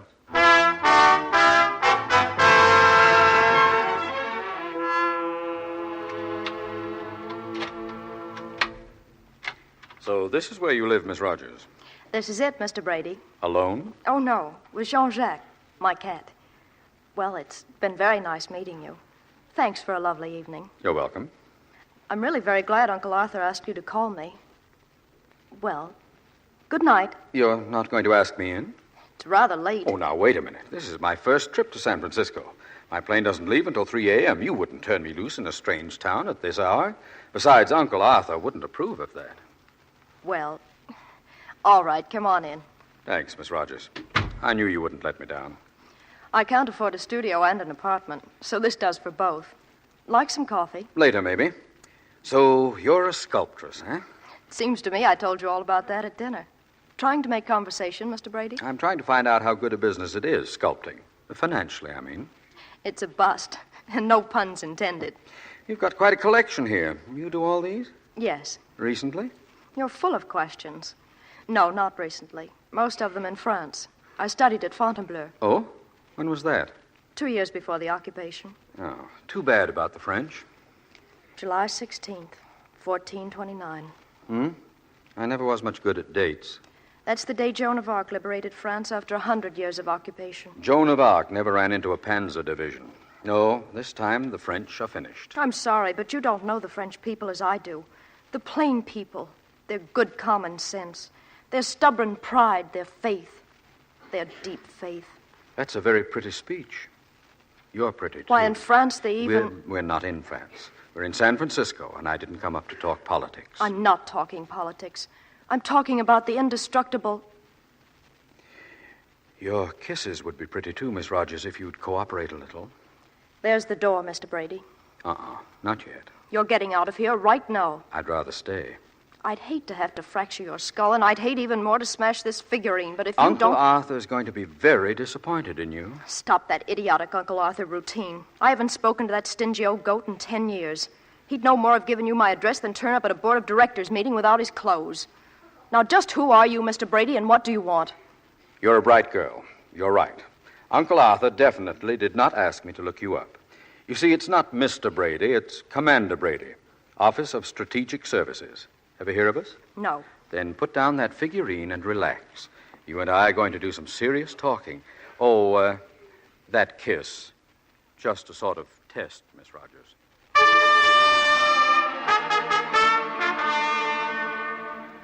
Message for you, Colonel Field. Go ahead, read it. San Francisco says yes. It's signed, Brady. Good. Call the laboratory. Tell them Brady will be in for a full report on Thursday.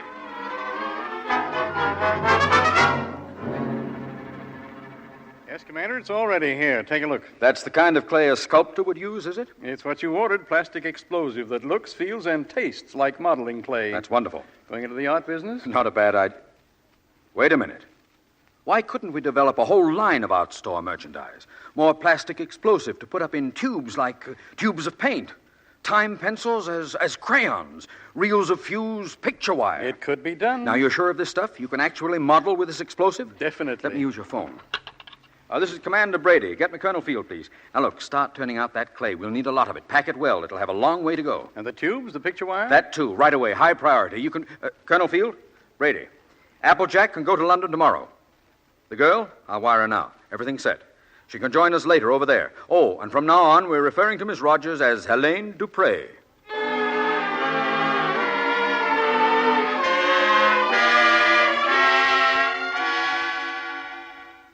Well, gentlemen, now that Helene Dupré is here with us, Team Applejack is complete. As soon as your clothing and documents are in order, you'll be leaving this hotel. You'll be leaving London. You'll be leaving England. I don't mind saying I'm scared to death. Don't worry, we all are. Well, you men, any questions? The young lady, Commander, she's going with us. Yes? Why? We'll come to that later, Martin. What's on your mind? Well? All right, how do we treat her? Because I'm a woman? That's right. Forget it. Look, it may get pretty rugged the other side of the channel. Tough to buy a cup of coffee and tough to find a place to sleep. Let's clear that up right now, Mr. Martin. I'll buy my own coffee and find my own bed. Yeah, suppose you get picked up. Some of the most successful agents in history were women. Yeah, I know. Women like Mata Hari. How do you know what kind of woman I am? Well, I think you're the kind that ought to be raising a couple of kids in the Cleveland Heights. There's bound to be a lot of excitement where we're going, and I want to be sure everybody's going to keep calm. Now, wait a minute, Martin. Helene wouldn't be here in London unless we thought she qualified. Nothing personal, sir. I'm only concerned about operating successfully. I think we will. If Mr. Martin stops worrying about my sex. Treat me like any other member of the team. Right. Now, you all know where you're going, and you know your objectives. The Corbeil-Malon Tunnel is the jackpot. The first thing to do after landing is to contact FFI headquarters at an inn called Le Cheval Noir. When you've got something to tell us, use your radio. Now, let's go over your cover-up stories. Gates? My name is Raoul Jassy, a Parisian. I used to be an automobile salesman. When the war came, the office was closed. I've been unemployed most of the time since. My health is bad. Lung trouble. I've come to stay at a farm near the city. Bad lungs, you said? I have x-rays to prove it. Here. Let me see. They're certainly bad, all right, but whose lungs are they? Mine. If I were the Gestapo, I'd have you shot. These are American-made x-rays. French x-ray plates are different. Have French ones made. Boucher? My name is Albert Bernardi. I'm an ice skating instructor. I worked winter resorts all over. Saranac Lake, Sun Valley, San Moritz. I'm looking for a man I heard was going to open a skating rink in Orleans. I can't find him, and I'm short of funds. I'll take any kind of work I can find. You're a pretty husky young fellow. Why aren't you a prisoner of war or in a labor battalion? That's right. I forgot to tell you. Here are my papers. I'm not French, I'm Swiss. The war caught me in France, and I haven't been able to get back. That's better. Martin? My name is Philippe Martin. I lost my mother when I was 8, went to live with my aunt in the United States. Came back from military service in 1935, trained 18 months, then got a job as correspondent for an American newspaper. Called back up in 39, fought at Sedan, was captured with my division. Later released by the Germans to work for them at the Renault factory. When the factory was bombed out, I was sent to Orleans to work in the railroad yard. Too glib, Martin. Otherwise, okay. Helene? My name is Helene Dupre. My home is Norlia, where my family has lived for generations on the Loutier. I'm a sculptress, graduate of Fontainebleau. Every year, my husband and I used to spend our vacations near there. He was a writer. His name was Joan. This year, I've come alone. Jean was killed in the Ardennes. A writer? I said I was a correspondent, but my articles would have appeared in the United States. You can find Jean Dupre's work in the back issues of many French magazines. Oh, then Helen Dupree is real. She was my roommate at Fontainebleau. We were inseparable. People used to call us the sisters. Oh, what happens if you run into her? I won't. She's missing. This is her last letter. She says, "Goodbye, my sister. It will be evening soon, and I shall walk down to the beach and out onto the surf. Thinking of you, thinking of Jean." Shall I go on? No, I'm sorry. Well, I suggest you all go to your rooms now and get some sleep. Chances are you'll leave tomorrow night. You will be dropped, of course, by parachute. I'll see you in the morning.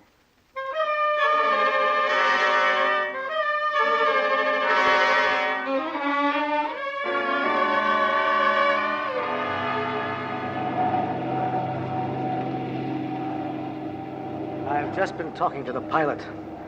How do you feel, Helene? Oh, just fine. No, is that what the pilot wanted to find out? When do we jump? We just flew over our destination. There should have been a signal from the ground. Well, there wasn't any. Hey, that means there'll be no FFI to meet us. That's right. You want to turn back? I say we should jump blind. Any objections? No, sir. No, let's jump. Good. We'll jump blind then. Oh, our pilot assures me our plane has been spotted by the Nazis. We expected that, didn't we? Yes, but that may make things a little tough down below since there's no one to meet us. Still want to jump? Let's go. Okay, I'll tell the pilot to run us in.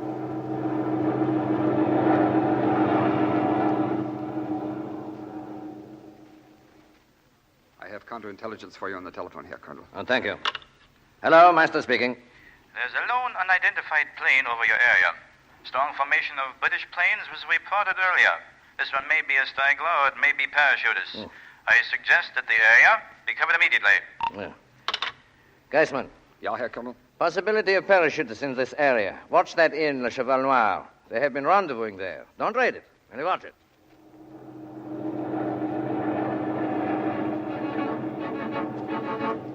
Get ready to jump. Good luck, everyone. See you at the end, Helene. Le Cheval Noir. I'll be there, Mr. Martin. All right, start jumping.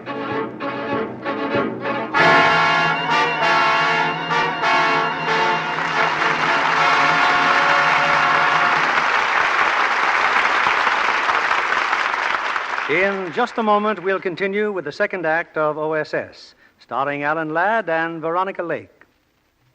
Meanwhile, here's Libby Collins, our Hollywood reporter, looking mighty pleased about something, too. I guess it's the movie I saw this afternoon, Mr. Keeley. You can't beat a good Western. There's such a lot of fun. Sounds as though you saw that new Republic picture. That's it, Plainsman and the Lady. A real thriller-diller starring William Elliott, Vera Ralston, and Gail Patrick. I've seen Bill Elliott in dozens of hard-riding films, Libby, but I always thought of Vera Ralston as an ice skating star. Oh, she is, and was once Olympic skating champion.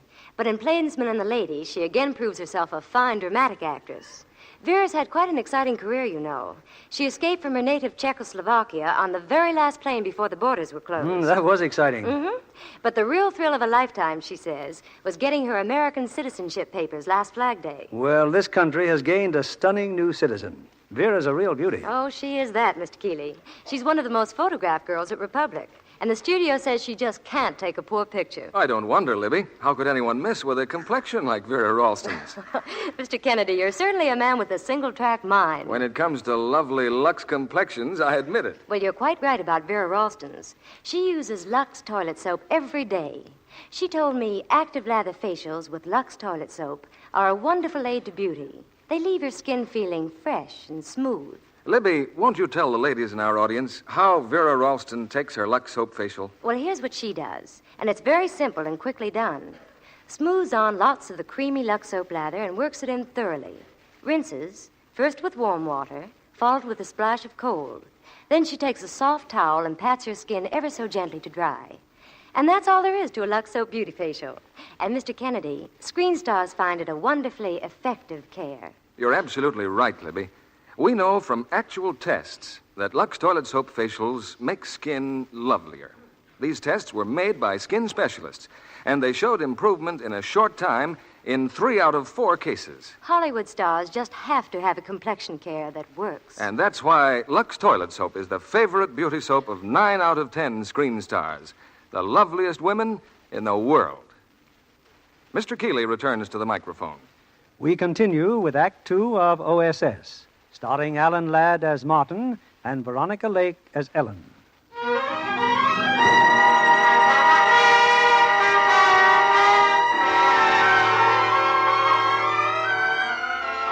Nearly 3 days have passed since Team Applejack parachuted into a patch of woods near the French city of Orleans.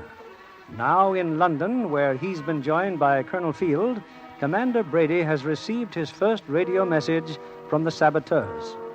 The message has just been decoded, Colonel. Well, not too good. Gates is dead. Gates? The night they landed, he and the girl went to the inn first. Something must have gone wrong. The others found his body in the morning. And the girl? Not suspected. I've ordered Martin to take over. They're proceeding as scheduled. Well? Martin's got a job in the railroad yard. Boucher's become a scissors grinder. He's rented some sort of a hovel to live in. He'll radio us from there as long as he can. Helene? She's made contact with the underground. An old man named Aubert has a shop that sells art supplies. She's found a studio close by. Then things should start happening. They will, sir. They will.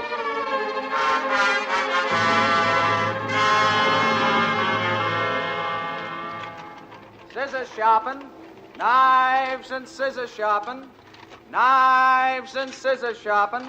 Can you sharpen sculpting tools? Anything, madame. Scissors shopping. Knives and scissors shopping. How much? I have not sharpened chisels like these in a long time. I met Martin an hour ago. Oh, I can do them all right. Where? Newspaper stand, near the railroad yard. Well, how much? 10 francs each, madame. 10 francs? 20-car train, 6 a.m. tomorrow. That's ridiculous. Oh, man must live. But where? Le Mans. All right, here. Thank you, madame. I will sharpen them like new. 10 francs each. Outrageous.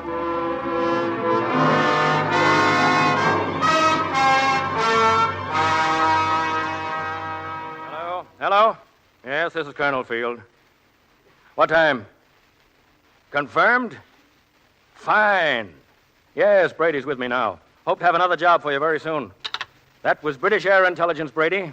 Well, Applejack's in business. The bombers got the train at Le Mans this morning. Completely destroyed. Any other news from Martin? A little. Helene's rounded up some FFI. They're all meeting tomorrow afternoon in Aubert's art shop.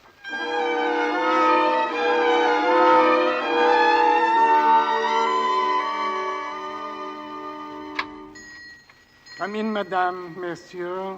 These 2 men are my friends, Papa. Monsieur Martin, Monsieur Boucher. Your people here, Aubert? They are here. How many? Reynald Lefebvre and Madame Riot. They are in back of the shop. The military patrol saw us come in. We're apt to have visitors. If we do, just remember we're here to listen to Madame Dupree's lecture on art. My friends know, monsieur. Come this way. There are some important targets the Air Force can't seem to get at, especially the Corbeil-Malon tunnel. What about it, Renaud? That's the closed military area. Every approach is guarded. We tried again last week. We've got to keep trying. It's a must. What about the bridge at Rostand? That's Lefebvre's group. Who takes a Chambon repair shops? I will. Fine. We have the explosives here for you. I have already made yours up, Monsieur Reynal. Little sacks marked modeling clay, plastic explosives. Madame Riot, you will get tubes of paint. They will be ready for... Who's that? The patrol? Wait a moment. I have to open the door. It's Colonel Meister. You'll continue with your art lecture, Madame Dupree. As I was saying, the so-called new trend in art is actually a very old one. We know to return to the classic form, but with a certain utilization of... Colonel Meister. Good afternoon. Must be the creation of a I am fortunate to find you here. A little Sunday afternoon discussion, Colonel. If I can be of any assistance... I'm quite sure you can help me. But first, if you don't mind, I would like to listen to the young lady. We are honored, Colonel. Must avoid the decadent spiritual attitude of a man like Modigliani. The degenerate impressionism Of Cézanne? Of course. If I may digress, the Colonel has brought up a most interesting Close point. the door, Aubert. No need to Those disturb of the you who study discussion. Cézanne readily understand the absence. Well, Aubert, what do I see under the counter? New tubes of paint, huh? Yes, Colonel. Ah, let me see. Cerulean, my favorite blue. What about the other colors? I'm sorry, but Oh, no, I won't bother. I have no time for painting. Sketching is all I can do these days. Aubert, that young woman in there. An unusually gifted sculptress. Oh, may I meet her? But of course. Madame Dupré, if you have a moment, please. Excuse me. Yes, monsieur. Madame Dupré, may I present... Meister, Madame, Paul Meister. The Colonel's sketches. Merely impressions. Oh, Aubert, I need another pad. I am sure I have one somewhere. Madame must permit me to see her work. But there's nothing of mine here, Colonel. At your studios, then? I have my car. Really, I haven't a thing worth seeing at the moment. Madame's modesty becomes her. I shall make the usual allowances. Well, very well, then. My apologies to your friends, Aubert, but I will pick up my pad later.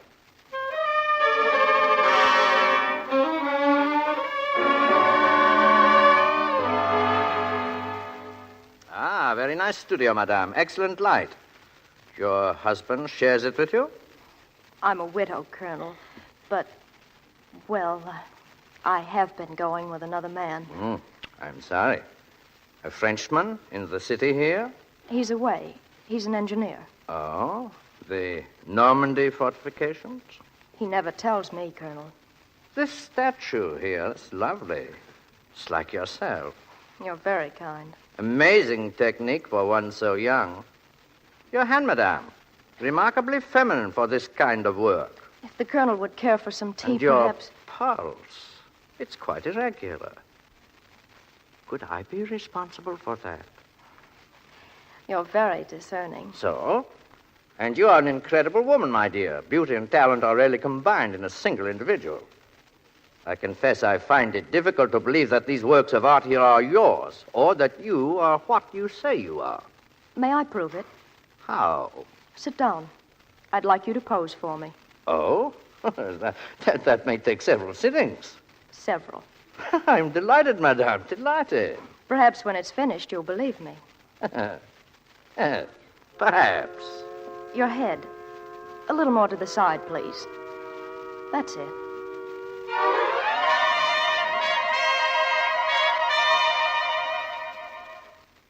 Meister's been coming here to your studio every day now for 2 weeks, and what have we got? Nothing except a pretty fair likeness of his head. I need more time, Martin. Bertie's raising the roof. He wants that Corbeil-Melon tunnel destroyed now. As soon as it is, we go back to London. And believe me, I'm ready to go back. I'm not. Why, you're up a blind alley with Meister. He hasn't told you a thing. Break it off with him. Meister's my department. Don't overestimate yourself. He's dangerous. You don't have much confidence in me, do you? I'd feel the same about any girl I was working with. I thought we'd settled that. No special consideration for anyone. You're not a man and I'm not a woman. We're weapons. But you could stop worrying about Meister. He's leaving town. Yeah, where's he going? I don't know. When? Tomorrow afternoon. It's a troop train leaving for Normandy tomorrow afternoon. It'll pass through the tunnel.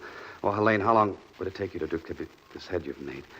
Exact duplicate made out of our plastic explosive clay. Tomorrow noon. Could you get Meister well, I mean... Oh, forget it. I could get him to take me with him on the train. I said forget it. Helene, it's Paul. Meister, Just a minute. let him in. I'll wait in the kitchen. Well, I had to come early, my dear. Staff meeting. I should be there now. Then you won't sit for me. I came only to say goodbye. Will you miss me, Helene? Paul, take me with you. Oh, I'm afraid it's impossible. Not for an officer of your importance. Oh, I suppose it could be arranged, but... Please, Paul. Please. Helene, darling, you are not deceiving me. I know why you want to come with me. I have known how matters stood since the day I met you. Have you? Your engineer. You are trying to get to him in Normandy. You're too clever for me, Paul. And you are too unscrupulous for me, Helene. All right. You may come with me. Thank you, Paul. After all, our little masterpiece is still incomplete. Bring it with you. Pleasant journey together, a weekend perhaps to finish it, and then, my dear girl, go with my blessing. Is that satisfactory? Oh, yes. Good. Be ready to leave early in the afternoon. My driver will take you to our compartment on the train. Auf Wiedersehen, Ellen. I heard what he said. All right, get to work on that duplicate right away. Explosive clay will require a fuse, and I don't know how to set one. Obed will bring a fuse here. He'll set it. How will you pack it for travel? A wooden box, I suppose. Just make sure you'll be able to open it quickly. Light the fuse when the train stops in the tunnel. You're sure it will stop? I'll see that it does. Reynald can get me a railroad inspector's pass. The train takes on water a few miles east of the tunnel. I'll get on then. As for getting off, we'll both have to take our chances. Of course. Good luck, Martin. Yeah, thanks. Maybe I'll see you tomorrow at the tunnel. What? Never mind. Get to work.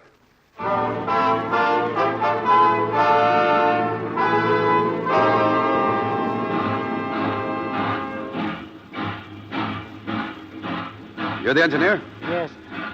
What are you doing here? Just came aboard. Inspector Martin, check ride. Inspection. What do you expect of this piece of junk? Never mind that, you're late. Should have passed the Corbeil-Malon tunnel at 3:26. We'll pass it in 5 minutes. All right, then slow down. He's got a gun, huh? I said slow down. Why are you doing this, monsieur? For France. Now jump, both of you. Paul, the train stopped. What's the matter? Oh, it's nothing. Seems very strange stopping in a tunnel. It makes our journey together longer. Paul, I'm worried. Please go and ask someone. No, later. But I'm really frightened. Please, Paul. All right. Corporal, where are you? I had the train. Stop.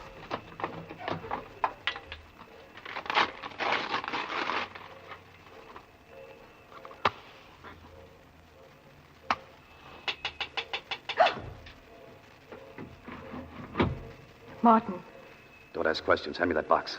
the fuse is lit. Good, I'll set it by the track. Here. Be right back. Climb out of the window. Hey, open the door. What's the matter? Climb out, do you hear? You've still got a chance. Who is that talking? Hello? Hurry. Corporal, break this door down. She is gone. The window. A man and woman, Herr Colonel. There, the mouth of the tunnel. You, guard! Stop those people! Fire! Set bombs. There's a fuse burning. Stop those people! Stop them!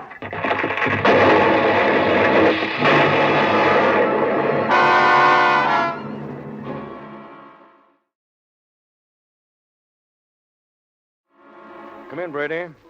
Well? The report's confirmed by aerial reconnaissance, Colonel. The tunnel's destroyed. That's great. Yes. Except there's been no word since from Team Applejack. I know. Get a message through to Team Sombrero. Tell them to stand by to take over Applejack's assignments. Martin, Boucher, the girl, they're either dead, Brady, or captured.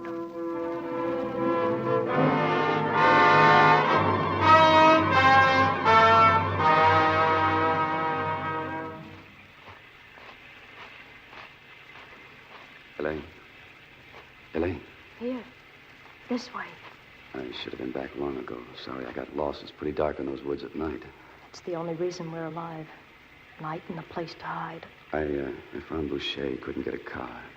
Meister's alive, and he closed in too fast. We can't stay here.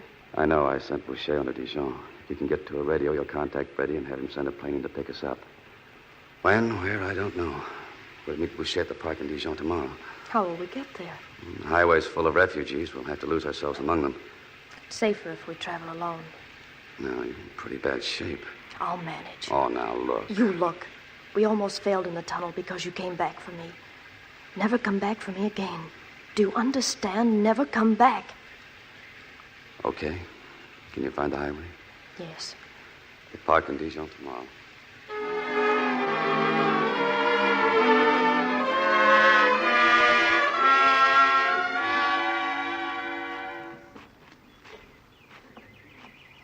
It's all right. You can sit down. Hello. Hello. Where's Boucher? We've had some luck. He found some FFI. They're getting us jobs at the airport. Did he find a radio? No, not yet. We've got to be careful. Meister and his boys will be beating down our necks. Do you have any money? I haven't eaten since yesterday. A little. We'll find a restaurant. Those men. What? Don't look. 2 of them. They're watching us. Start smiling. That's better. I'm going to kiss you. Sweethearts, a park bench. That may convince them. Too bad, Martin. They're still watching. Come on, we better go.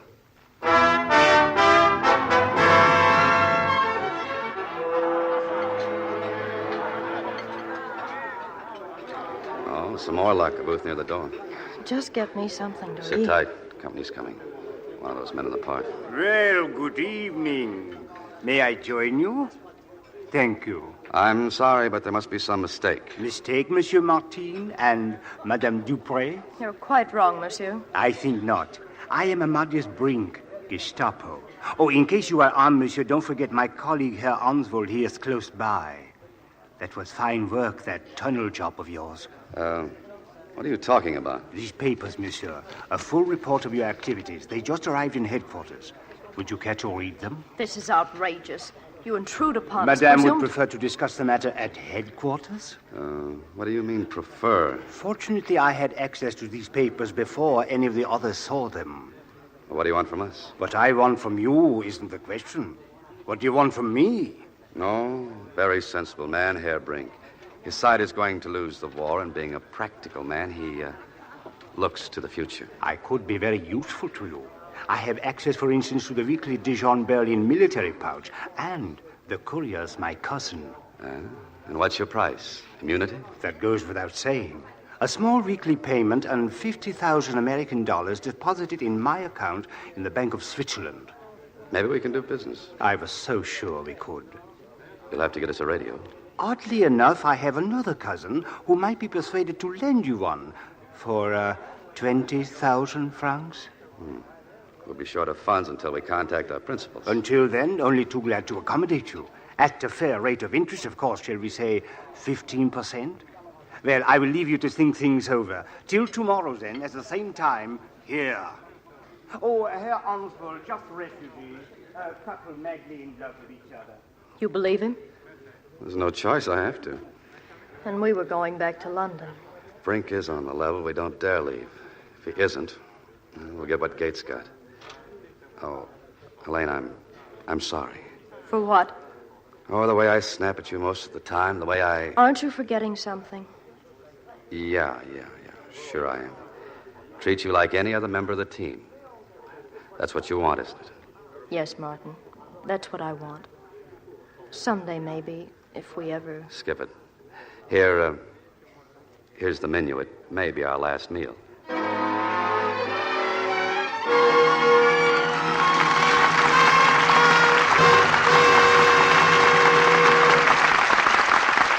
We pause now for station identification. This is CBS, the Columbia Broadcasting System.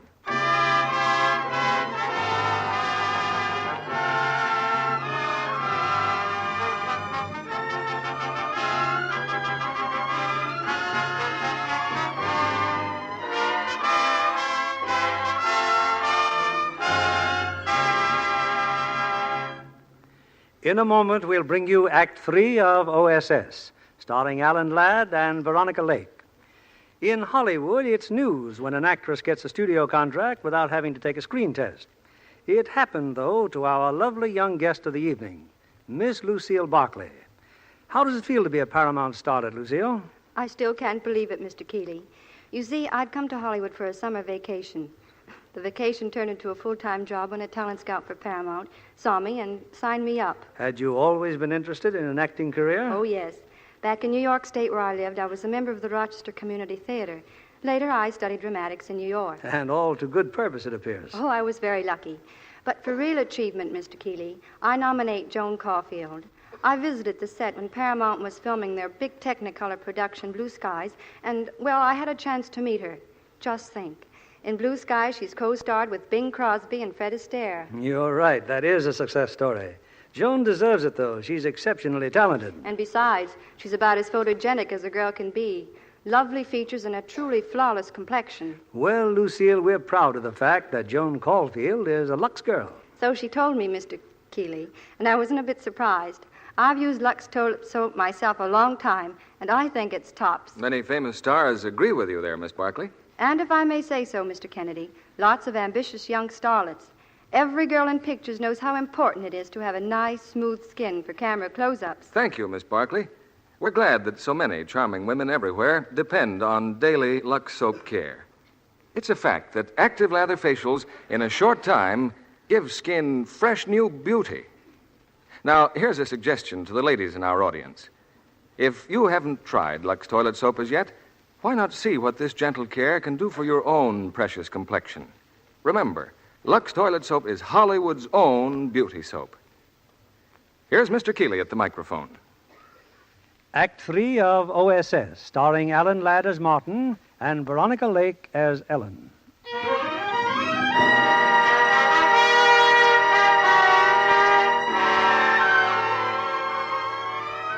For a month now, OSS headquarters in London has been receiving amazing information from Team Applejack, and Allied bombers subsequently have been smashing Nazi installations with bewildering accuracy. Back again in London, Colonel Field gets the details from Commander Brady. It's really quite simple, Colonel. Our key man, of course, is Brink. And we're sure of Brink as long as we continue to pay off. But getting the contents of their military Boucher pouches... has a job in the washroom of the airport. He cleans hats, shines shoes. Anyway, the courier with the pouch visits Boucher every time he takes the plane for Berlin. Boucher disappears for a few minutes. He's got a camera in the laundry closet, photographs the documents on microfilm, returns them to the courier, and radios here when he's ready for our plane to pick up the film. And how do we get a plane to Dijon? Mr. Brink again. Another of his cousins owns a farm outside of town. We run a plane in at night. Too good to last. Yes, sir. I've told Applejack they can come back to London whenever they're ready.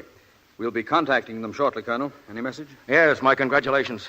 Also, my urgent suggestion that they leave Dijon. They've done their job.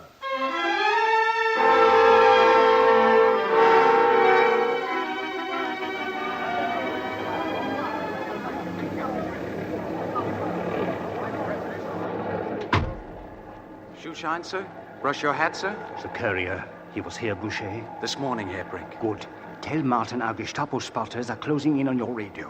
One more message and they'll trace it to your rooming house. Suspend operations until I find another place. Oh, you might shine my shoes, if you please. The film, Boucher. Here. One of the documents I photographed is red hot. The Krauts have busted a top American code, Martine. Broken It's code. all on a film. Broken code. Brady's got to know about that quick. How soon can you get to your radio? Any time now, but... Tell Brady what we've got. Tell him to get a plane in here tonight, a big one to take us out with that film. We're through. We've had enough.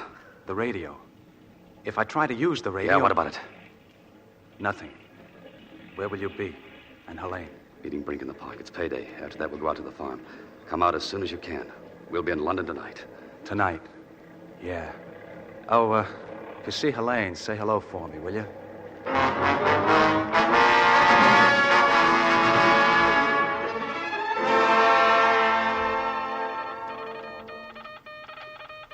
Details of Nazis breaking code on film. Send plane tonight. Pick up Martine and Dupre. Looks like I'll be staying. Couple of men in hallway now. Someone at Skylight, too. If you can contact my mother, please tell her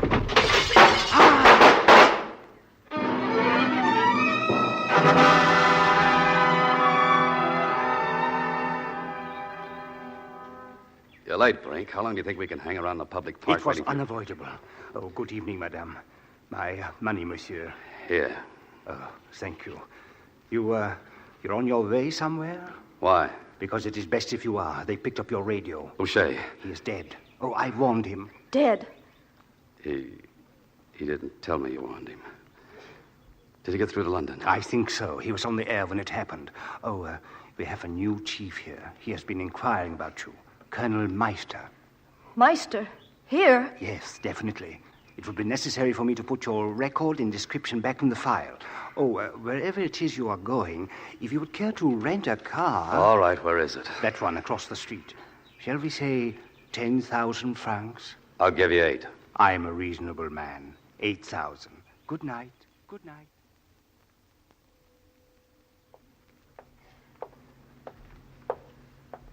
Herr Brink. Oh, Herr Answald. Isn't that your car I just saw? Who was driving it? My car? Yes, the man and girl. They looked strangely like the couple Colonel Meister just described to me. What couple?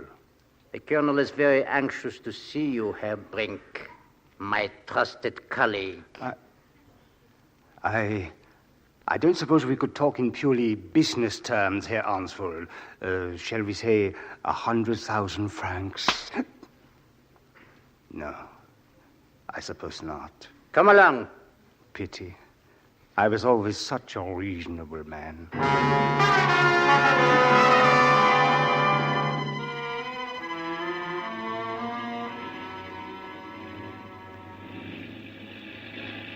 Look at it come across the field. I never thought an aeroplane could be so beautiful. Oh, London will be there in 2 hours, Helene. Boucher didn't die for nothing. He got the message through, or the plane wouldn't be here. The door's opening. Come on. Martin, Helene. Commander Brady, Hey, what are you doing here? are we glad to see you? I wish I was good at making congratulatory speeches. Oh, skip it. Let's get out of here. Here's your film. Great work. Where's Boucher?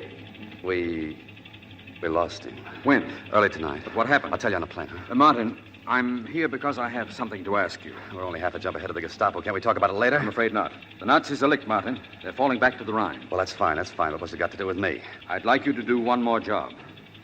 Another job? Some time ago, we put a man into Germany posing as a barge worker on the Rhine. The sector he was assigned to has been selected for one of our crossings. If he's still alive, he'll have invaluable information on troop dispositions and fortifications. I don't get it. There's no way for him to get the information to us. We need somebody to go in there and contact him and send it out on a ground-air radio. I brought one with me. And how long do you think we can live like this, with our stomachs turning over every time a foot falls or a door opens? You've got plenty of other people working for you. Why do you have to pick on me? Because you're the only available agent who'd recognize our man, the only agent he would recognize. You remember Parker? Yeah, sure, I remember Parker. So what? I'm no hero. I don't want to volunteer for anything. I want my identity back. Don't you suppose Parker wants his identity back? If you want me to take that assignment, you've got to order me to take it. Then it's an order. Okay. What was that I said, Elaine? London in 2 hours? Will you be there when I get back? When we go together. You're going now with the commander. That's up to him, isn't it? Mice is catching up with us. How much longer do you think our luck can hold out? Gates, Boucher, we're next. Go on back to England. I'll handle this deal alone. We've worked well together. 2 agents are better than 1. It doubled your chances. She's right, Martin. As long as she's offered to stay, that's it. You'd better get that plane out of here. You're to make your way to Strasbourg. Here, instructions and directions. Burn them when memorized. You'll meet up with Madame Prideaux. She has a place in the country, she and her grandchild. You'll work from there. Good luck, Helene. Good luck, Martin. Good luck. What does that mean, sir?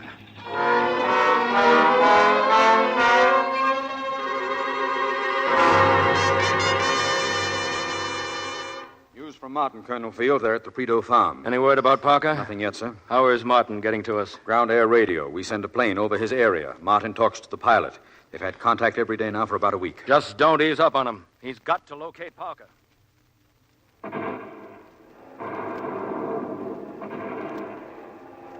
More bombers, Madame Prideaux. But there are bombers. Don't be frightened, Giraud. I'm not frightened, mademoiselle. In the village this morning, German soldiers all over, stealing everything. They may come here. They're retreating. They may. But these potatoes they will not find. And we will have these potatoes planted before the spring is out. Who's to plant potatoes, Grand-mère? Our men will come back, Gérard. Always the men come back home. Monsieur Martin is going to the orchard again. He's talking to the American airplane. I'd feel better if he didn't have to go so far from the house. Maybe he can talk to our men, too. Maybe he can tell them when it's safe to come home. Listen, there's a truck on the road. Germans. Gérard, the potatoes. Hide them in the cellar. I can see them. They're turning in here. Monsieur Martin! He will see the truck. You can trust the boy and me, Helene. We are accustomed by now to receiving a Boche. They will learn nothing.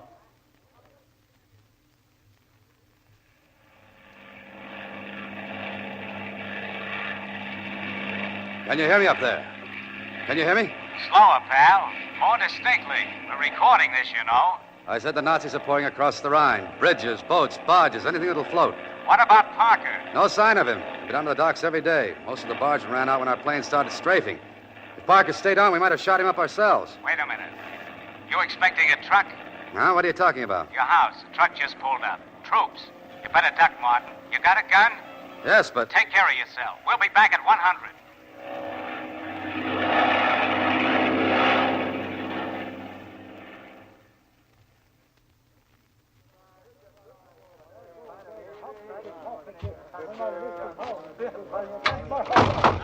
Stand back against the wall.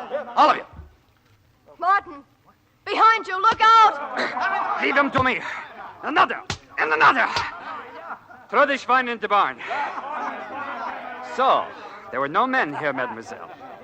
Hey, you look frightened. Do soldiers frighten you?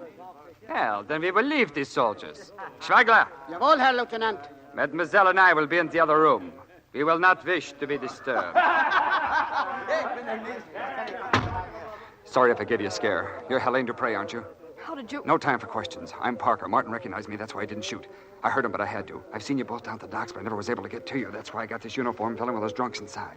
Now, I've got to talk fast, so listen carefully. The Krauts are heading for the East Bank. I have their troop dispositions down cold. Can you get them out? Martin has an air-ground radio. He keeps it buried in the orchard. Good. I'll get rid of these troops inside, but I'll have to go with them. So it's up to you and Martin to get this information through. Go ahead. All right. It's about 5 miles between Flittersburg and Trubin with nothing but a few patrols between. That's just one of the weak spots. There's another just north of Lacen. If our troops cross at these spots, we'll save thousands of lives. Now repeat after me. The 146th Panzer Division in reserve near Broheim. The 146th Panzer Division in reserve near Broheim. The 122nd Grenadiers just west of Linstein. The 122nd Grenadiers just west of Linstein. The 8th Infantry Division due south.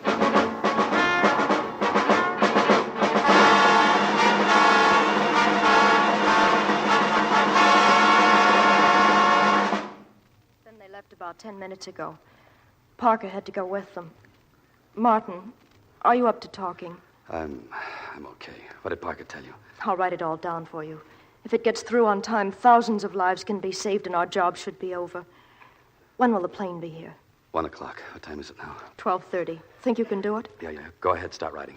Madame, Girard. Yes, mademoiselle. Get some water. I wish I could do more for you. Your head, it's still bleeding. Don't worry about me. Just put it down on paper.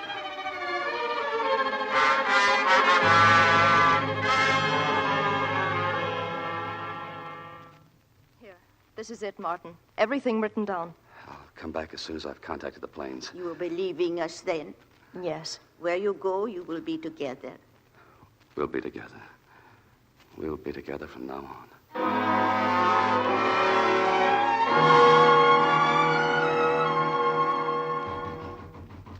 Open up here. Open up. Grand-mère. Who? Can you see? Oh, boss, Gerard. 2 soldiers and an officer. Open Quick up, now. I say. Hide in the kitchen. If they make trouble, Mademoiselle says to find Monsieur Martin. Warn him. She's going to the door now. So hurry. I listen, Grand-mère. Open this door. I'll warn him if need be. Yes? Sorry to intrude at this hour. Helene. Well, we never had our little weekend in Normandy, did we? That's a great pity. You have nothing to say? Sure you remember me, Meister, Paul Meister? I remember you very well. You are alone here? I am here, monsieur. I refer to Martin. Then I am quite alone. Unfortunately, we can't spend too much time finding out if you are telling the truth. Sergeant, take the old woman to the car. And the girl, Herr Colonel? Wait outside. I will deal with her. Madame, come. Helene Dupre. I still find you a remarkably attractive woman. I can almost forgive myself. Myself, not you, my dear. Then let's get this over with. All I ask is that I be taken quickly to wherever people like myself are dealt with. Not yet. I find this reunion curiously satisfying. At last, Helene. At last.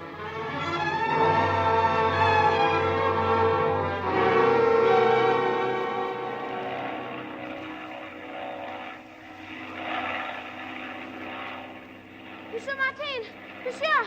Gerard, what's the matter? The woman, monsieur, they're taking them away. I heard him. Who? He said his name was Meister. Oh, don't let them take them, monsieur, please. Who was with him? Only 2 others, soldiers, but hurry. She knows I went for you. Please come, please. The plane up there. I've got to contact You it. could do it later. Never come back for me again. Thousands of lives will be saved. Never come back. Thousands of lives. I can't, boy, I can't. Never thought you would be afraid. Never. Gerard, listen. Are you down there, Applejack? Yeah, I'm here. Anything wrong? No, nothing. And shoot. Recorder's on. 146th Panzer Division in reserve near Brunheim. 122nd Grenadiers just west of Linstein. Linstein. Slow down. The 8th Infantry Division south of Robert Canal. You're losing range, Martin. And slower. Robert Canal! R-O-B-U-R-G. That's better. What's your rush? 31st Engineers at Lindgren. 31st at Lindgren. The 18th SS Division around Horst and Steinbruck. Oh, let's have that last again. I want a clean recording. Please, I've got to get back. With news like this, so do we, pal. Repeat. The 18th SS Division around Horst and Steinbruck. The 52nd Infantry east of Freihof, north of the highway. Just once more and we'll have it. 18th Division around Horst and Steinbruck. 52nd Infantry east of Freihof, north of the highway. That's it, and tell him Parker's okay as of a few hours ago. Swell going, Martin. Sorry to leave you, but I gotta get this back to headquarters.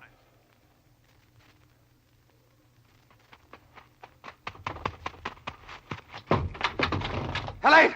Helene! They're gone, monsieur. It's too late. They're gone. Hello.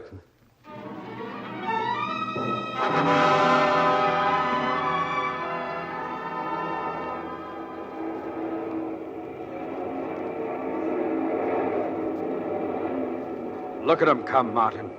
Trucks and jeeps, planes and tanks. Soldiers. Our soldiers, Martin. Crossing the Rhine.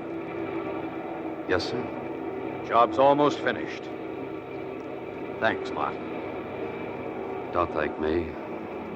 Thank them, the ones who didn't live to see this. Gates, Boucher, Helene. Tell me about her, Commander. I didn't even know her real name. Rogers. Ellen Rogers. Ellen. Where was she born? I don't recall, but I can find out for you if you'd like. No, it doesn't matter. It was somewhere back home. Like the town I came from. The same town, maybe. Yeah, she might even have lived just around the corner.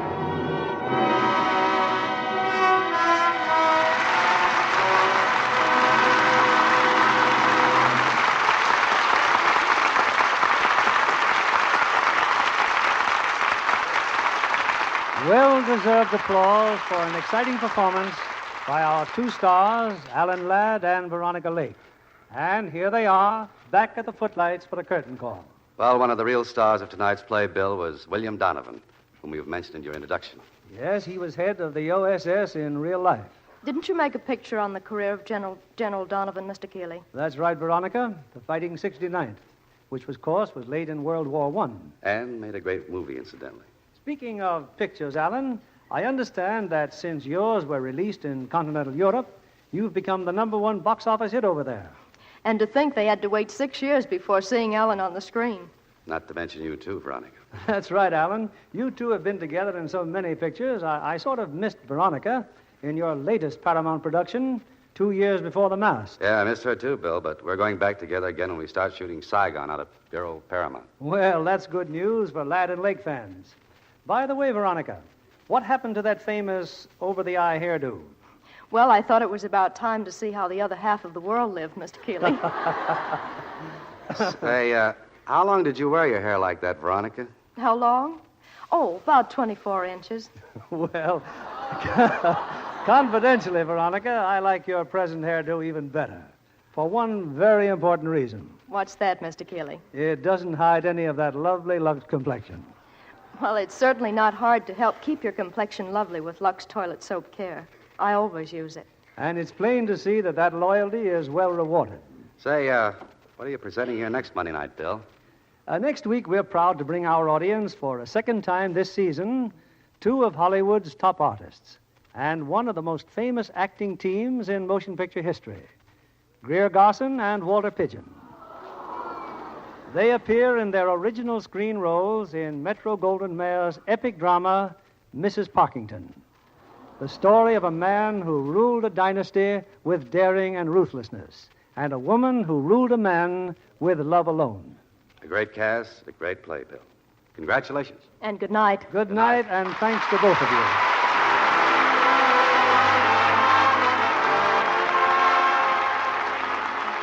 Lever Brothers Company, the makers of Lux Toilet Soap, join me in inviting you to be with us again next Monday evening when the Lux Radio Theater presents Greer Garson and Walter Pidgeon in Mrs. Parkington. This is William Keeley saying good night to you from Hollywood.